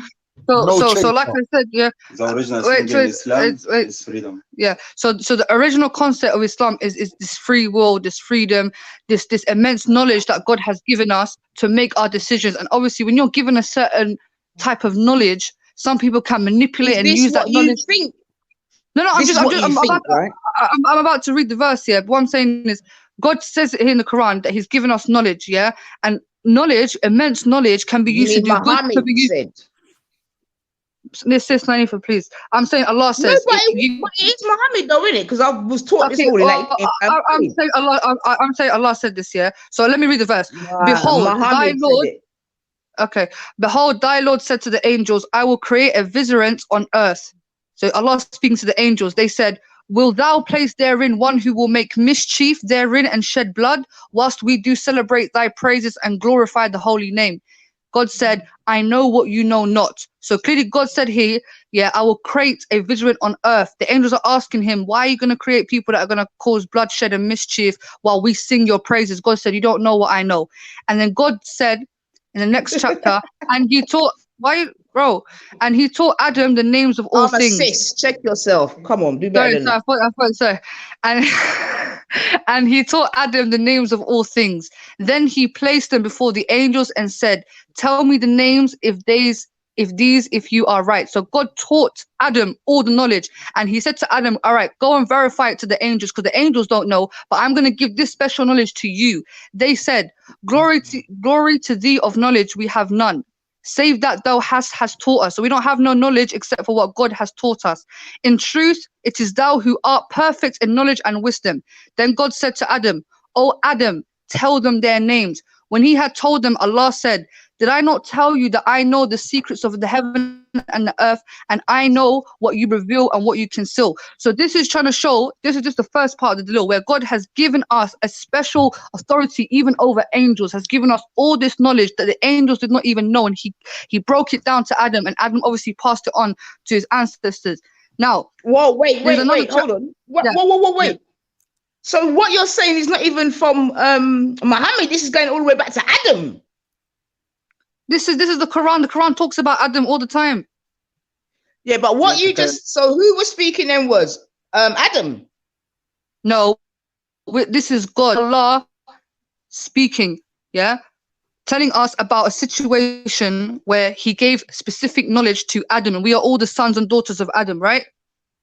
To prove all Adam and the sons of Adam are free. Yeah. Yes. So here Allah says here, we have honored the sons of Adam, yeah, talking about mankind, provided them with transport on land and sea, given for them sustenance, things good and pure, and conferred on them special favors above a great part of our creation. So this is just his speaking about the honor of the man and woman. God has placed honor. We call ourselves children of Adam, yeah. I believe anyway. We're gonna go to slavery now. Can you guys bear with me, please? I know I've been taking up a lot of time here, but obviously I'm just breaking down my dilemma in parts. So I'm trying to highlight first how obviously when we're discussing slavery, I'm trying to show you here that God, there's no man lesser than another man. Yeah, God has honored all mankind, and it specifically speaks about Adam, who we class as the father of mankind. Yeah, so now we can go to the slavery. If that's the case, then sis, how could you have slaves in the first place? That don't make no sense. Okay. Now let's go to that part, sis. Let's go to that part, sis, because what did I say to you in the beginning? God clearly said he gave Adam the secret knowledge. Now, be serious with me. When people have secret knowledge, when they have this immense knowledge, some people can use knowledge to do good, knowledge to do bad. For instance, the formation of the nuclear bomb. How did they able to know how to form all these? How did these people know how to form all these technical devices together, and they use it to do bad? But then some people with their knowledge have used their knowledge to do good things, and some people have used their knowledge to do bad things, hence why we end up in these war situations. Now, when we are in these war situations, when we are at a place where people have used their knowledge to do evil, what should we do? And I class the Quran as a guidance for mankind. So Allah says here, and this is the context of this before anyone starts, this is during the time of war. So when you meet those who disbelieve in battle, strike their necks until, when you have inflicted slaughter upon them, then secure their bonds and either confer favor afterwards or ransom them until the war lays down its burdens. That is the command. And if Allah had willed, he could have, and if Allah had willed, he could have taken, The command from who is this? The command from Allah. The command from Allah. Yes. Via who? Was the enemy of Islam. This is talking about in battle against the disbelievers at the time of the Prophet Muhammad sallallahu alaihi wasallam. So hold on a minute, because you know I'm not a Muslim, so you got to take time with me, innit? Okay. So what you're reading here, was this what's been revealed to Muhammad, and then he's written it out again, yeah? Yeah. Right. So what I'm hearing. Wait, sis. So what I'm hearing you say is coming from God via Muhammad, correct? Yes. Yes. All right. Cool. Go on. I'm listening. Okay, so like I said, the Quran, when it was revealed to Prophet Muhammad, peace be upon him, it was revealed throughout a long period of time. When you say revealed, what does that mean to you, sis? Basically, he got a message, sis. So what your question should be to Zubaydah is who gave the message to Muhammad? But can I finish? Can I finish it? We can get onto that because we're speaking about slavery here. Wait, can you just wait, man? So Allah's clearly saying here, so when you meet those who disbelieve in battle, strike their necks until when you have inflicted slaughter upon them, then secure their bonds and either confer favor afterwards or ransom them until the war laid down its burdens. That is the command. I don't believe God said that, Zubaydah. Sorry to say, sis, but I don't believe my God didn't say that, bruv. But I'm listening. So and if Allah had willed, he could have taken vengeance upon them, but he ordered armed struggle to test some of you by means of others. And those who are killed in the cause of Allah, never will he waste their deeds. And when the succored months have passed, then kill the polytheists wherever you find them, and capture them and besiege them, and sit and wait for them at every place of ambush. But if they should repent, establish prayer, and give zakat, which is charity, let them go on their way. Let them go on their way. Indeed, Allah is forgiving and merciful. And the last bit is about slavery. And never it is for a believer to kill a believer except by mistake. And whoever kills a believer by the freeing of a believing slave and a compensation payment presented to the deceased family is required, unless they give up their right as charity. But if the deceased was from a people at war with you and he was a believer, then only the freeing of a believing slave. And if he was from a people with whom you have a treaty, then compensation payment presented to his family and the freeing of a believing slave.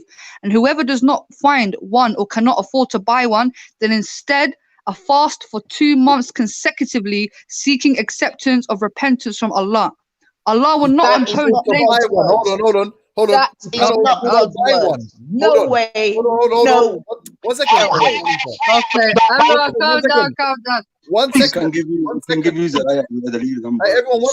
1 second. 1 second, please. Is that from the Quran? Yeah. Yeah, our belief. So God legit. Your God legit said, and anyone who can't afford to buy one. Is that outlawing? Yes, exactly. So we're talking. Hold on. Is that outlawing the practice of buying and selling slaves?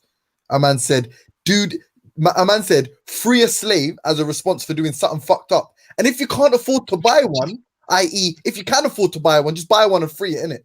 Just buy one and free them. Okay. So like I said, at this time, to free slave, you need to buy him and free him, innit? Madness. Wait, bro, I don't care, fam. La ilaha illallah all day. Yeah, what I'm saying to you, I don't care. What I'm saying to you, is because you're so ignorant, you don't want to understand. This was revealed at a time. That's Allah encouraging us to free the slaves when we find them. Because at the time, hold on, brother. That's how we believe. Wait, akhi. At the time when Islam was being revealed, it was revealed in a nation, where there was so much oppression. Islam was all the way in the Middle East, where there was hardly any religion. It was all paganism. So at the time, can I finish?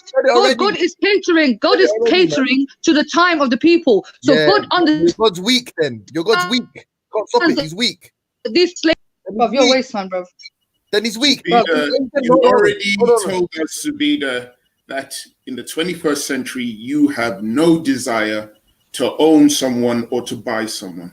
So why are you talking to us about what happened 1400 years ago? You're talking to me about it. No, I'm talking to you about now. I've spoken to you about today. I said if someone invaded Algeria and you defeated them, would you go to Algiers to buy slaves? You said you wouldn't. So that's it. We're done. You don't support slavery. What I'm saying to you, brother, the only time as a Muslim that we could only do this thing is captures of war. And this Quran, what I'm giving you, is showing us how it was done. If you kill a believer by mistake, then you've got to free another person in order to compensate them. God also talked about compensation. If I was to kill your brother now, this system won't tell me to pay you any money. This system will say, go away. Wait, hold on. This ain't to you. This is to witness or anyone that fucking has got sense. You're telling me, as a punishment, you have to free a slave as a punishment. Is that not justice? Wait, what does it mean if you live? Hold on. What does it mean if you live by the book? What does it mean if you live by the book? If you don't kill another Muslim, what does that mean for that little fucking stable of slaves that you own? Huh? What does that mean for them, man? There, bro. It could be a Muslim being owned by a pagan, and God says, "Go free your Muslim brother." Muslims are being owned as slaves, like Bilal. Bilal was a Muslim. He was owned by a pagan. So obviously, Allah's telling us here, free your Muslim brother. Go free your Muslim brother. You know, in Europe, you were trading with the slaves also. You was trading and selling and buying the slaves in Europe till the 9th century. All right, one second. What if you own 100 slaves? Islam banned it 1400 years ago, but you buying it like 1100 years ago. All right, man. It's in the pub. We get it. It's not yesterday. We get that, yeah? What I'm saying is, yeah, what if you own 100, let's say you own 100 kafirs, yeah? For example, you own 100 kafirs and you own one believer, and you kill a believer by accident. And God says, all right, you got to free the believing slave. So you free that believing slave. And then, look, lo and behold, what happens? You kill another Muslim by accident. My mistake. You got 100 kafirs. You can't free one of them. So you go buy a slave to free a slave. So the Muslim, two Muslims die, 2 Muslims get free. But 100 other slaves you own, they just stay as slaves.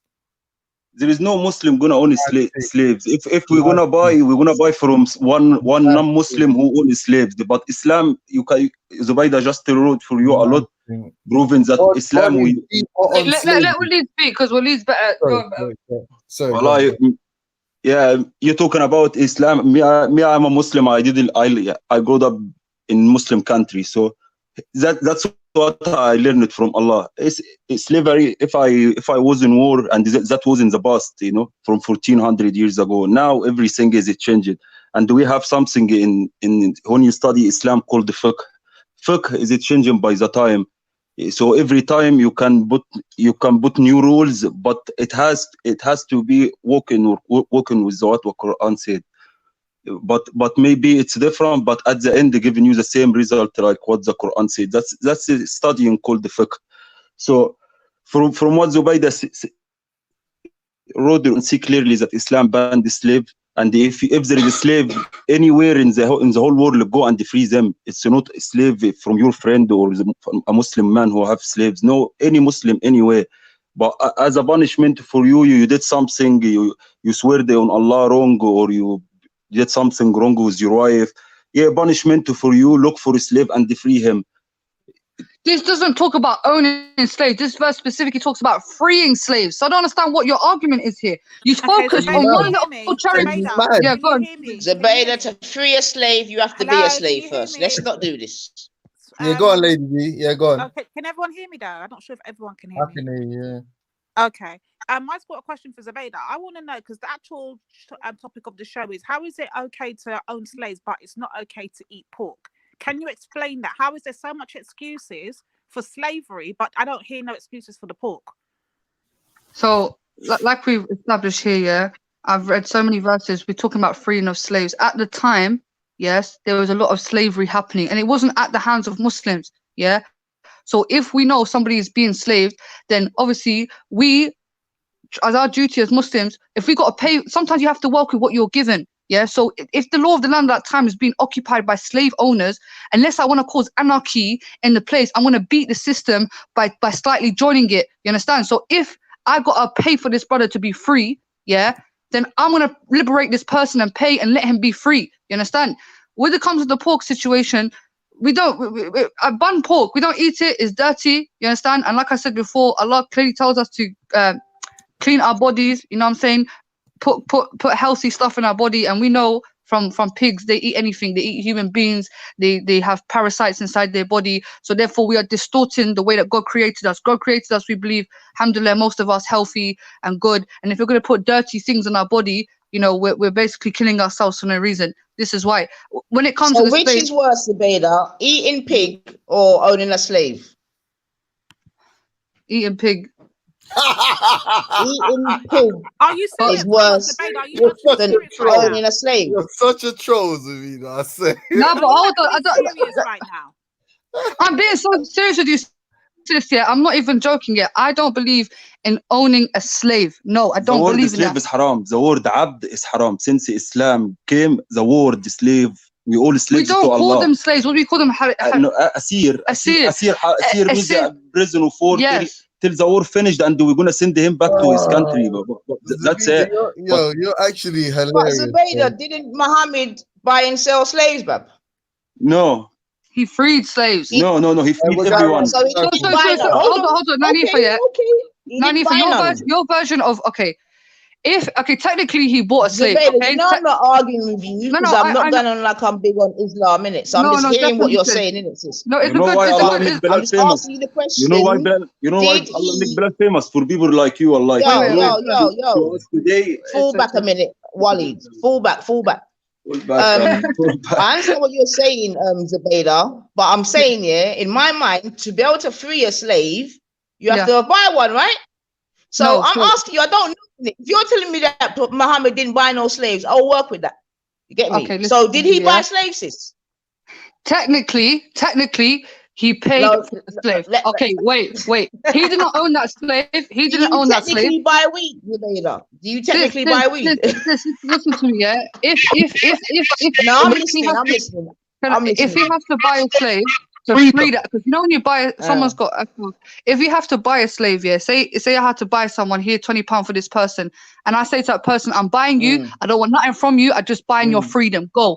That's what the Prophet did. He didn't buy the slave to then keep him as his slave. No, he bought, because at the time that's the only way you could have freed slaves until obviously when Islam was fully established. Yeah, that wasn't happening. But they were selling these people literally like cows in the market. Yeah, £20 for this one, and depending on the buyer, somebody might buy a slave to own that slave. But the Prophet Muhammad, peace be upon him, bought that slave in order to free that slave, because that's what the slave master done. Where's the evidence for that? Where's the evidence? Abdullah was supposed to provide evidence for that 30 minutes ago. He still hasn't. Where's the evidence? And can I ask one question? Who freed Bilal? You not heard about Bilal. Who freed Bilal? You were very specific in what you said. You said he was buying them to free them. That's what you said. He was buying slaves to free them. That's what you said.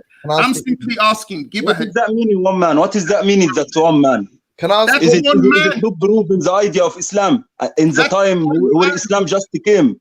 Why Bilal is so famous? Listen. Why Bilal is so famous for us? You made a claim that slaves were being purchased for the sole purpose of freeing them.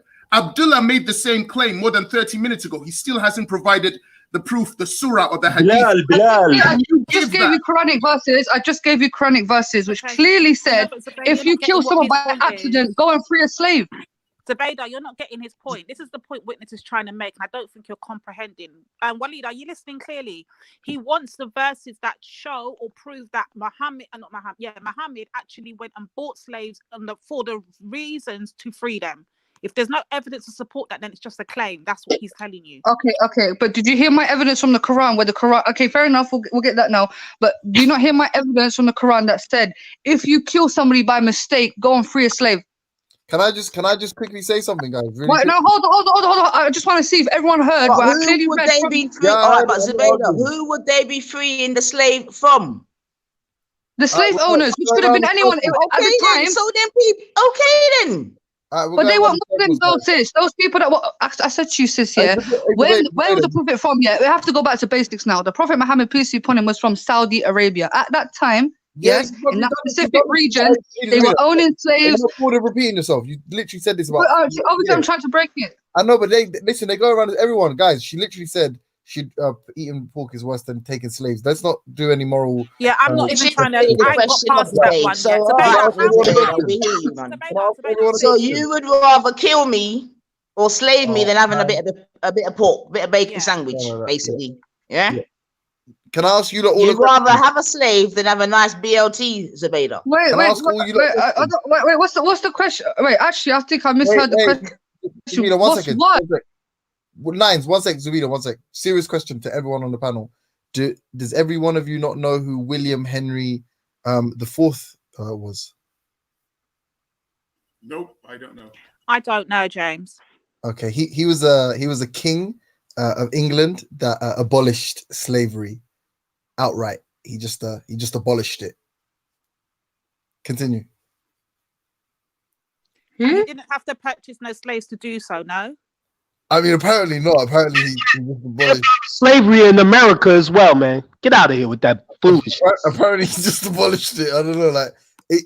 And also, sorry, incidentally, FYI, he didn't receive any divine revelation from a benevolent God. He, I guess, took it upon himself with I guess whatever parliamentary officials at the time, and just decided to abolish. So he morally found it inhumane and said, you know what, I want to scrap rid of this and scrap it. I don't I'm not going know. to buy no slaves to do so. I'm not going to get no revelations to do so. I'm just going to do it off my own back. Yeah. Yeah, I don't know about all that. Like you've colored that in. I'm not sure. But one thing I do know is he didn't need a god behind him to effect such change. Yeah. Just needed a navy. America didn't need God either, right? They freed the slaves. Get out of here, man. Listen, America, Abdullah, you need to stop talking. I'm not even going to lie, because from the chat, you sound hella crazy as a black man on this panel, sitting up on this shit, trying to justify freaking slavery. Do you know how you sound? Listen, Do you know how you sound? Yeah, you're in your mind goes straight to chattel slavery. How do you know where my mind's gone? I've listened to you for hours up on this panel, and I've heard every excuse. And I need to ask you a direct question. Do you ban all slavery? You danced around the whole hour of slavery and then said, yeah, I ban chattel slavery. Come off it, rude boy. What are you doing? Nah, listen, sister. Let's have a real conversation, right? Okay. Do you think that servitude is wrong to have a job to work for somebody? No, we're not going to do that. That's not the same thing as being We're not going to do that. We're not going to play those mind tricks. We're not going to do that because in order for you to eat, you have to earn. You have to earn. That is not being a slave. Right. Okay. So servitude is okay with you, right? That's consensual, right? We're not doing that. Yeah, you just said it. You gotta eat, we're not right? doing that. If you're working a job and you're getting paid for your job, you're not a slave in that sense, yeah? Now, if you are being held against your will, hold on, my brother, 1 second, my brother. If you are being held against your will, you are made to do things that you might not necessarily want to do. I've done that. Yeah, but hold on, let me finish. If you've been whipped, if you've been chained, if you've been abused, if you've been raped, you're a slave. How are you trying to correlate the two then? How are you trying to do that? No. I respect what you're saying because you're the only one who's been honest all day on this panel. You've made the distinction. You said, look, servitude or having a job or whatever, that's calm. You got to eat. You got to feed your family. There's nothing wrong with that. You could quit the job, whatever. Right. And you made the difference between what you're talking about, right? Which is this chattel slavery where you're beating, whipping, raping and stuff. I bun that shit all day. I said it on the panel. I've been said that, Lady D. So no, but this is the thing, though, my brother. This is where we're getting confused. Like, you see what you classed as, I don't know. What do you say? Chattel slavery. And what's the other one that you used the word just a minute ago? Servitude. To me, it's all slavery. If you're being held against your will, you're a slave. Hey, you don't have free will to go where you want. You don't have free will to come when you want. That's servitude, though. Hey, Abdullah, whatever you call yourself. Imagine Hetra just said, if you sorry, let me read it properly. He said, does your boss have the right to castrate you? That's my whole point. So I bun all of that. I bet what the Turks did with their slaves. Boring, man. When they Wait, can I go back to that question, you guys? I thought the question was, would you rather eat pig than enslave somebody? And I said I'd choose a pig over enslaving somebody. No, you didn't. So I don't know why people. No, you didn't. No. So what was the question? That's what I thought the question. That's what I thought the question was. So don't try it. I'm being deadly serious. I'm being deadly serious. No. You actually laughed as well, like that little. No, because you said I was a troll. You said I was a troll because I'd rather choose the pig over enslaving somebody. No, I said you're a troll because you know how fucking crazy that sounds, and you were smiling when you said it. No. Okay, so if I could reiterate, you could take it or leave it. I would rather eat pig than enslave somebody. Yes, I'll say that with my chest. Zubaydah, you can laugh all you like, fam, but I don't know what to say. Abdullah, you're gonna have to fix your mic a bit. They're saying they really can't hear you from the chat, so I don't know what's going on. Abdullah, hey, Abdullah. Abdullah, ask your master if you're allowed to turn it down a bit. My master. Oh, loud, something silly, fam. Listen, G, I don't have no master, man. Only Allah is my master. No, without the T, innit? Take off the T. Actually, look, at the end of the day, look, this is a very sensitive subject. Obviously, I know, like, a lot of people, I hear where Lady D and Hanifa are coming from. Obviously, when you're hearing about slaves and people being owned and ownership, of course, like, no one wants that, do you understand? But what I'm trying to do here is within my faith, within Islam, there was a point which we had captures of war, and I broke it down as well in the beginning. And if we lost this war, they will take us as slaves as well. Yeah, exactly. So that was the rule. The question you were asking about, the question that you answered, Zubida, the question which was posed to you was, which was worse, eating pork or enslaving someone? And you said eating pork was worse than enslaving someone. No. I know. I promise. I definitely heard it wrong. But yeah, what I thought you meant is, what would you rather, pork or enslaving somebody? And yeah, I'll choose enslaving some. This question. So obviously, I wouldn't do both. Obviously, both are just as bad. But if I was presented an option, what would you rather? I'd rather eat pork than enslave somebody. Wait, what? Both are just as bad. Taking slaves is as bad as eating a bacon sandwich. Yeah, both are bad, innit? Obviously, both haram, innit? They're both forbidden in my religion. But both, in your opinion, both are just as bad as each other. They're equal. They're even close. Like, well, no, they're not equal. No, they're not equal, fam. One's obviously 10 times worse, but I'm just putting them under the category of being bad. I don't know, Zubida. You guys are being very ignorant, man. I don't like this. A lot of people say because I'm Arab and this and that, you guys like to. I'm telling you, but I don't agree with any of that oppression towards black people, towards any people. You understand? That's not my mindset. I'm sure a lot of people see me conversate with many different people, and I try to be as respectful as I can be based on their religion or their culture. But this stereotype is definitely I know. I agree with what you're saying. It's just that every now and again you will just come out with some mad sentence, and I'm like, what did Zubida just say? Islam to me is like CTE. Is anyone familiar with CTE? Nope. No. I mean, I'll just quickly, because if I say, is it like cognitive? Yeah, chronic traumatic encephalopathy is a neurodegenerative disease caused by repeated head injuries. Symptoms may include behavioral problems, mood problems, and problems with thinking. Okay. James is such a troll, you know. No, Lady Divine, you said that you like Khalid Muhammad. Yeah, he's a Muslim. Do you think he suffers from CTE like this guy's saying? Khalid Muhammad was running fire on the Arab slave trade all day, all night. No apology. Black without an apology, period. You see me? No, I like Khalid Muhammad. I think he's good. Yo, but he's saying that Muslims that suffer CTE. So do you think Khalid Muhammad has CTE? No, but I'm saying, Zamina, the way you've been answering questions today has been a mad thing. Like, it's just, you've just been all at sea. Excuse the Berber pun. Or barber pun. But one thing I would advise is don't make the claim that Muhammad was trading slaves for the sole purpose of freeing them if you can't bring up a hadith that says that exactly. Can you bring the hadith? Brought it up already. What are you talking about, man? Where is the hadith? You still haven't provided it, Abdullah. This is the 10th time I've asked you now for an hour. You say a lot, but you don't bring the hadith.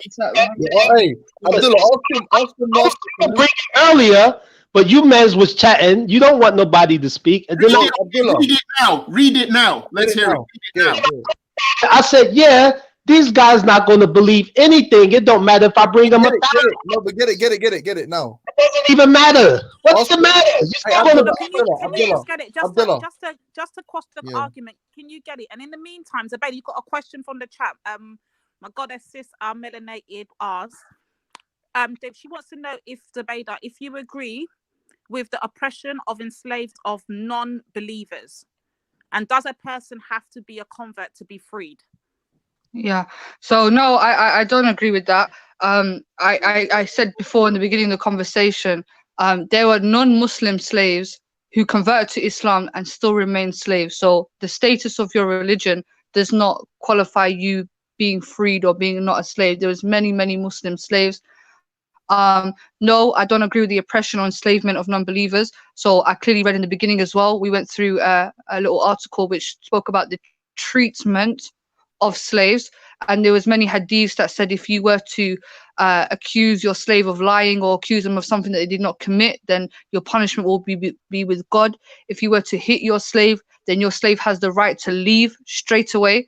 You know, we are told to deal with them with mercy and justice and kindness. That is the first criteria that we are working with. Obviously, if the slave starts to try to rebel, what I mean by rebel, tries to abuse you back or tries to kill you or steal from you, then obviously, slave or non-slave, you're going to have to deal with that person. But we don't deal with oppression. We are told in the Quran, do not be the aggressors. You know, this is one of the main things that we are told. Do not be the aggressors. You know, don't go out your way to start oppressing people. So, yeah. And by the way, can I just make it clear? Can I just make one? Sorry, sister, because a lot of people say to me, "Oh, you're a Muslim." I'm speaking based on my interpretation. I'm not a scholar. I'm not 100% knowledgeable. This is just my interpretation based on what I know. Yeah, it might not be 100% correct, but I'm just being me and speaking for myself. Can we get the hadith now, please? Can this guy ask his master to loosen the shackles enough to get the fucking hadith for us? Bro, stop saying that, James.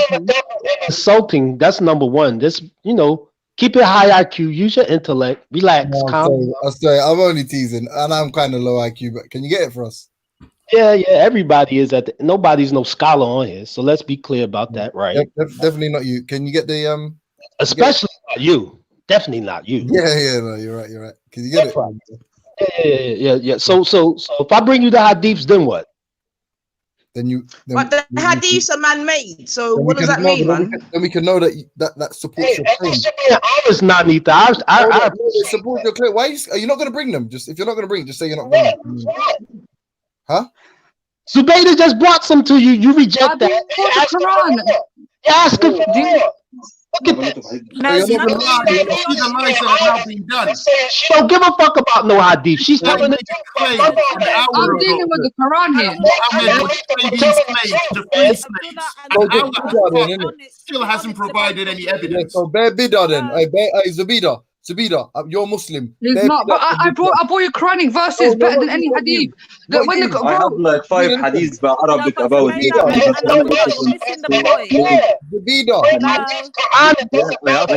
Okay, we didn't go 5. Sorry. It don't matter. No. Abdullah, 1 second. Can you hear me? This is the question. Yeah, wait, lady D's talking. Let us say it, please. 1 second, guys. This is the problem. Witness asked for how long ago? Can you bring any evidence to support the fact that God, Allah, said it was okay? What was the question again, Witness? I don't want to repeat it. I brought the Quranic verse. I'm not saying you, Lady D. Yeah, but James Jones, you're being very ignorant. And you as well, Witness, yeah, because I brought the Quranic verse. Bro, I brought the Quranic verse, yeah, which clearly said if you was to kill somebody by mistake, go and free a slave. If you was to lie on Allah's name, if you was to say wallahi or give an oath under Allah's name and it's not true, go and free a slave. So what do you That's have? nothing. Hadith as well. What I asked for was what was told to me, that Muhammad was exchanging slaves for the sole purpose of freeing them. And I simply said, bring me the Quranic verse or the hadith that says Muhammad was exchanging slaves for freedom. That's it. Yeah. And Zubaydah brought it to you, and you No. She hasn't provided it, to be honest, Abdullah, and neither have you. I gave you Quranic verses, yeah. Okay, if you want hadith, we're gonna try find. Bring anything, you're gonna reject it anyway. Yeah, that's true. Zubaydah, listen, yeah. You're hearing me now. You're irritating me. No one's talking to you. You brought proofs for your claims. No one's questioning your proof. This man made a claim that he has evidence for this taking place. Not that this is what's advised, that he has evidence for it taking place. And witnesses is well within his rights to say then provide some evidence. Or this guy is an innovator. He is an innovator. Why are you making stuff up about the prophet on him? You're an innovator. Allah. You're innovator, bro. What do you mean? Like, look, you just hate Islam. Just tell the truth. Come on. Bare bid'ah from this guy. Bro, you don't even believe in bid'ah, so I don't even know why you're using that word, yeah? Don't try to use Islam when it suits you, yeah? Bare bid'ah from this guy, though. Imagine, though. Bro, your whole life is bid'ah, fam. Like. Look, at the end of the day, yeah. No, but he's right though, Joe. I gave you proof, yeah. You don't want to accept it, or you take it how you take it. You know what I'm saying? That's it. Let me look at that proof then. The evidence that you read, did it say that Muhammad was exchanging slaves for freedom? Zubida. Where is that? Brother, that so like Nani for us initially, when the Quran was being revealed, it was being revealed directly to the Prophet Muhammad, peace be upon him, and he relayed it to other people. So that verse is directly speaking to Prophet Muhammad, peace be upon him himself. Yeah? People don't understand English. I'll ask again. Do you have a verse that says Muhammad exchanged slaves? Evidence. Like not that. That's what you. No, from my understanding, there's no verse in the Quran specifically talking about the Prophet Muhammad, peace be upon him, directly trading slaves. It's just the chattings of man, Zubaydah, isn't it? The chattings of man, isn't it?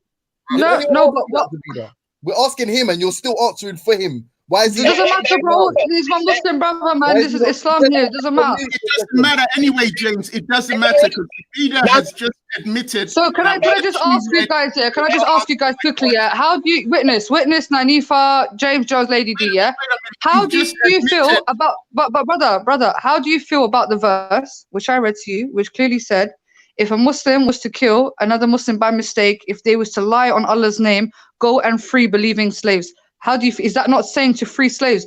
No, because that's what they're doing. Let me tell you. Zubaydah, man. Let me that's tell you no. what I've heard. That's just. Hold on. And what I've heard, Zubaydah, is this: a Muslim who kills another Muslim. Yeah. So basically, a punishment for killing another Muslim, another brother, is to go and free slaves. They shouldn't be a flipping slave in the first place. Non-believers. Punishment is justice. That's my point.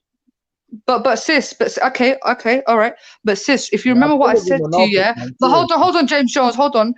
At the time, yes, that's what was happening. There was a lot of slave trading happening, and it wasn't the Muslims that started it. Yeah, it was the pagan Arabs. Yeah, the ones that the original people of that place, they were slave in trades. So obviously, trading slaves. So obviously, God understands the climate, the circumstances of the Muslims at the time. So in order to free my brother, I'm gonna have to buy him. If I have to look, sometimes you'll do anything to free your people. So if I gotta pay for you to make sure that you're free, then you're gonna do it.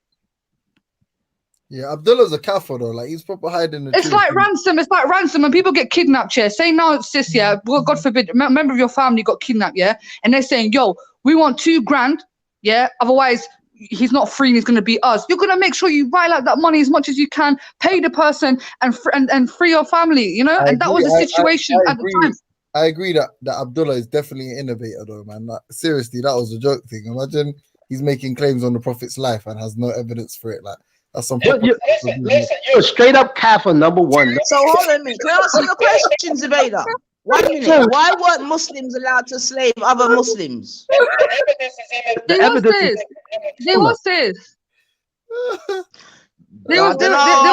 reading that Islam barred Muslims from enslaving other Muslims. Is that incorrect? There was Muslims who were slaves, yes. And there's also what I read in the beginning, yes, yeah. If you listen to me in the beginning, Muslims, is that that true or false? Yeah. So, I don't know about Muslims enslaving other Muslims. I don't have the knowledge on that. But what I read in the beginning is when somebody was captured as a slave. 1 minute, Zubaydah. I'm gonna come back to you, sis.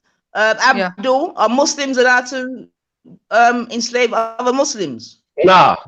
His name is literally slave, by the way. Listen. No, why not? That's his name. Wait, just why not? No, let me add on to that. But when you're talking about POWs, whether they're Muslim or non-Muslim, you can have POWs. I didn't say POWs, I said slaves. So are Muslims allowed to enslave other Muslims?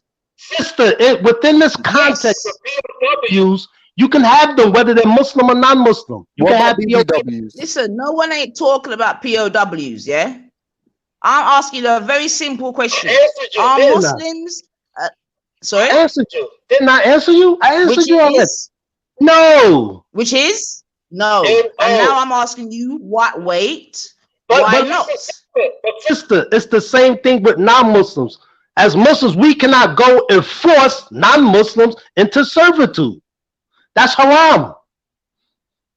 Whether you're Why Muslim is it that we can't stick on one point, man? Okay, Yeah. okay. I'm asking you a very simple question. Wait, Zubaydah, I'll come back to you. Yeah. I just want to know why another Muslim cannot be enslaved by another Muslim. That's all. No, that's just how it is. No, they can, 95. They literally can. It's literally the verse she read out that literally states that they can.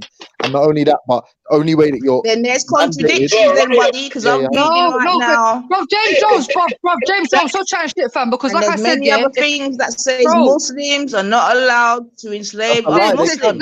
No, sis, yeah. Wait, hold on. Can I just speak now? Yeah, Nanifa made a good point. Yeah, if the Quran is saying go free another Muslim slave, yeah, that does not mean automatically that the Muslim that they're freeing is owned by another Muslim. Because like I said at that time, yeah, and I read it in the beginning, there were slaves who were captured who were non-believers and they became Muslim, but that did not guarantee their freedom. That didn't change anything. Yeah, no, hold on, brother, yeah, or whatever. What I'm saying is, yeah, there were slaves who were non-believers. When they were captured, they became Muslim. They converted, thinking that will help them to be free. No, they didn't help them at all. And like I said, at the time, Muslims were being enslaved by non-Muslims. So obviously, as your community, yeah, you're not going to enslave each other. You understand? You're always going to work together. That's the same with us. And the only time we will not even enslave, capture but that's not true. other But that's people. not true, Zubaydah. Yeah. But what you just said is not true, though. Yeah, Zanj Rebellion, What do for you mean? example. There was Muslims enslaved by other Muslims, isn't it? Or are you And going to that's what, deny that as yeah, well? no. The difference between what Muslims do So and I'm what going the to Quran ask you says. one more thing, Zubaydah, and The then I'm going Quran to let you roll, yeah, because I've got to go. Nice, It says here that slaves must accept that this is under the that owners are allowed to have sex with their female slaves. What do you think about that, sis? I already said this before. Your name is not Sis Abdullah. Wait. Please, guys, please. Like I said to you, sis, yeah, before Islam came to that region, pre-Islam, the pagan Arabs were enslaving women to be prostitutes. Yeah, they were forcing them to be prostitutes. They had no honor within society. They had no status within society. Once Islam came, yes, then these women were able to now get married or be able to be part of some sort of unit. So it's not like you can just go into her and just start forcing her to have sex. No, these women were freed, yeah, from the prostitution enslavement, yes, and they were taken under the hands of the Muslims for protection, yeah. And obviously, but Zubaydah, I'm not trying to spoil your thing, sis, but you know, owners are allowed to have sex with their female slaves. MashaAllah. How do you feel about that? She's allowed. Disgusting. She's allowed like his wife is not haram. She's allowed to, but she doesn't have to. If she wants to, she can. Wait, Zubaydah, wait. The slave has a right to refuse to have sex with the owner. Yes, 100%. Under Islam, 100%. No, Zubaydah. Zubaydah, that's contradictory listen, what to God's what saying is here. being said here, sis. Yeah, they're allowed to. No, Yes, they're this is allowed not to. God. Stop it. Sis, This is not God. Okay, so do not put God's name. Sis, yeah, what I'm saying Right, is, yeah, good. So that's they the are first allowed point to of have call. sex. God's It's name not in like a this. crime. It's not a crime for them not to have sex. So if they're feeling each other, yeah, and they want to go down that route, they can. But it's never no forcing thing. Maybe the woman wants to have sex with him. Do you think you'd ever be in a the woman likes situation, him. Zubaydah? The master and slave. Zubaydah. You mean the master and slave. Zubaydah, do you think you'd ever be in a situation where you're going to allow your slave master to get onto you, Zubaydah? Is that what you're saying to me, sis? Sis, he's not a slave master the way that you're Zubaydah. saying. Like I said, these women before, they were prostitutes. They were being pimped out on the streets, yeah? And now they're under the hand of a protection from one man. That's he belongs to her. No one could come and just pimp her out and have sex with her. Okay, she's- so I'll go back What would to you the rather original. do? Would you rather be So with you're one okay man? with that, Zubaydah? Zubaydah. You're Okay, can I okay please with the slave answer? master Can I fucking answer? you, sis? Can I answer, please? No. Are you We're okay speaking- with your slave master fucking No, you, Zubaydah? I'm not. No, I'm not. Me, That's myself, it. no. But what That's I'm it. trying, That's what I'm all trying I to say need to to you, hear, innit? yeah, but No, can I just answer now? no. Sis, if You you're in have a situation, if you're in a situation where you are a prostitute and you're being pimped out, yeah, every man's having sex with Why you. are you You're talking literally being about sold. prostitutes? Because that's the situation. That's what the thing is about. Nanifa and Zubaydah, No. both of you, stop 1 second. 1 second, please. Listen Go to on, me. Divine. Zubaydah, this is my question because I'm very confused right now, yeah?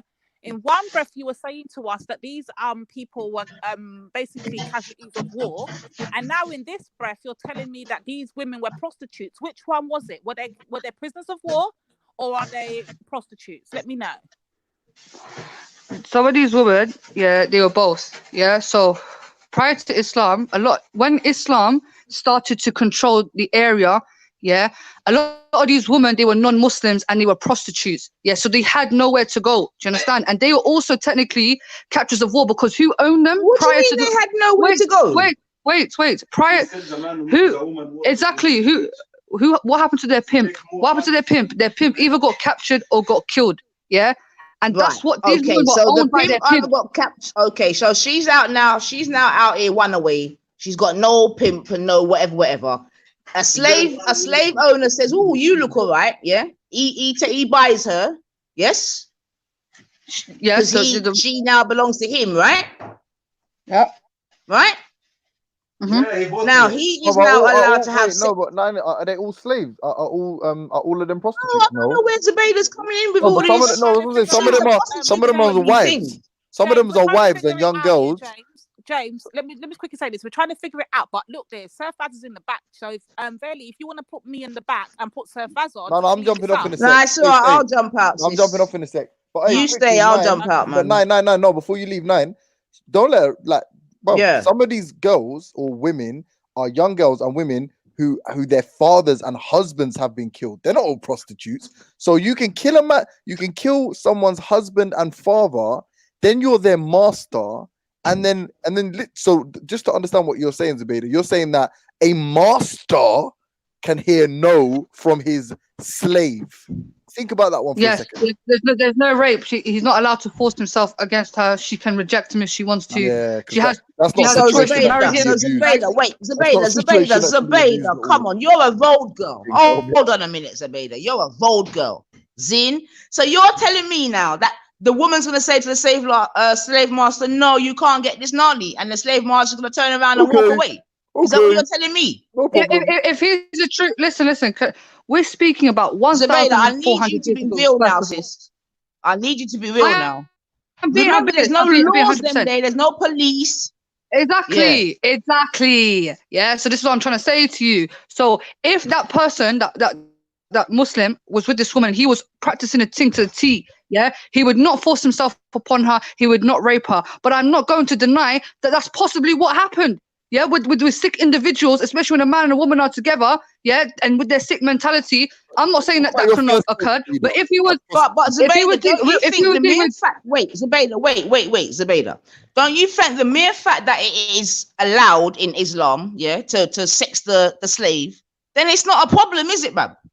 Because if Islam is saying that it's okay for me to sex you, then why am I not going to sex you just because you say no and you're my slave? Facts. Can I speak? Let me get in like 30 seconds, right? Wait. I need to finish off with Zubaydah first. Do you understand what I'm saying to you, sis? Because I'm reading the thing here, you know.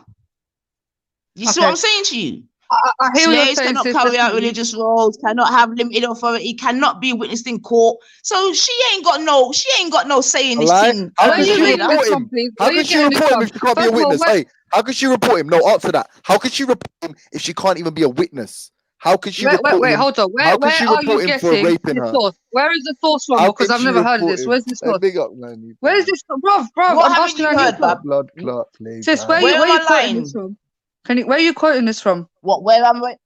Where have you got this information from?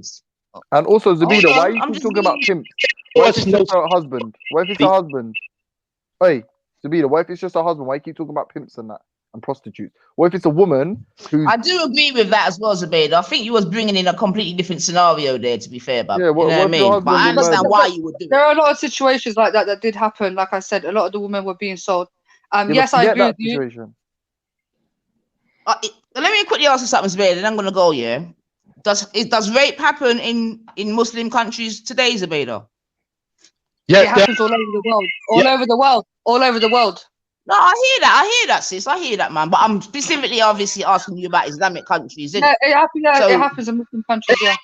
It happens. Say, all right, fair places, no problem, no problem. All right, big up yourself, man. Big up yourself. Yo, Nanifa, before you go, can I just say something to you before you go? Who's that? Who's that? That's not. Yo, Nanifa, can you hear me? Oh my God, Sir Faz. Yeah, I just want to ask you something before you go. That's all. Go on, if you don't mind, Bab. guys. Oh, okay. Yeah, I can see you guys are on about the 1 minute. I'm not going about to the say slavery, sorry, no though, problem. Sir Faz. Oh no, you Have don't you need to say come for sorry. me It's to okay, say no. sorry or something? No. I'm just about the topic. About the bad topic. man apologizing. No, about the topic. Apologize to nobody, boy. Go on, Bab. Yeah, so you're on about slavery and all this. Yeah, okay, fair enough. Yeah, what you say. Now I've got another scenario as well. Yeah, you need to look at both sides.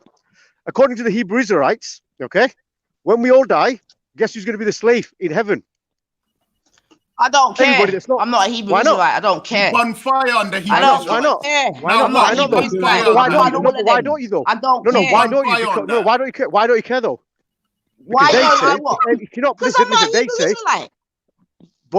listen, I don't what they care. say is if you're not black, yeah, you're going to be. That's their You're going to be a business. slave. Yeah, and we to the black disagree people. with that, Sir Faz. We disagree Hang on, with that. one second. So, okay, so no, that's fine. But what you got to understand as well is what you're saying. All this text in the Quran. Before the Quran, what was before the Quran? What was it? We're condemning that as well. Are you? How? Yes. Yeah. Do you know what it says in? Do you know what it says in 1 minute? Do you know what it says in there? Know where you are. Do you understand Let me. You're in block. We're not Christians, Hebrew Israelites, or Jews. Hang on. So we condemn all of their texts. Guys. So it's in the Bible as well. That's We what I'm saying to you. condemn that. Okay, have you seen what it says in the Bible though? By the way, Yeah, bro, are you all right? Yes, we condemn it. We don't agree with it. Are you sure? Yes, you agree with it? We don't. Are you defending the Bible as well, Faz? Is that what you come to I'm do? just saying, I'm not saying that. I'm just saying that. Then forget it then. If you're not going to defend it, forget it. Defend your thing. Why defend my thing though? Why are you not going on the other one as well? Well, you're a Muslim. Innit? Is anyone here a Christian? Hold on. Faz, listen to me, You guys are you're about slavery, aren't you? Are you not on about slavery? We ban all oppressors, Faz. All of them. All frigging oppressors. Do you, Faz? Hold on. Do you? Hold on, man. Do you, Faz? Hold on. Faz. So do you? All right. So do you ban? Hold on. So do you ban every ambiguous instance of slavery in the Quran as well, as practiced by your prophet, peace be upon him, and everybody else? What practiced by my prophet? Yeah. You need to give me the dalil. If it's wrong, it's wrong. Okay, if the prophet says he was listen, the prophet peace be upon him is wrong. Listen to me first. He was sent down as a mercy to mankind. He came, okay. Now what you got to understand is in his lifetime, things didn't change just in what 27 years of his prophethood. It took time, okay. Things don't happen in just in what 25 years. But then ain't the British more prophetic than the prophet, because the British just decided, boom, instantly we control the seas and we're stopping slavery. So we say the British are more powerful than the prophet. After they robbed everybody, stole everything, then they stopped. Yeah. Yeah, big great. So we saying, no. So once they've got everything, once they've got everything, then they stop. No. Hear me out though. You're saying after 200 years of robbing everybody, they've said, yeah, no problem. Yeah. What's your point?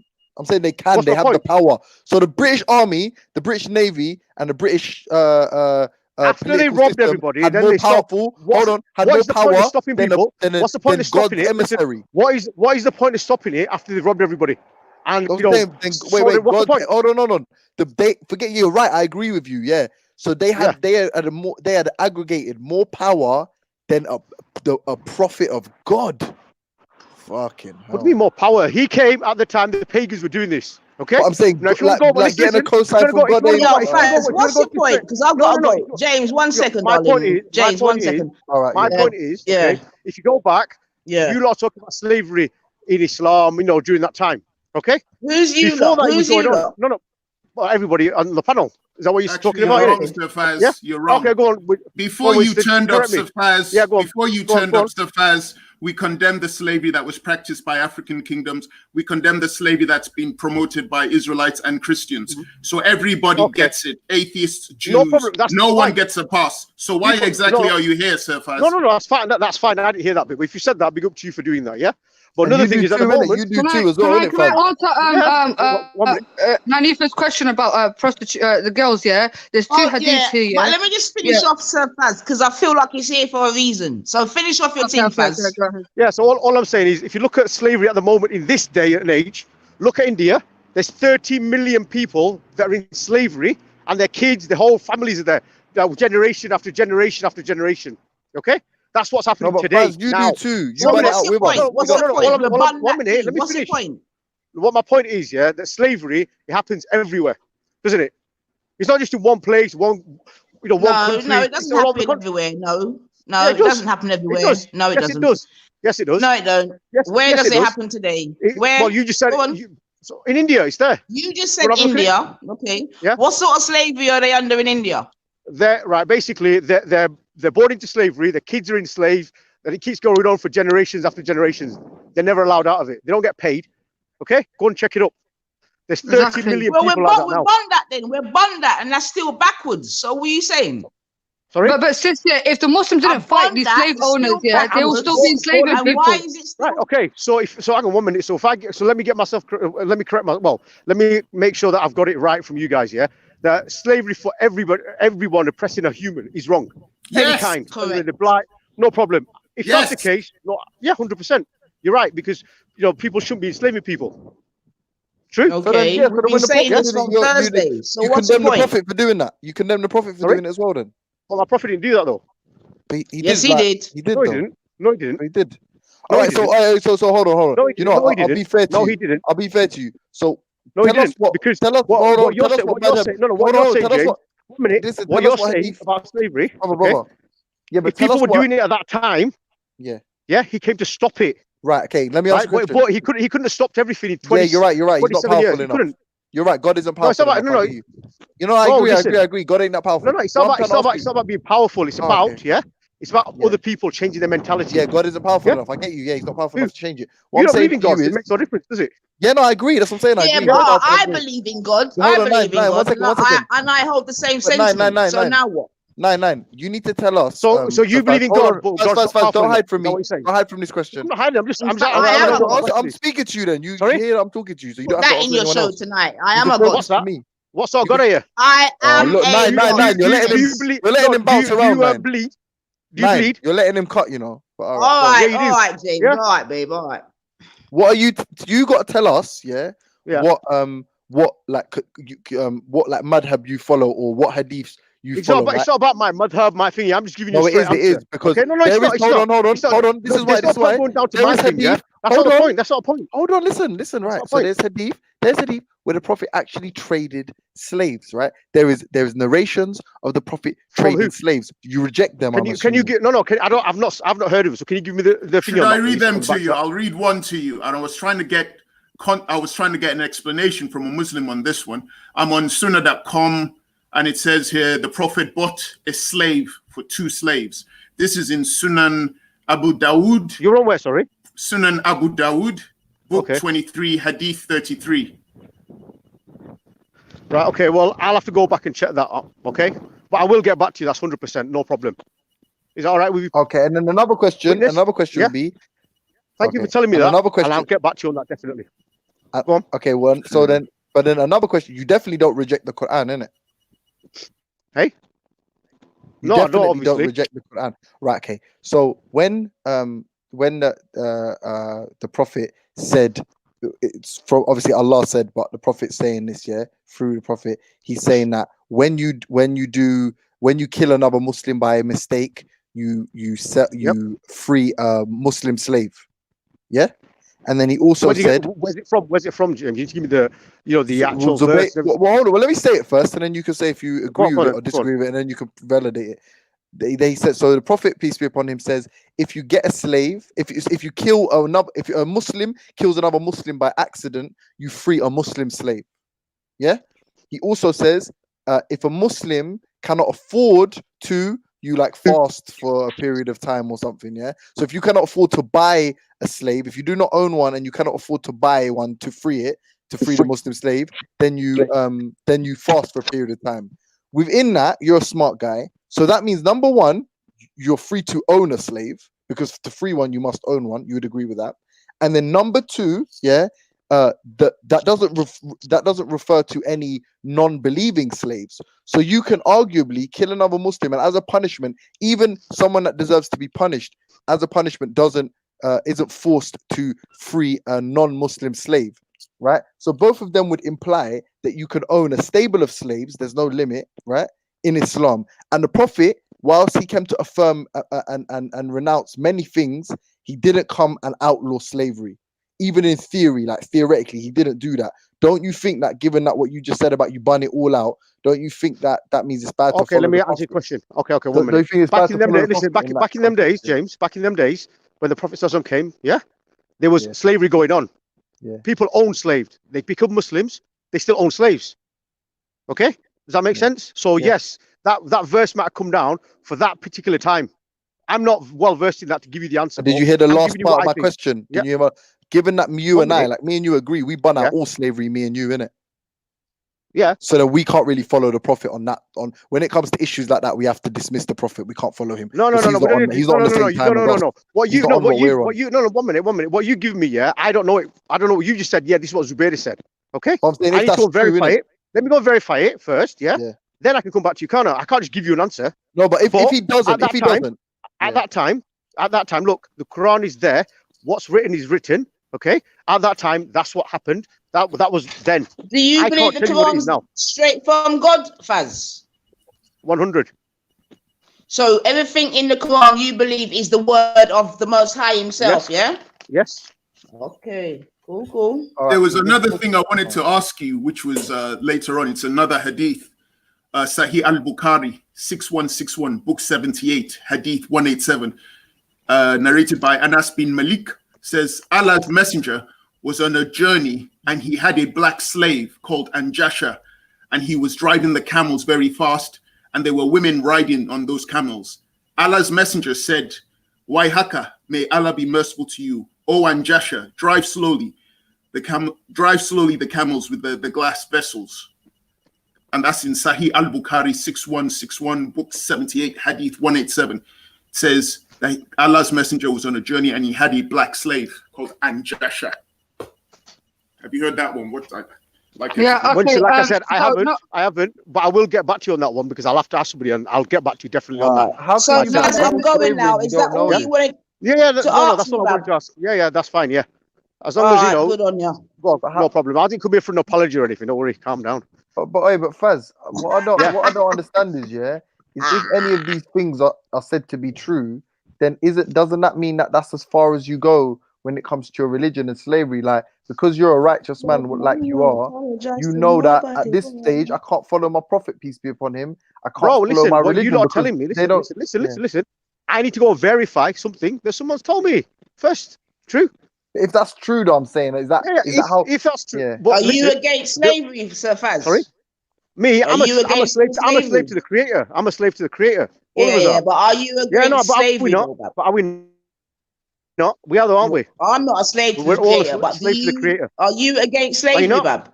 Because Abdul said he's against chattel slavery, but not any other. So what are you saying? What do you mean slavery, as in the English term slavery? Is that what you're about? Yeah, I'm against that. English term, human beings. The slavery that we've been talking about for the last 3-4 days. I wouldn't own anybody. I'll tell you that now. I wouldn't do it. So are you against slavery then, Sir Faz? Well, if I don't own it, obviously, I'm not going to do it, am I? No. Are you against all forms of slavery? Yes or no? Do you condemn? Yeah, slavery. Yeah. Do you condemn all slaves? A new one. I condemn people. Yeah. 9. This is the new one. This is the new one. Hey, do you condemn all slave owners? All slave owners? Yeah. Oh shit! I suppose, the semantics are real out here. Huh? All right. Can anyway, I say something now, please? Wait, Faz, go on. Did you answer it, Faz? Did you answer it, Faz? What's that? Don't let no man come and enslave you.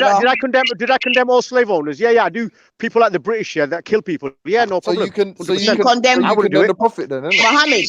They're my prophets, so the prophet, but hang on. But the prophet didn't own the slave to do. He let them, set them free. No, he showed an example. Okay, can I give some Dalil now where the prophet clearly cleared straight because you're asking for Dalil, yeah? I don't care if he freed them. Did he have okay, sis, can I own any?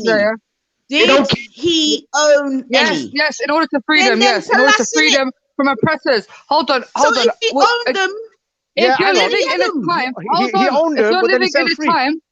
Yeah, but if you're living in a time where trading of slaves was permissible, it was a very common thing to happen.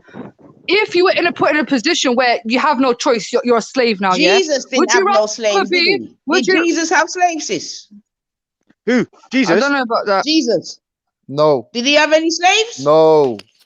All right then. So are you sure? Okay, can I say something? Are you sure about that? Are you sure about that? Can I say something? I'm not sure. Jesus didn't have no slaves. He didn't have no slaves. Are you 100% sure about that? Yeah. Are you 100% sure? Yeah. So hang on. So if Jesus did own it, but he gave the permission for the Hebrew Israelites to own slaves. Sorry? Fuck all of them. Fuck all of them. No, he did. If Jesus is God, in Christianity, then he gave permission to Moses to own slaves, sleep with them. Hold on. Wait. Is the Jesus of the Bible, not the Jesus, is the God of the Bible the same God that you believe in, Sir Faz? The God, I believe in the one creator, the one creator. So when you're talking about I don't know the Bible, because they believe in Trinity, don't they? You were just talking about the Bible, yeah? So the God of the Bible, is that the same God that you believe in, Bab? Well, if you say Jesus is God, no, I don't. You've never heard me say that, innit? So forget all of that. Yeah, but I'm saying I believe in one creator. One. Does that answer your question? I believe in the one creator. Cool. So is that the same creator that's in the Bible, Bab? Well, I don't think he probably is, because they've got a Trinity, haven't they, or something? So I don't know. I don't think so. So there's more than one God out here, then. Well, there must be in it, because the Christians believe in the Trinity. Fair play. So that's why I'm definitely free from any God that deals with slaving or them something there. You get what I'm saying to you? So I'm free from you, man. So you're free from all the Christians then, fair enough. Yep. Well free from them. Okay. And free from you too. Sis, can I say something to you? Yeah. Go on, say. Yeah, sorry, because see me, I'm not speaking off my own tongue. I'm here looking up hadiths and stuff. No, and you know what it is, Abeda? I understand that. You with me? And that's probably where some of the problem. That's why when I asked you then, boom, would you want your slave master to have sex with you? Your answer was no. All right then. Okay. Oh, by the way, before you carry on, you know with the sex thing, in Islam, okay, raping somebody, what's the punishment, Zubaida? You get. I think you get killed, or some cases lashes. Right. Okay. So you can't rape somebody, can you? No. Stop your noise, man. There are people that do. Listen. There are people that do rape. But wait, Zubaida, wait. I beg you, just 1 minute, sis. Let me deal with this, innit, car. I am not a Muslim. What did you just say, Faz? I said in Islam, raping somebody, is punishment by what, Zubaida? Yeah. She said death. Okay. So according to that punishment, you can't rape somebody. You can't sleep with somebody. So do people get raped in Islam? Yes, they do. I'm not saying that, but that's. Are they dead? No, not in Islam. No, because you have to be. No, 999. I beg you, let me take this for 1 second. A lot of them have been dealt with. There was a case in Pakistan. No, hold on. There was a case. Let me find this case here. There was a case in Pakistan, where this innocent girl, I think she was about 9 years old, was raped. And what they done to these people before killing them, they dragged them through the whole of the streets. They was all dashing stones on their head. All right, it's happened many times. That's fine, but all I'm saying, Sir Faz was just saying that because of what the punishment is, that there's no rape. And there's stupidness. Let me ask you a question. So just ask Zubaida, is there rape? No, there's no rape permissible. No. Yes, rape's happened in Muslim countries, but it's not permissible. Zubaida, that's what he means. Hold on, 1 second. Rape's not permissible nowhere. Faz. Unless so that you're a that means slave. you can't just Unless sleep with anybody then, can you? You're a slave. No. Unless you're a slave. No, that's wrong. Because No, the that's slave wrong. master No, can sleep with his slave. No, they can't. No, they Yes. can't. No, they can't. Yes, he can. No, they can't. Yes, he can.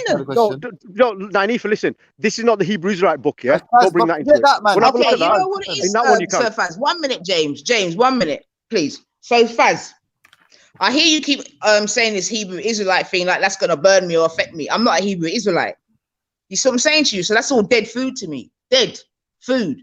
If they believe in that shit, then they're as dead as you too. You see what I'm saying to you? So you don't need to come to me. No, but talk what I'm about saying Hebrew to you, Israelite, the punishment say, for rape. Listen, if somebody sleeps with somebody without their permission, it's classed as rape. All right, okay? can I ask you a question? Rape is not. Faz, quickly, yeah. So a Muslim owner of a slave servant, whatever you call it, but an owner, right? He owns the person. He rapes this woman, for example. Yeah. Yeah. Can you hear me? Yeah, go on. Yeah. How does she get justice? How does she get justice? I don't know, bro, because I've not looked into it. I'll have to get back to you on that. But how doesn't she have to have X amount of witnesses to prove that she was raped in the first place? I don't know. Okay, I'll have to get back to you on that one. Can she be a witness? Nine. We got. All right, James. Go on, James. Can she be a witness, Faz? Do you know? Do you know if she can be a witness? I can't listen. I'll get back to you on it. I don't know. Okay. If I don't know something, I'm not gonna answer your question if I don't know. Do I? I know. I agree. So if she exactly. can't be a witness, hypothetically, if she can't be a witness, does that mean that Islam essentially allows for women, slave women, to get raped? No, because rape is haram. But she can't be a witness. Islam doesn't allow it, does it? Okay, one more time. I'll try to do it slow. If they don't give her any recourse, if she were to get raped, are they not making her more susceptible to rape? Listen, I don't know about this wrong, and yeah, you're right in that sense, but I don't know what the punishment is or what the thing is for that, because there's got to be some sort of like a Sharia law that they have to go through. I don't know that. If I don't know something, James, I can't see you, can I?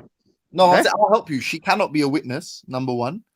So that means if a slave woman gets raped, there is no recourse for her. She has to hope that either the man coughs up or somebody else witnesses the rape and reports it. This is what you're saying, though, isn't it? We deal with justice here, yeah. We're not gonna. If a slave woman expressed, yeah, that she was being abused, yeah, or she was being raped, then the true Muslims will definitely investigate that situation and protect this woman. Don't think that we will sit there and turn a blind eye to this sort of situation. I think you're trying to degrade how we value women in our society. Yeah, that's not the case. Yeah. Bruv, like I said, yeah, I read to you hadith, yeah, if any person mistreats his slave, yeah, and treats them very badly, there will be a punishment for that. How are you going to know? Okay, who's going to give the punishment, Zubaydah? I already just said, yeah, I read the hadith, who would give the punishment? The courts of the time. The courts of the time? Yes, we have, if we're speaking specifically about that time where a lot of these hadiths have been narrated 1,400 years ago, yeah, and this slave woman expressed that she was being abused by her slave master, then there will be precautions being taken. All right, I'm gonna ask you one more question. I'm gonna go, Zubaydah. Yeah, do you think women had more rights in the time then that you're speaking about, or now? I believe personally Islam came to liberate women. I think now. No, I'm just asking you a question, babe. Do you think they had more rights then, in the time that we're talking about, when you're saying that, she could be a slave and still have sex, or today in 2020, when you get me, who's got more rights, then or now? Yeah, obviously now, based on the situation, yes, the woman is much more in a better predicament, because obviously, alhamdulillah, we have these strong laws and we have women's rights, but 1,400 years ago is not the same as today, and a lot of the women at that time. Under Sharia, how would a Muslim woman prove that she's been raped? So, like what he said, yeah, he spoke about fiqh, yeah, which is basically where I didn't hear him, Bab. I didn't hear him. He was in the background. Okay. So basically, depending on how the time changes, right? So I'm talking about today in a Sharia. So let me explain to you, sis. Yeah. Yeah. Go on. due to the time that has changed, yes, due to the technology and the facilities that we have now, and we are allowed to, as Muslims, use these facilities, to help us. So when it comes to now, it's much easier to convict somebody of rape because of the facilities that we have, even back home. So if a woman was to claim now that she has been raped, yes, then obviously, you know, the thing is, yeah, you see back home, let me tell you something. Sharia, what proof does she need, sis? Yeah, you can't use DNA. You can't use DNA under Sharia. It needs to be. You can.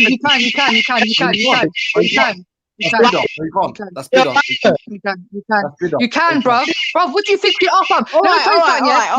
The reason why I'm asking this. Okay, let me finish, please. Yeah. Okay, for instance, now, yeah, I'm from Algeria. Yeah, it's a Muslim country. Yeah. Now, if for instance, if my cousin now comes out and said, "Yo, this brother raped me," before we even get to any Sharia, my whole family's coming out, taking this brother somewhere, and we're gonna make sure he gets dealt with. Do you understand? Because we don't take that shit lightly. Yeah, so we will take it into our own hands as a community first. Do you understand? Because we honor our women. So any woman, just a mere accusation that someone has disrespected her honor, yeah, is enough to get somebody killed. I'll tell you that now. We said, hold on. So man could just do bidder when they. So now new technology comes out and it just supplants whatever existing Sharia law there is, bruv. Then brother, it's not haram. It's not haram to use DNA testing. Why not? No, but why do we need? So Zubaydah, no. You don't need 4 witnesses to prove that you've been raped. Is that a lie that I heard some Muslims say? No, you can use 4 witnesses. 1 second. If you make a claim, if you make a claim. That something's happened and you don't bring 4 witnesses, the punishment that comes to that person if found guilty happens to you. Is that not true? Yeah, the person's lied. Yeah. So then, based on actual Sharia law, if you come with 1 piece of evidence and that 1 piece of evidence is CCTV or that 1 piece of evidence is DNA, you're gonna hang for it. Bro, no, but like I said, situation. Yeah, you see it there though. That's why. So we don't need in the case of rape 2020, brother. In the case, bro, Naifa talks about nowadays, yeah, okay? There's a lot of Muslims scattered all over the world, yeah? I'm here in the UK, so any Muslim woman now that claims rape, we don't have a Sharia law system in this country, yeah? Even back home, tell me one country that practices Sharia law from head to toe, 100 million%. You won't find it, fam. You can't do it because it's not the perfect rules. It's not perfect rules. I agree with you. So what? The Western rules perfect, yeah? You like the Western rules? Better. No, it's better. Nothing's perfect. It's better than yours. Yeah, no. Have you tried ours? You haven't even lived under us. I don't know what you're talking about. I just told you how yours is stupid. If a woman comes and brings evidence that has 99% accuracy, they would rather put their faith in 4 random motherfuckers' opinion. And if them random motherfuckers' opinion doesn't get brought, then you're the one who's gonna get the punishment. How fucking retarded is that? You're becoming savage. Like, just calm down and have a normal conversation. How retarded is? Think about that logically. How retarded is that? That those are the set of the options that you have in that scenario. You bring the best piece of evidence, 99.9% accuracy, and you're the one who ends up getting punished. But some grown-up brings 4 of his fucking mates who says he witnessed a crime. Brother, who believe punishment in this life and punishment in the next life. Yeah, so either way, justice will be served. You understand? Yeah, the justice is going to be served regardless. You have to. Look, before he even speaks about Sharia law, he should start speaking about the shit that's happening in this country, about the paedophilia rings that are running within the institution, but for some reason he has so much voice. This is what you guys are so emotional. You're bringing every. No, because I hear this argument. Everybody's picking at Islam. Why did you guys do this? Why did you guys do that? But yet they're so comfortably living under this system that doesn't even like you. That goes out of his way to oppress you. But for some reason, you like to point the finger at a Muslim, bro. Listen. Islam is not affecting your day. No. The thing is, brother, I'm judging you based on your argument, yeah, and your argument is the same argument. Right. It's a continuation of questioning Islam as if Islam needs to be questioned based on what you're doing. Islam's not affecting your life. You should have more fight for this system that we are living in currently, that's actually out here doing the most shit. But for some reason, you care about a faith that doesn't care about you. I've spoke to you before, so don't front. You know what I'm on, yeah. You know I'm not on that. But the flip side is you slightly have come on here to defend slavery, you know. So you man put yourselves in a story. Here we go. Yeah, so I'm being real. Everyone that's come on here that hasn't just look what Faz did. He came on, agreed with us, and then there was little augmentations. You get me? Little changes he wants to make. Okay, well now the focus is firmly on you, and it's the same with you, man. If everyone comes, what's this other Abdullah? Yeah, what's he saying? I agree with just this one type. I disagree with just this one type of slavery. It's illogical. So we're gonna question you, and then you guys, you don't realize it, but you constantly reframe arguments and put the focus to other parts of your own. Brother, you're asking us, you're asking us about a law, or something that has happened, historically, based on our religion, right? And this happened 1,400 years ago. We wasn't there, but obviously, when you read it and you understand the context of the situation, for me personally, it is logical based on the circumstances, the situation, and the time 1,400 years ago. As of today, we as a Muslim, 1.8 billion people, do not agree with going around enslaving people. Rather, and this is what you need to focus on the positives. We actually come out here, we try to give zakat, we try to be honorable people of society, we try to spread peace, we try to do the right thing. You're asking me about something that happened 1,400 years ago, which is, you know what I mean? And you're putting us in a very difficult position, and then you want to end it by saying we condone slavery, which is not the case. But you are, Bob. You can, you know, yeah, like, James, you need to stick around. You definitely need to stick around still. But yeah. How's it going, everybody? How's it going? I don't know how much longer you want to go back and forth with Z and that, but yeah. Yeah. Let's hope. Rita said that she doesn't agree. Zirab, you're a Muslim, What do you feel? What's your opinion? Let somebody else in the conversation. No, but hold on, whilst the topic is still fresh, I think a couple of different points need to be made, and I think working backwards, you can address the point which posed to you about the forcing, or like the force. You've got a situation where any kind of question of force is going to be dealt with accordingly in terms of jurisprudence, but that's a different topic. But on the topic of slavery, which is obviously the major topic, it's as easy as this. There's not a single verse in the Quran which says to take any slaves. Now, what you have in 47:4 is two options for prisoners of war, which are a subsect of slaves in any given society, right? Now, as I said, 47:4 dictates two specific options for any prisoners of war, which, as I say, is a subsection of slaves. And those two options ends up in the same thing, which is freedom. It's either freeing them or taking a ransom for them, as is customary. Now, this is one point now that I want to get into and kind of address, but maybe we can do it one by one, isn't it? Because there's more than one verse, for example, talking about freeing slaves. Yeah.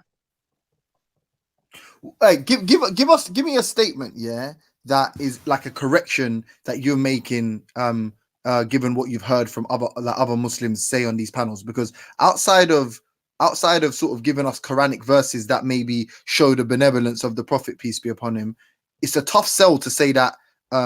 Like when I asked, what's his name, Faz, I said, "Do you condemn all slave owners?" And he said, "Yes." You, Zirab, agree that the Prophet was an owner of slaves, right? No, I wouldn't. As I said to you, what would one second. And before you try this whole leading down certain paths and trying to corner me on certain questions, I'm more than willing to have this conversation. So let's not try and pin it down like it's anything else. It's a fresh conversation. But on this topic, the question or the assumption in this case that the Prophet, peace be upon him, owned slaves it goes contrary to established norms. Or the most famous example of a slave, it's not Bilal, it's Zayd ibn Haritha. So the adopted son of the Prophet, peace be upon him, who was a slave and was freed and was adopted by the Prophet, peace be upon him, to the extent that Zayd was called Zayd ibn Muhammad at one point. He was in line to inherit from him, and so on and so forth. That subsequently changed, but nevertheless, the point here is that the most famous example of what you could almost say a slave to the Prophet, peace be upon him, was freed and made an adopted son. Now, interestingly, this obviously is in the wider context of the Prophet peace be upon him freeing slaves in many different situations and scenarios. So when we're talking about that application, you only need to look to these books where these hadiths are being extracted from. A lot of these book chapters are called the Book of Manumitting Slaves, for example. Now, that's another point or another statement that you might want to address, but that's a reality. A reality. Yeah, you're saying prisoners of war, right? So that I feel like that's something a lot of people are hiding behind now in their defense of certain practices. So just as a prisoners of war, as a subsection of slaves, which would be the general category for any given society. You would, if a society has slavery in its society, a subsection would most likely be prisoners of war. All right, but the question I was going to ask is, in some kind of conflict, yeah, you know, be it an invasion, either as a defensive measure or whatever. So you've gone into that area, even be it as a response or a retaliatory response to an invasion against you. Yeah. What happens to the women and children that are not enemy combatants in that? Yeah, but you laugh about rape though, so you know what? Hold on. I just want to clarify because he's sounding very. He's sounding very kind of concerned about the other day. When I was telling about the rape of Sikh women under this practice, the whole purpose of mentioning a reference is that it substantiates a particular point. And the point is that the answer is in that verse or reference that I gave. I didn't hear what you're saying. Speaking to that point, James, it's as simple as pointing you to the verse that I mentioned earlier, which dictates the two scenarios or situations for prisoners of war. It's either in both of those options end up in freedom. You can find the verses 47 and 4, and it says either freeing them or ransom, and it's in the context of war. So when you're talking about these two categories, women and children, there's two options which are explicitly mentioned in 47:4. So that speaks to that point. But I want to make the wider point again that in terms of being exemplars of freeing slaves, not only was the Prophet peace be upon him an exemplar, it's enshrined in the Quran, so I can still point to it to this day. And another example would be in chapter 80. I don't know if anyone's going to look this up, but you can definitely go and look it up. I think it's about the middle of chapter 80, right, where the freeing of a slave is likened to the steep path. So speaking to the burgeoning Muslim community, Allah subhanahu wa ta'ala is saying that what will make you know what is the steep path? This is quote for quote. What will make you know what is the steep path? Right? It is the freeing of a slave. That's literally a verse in the Quran. Now, here, we're not talking about any specifics that you might want to get into later on down the line of the conversation, but I'm talking about a cluster of verses which point towards the freeing of a slave. And in this particular example, pointing the Muslim community, some of whom, the early converts we know around the Prophet, peace be upon him, were rich people like Uthman, people like Umar and or Abu Bakr, probably more than. But yeah, the point being, some of these rich people may have come into Islam owning slaves. So there's clear directives to free those slaves in terms of like the difficult path towards righteousness. Now, it's not a law. It is advice to release slaves. It is not a law. Because the question of the day that was posed by Veli, it's a directive. It's not advice. It's a directive. When we're talking about, is it a law? Because we're tying in with the question of the day. Why is eating pork a Winners, sin? you're asking me if it's an apple when I'm telling you it's an orange. I'm telling you it's a directive, and you're asking me if it's something else. I'm telling you what it is. I'm asking you a simple question. Is it a law from Allah that slaves... I'm telling you it's an apple, and you're asking me if it's an orange. I'm asking you a simple question. Are you going to be doing what is a directive?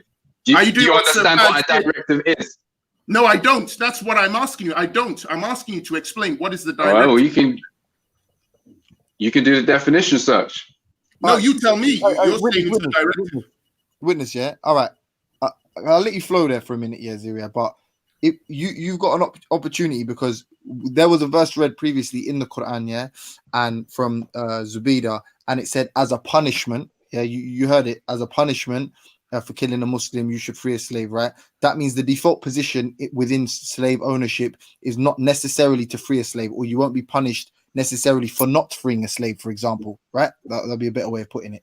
So in the instance of women and children, I imagine that that slave ownership, some of it is comprised by women and children that have been taken as a result of some kind of invasion or some kind of conflict or whatever. Yeah, those people have never been considered at any point enemy combatants. And prior to their freedom, are you comfortable, like, will you accept, and which is what my position would be, that they have, as a result of this Islamic invasion at the time of the Prophet, right, when all of the when the Arab Muslims were considered Islamic, yeah, their deeds were considered Islamic, in the time of the Prophet, as a result of an Islamic invasion, that women and children that never threw a rock, fired an arrow, you know what I'm saying, drew a sword, yeah, were taken as captives and were not released for whatever extended period, and were the property of Muslims. Do you accept that as a fact? It's a very roundabout way of going to the same point you made. I addressed it then, and I'm addressing it the same way now. No, when it boils down to the question of captives in terms of those two categories you mentioned, like I say, they would fall under the general directive, a directive being an order or instruction, especially one issued by an authority. So that's what a directive is. The directive is in 47 and 4 to either both of them end up in the same state, which is freedom, either freeing them or ransom. So if their peoples live on, then their people ransom them, and if their peoples do not live on, then they get freed. But now, in terms of then, hold on a second. This is an important point, just to adjust the other point I was saying earlier before I was cut off. And it's this: even the rich people who entered Islam would be instructed and are instructed as being Muslims to free a slave. As I said in the 80th chapter, you have that example of a directive being issued that the steep path is akin to it, or the steep path is the freeing of a slave. Now, it means it's difficult, and that is reflective of slavery being endemic or a part and parcel of Islamic, pre-Islamic society, I should say. When we're talking about Arabian society, and we're talking about that region of the world, we can say that slavery was pre-existent. And so when we're looking towards aversion and religion in that environment, we're not talking about a continuation, although later people may have tried to edify the institution of slavery to their own benefit. And when we look into the trickle down nature of propaganda creation, and when we're looking into the sources which reflect these criticisms, or which give weight to these criticisms, they come much later on down the line. They come in the courts of sultans, and they come in the courts of people who have a vested interest in perpetuating this kind of propaganda, which, as I say, edifies a pre-Islamic institution, which clearly from the primary source, when I'm mentioning these Quranic verses, all seem to be pointing towards freeing of a slave. Like I said, there's no single verse, no directive in the Quran to take slaves, and there's plenty,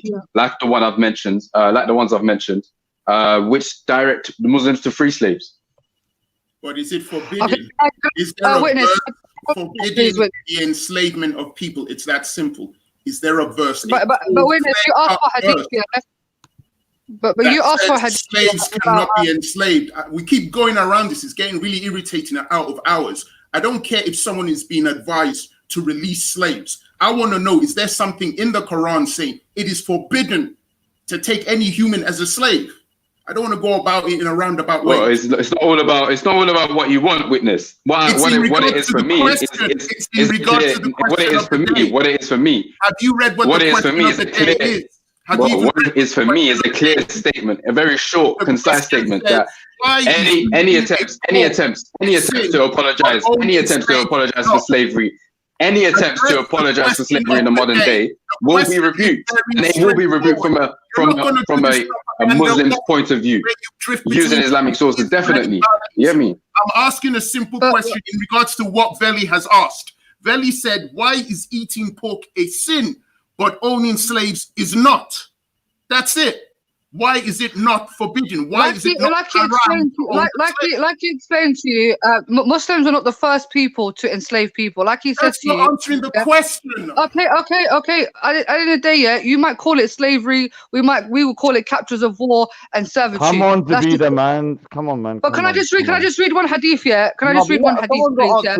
Hold on, James Jones, because he asked for hadith before. Let me just read it to him. Okay, can I read you this hadith, witness, please? Witness. Any direct question? Can I read you? Okay, we had slaves. Yes, Muslims own slaves. Yes, we did it. Why?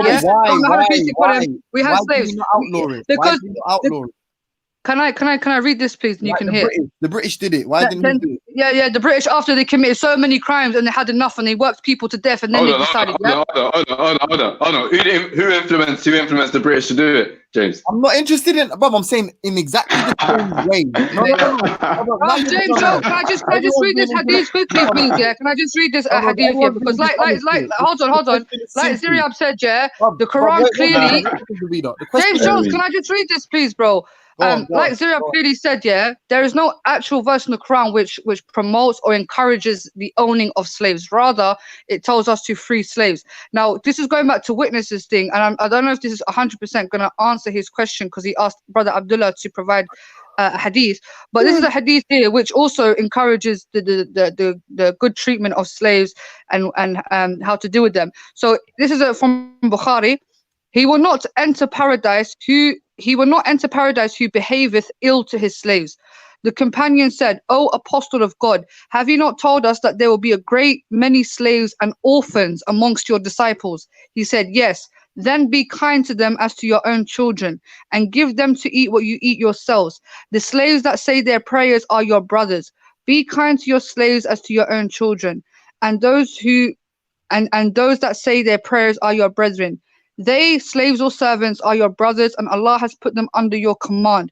So the one under whose hand Allah has put his brother should feed him of what he eats, and give him dresses of what he wears, and should not ask him to do a thing beyond his capacity. And if at all he asks him to do a hard task, then he should help him therein. So obviously, at the end of the day, yes, this is a time where slavery was very widespread. Yeah. So we obviously my question, Zabida. Yeah, ask the question, man. I asked the question. A claim was made that Muhammad was trading slaves for the express purpose of freeing them. I simply said, can you give the source for that?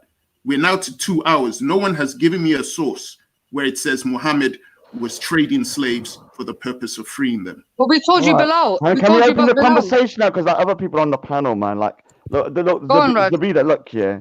When it comes to like slavery, yeah, obviously there's different forms, yeah, and we can all agree that a transatlantic slavery is definitely one of the most barbaric. But people owning other people, even if they're treating them well, is not acceptable. Yeah, no one wants to be owned. You don't want to be owned, do you? No. Even if someone fed you, gave you clothes, gave you a Ferrari, and let you live the high life, would you want your freedom or what you call all those material goods? So let me say to you, depending on that time, like I said, 1,000. No, I'm talking about today. I'm talking about right now.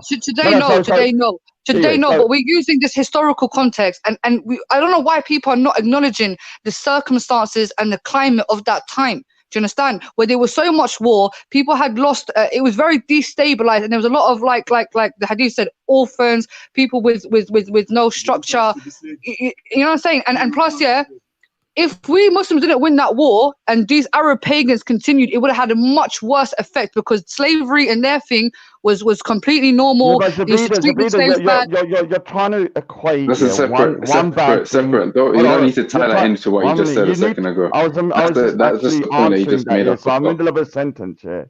So I don't think Rod's clocking. I can't actually talk over you. You've got two. You're talking about anachronisms to someone who does like after the. Do you know what anachronism is? You do know I was talking and you just interrupted, didn't you? So let me finish my sentence. And what you can do is you can then get your little bullshit comments out afterwards, yeah? Because obviously you love the sound of your own voice more than me, and that's a surprise. So what I'm saying to you, Zabida, is that like it doesn't matter if one of them was worse than the other.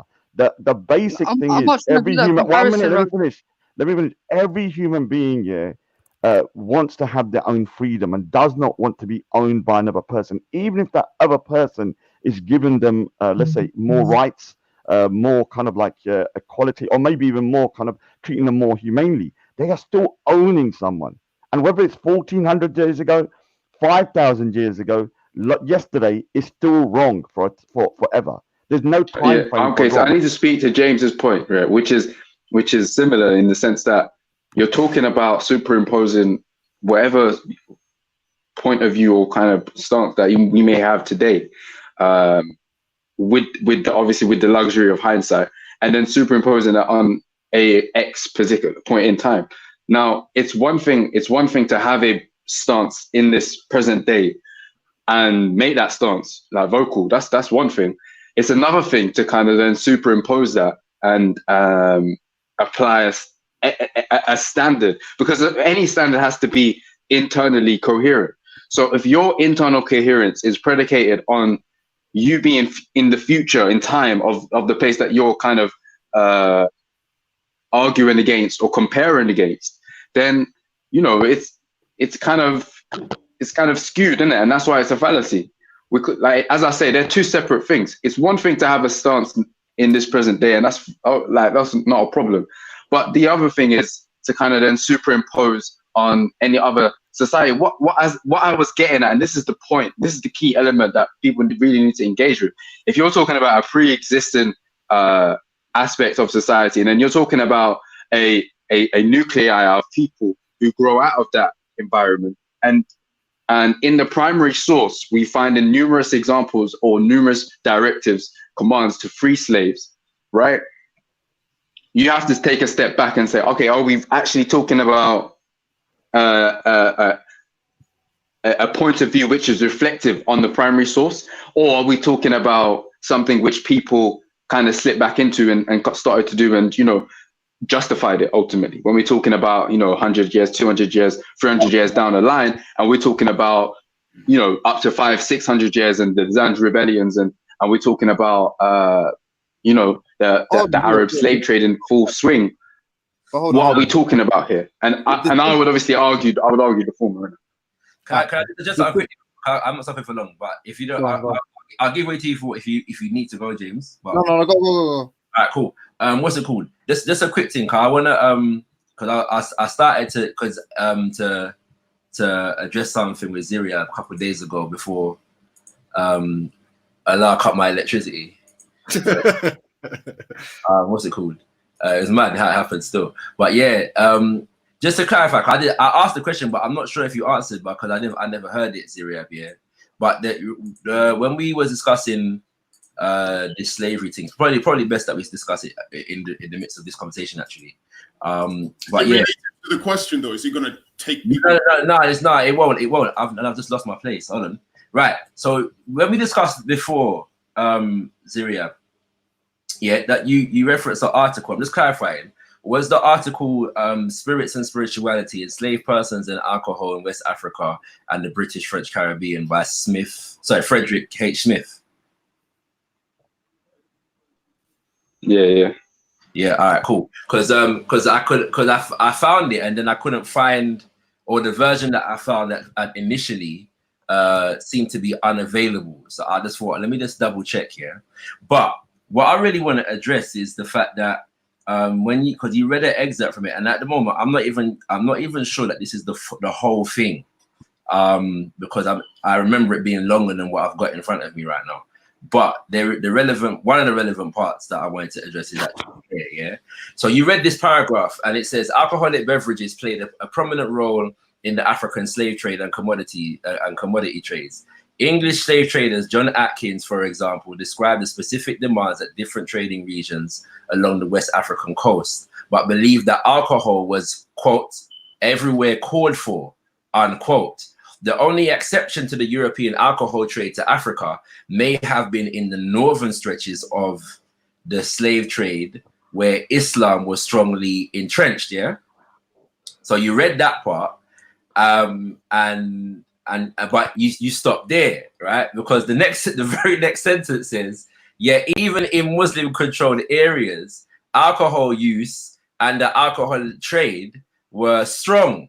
in the early 16th century, for example, Portuguese traveler Valentim Fernandes described the Wolofs, a partially Muslim group from the Senegal region, as quote, great drunkards who derive pleasure from our wine. Yeah. So I'm obviously going to assume that you hadn't read the article thoroughly. What's it called when you brought it to me? However, just making the point that what is that it? Well, that's some Muslims drank. No, I know this from early. I'm not suggesting that's I'm not really bringing someone mic is bugging out. I can hear your echo. Yeah, I'm not really bringing you the idea that some Muslims drank at the time. I think more to the point is that the argument that you are presenting, which is actually the second part, but basically it was the fact that you made a statement to the effect that, and I'm paraphrasing here, what would Muslims want if alcohol? And so the impression was that because you were interrogating relating this to traditionalist ceremonies, in terms of the alcohol use in shrines, that somehow alcohol was an item of trade for bodies, for traditionalists, where it wouldn't have been for Muslims. Muslims were not susceptible to that kind of thing because they didn't drink alcohol. But I'm saying that when you read it up to the point where it says the exception, part, which obviously can be misleading if the very next sentence puts something into context and it's not read out.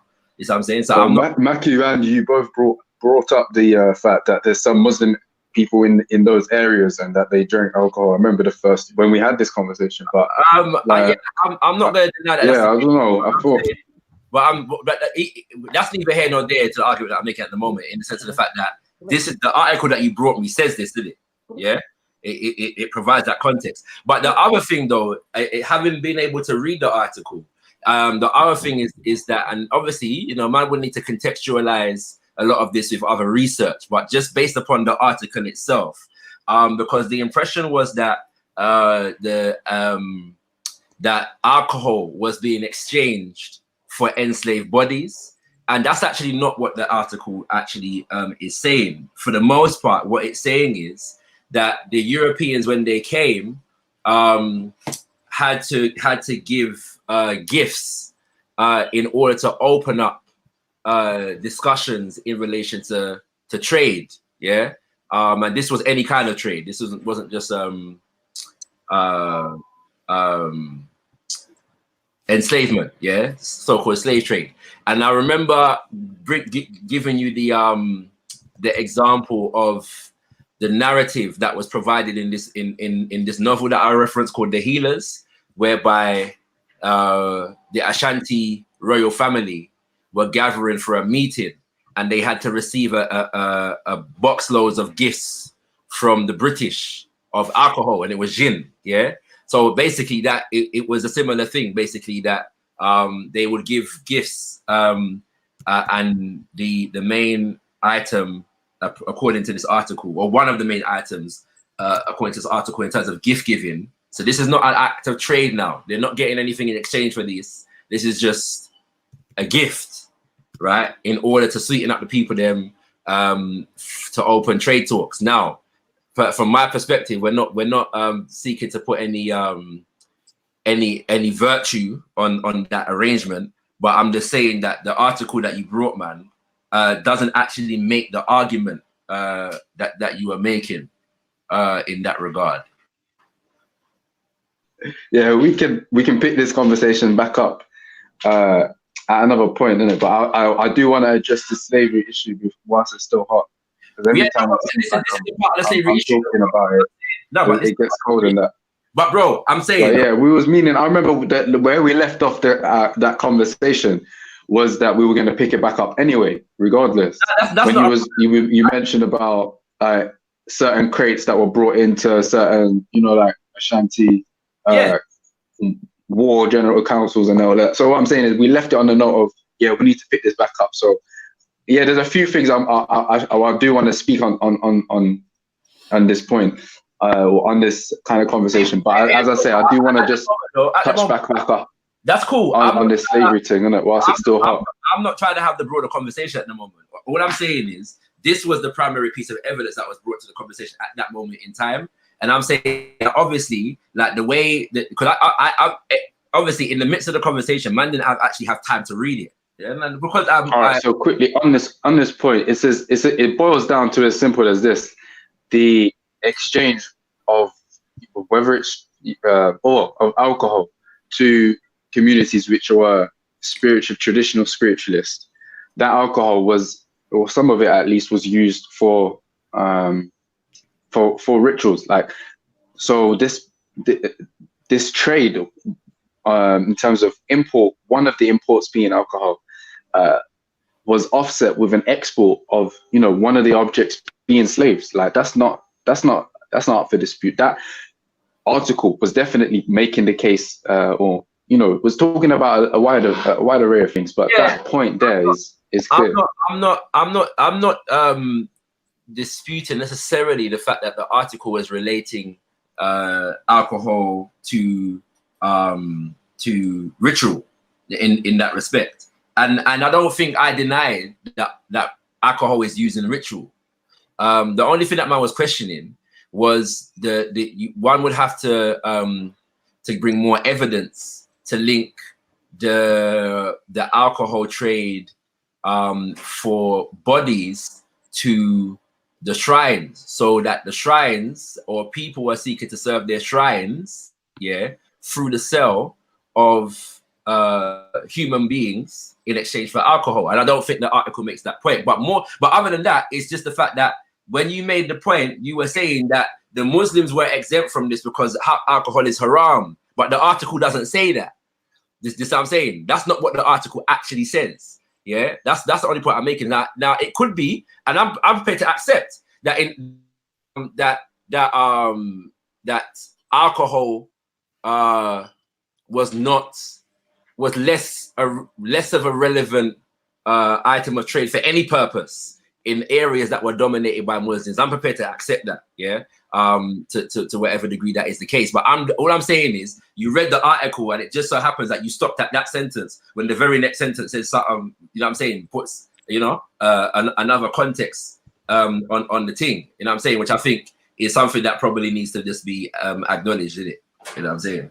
And that, so yeah. It was definitely. All right. So what I was saying was this: in terms of like quote unquote Islamic slavery and this whole conversation that's been going on, people are going to have to deal with the fact that there is not a single verse in the Quran which instructs Muslims to take slaves. All right, this is the point.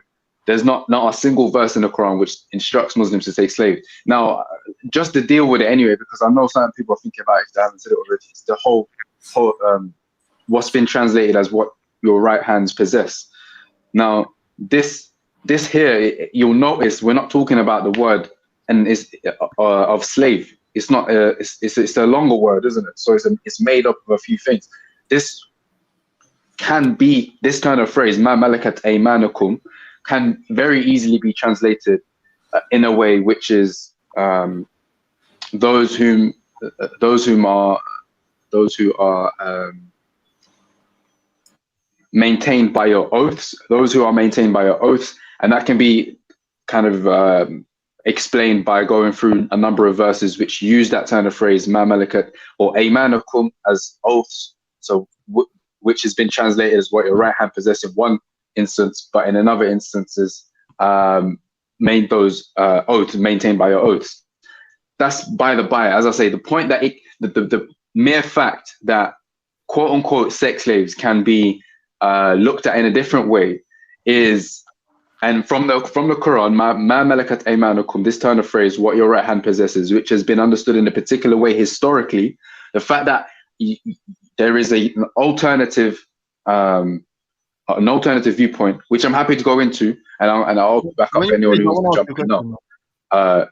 Is obviously it's not going to be questionable on the narrative that this turn of phrase here means sex slaves, means slave, right? I'm saying no. That's what they did. But yeah, if anyone wants to challenge me, question, and you can go. Two-way conversation, man. Let other people get involved. But Shaka cut me to speak, and I was actually speaking. And I let them do that so quickly. Yeah. Just to respond. First of all, Witness's question is still unanswered by Zubida and Ziriab, so you maybe want to touch on that for like the next. What's his question again? What? Show me where. It's the question of the day. But just on that point that you raised, Ziriab, which is it's a really good one, that essentially the argument cannot be that the Quran instructs people to take slaves. I've never made that claim. I'm not sure if anyone else has. They can respond to that. But I'd point you to, and it's interesting because I had a conversation with Hassan Saba once, and he was flabbergasted by the fact that Canada, up until that point, had no laws outlawing bestiality, and that was very confusing to him. And I guess at that point in time, it would remove it from, let's say, other secular nations in that its laws were not as comprehensive as our own. So the argument would be, or the question I would ask you, is the fact that it did not outlaw slavery, flat out. I don't want to hear about instances, advices, directives, none of that shit.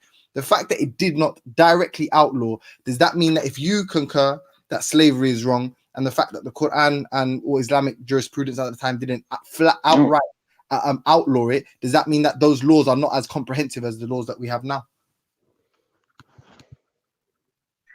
Right. So that's predicated on the comparison between the laws that we have now and 7th century Arabia. Okay, so that's a problem. That's the point. No, okay. Obviously, you're intelligent enough to realize that is a problem. On slavery, not the entire concept, just on slavery. So the law on slavery, on any particular thing, what you do is you compare it to itself. You compare it to its region. You compare it to contemporary societies in long and short of it. So then you'd have and even that, there has to be some comparative similarities. When we're talking about a bloody we're talking about an Amazonian society, right? An Arabian society, or Arabian society and say Chinese or a Tibetan society or whatever. Like, even if it's contemporary, there would be different, societal differences, which means that you can't like overlap them.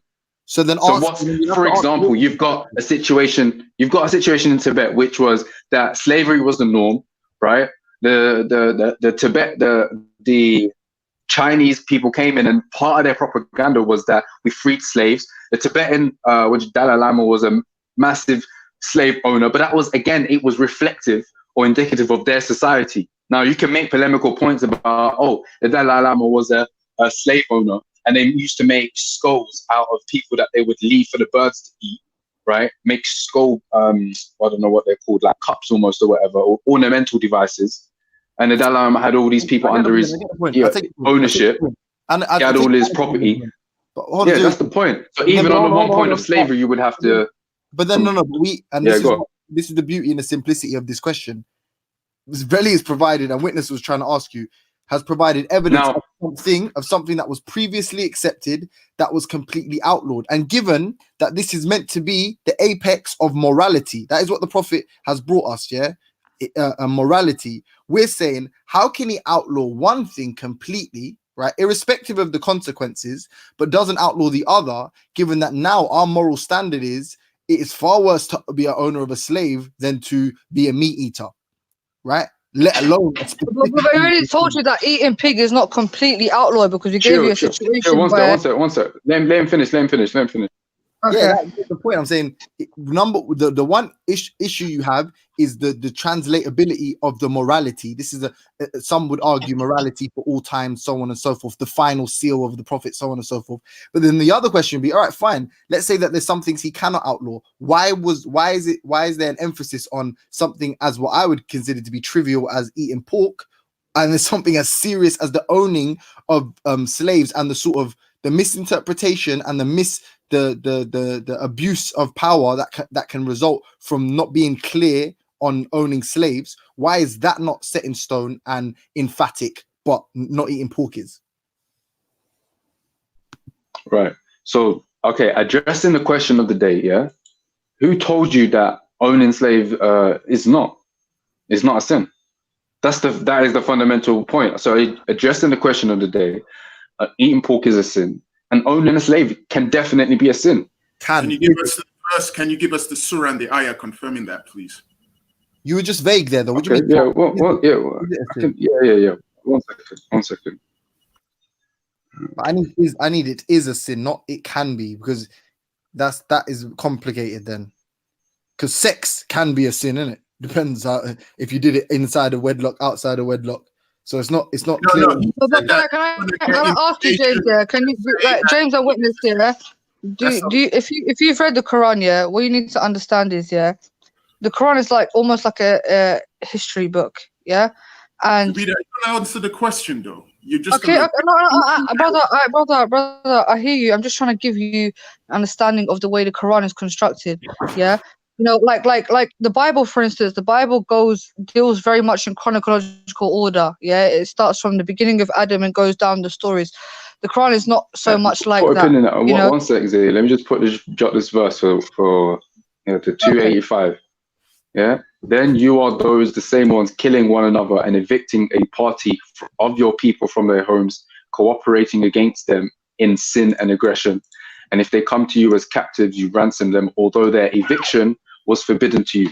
So why do you believe in part of the scripture and disbelieve in a part? And it continues. So there's a clear indication there. Why do you believe in part of the scripture? That's kufr, right? There's not a more serious condemnation than that. So the reference is 285. And the point is that although the people that are being spoken to are ransoming and freeing their brethren, their eviction in the first place is what led them into slavery. What ayah? 85. Yeah, 285. I already said. Verse chapter 2, verse 85. But I'm reading it. So then you are those brackets, same ones who are killing one another and evicting a party of your people from their homes. Explain that line to me. It is English. Well, it will make sense as you carry on. They're cooperating against them in sin and aggression. Those you are. So okay, so you have a major group, and one group is being evicted from their homes through sin and aggression by another group. Okay. And if they come to you, this group, as captives that you've evicted already, you ransom them. So as I was saying earlier, right? Although the people that are being mentioned here are freeing slaves, their eviction of these people in the first place is what led them into slavery. And so it says you ransom them, although their eviction was forbidden to you. So do you believe in part of the scripture and disbelieve in part? So as I say, there's not a bigger condemnation than kufr. So here is the point of addressing what he kind of was asking about. But I'm not accepting that as clear evidence that slavery, that taking a slave is a sin. That doesn't speak to me. Hold on, that's changing the goalpost. That's not what I was addressing. I was addressing what that is exactly my goalpost. Exactly what it was. You said how do you know? You said if eating pork is a sin, how do you know that? Go on. What do you that taking? Oh right, okay. Yeah, no. It's this connection is bad on mine, or I need to turn my earphones on. Right, okay, yeah. So yeah, well, if you're saying it's not clear, then that's not clear to you. But as I said to you, the link here is that the people that are being spoken to in that verse, are being reproached. As I say, they're being condemned. There's not a bigger condemnation than kufr for evicting people through sin and aggression that led to their enslavement. Now, although they're ransoming them, this is a seemingly good act and what we're being told to do, right? It says, but their eviction was forbidden to you. So the point is that despite the fact that you're ransoming them, the fact that you led them into slavery or your actions is what directly caused their slavery or their enslavement, right? You're going to bear the burden on and the heavy weight of kufr for that. So what I'm saying is that they had directives that they went against, and one of those directives was clearly not to lead to things that lead even into slavery, and yet they did that and are punished and were punished for that. Now, if you're saying that that's not clear enough or whatever, that's fine, isn't it? That's your prerogative. But it does address that issue. All right, then being if you're attempting to be honest here, and transparent. then because I'm not familiar with it like you are, yeah. What is the verse? What is the ruling? Or if there is one, because it might not be in the Quran, it might be hadith on pork not being permissible. Because then the only just thing to do would be compare the two of them. Because if you're saying I don't understand the second one or the latter, all right, fine. But then let me see the original. Let me see the original to see that if that's far more easy to understand. Because you've derived the ruling right from both.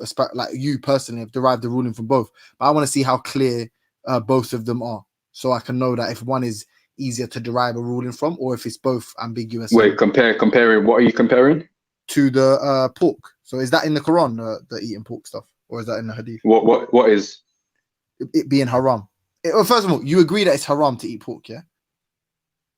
No, that's not the question here. The question is about. Hold on, this is metamorphized into all different types of questions. At one point, we were discussing, the issues with comparing moral standpoints over time, over different periods of time. Then we was talking about. Is there any condemnation to or what's the chapter and verse for the condemnation of slavery? And I proffered what I proffered, right? And now you're asking me about if it's haram. Now this is what I'm saying.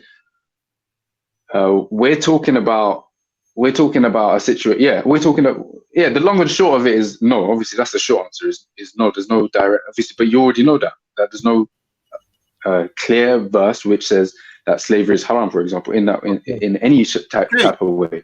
Finally, we got this. That's it. Now hold on. Can I say something after Zaria, please? No, but hold on. Does that then mean that Islam supports slavery? And what I'm saying is no, obviously, and this is what I've been arguing against. Now, 1 second, relax a second, man. Again, as Muslims, does that mean that we need to apologize for slavery? No. Does that mean that we can't have a stance? That we can't have a stance? Hold on. This is the last thing I'm going to say. Relax, man. It's the last thing I'm going to say. Does that mean that we can't have a stance? You have a nasty habit of doing this. You just go off onto a monologue, making assumptions. All the stuff that you just said for the last 10 seconds, nobody said that. The question was simple. If slavery is forbidden in the Quran, provide the surah and the ayah. Done. That's it. And if you're going back to that point, I've already addressed that point, and I was making other points as well. If you feel like it's a monologue, then I don't know what your issues. Okay, witness. I'll be honest with you. Yeah, slavery in Islam is not forbidden. I'll be honest right now. I'll say to you right now, clear cut. Yeah, and I can show you why. Yeah. Okay, no. Witness, I'm not going to go around in circles. Yeah, slavery in Islam is not abolished, and I'll tell you why. Yeah, can I just have some time here? Yeah. Surah Al-Balad, chapter 90, is one of the chapters of the Holy Quran revealed to the Holy Prophet, peace be upon him, in the early days of being commissioned for prophethood. Verses 11 to 14 of this chapter clearly state that a society cannot progress unless slaves are freed. And we showed them two ascending paths of nobility, but he did not follow the path of Akaba. And what should make you know what the Akaba is the freeing of a slave. One can ask that if he had received this commandment in the early days of his mission, why did the Prophet, peace be upon him, of Islam, not free all slaves immediately? This question will have to be replied with a question. The majority of those who were held slaves were prisoners of war, and they were in great numbers. As prisoners of war, it was essential to see what background they were from, why they had taken part in war, whether they still had in their hearts the want to take up arms and create unrest, and whether they had committed what we call in the so-called modern day, by the so-called modern man, crimes against humanity. In a society that literally endorsed this, the prisoners of war could possibly have practiced the notion in an inhumanely fashion by killing children and raping women. Would it have been a reasonable move to set them free to go back into society? Would society have remained safe with such persons lurking in the streets? Of course not. Modern day prisoners tend not to set a convicted felon free unless it is clearly established that they do not pose a threat to safety and security of civilians. This is a very reasonable approach, and it was the same approach that was adopted by the Prophet Muhammad, peace be upon him, 14 centuries ago. Last point. As long as there were slaves in the custody of Muslims, they were given a safety, security, and above all, the opportunity to reform themselves. Slaves got a homely atmosphere through living with Muslim families, developed civic sense, and the appropriate time were free to integrate with the general society. While they lived as slaves, they were treated by Muslim families in accordance with the Quranic injunction of Surah An-Nisa, verse 37, where believers are commanded to be kind to those enslaved under inevitable circumstances, grouped in this instruction to be kind and affectionate with our parents, relatives, and slaves. So I personally wouldn't go as far as calling them as slaves, but this is the modern terminology that we're using. We're talking about captures of war here, yeah? Victims of war here. That includes women and children, victims of war, victims of destabilization. And the Arab pagans at the time, yes, prior to Islam, were doing the most. Yeah, you ready? Female babies are being buried, women are being sold into prostitution, children are being sold, and Islam came to regulate the situation. Can I just say, on behalf of everybody listening in the chat, sign me up. You know what I'm saying? I'm gonna get a flight to Libya tomorrow because that that sounded beautiful, homely. Exactly, but that's what you don't like. You guys try to sit there and pick up faults, and I'm trying to show you, that the only reason there was this form of ownership or enslavement was due to these people being captures of war. And if you actually look at the life of the Prophet Muhammad, peace be upon him, the time that he was living in, there was many wars. So there's a lot of people that were displaced, disowned, and destabilized. Back to the question of the day, and this is what you guys are going to you don't like it when it's something nice, but when it's something bad, you want to pick at it. No, but I did you guys a favor, right, in the chat, and I gave you my opinion because you're not really going to give yours. So I'll give you my opinion, and you can criticize my opinion and tell me how wrong and stupid I am, and give me all the evidence for why. I would suggest the reason that the reason that God or your God or the Prophet, peace be upon him, would have made the ruling on pork and not on owning slaves is because owning slaves was profitable, and people getting sick and dying from eating pork would have caused would have been more costly. So it's far more cost effective to prohibit one and to allow the other, and to Muslims are not the only people that burn out pork. Rastas don't eat pork. Hindus don't eat pork. Hebrew Israelites don't eat pork. So why are you trying to put it all on Muslims? It's not a Muslim thing not to eat pork, you know. I'll let you finish when you're reading. So let me. But can you make it clear that it's not a Muslim thing not to eat pork? Because a lot of people don't eat pork. Okay. And to maintain the veneer or the mirage, if you like, of benevolence and altruism, they pretended there was some stipulations with regards to slavery, even though we know that these laws from God precipitated some of the most inhumane practices within the realms of slavery that humanity has ever seen. So I would assume that it was only some kind of loose guideline which nobody actually ever practiced or followed. That's literally the caliph's right after the Prophet died. So those who understood his teachings intimately, the second he passed away, seemed to forget everything that they had learned. So I would assume it's cost effective. Tell me why I'm wrong. No, that's a weak argument, because there's pure indications that, you know, like this idea that the Prophet somehow is responsible for the people around him is just, everyone's got personal accountability. So some people didn't step up to the plate or made mistakes, and that's on them.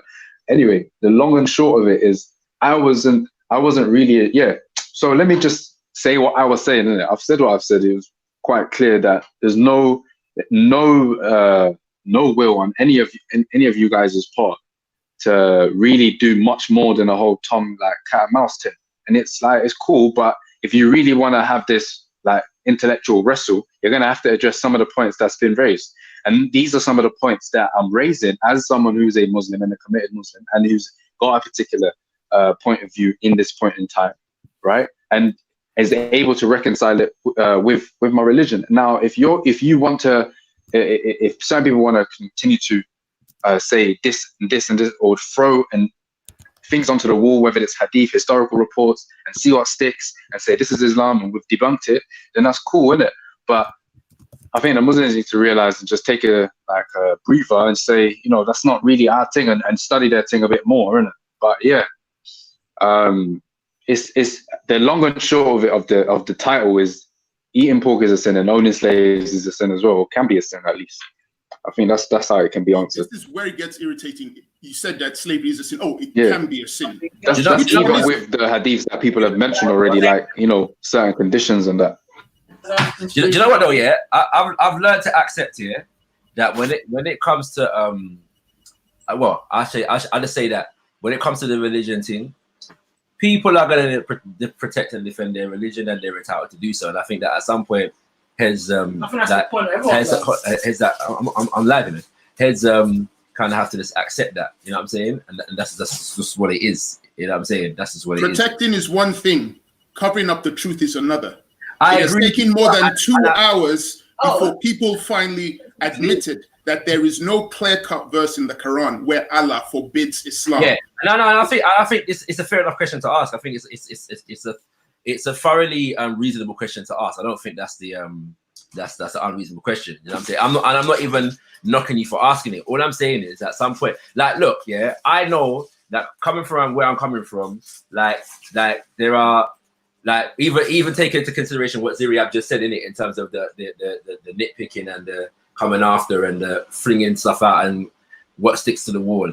I personally know that there, like coming from where I'm coming from, there are Muslims preparing for man, yeah, right, because they got a view about what Afrocentrics believe, and they're hell bent on destroying all the Afrocentric narratives. In relation to, what I'm saying, to Islam and discrediting it and then kind of things there, and they're entitled to do so. But my point is that when it comes to these things, yeah, like there comes a point where you just have to accept, yeah, that for whatever the people believe, they're going to defend and protect their team, and that's just what it is.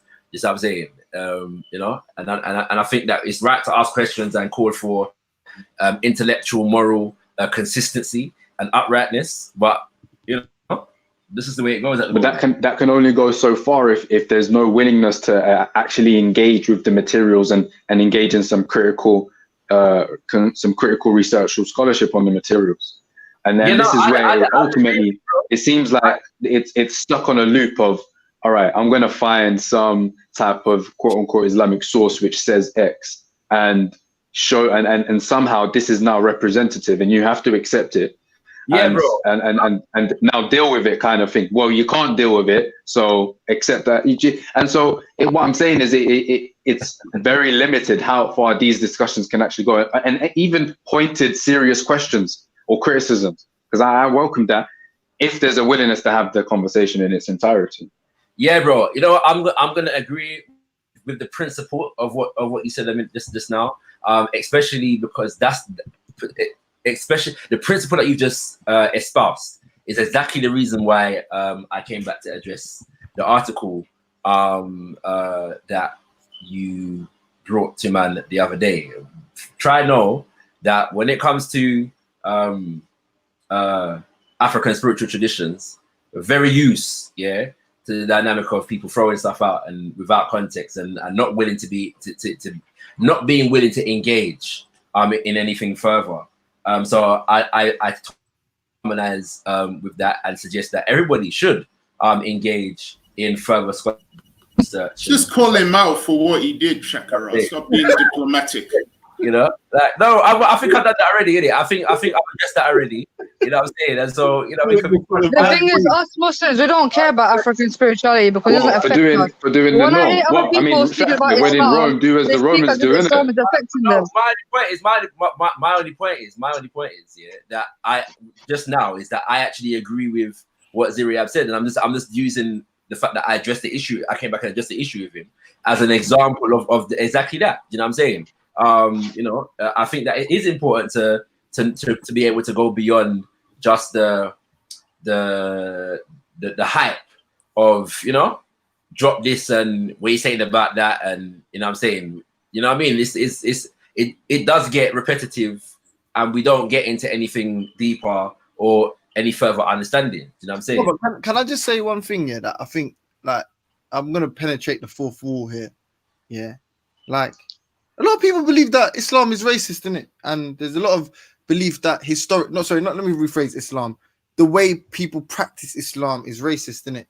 And these are those instances where we can see that we know for a fact, no one can deny it, that African people, sub-Saharan African people, are the worst affected by slavery. Like, I agree, there is evidence that Islamic slave trade enslaved fair like white people or Arab people as well. No, I wouldn't deny that. The worst affected. The Algerians enslaved 1.2 million Europeans. I know, but some people like would argue there is not a reverb. What's the word, man?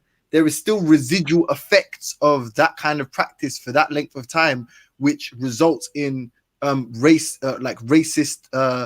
looking askance towards Africans or African spirituality, as you said. Even though you just said that we don't care about it, they do. Clearly. Like there is a lot of.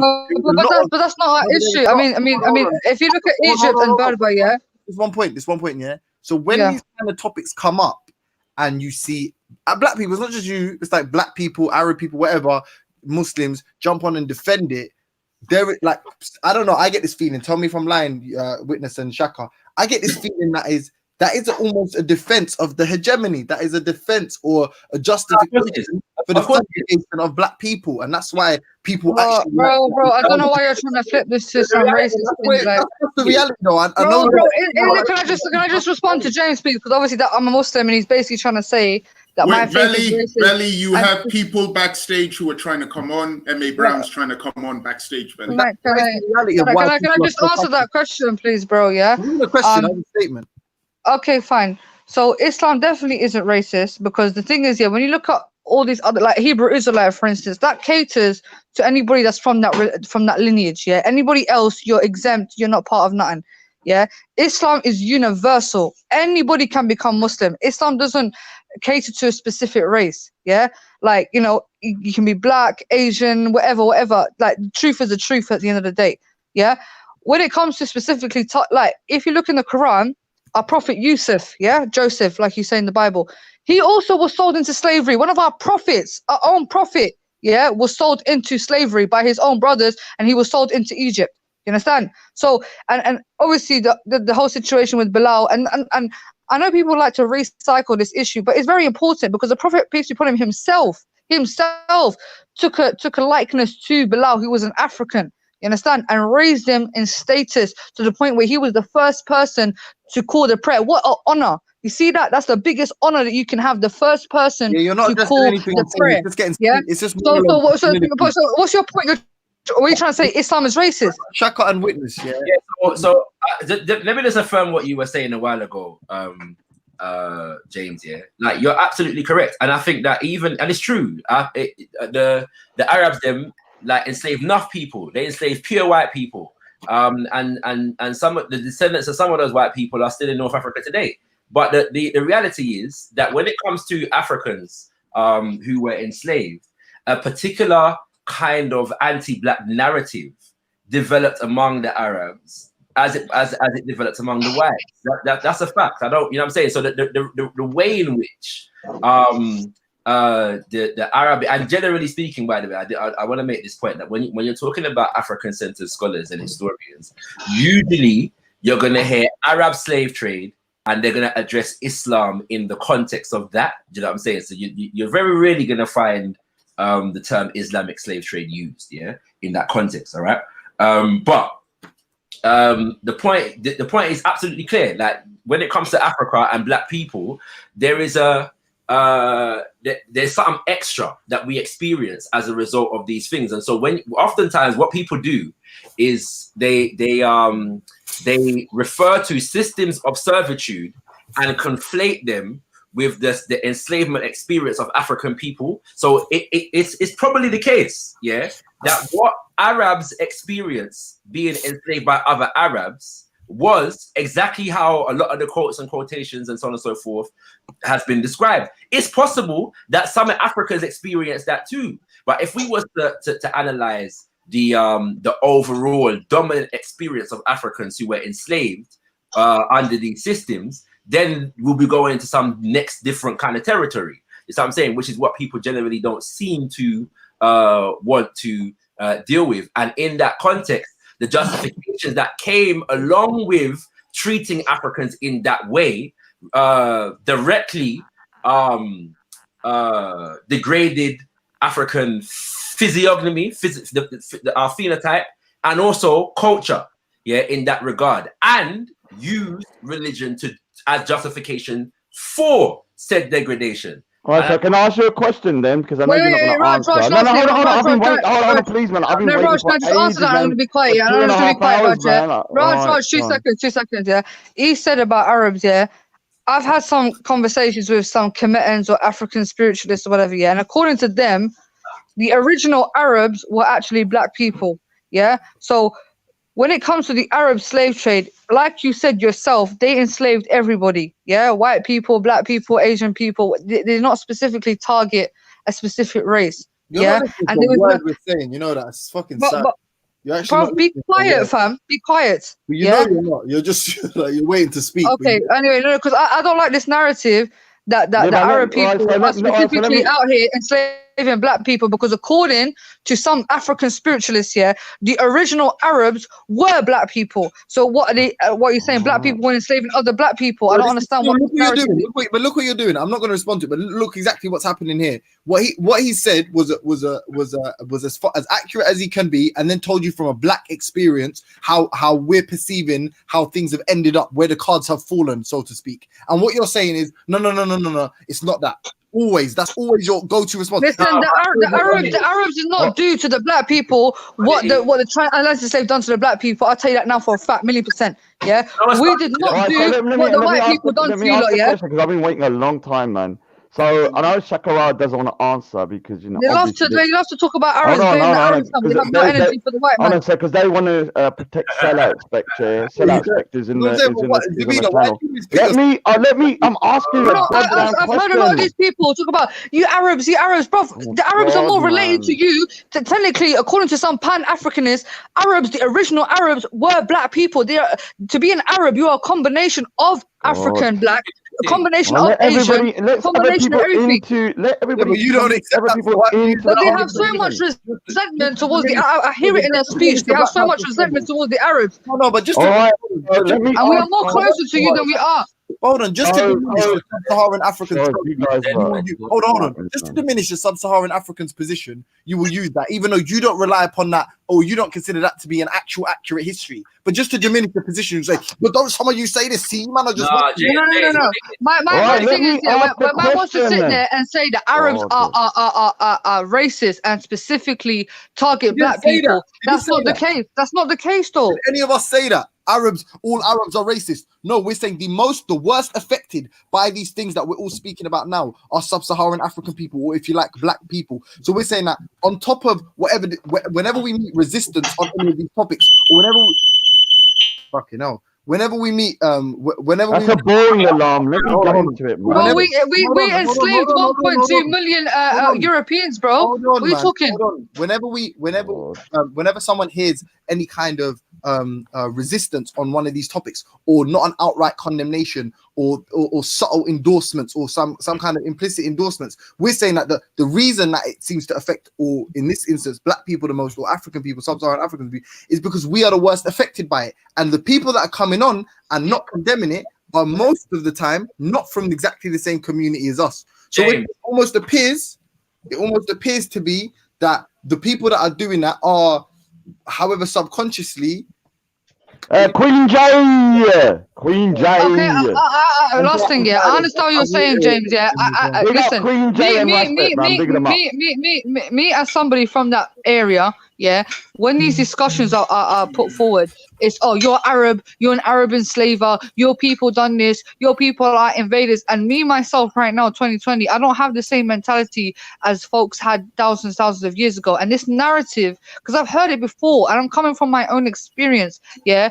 I've heard black people say and constantly bring up this issue about the Arab slave trade and actually refocus their attention on Arabs, yeah, rather than actually focusing it. Because I believe personally the Atlantic slave trade was more detrimental to black people than the Arabs, to be honest, personally. Yeah, we should talk about Queen Jane and respect. Let's talk about Queen Jane and respect. I know Heads want to come in, so I'll give way, but I was gonna say something, but go on. No, go on, Shaka. No, I just want to say that it's always the knee jerk when we're addressing issues like these, and people center the African experience for people to bring up to redirect to whatever supposed wrongs Africans did to other Africans. So it's relevant to the conversation. Look, I've been wanting to ask the question, to Shakara. I know he wants to pertain to sellout spec at all costs, but would you agree with what he said that we know that the transatlantic slave trade is 100%. If you're looking at 1 out of 10, it's a 10 out of 10 in terms of savagery, and other forms of slavery, although still bad, probably are going to be less than that. But would you agree with what he said that when I asked him the question, would you accept, the slavery of the Islamic slave trade on your people? He said the categorical yes. He would accept it and he would actually welcome it. Would you agree with that? So I'm actually resenting this attempt to put me at my brother right now. No, you can answer it or not. Right is right, wrong is wrong. Answer it yes or no. You don't need to. It's up to you. Raj, the reality is, I actually don't mind the question. Someone else ask it. James Jones asked it, or one of the other people. Someone else ask it. I don't need to ask it. It's a very important question. I am gonna fundamentally resist. Poor sellout spec is such a little victim. The intention. Jump on the panel, sellout spec. Let's talk, man. The intention to put me at odds with my brother Raspek. I do appreciate that, because the thing is, I have to say he needs friends. That's the thing, though. So well done.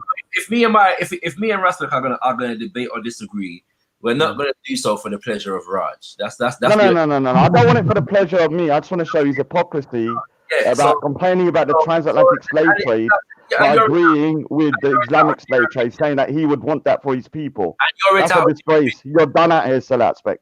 Everyone sell out 24/7. But me and my brother Raspek have had public conversations around this issue before, and so he would know where I stand on this issue. You know what I'm saying? Right. And I'm pretty sure you'd strongly disagree with him, and I'm calling him a sellout to his face behind our back. So well done for you. But that doesn't make. Can I just say quickly, because I agree with Raj. That was a bad.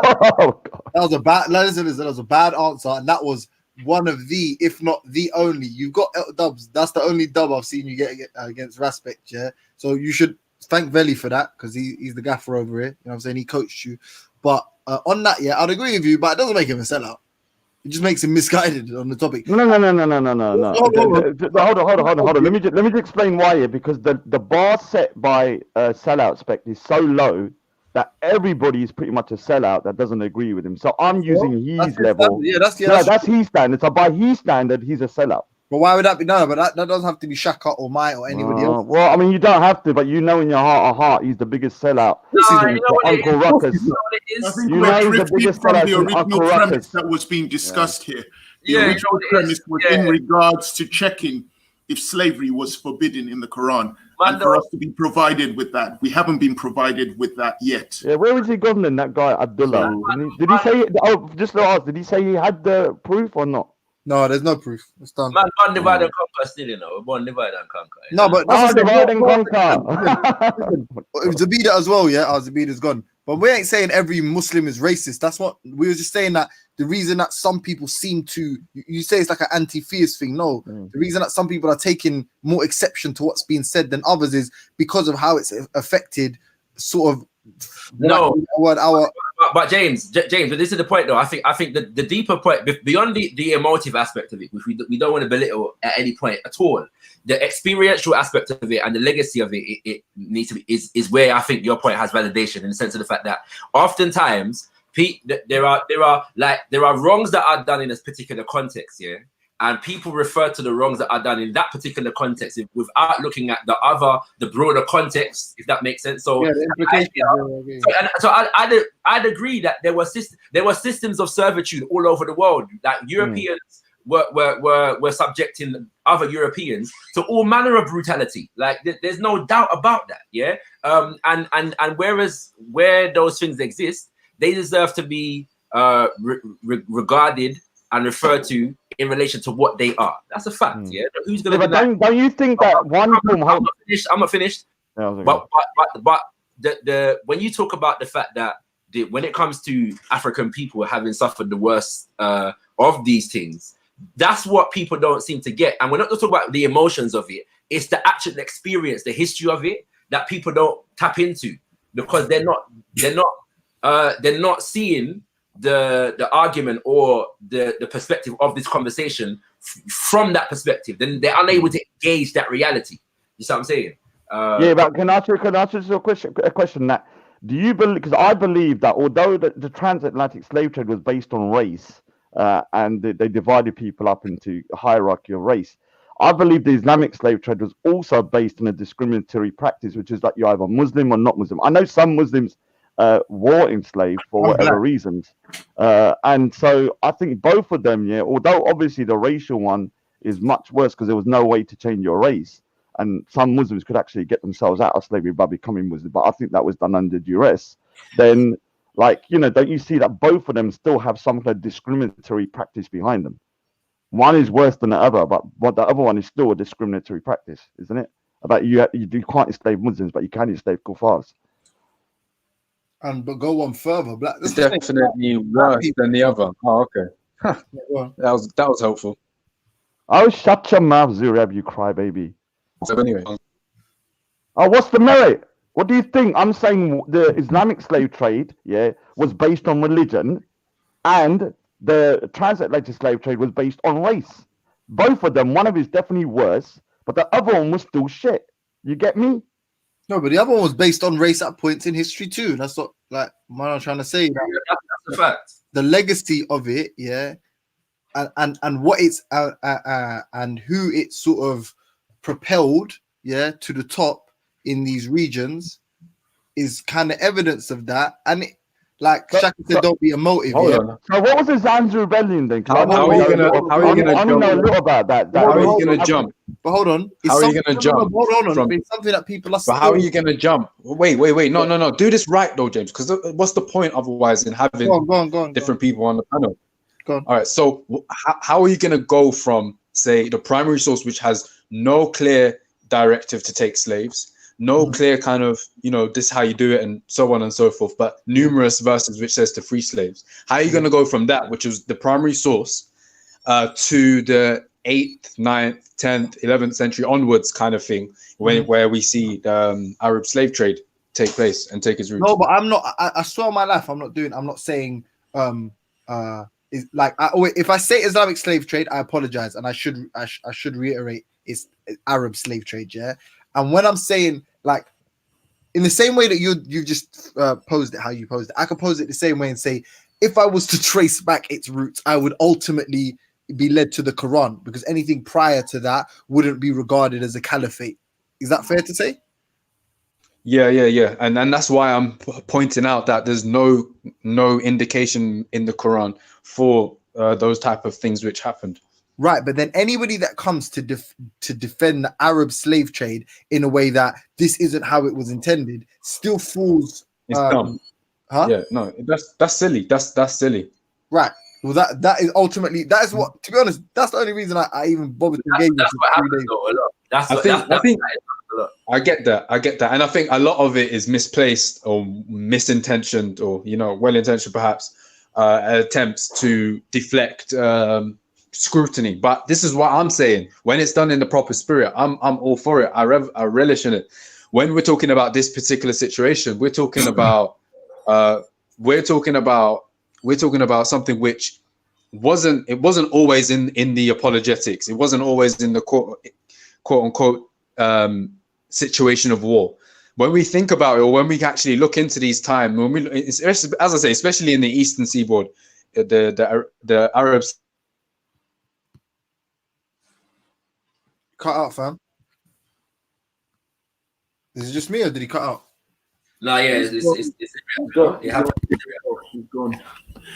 But you see, you have to be just very careful who you're talking to about this subject matter, because there are Muslims who will come on and they'll ignore everything else like hadiths. They'll just stick with the Quran. Then you'll get those who use the Quran and the hadith. So it depends on who you're discussing this issue with, because there are hadiths where it mentions Muhammad with slaves, you know. And Ahmed was the worst of all these days that it's been happening. His one was the most embarrassing, man. It was just retarded. So, well, yeah, I think it's a done deal. There's nowhere where it forbids slavery. It's the same in the Bible. There's nowhere where I can see it forbidding slavery. So it's okay to criticize that if you don't support slavery. You know what, yeah, I got to rate Melly, yeah, because his questions do create the scenario in which thousands of people want to jump on the panel. Have you noticed that? But you know what? Yeah. The more central thing though is that because what the question does it more for me is that it probes at the idea of everlasting, eternal, and immutable laws of God.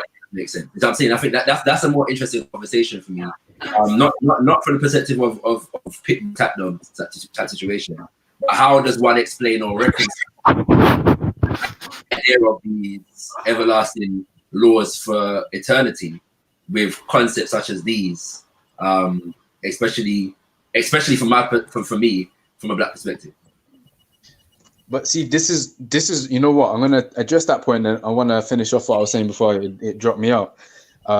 This is why I hone in on the commands to free slaves, because that makes it relevant till this day, until right now. But you have to have a slave in the first place, in order to free them. Yeah. You do get that, don't you? In order to free a slave, you must have a slave. One second. Let me finish off. So you're doing one good deed, but in order to do that good deed, you have to do a bad deed. Then you can come back with your criticism.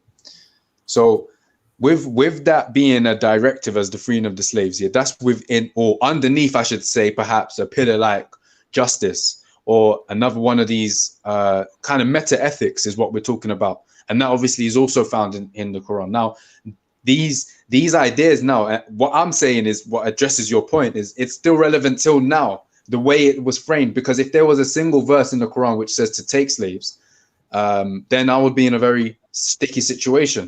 Do you see what I'm saying? But yeah, that's how I feel like it's still relevant. Now, on the other thing, I was just finishing up. I was saying that on the eastern seaboard, at least, the trade between the Arab slave traders and those Arab slave traders who took slaves into Turkey or took slaves into the Arabian Peninsula or India, and the Indian slave traders, which is oftentimes it's ignored that the Indian slave traders had their role, and obviously India was a society of slaves. You have a situation where it was the Arab slave traders on one side and principalities or city-states, what we would call, or whatever it is, what the local polity is, that would be interacting with those Arab slave traders. So it was a fundamentally different relationship for the extent of its for the major duration of it, as opposed to getting one foot in the door and as soon as you're established, trying to take over like. Yeah, so you mentioned the Indian slave trade, and say what there are Indian slaves over there, obviously, and we condemn that. No one's going to say that what happened in India or wherever is something that we want to continue doing. The thing that people are doing on here, like obviously Seller Aspect, he's saying that he's against the transatlantic slave trade, but when I ask him the question about would he accept the Islamic slave trade in these people, he's like, yeah, it's the best thing in the world. I'd love it. Come on, bring it on. And that's a disgrace. All slavery is bad. Yeah, just because you put a few little kind of like sprinkles on top, a turd is still a turd. Even if you put sprinkles on top, it's still going to be shit. Yeah, you can't keep on putting all these kind of sprinkles all over the place, thinking that someone's going to love it afterwards. Yeah, so you need to understand that what your people are trying to kind of condone is vile, nasty, and evil. Zero question. Yeah, when you say because there are directives to do something, and then there are just general that come along with the thing. Yeah. So, for example, like I don't know of a verse in the Bible that directly tells people to go kidnap people and enslave. You know what I'm saying? But there are verses like the well-known one, "Slaves obey your master." Yeah, which presumes there's a general assumption within a command like that. Do you understand what I'm saying?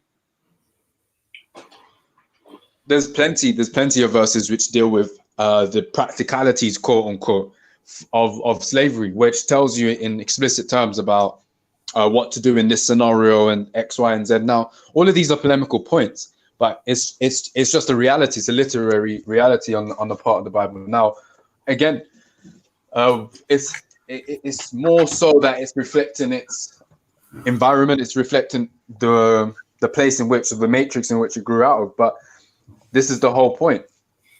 When we're talking about, for me, what's interesting, one second, it's all well and good asking a certain question that you already know the answer or have the answer to. But that's one thing. It's another thing to think to yourself, okay, you know, if the society is actually normalized slavery as the Arab society pre-Islam had done, and then a religion which is growing within it, instead of adopting it, enshrining it, and placing it center stage in the primary scripture, actually talks about making the institution crumble through the virtue of, you know, freeing slaves. I think there's something there to be taken.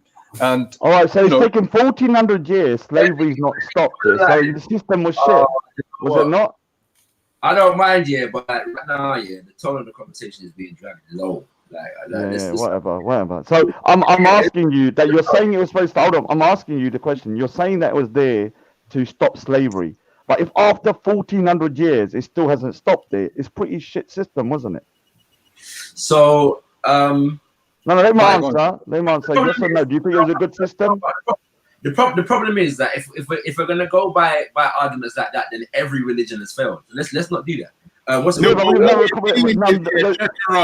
Is a confusion. There are Muslims who don't have a problem with slavery and they will say it exists in Islam, and there are other Muslims who will argue tooth and nail that slavery doesn't exist and that the Quran speaks out against it. It's like, who do you end up talking to? Let's be fair. I'm not denying the historical reality of slavery. I'm simply saying, the Quran goes against it. Islam is against it. All right. Can I ask a question first? What's it called? Quickly, because where do you draw the line then between the practice or the capability of your faith to transcend and correct human error as regards to the claims of the faith itself and the extent to which it is bound by the context of human society at any particular point, and therefore it's bound by human error? Does that make sense? So, like, in the sense of the claims of religions, generally speaking, is that they come in the name of God with the perfect, eternal. Well, that's it. The answer is in the question. Yeah. Go on. It speaks to. I think at the point. The answer is at the point of action, or at the point of experience, experiential reality.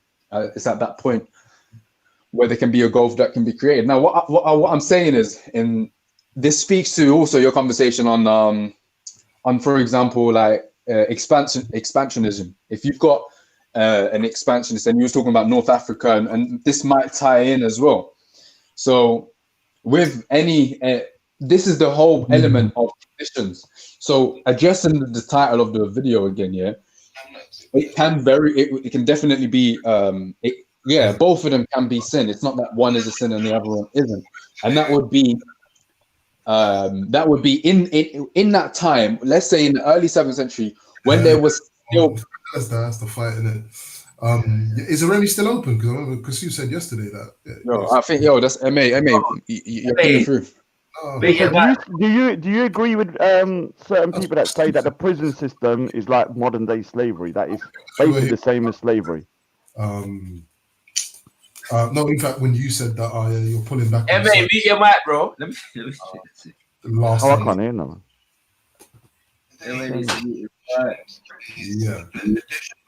Yeah. It's private convo. What's going on?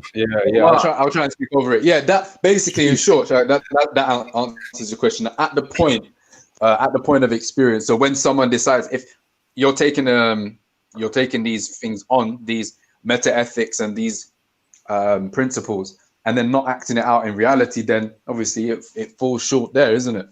But that, again, that's why I would separate the two. I definitely wouldn't deny the historical occurrence of, but I would say that it's one of those, it's a justify situation where a retrospective justification attempt was done to kind of whitewash later crimes in that sense. Because as I say earlier, and I'll finish with this, for me, the freeing of the slaves, which is in numerous verses, is under the title of justice or equity. And so yeah, that's how I'll round it off with. Okay, so do you believe that prison systems are basically slavery as well?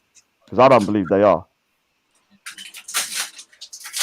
Oh, everyone's going to stay silent on that one, aren't they? It's not that, Raj. I'm not going to lie, man. It's like you're chomping at the bit to get on the panel and you're hearing topics being discussed, but unfortunately, they are actually being discussed. So there'll be a point where.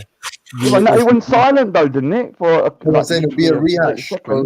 So it's like you'd want to get into a conversation when people are sort of. I'm asking a question, so you can just answer here's yes or a no. good one for you, Raj. I asked you this. You said you were going to do some research. Oh, go on. I said during the time when when the Sikh kingdom was fighting against the Durrani kingdom, the Afghan one, what did the Sikhs do with their captives?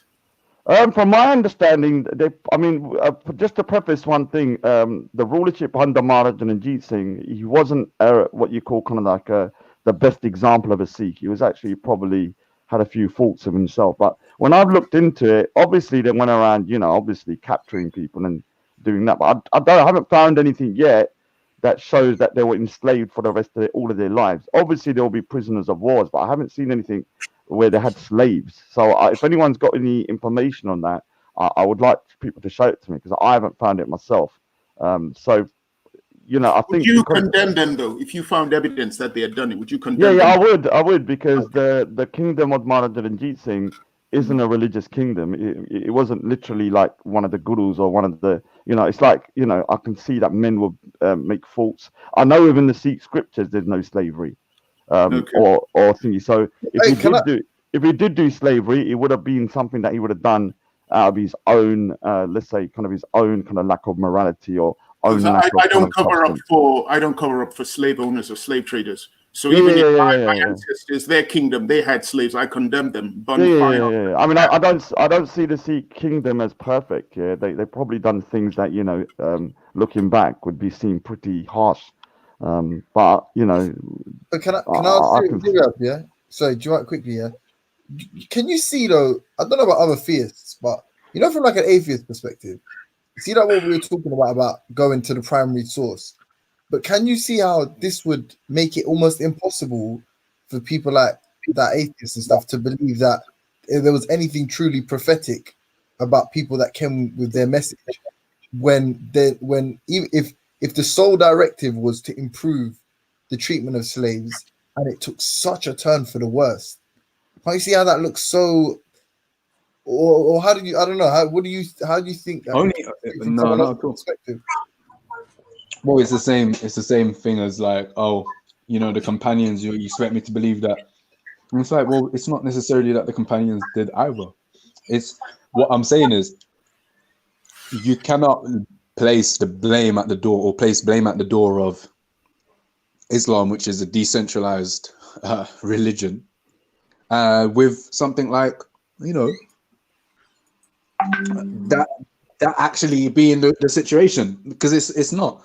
It's like does that mean then? Finish on this point. It's just this point. This point. It's like what you're saying is ultimately me as someone who has no interest in Islam. I'm gonna believe a little bit less than zero that your thing is actually in any way, shape, or form worth my time or whatever. And it's like, yeah. Right. No, I'm actually looking at it from the other perspective, that people that adhere to the faith. No, James the atheist. No, I know. I'm just saying. I get it. I'm looking at it from another perspective, though, in the sense of the fact that does one then regard their faith to be just as good as anybody else's faith, if that makes sense, based upon the reality that we're discussing right about now? Again, okay, I think to the extent that there's so many conversations that need to happen. But yeah, does someone else want to come in? Yeah, sorry, you lot. I think I must have been on the phone and yeah, man. We heard you chatting, bro. What on, man?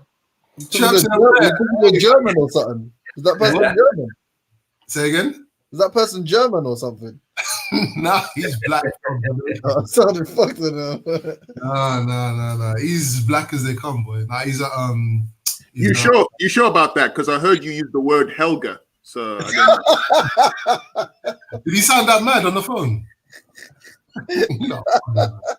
No, that guy's name's Malcolm Phillips. Yeah, shut up, James Jones, man. Hey.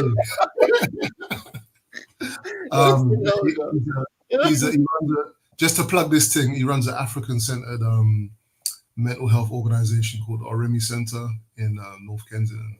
It's one of the few that I know anywhere in London. So yeah, if man them have problems and things, just roll down there. Anyway, what I wanted to say, yeah, because Shaka Ra's got this really bad habit, yeah, of saying exactly what I wanted to say, and it's so annoying. I told you, bro. We're kindred, you know, bro. Like, I know, bro. I know.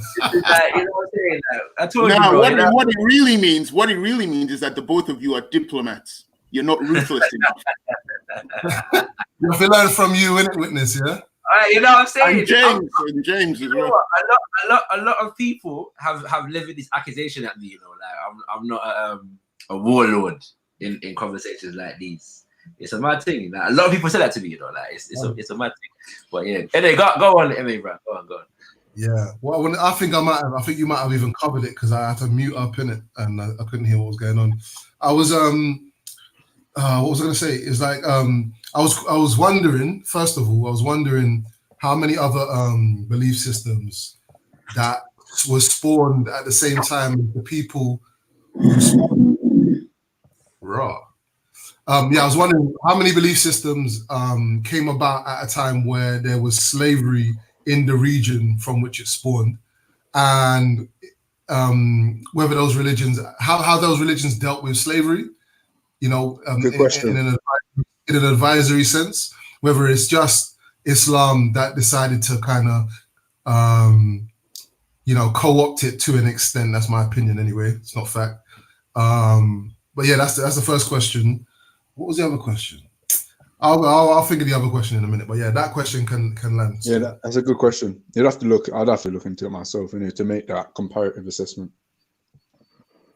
Rod, what about your thing? Hold on. Just quickly. What about my take? Just quickly, just off top. Yeah, quickly. Yeah, I just thought we overlooked. No. You was asking me a question because you've been talking. No, I was just saying on the last point you made about slave societies and religions growing up. If you look at any of the mystery systems, whether it's in Iran or Greece, they don't really seem to have a problem with slavery.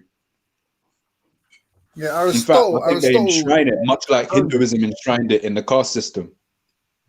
Yeah, like natural slavery, isn't it? Yeah, I mean the caste system in India, if you're a Dalit, it is some form of slavery because you can't leave. That's terrible. Yeah. So it's something that it's a plight on Indian society. They've tried to put in laws and stuff, but it's so ingrained in the Hindu culture.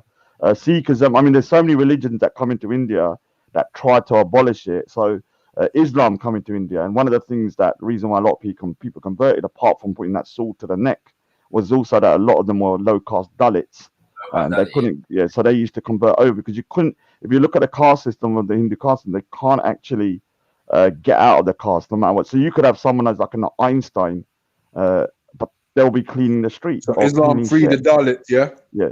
So well, they also put swords to the neck of a lot of people who didn't convert. So it's a mixed bag. But I will say, and so also Buddhism come about in order to try and destroy the caste system, and Sikhism come about to try and destroy the caste system. But between all of those religions, there's still a very diluted caste system, which is no way as kind of toxic as the Hindu one. But it's just so prevalent within Indian society. But for the Hindu situation, yeah, I would say that there's some form of I don't know if it's slavery, but it's definitely a big oppression and discrimination towards them. So I would say that all spiritual traditions, religions are subject to the context of the time that they're operating in various different ways, and the teachings and what happens in the social context is often a reflection of the extent to which the spiritual practice is dominating, or being degraded in that context. I think that though there is something unique with with religions that have expansionism as a key characteristic. You see what I'm saying? So when they decide to enslave, it becomes a next thing, right? So I'm saying whereas not I would say most religions are not expansionist, and therefore have never fallen prey to that kind of certain kinds of excesses. That is a great point. Wait, one sec. That's a great point. This expansionist aspect to these religions. I think, I can't even say anything else other than that. Ziria, what are you saying to that? Because that's a really, really, really key point. Yeah, let James come in, and then I wanna hear what Shaka said again. I didn't quite catch it all. Yeah, no, let Shaka go. Mine's really a statement, so go on. Yeah, so you want to repeat myself? You want me to repeat myself? I started by saying that all religions and spiritual practices, faiths, are subject to the social context in which they're operating in. Is what I'm saying. So I think that, and oftentimes the extent to which, oftentimes the extent to which the spiritual system is dominating the social order, or the social context is dominating the spiritual system, kind of plays a role in the extent to which wrong or wickedness is done in the name of the spiritual system. There's an expansionism. Yeah, that is a good point. Yeah, I hear that. Sorry. Oh, you heard what I said then? I hear that. If that's what you said, yeah. If that's what you're saying, yeah. I went on to say though, but I think that when you got religions that are expansionist or have expansionism as a key characteristic of how they operate, then it takes on a new thing. It's a next level of the thing. So most religions on the planet are not expansionist. So when it comes to issues such as slavery, expansionist religions, by implication, are going to take on they are more susceptible to take excesses that a religion that is not expansionist is less likely to take on in that regard. You know what I'm saying? That point there is, if you can come back from that, blood, if you can come back from that point, because when you think about it, if Islam was not expansionist and didn't make the claims that it made, it wouldn't be having the wars that it was having. It wouldn't have a need to have this kind of, I don't know if you call it jurisprudence or whatever the hell it is, within the religious text, saying this is how we deal with slaves. This is wait. Let Ziria respond. Let Ziria respond. Okay, cool. Yeah, so what I was saying is, what I would say to that is two things. One, that with regards to the expansionism, that's still something that's read in to the scripture. Okay, that's the first point. So the attempts to kind of, things are words are moved from their place in the sense of, or moved from their meaning as opposed to moved from their place. Moved from their place would be visible. Moved from their meaning or removed from their meaning would be something else. And I think that's how the expansionist angle seeped into the Islamic mainstream. So, have you heard of a prophecy called Ghazwat al-Hind by Prophet Muhammad? I think you and Isa just found something to agree on. that one there is very, very contested and debated, and I think it's always best that people from the region address it. So, but yeah, so there's plenty of scholars who do that. In regards to how that expansionist, the historic expansionist, or from the Arabian Peninsula, then had an effect on the institution of slavery. My observation would be that and Rad gave an example in the Indian context, but in a lot of areas where they initially expanded into, there were people of the book. So, and this can be found in Islam as the first people saw it by Hoyland and others, where for the most part, patricians aside, who had obviously a vested interest, there was positive views. Now, in terms of this is why I've got and I don't think I've been very clear, but what it boils down to is the appellation of Islamic slavery, because I think that if Islam had an inbuilt mechanism of co-opting or entertaining slavery, then we would have witnessed a lot of land seizures, a lot of concentration of the wealth with regards to a disempowerment. Not just concentration of the wealth, because that happened in terms of empire, but concentration of the wealth as linked to dispossession of the others, or of everyone else, basically. So that concentration of the wealth occurs at the expense of people being dispossessed of land or other types of wealth. And I don't think we witnessed that. And what I was getting at earlier was that when the Arabs were doing slave trade in Eastern Africa, for example, it was in Ethiopia, it was the Christian kingdom, and it was the Islamic kingdoms, which were, or the Muslim kingdoms, which were in the areas around Harar and modern day Djibouti and Somaliland even. And obviously the Highland Christians who would invade into the southern regions of the Gambela and other regions in Ethiopia, and they would extract people who were not Muslim and not Christian, right, and then sell them on, whether it be up into. Can I say on that point, though, yeah. Another not Muslim and not Christian is traditionalist. That's what I'm throwing. Yeah, no, it's deep. These are historical facts and realities, and we went at them, but they are historical realities. But because you know one thing that like witnesses said many times, I like, for lack of a better word, I burn out, Nigerian, Igbo, Yoruba, these people that have committed X atrocities or whatever. So I'm not biased, and I don't have any blinkers on when it comes to my specific tribe or group or whatever. Yeah, but even when it comes to like I know for a fact you don't agree with the sort of the mainstream position on why Britain abolished slavery. I'm doing amazing, whatever their justification for abolishing slavery was. We're a Christian country, or it's morally wrong, all that shit. You don't agree that was the real reason Britain abolished slavery, right? No, I don't think so. Right. So then, why is one even to believe the sort of so, for example, the models that were put in place, or the reward sort of system that was put in place for freeing slaves and that, why is one to even believe that was necessarily the actual intention behind it, if not just a facade?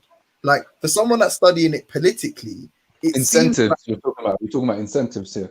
Yeah, exactly. What? Because it seems like, for example, be it castration, female genital mutilation, whatever, it seems like all of the things that have come. Well, that was debunked, and that wasn't in no way relevant to slave trade. If anything, it would be castration, not. Yeah. So all right, sorry. You're right. Castration of males. They would be then used. Forget even that. The point I'm trying to make is on the point of expansionist. It's like, as soon as what people describe as like an area divided, different tribes, the sort of age of princes, as it were, and now has been unified under this banner.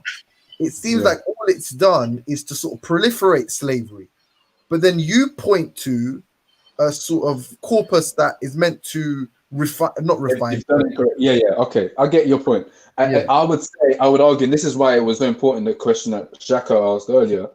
Where's the gulf, or is there ever a gulf between the applicant, the one who's applying, and say any source? And I would say, it's at the point of experience. So here, similarly, whilst I'm saying what I'm saying, if those people let's say in that example that I gave, where you've got in Ethiopia, you've got both Christian and Muslims who are invading non-Christian and Muslims, right? Or both doing each other or whatever. Yeah. They would, like, both of those states would fit that definition of an expanding power. And I mean, it's not just limited to Abrahamic religions. If you look at the expansion of the Oyo Empire, which I like to use a lot, but because in my limited knowledge, that's all I really know about these things. I've just started, isn't it? On that side, anyway. Yeah, but they would engage, and it follows that pattern of politics of a burgeoning state, which then broadens out and does raids and so on and so forth. So yo. Sorry to cut you. Man, I don't think. Big up, sorry to cut you. Big up, man. I just wanted to really put out there that slavery wasn't just about the east side of Africa. It also went into the in-depth that did not really want slaves over here. They kind of pushed it over to America, or push it over, or pass the buck somewhere else. So we didn't have slaves over here like that. England did not want to have slaves over here. There was just corporate businesses. And let's be honest now, yeah. Most of when we say Arab slave trade, let's be down real now. When we say the Pearl Arab slave trade was or is what we are talking and discussing about, because the families of these, you got to talk about the Sayyids, yeah. I'm not even talking about the Khans and that, or the Patels, they're Pakistans, yeah. You got other Arab major families who were all part. Remember this, if we're talking about the elites and how the elite work, and we say it's a family bloodline, that's how the slave trade work on a mass scale. And remember, most of us, the blacks. But this is what we're saying, Rumble. What we're saying is that when the Arab slave trade was doing what it was doing in the East, at least, and I was just talking about the East because I wanted to draw this example. I was drawing about this example. Yeah, sorry, bro. They were dealing with people who were in control of their societies and in control of their, governments. Do you see what I'm saying? It wasn't that these Arabs were coming in, and I think that's the implication. That Arabs are coming in and extracting slaves from people that they are subjugating, and that's just not the case. But we have to be real. There were many so-called crusades and battle in it, bro. Yeah, and through that the slavery took as well as when we say we are political and I don't even need to say religious, but if I be honest with you, we were, when we say religion and political prisoners of war. We were stripped of our names, our culture and everything, and given Islamic names or Christian names. Do you get where I'm coming from? So I'm trying to say that, and all of our beliefs, like we were even banned from fucking playing, banging the drums, so you don't call it. We were outright doing all of our traditional dances or putting on our war makeup. We were forbidden off of it. Christians did it in America and throughout West Africa, and so did Islam. Why do people quick to say you can't play music in Islam? And you know that when you actually recite in the Surah, it is the song, and you have other string instruments. And sometimes what we have to realize is a big picture here, bro. It was a big operation and a big plan and a big project, bro. Because it comes that African people don't know them fucking self, especially here in the West. They will deny slavery, bro, because they don't want to hurt their religion or feel they want to hurt their belief or faith. Yeah, but when we're dealing with truth, every religion or every race had a pot in the pie of this so-called slave trade. Yeah, first of all, we could always say the white man this, the white man that, the Pearl Arab. No, not every religion. There's other religions like Sikhism that hasn't had this slave trade. But remember, Sikhism went through its own crap with the Hindus, and as far as I understand, most of the so-called what we call gongs or the mystic men, the dark-skinned Hindu spiritualist people, were either castrated, kicked, run up in the hills in the mountains. Yeah, because come on, bro, the Sikhs. Well, that wasn't to do with the Sikhs. We don't have no slavery within Sikhism. Let me tell you something. Where is wealth, slavery was involved. Yeah, you might not like it. The way how some of these families today has wealth is because they had their foot in it. Either you own land, or you own the product, or you own the people. The slave trade, remember, half of the weak people couldn't reap the resources of the planet. So they made the strongest people do it. Who it fell on, the African people. We fell on that. And let's be real now. We're talking about slaves in Africa. What about Papua New Guinea? How come nobody on blood clot talk about the slaves, what's going on in Indonesia and all around the world? There are Africans too. They got big nose and big lips, but they were just. But you're finding out the Indonesian, the Malaysian army and soldiers is going for the Papua New Guinea, putting them in slave trade now. That's modern slavery. No one don't talk about that. If you Pan-African, talk about the whole fucking this Africa. How other Africans worldwide are into the slave trade. And the people who are benefiting is not us. Yeah, but you're conflating religions to religion culture. is a So part of the... I'm not going to have All people right, look, Raj, hold on 1 minute. Raj, Let me finish. Raj, Let me just 1 minute. say that. I'm not going to look Religion at it. is For a me, part I of have to my- defend my faith. In my Sikhism, there is no spiritual slavery condoned. project of it, bro. Remember this, when I say religion, bro, yeah? You don't know how it feels to call on any African ancestors or we call gods. You understand?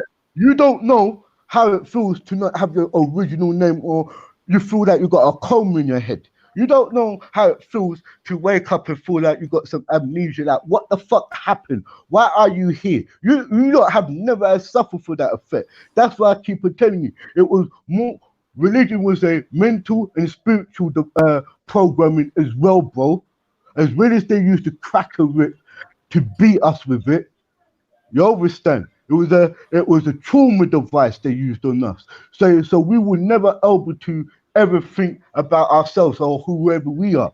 Sikhs are proud of who they are. You don't put on your turbans, put your pins in the back of your turban, put your swords, like you're strapped up. You look like proper soldiers. You lot are proud of your stuff. And most of the Pearl Arabs are proud of wearing all sorts of different robes and waistcoats and all of that. And African people don't really know themselves. The last time we knew ourselves is when we were dealing with our stuff in the bush. The ones where we carried it to Haiti, the ones what we carried to Trinidad and all of that. That's the only last part of Africa we had in us. The Maroons and all of that. That's the last part of Africa we have. Apart from that, Let me ask this question. Religion, bro. Let me ask this question. Do you feel like we fall into a romantic kind of view of history when we view in early societies, for example? Like, of course, man. Bro, you are so right, man. Yo, sorry to cut you. We do not know how it felt for our forefathers. The way we speak about it, we put hundreds of years in 10 minutes conversations and thinking it's like that, bro. It was a mental program. It was a spiritual program we went through, bro. Yeah, we went through a program. Fuck's sake, bro. It's like many people want to skip and dance about it, bro. Know what I mean? For you to be a slave and conditioned. Remember, you got slaves who wanted to stay with their masters. Even though they were saying you're free, you could go, leave my fucking land, go and take the family, fuck off. There were slaves who still saying to themselves, they don't want to leave you, master. They didn't want to leave their master's religion. And that's going on today. You got so conditioned and so you felt you're so loved. Most of us are still in slavery, we won't even admit it. But anyway, big up, that's my thing on it. That's my take. Yo, you lot come back. Yeah? Fuck's sake. Yo, ready. Put on more people in the panel. I'm gone. Big up Shakawai in the place. Yeah? And big up everybody in the chats. Big up. I'm gone. Big up, Veli. Bless.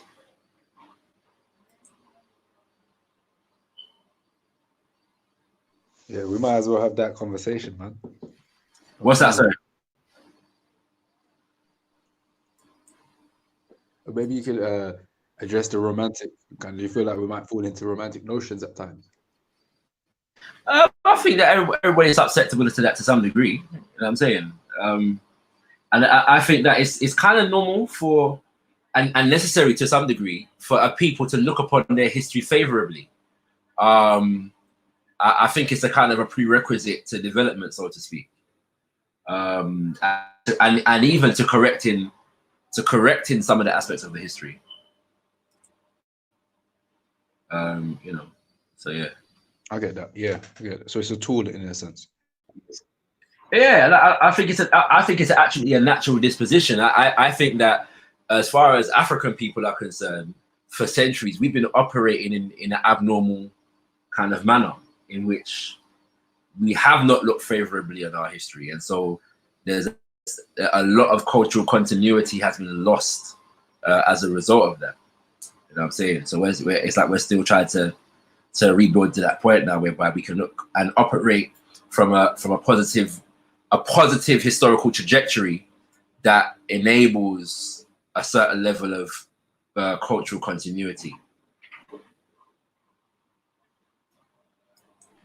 Yeah, I hear that. You know, like but every religion does as well. Even if you look at religious histories, and the best time is the time when whatever true figure of the religion was living, and just after that. You know what I'm saying? Like, everybody does that. So yeah. You know what I mean? You know what? See, like, I've covered a few, like, I've said what I said in terms of slavery, but this might address the point that you mentioned, and I think Veli mentioned it as well earlier about the Prophet being the best for all of times. Now, this is perhaps how one would use any criticism and say, look, well, if he did it, although you're saying that, you know, historically we can't compare societies that aren't in the same contemporary period, he's still supposed to be, according to you, right? This is what critics of Islam would say. Mm-hmm. He's supposed to be the best example, and that kind of feeds into the best of times is the time of the Prophet, or the time of the person, and the time afterwards. Now, speaking to that point, what I would argue is that, again, from a primary source reading, we say that there's no distinction between messengers and prophets. Oh, let other people get involved now. You've been talking all day, man. There's other people on the panel now. Why would you just do that, bro? Like the man's in the middle of a sentence. You know what I'm saying? But he's been talking for hours, man. And every time we want to talk about something, he's come back, talking. Raj, man. Yeah, like nobody was speaking, and he's speaking. Carry on, Let's speak. You know what I'm saying? Yeah. Don't watch that. As I was saying, from our viewpoint, there isn't that distinction. That's like almost another addition when I'm talking about the engineering process that occurred later on. Another part and parcel of that. But yeah, there's ample verse. We read it in the end of the second chapter. It's like we make no distinction between them. They all said, it says what they said. So yeah, but yeah, man, come true. The floor is yours. Evening, everyone. Big up to everybody on the panel, and big up everybody. Big up, Cassava peace. Cubans. Yes, cassava boss. Yeah. Big up. Yeah, man. Fish and bummy, strictly. We don't have nothing else. Shit, fish and bummy. And that we know. Yeah. Yeah. So Hey, can you not hear me? Because my thing keeps jumping. Yeah, we can hear you, brother. I wanted to bring up certain different tribes that one could say probably was involved or happened to be a part of or somehow in the Sahara slave trade. So take, for instance, the Bantu Somalis, and you have the Sidi tribes or the Sidi people in India and certain things like that. And some people say these people's history go back to something what they call the Saharan slave trade. And their descendants are in India to this day. And so the Sidis that you're talking about, Sidis. Yeah, that's it. Yeah, Sidis. That's it. Sorry. I don't know the exact history, but I know there's black people in India. Some of those are ancient though. They were there long before. Some of them were there long before the Saharan. Well, it depends if you see. Do you see people from the south as your black brothers? Because the Harappan civilization or the Indus Valley would have been their civilization. Do you classify them as your as black people? Yeah. So when you check, in fact, I have an event coming up with a fellow by the name of Ranoko Rashidi, who's famous for the black presence around the world. And definitely, and I actually know Pan-Africanists who actually work with brothers and sisters in the south of India. So right, because I mean, there is different theories that the people from the Caucasus Mountains traveled into India, and the Harappan Indus Valley civilization, the oldest one. Yeah, they come in and then push the darker skinned people downwards. and then created a caste system in order to subjugate. I don't know whether that's true or not, but it sounds like the most plausible out of the rest of the ones that I've heard. I think that's generally accepted though, as no, it's not. And it's a very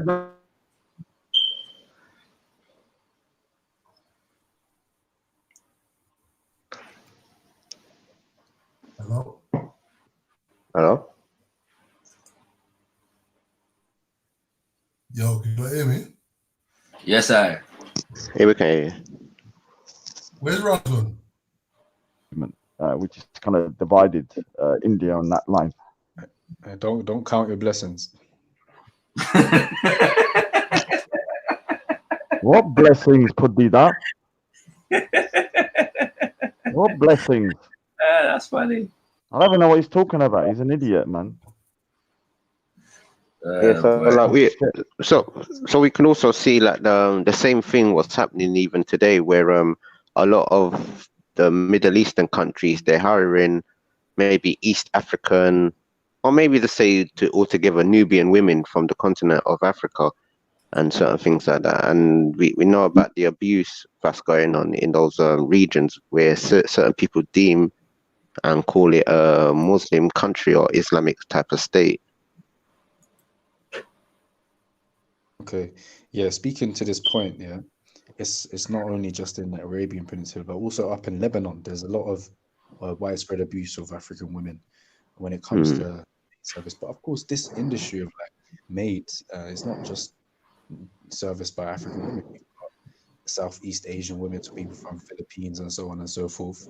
You get me? And they're all in the same boat in terms of treatment, maltreatment, in terms of the actual employment structure and the way in which contracts, it's called kafala system, where their passports are seized and you get me, back pays, forthcoming. It's not just the maids as well. You were talking about whole sectors in terms of, Qatar 2020, is it 2020, 2022 World Cup coming up. A lot of the infrastructure that was built on the backs of Indians and Southeast Asians, slave labor. We're talking about in the modern day.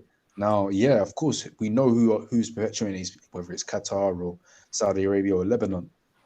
But the point here is that this is reflective of, even when we look at the common parlance, they actually used the word of slave, which does not appear in the Quran the way they're using it.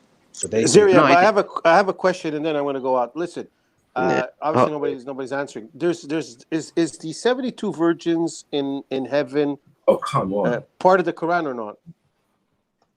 Is it a factor? Okay, so that's because for me it was like a guy goes to heaven, he gets 72 virgins, it's like 72 slaves, right? But you're saying it's okay, it doesn't exist, it's all made up, then it's cool. Try and listen. The answer to your question is no, it's not part of the Quran. So it's not part of the Quran, but is it considered? For the third time, no. Okay, but that was the question. You said no, fine. Some people say yes, you say no, fine. Cool. All right. Why not 71?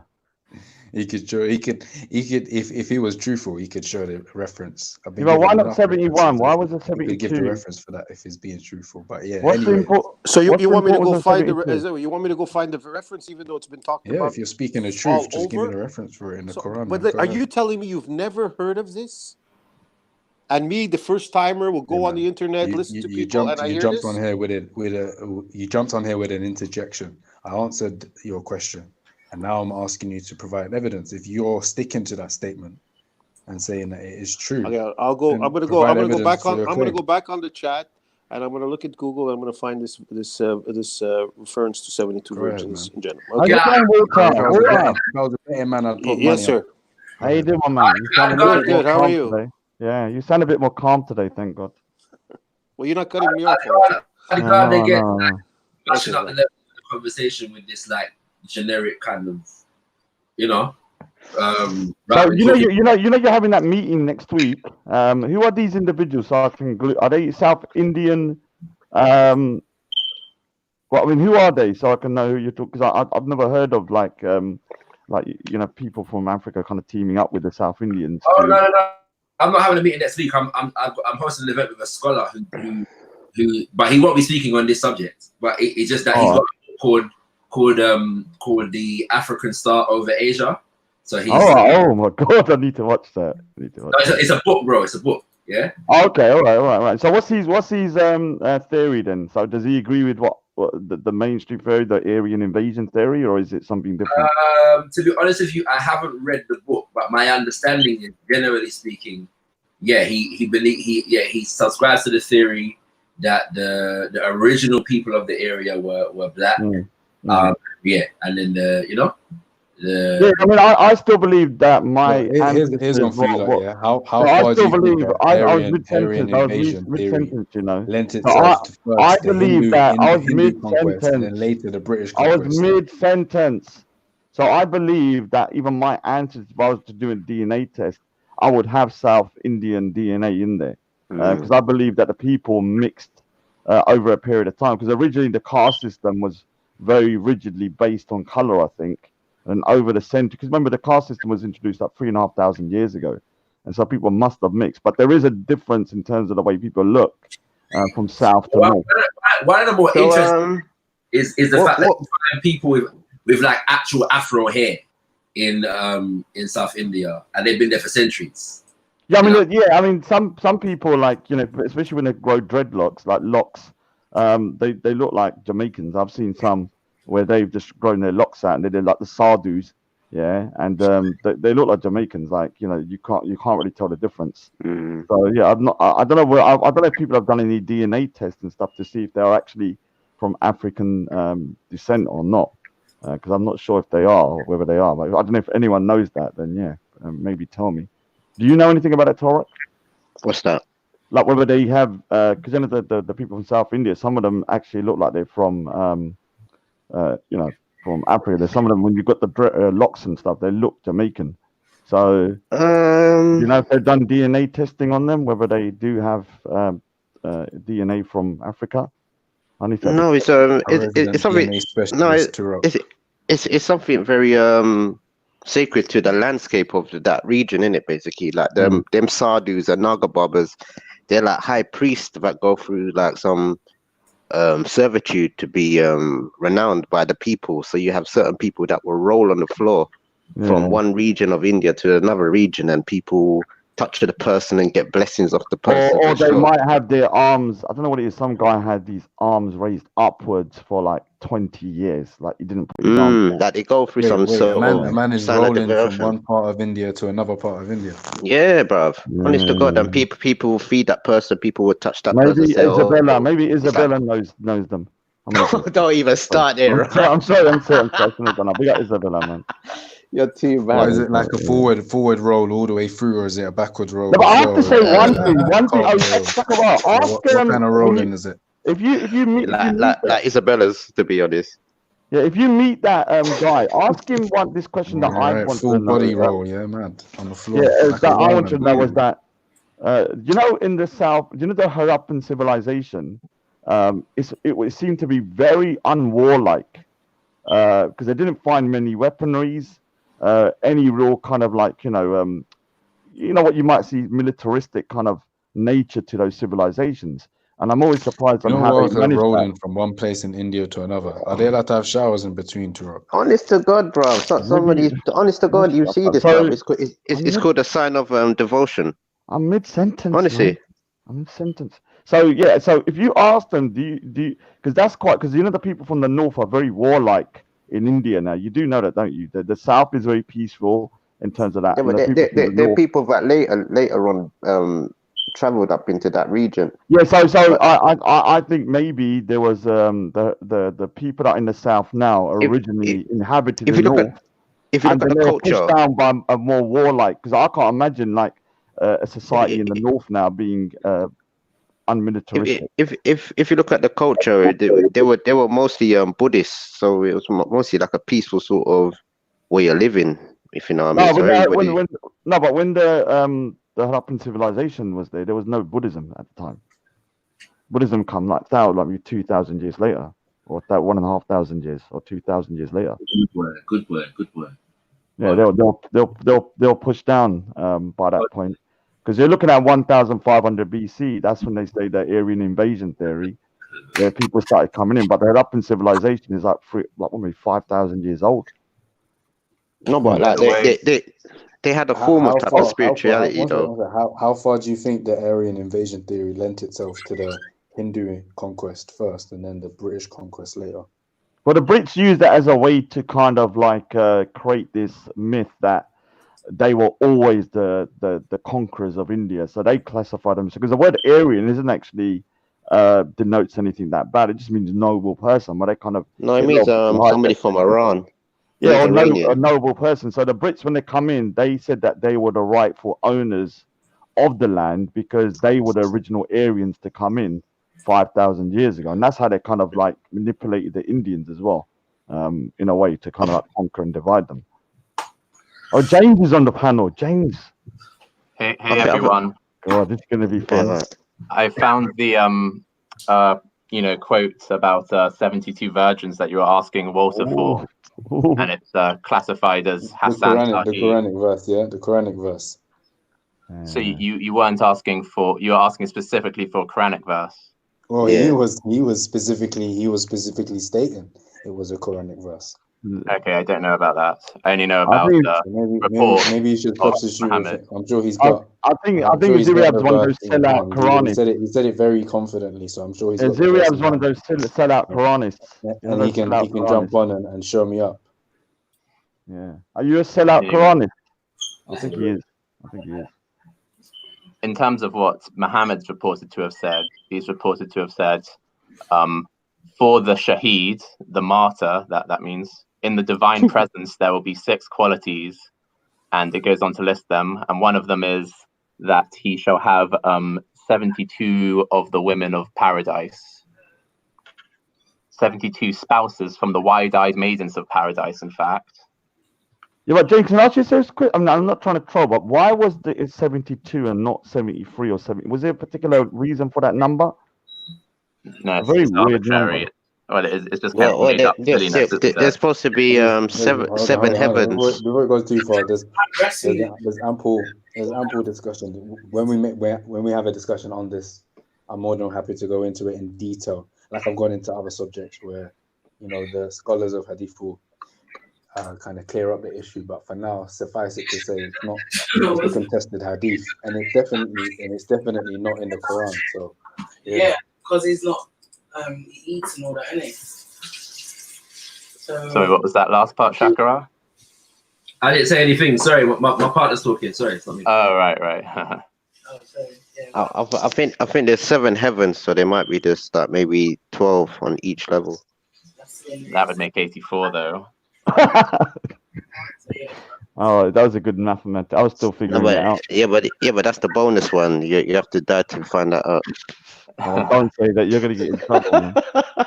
You're trying to give an analogy to like Mortal Kombat or something. Don't do that, man. Don't do that. We're in enough trouble as it is, Torok. We don't need sellout spec doing a whole show on us being Islamophobes. Can I take a answer at the question of the day? Yeah, go on. So, why is eating pork a sin, but owning slaves is not? The only reason would have to be that the authors of the Abrahamic faiths, which all say that you can own slaves and that it isn't a sin to own slaves, they all must have had poor morals, and that reflects the time at which the authors of those religions lived in. They didn't see anything wrong with slavery at that time, and so they kind of naturally adopted it and didn't really question it because they're humans, and they do not provide the best moral guidance for humanity to live by. All right. Yeah, a little less controversial than I thought, James. I was expecting a bit more. I mean, you could call it just like straight up, it's evil. It's clearly evil. So yeah, like we could call it as it is. Sure. All right. Yeah. Do you know what? I realized that somebody said there's 72 sects and there's 72 virgins in Islam. Because remember, they said that's quite weird, isn't it? Like maybe the 72 has some kind of religious meaning behind it. So yeah, I'm not sure why. Yeah, they like that. Yeah, people of Taweed is crying that this is Islamophobia corner, and we haven't said anything to be Islamophobic. So yeah, I don't know why he's crying for. All right. Well, I'll say something that's anti-Islam. You know, I think Islam is immoral. That's an anti-Islam statement. That's been brought up by Walter is 56, 35 to 38.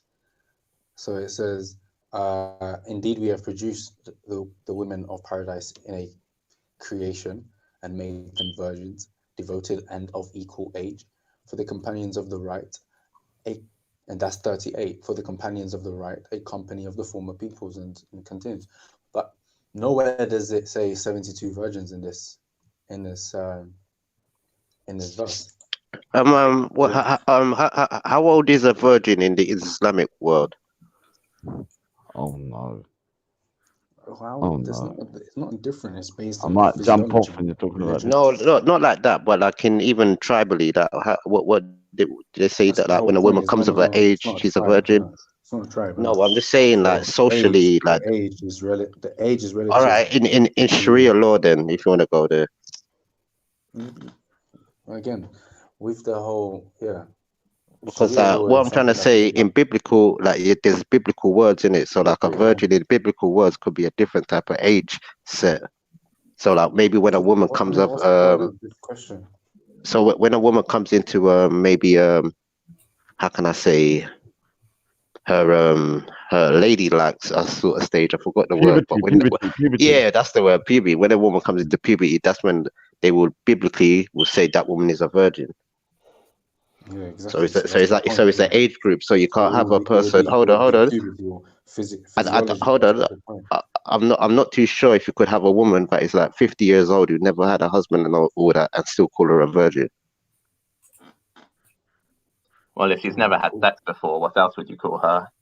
But that's what I'm trying to say. I don't think the virgin itself, that's like a more of a up-to-date term of saying somebody's virginity. But I think a virgin is like a type of an age range. In terms of these maidens of paradise, kind of, these are meant to be sort of basically translucent kind of creatures created by God to pleasure men in paradise. So they aren't really human. So they don't really have an age, but they're described as having full breasts. So that kind of indicates that they're meant to be, having past puberty physically.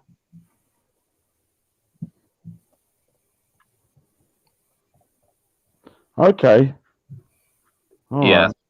The Quran kind of describes heaven as being rather like a brothel. You kind of just spend your time there drinking wine and having sex with, But one thing, can you try and find this out for me, yeah? Because I'm not mocking you, because a lot of people say that, reincarnation and all of this kind of stuff is mad and all that, yeah. And I want to really know, because I've been told in Islamic heaven you can have anything.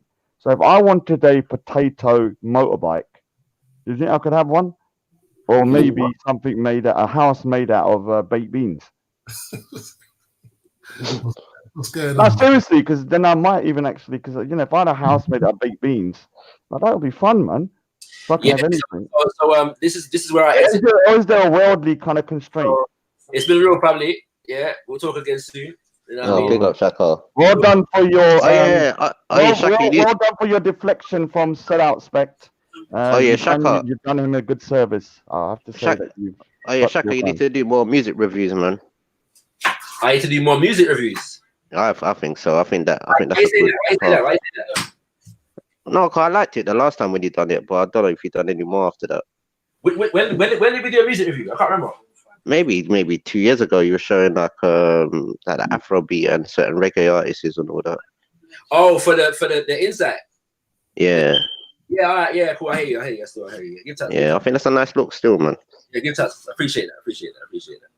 Bless up. Peace. Okay, so James, what do you think about the situation about because Sellout Spect is always saying that slavery, the transatlantic slave trade, obviously, and I agree, is one of the worst forms of slavery ever kind of like concocted. What do you think about the Irish one? Hold on 1 minute. But then he said, when I asked him this question, which you can see on the other stream, that I said, what if, the British instead of using transatlantic slave trade, actually enslaved your people using the Islamic slave trade. And he told me, yeah, he'd accept it and he'd be happy with it. What do you think about that? Because I believe that to be pretty abhorrent. Oh yeah, it's a stupid and hypocritical thing to say, because Islamic slavery mistreated people and was oppressive, just like any other form of slavery in history. And this is very clear from Islamic law and, you know, reports about Muhammad's lifetime and common sense. Kind of, if you own people as property, then there will be abuses. So you should prevent that. It's easily preventable harm. So you don't believe in might is right? No, might isn't right. Okay. Yeah. I agree. Might is independent of right. Yeah. But do you think that kind of will take away his? Because I don't think it. Like, if you go to say I'm against, say, a domestic abuse, and then I go to a protest about domestic abuse, saying I'm against domestic abuse, but then when I go home, I slap my wife about. Like, you can't really go to a domestic abuse protest, because he's going to these Libyan protests about the Libyan slave trade, and he agrees with Islamic slave trade. So to me, that's unacceptable. Like, anybody that sees him there needs to call him out and say, okay, you agree with some form of slavery, so what are you doing here? Yeah, I agree with that. It's similar to how I'm sure most people would be able to recognize that kind of racism leads, like racist attitudes leads to actual harm kind of being inflicted upon people.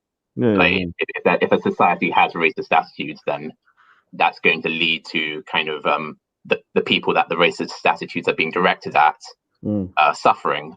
And so similarly, if a society kind of has a defense of slavery and tries to defend or glorify slavery, then that's going, or even accept slavery, then that all of those things are going to lead to oppression and harm being inflicted. I actually think the when I read about this, the kind of like the stance of slavery under Islam, I actually think it's actually perpetuated slavery by kind of giving people the out that, okay, our slavery is a form of good slavery, so it's actually prolonged it rather than destroy it. I mean, is that something that you think that's a little bit far-fetched? Because if you say, okay, we're going to try and reform this slavery by kind of working within it, but you don't really destroy it, what you're doing is just adding sprinkles on top, like on a turd, and you're saying, okay, this is a little bit better, then people in their own head might think, because they're treating their slaves a bit better than before, that, okay, we can prolong this. And it's probably made slavery last longer than what it was, rather than actually destroying it and getting rid of it. That's only one side of the equation. The way in which you treat a slave, using those secondary sources that you guys have mentioned, would only be one side of the equation, because the other side of the equation is the fact that there are numerous directives in the Quran telling people to free slaves, and not a single one that tells people to take slaves. So yeah, as I was saying earlier, we covered all this topic anyway. So this little interaction between you two is weird. I don't care if you think it's weird. Leave them. Clearly, I mean, why do you all have to give sly little digs here every time you chat? Oh, you think this is weird? I think Torix this. Rah. Well, shut up then. If you want to talk here and you can't do it without doing sly little digs, then shut your mouth. I'm sick and tired of you. Every time you jump on whatever panel, you give sly little digs here all the time. Chat nonsense. Who cares about whether you think it's weird? We're talking. Can I ask James a question? So what do you think about reparations then?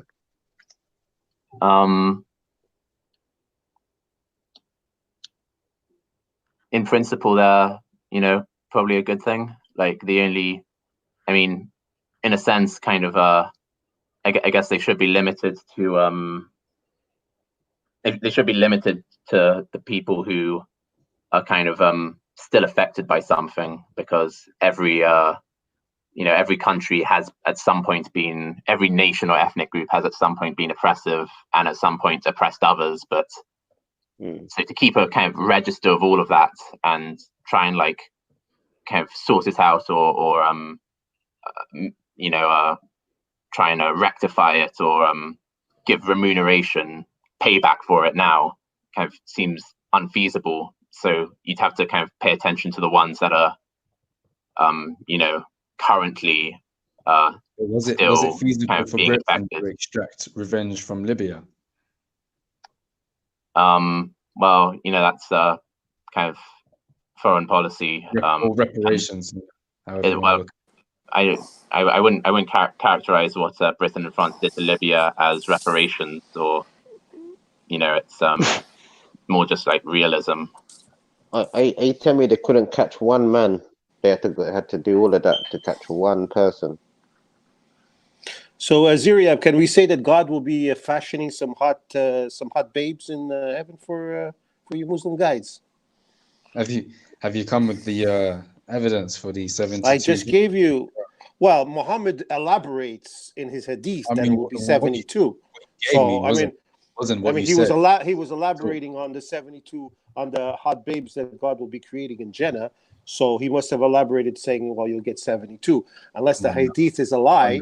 Is that what you're saying? The hadith is a lie? There and made a clear claim. And is the hadith a lie?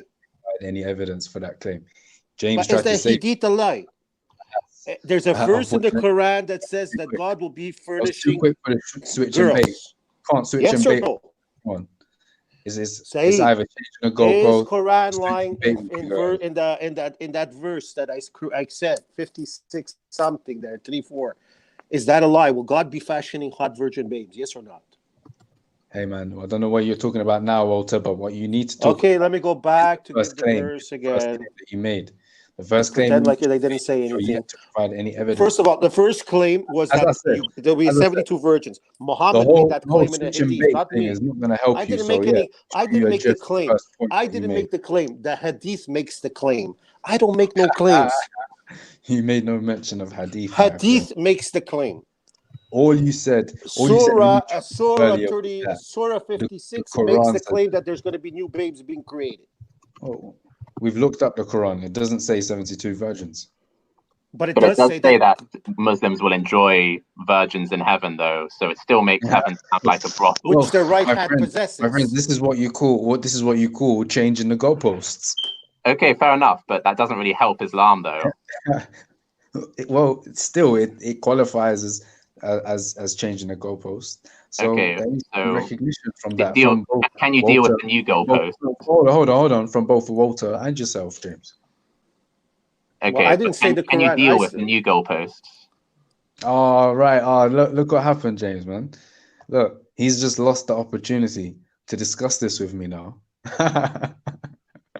How did I lose it? It looks like you can't deal with the new goalposts, but that's fine.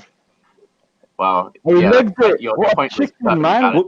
You see, the thing is, we haven't had a lot of Muslims have said that they would be getting set. Well, it's been written in the hadith that they'll be getting set. Okay, the hadith is not good, probably blah blah.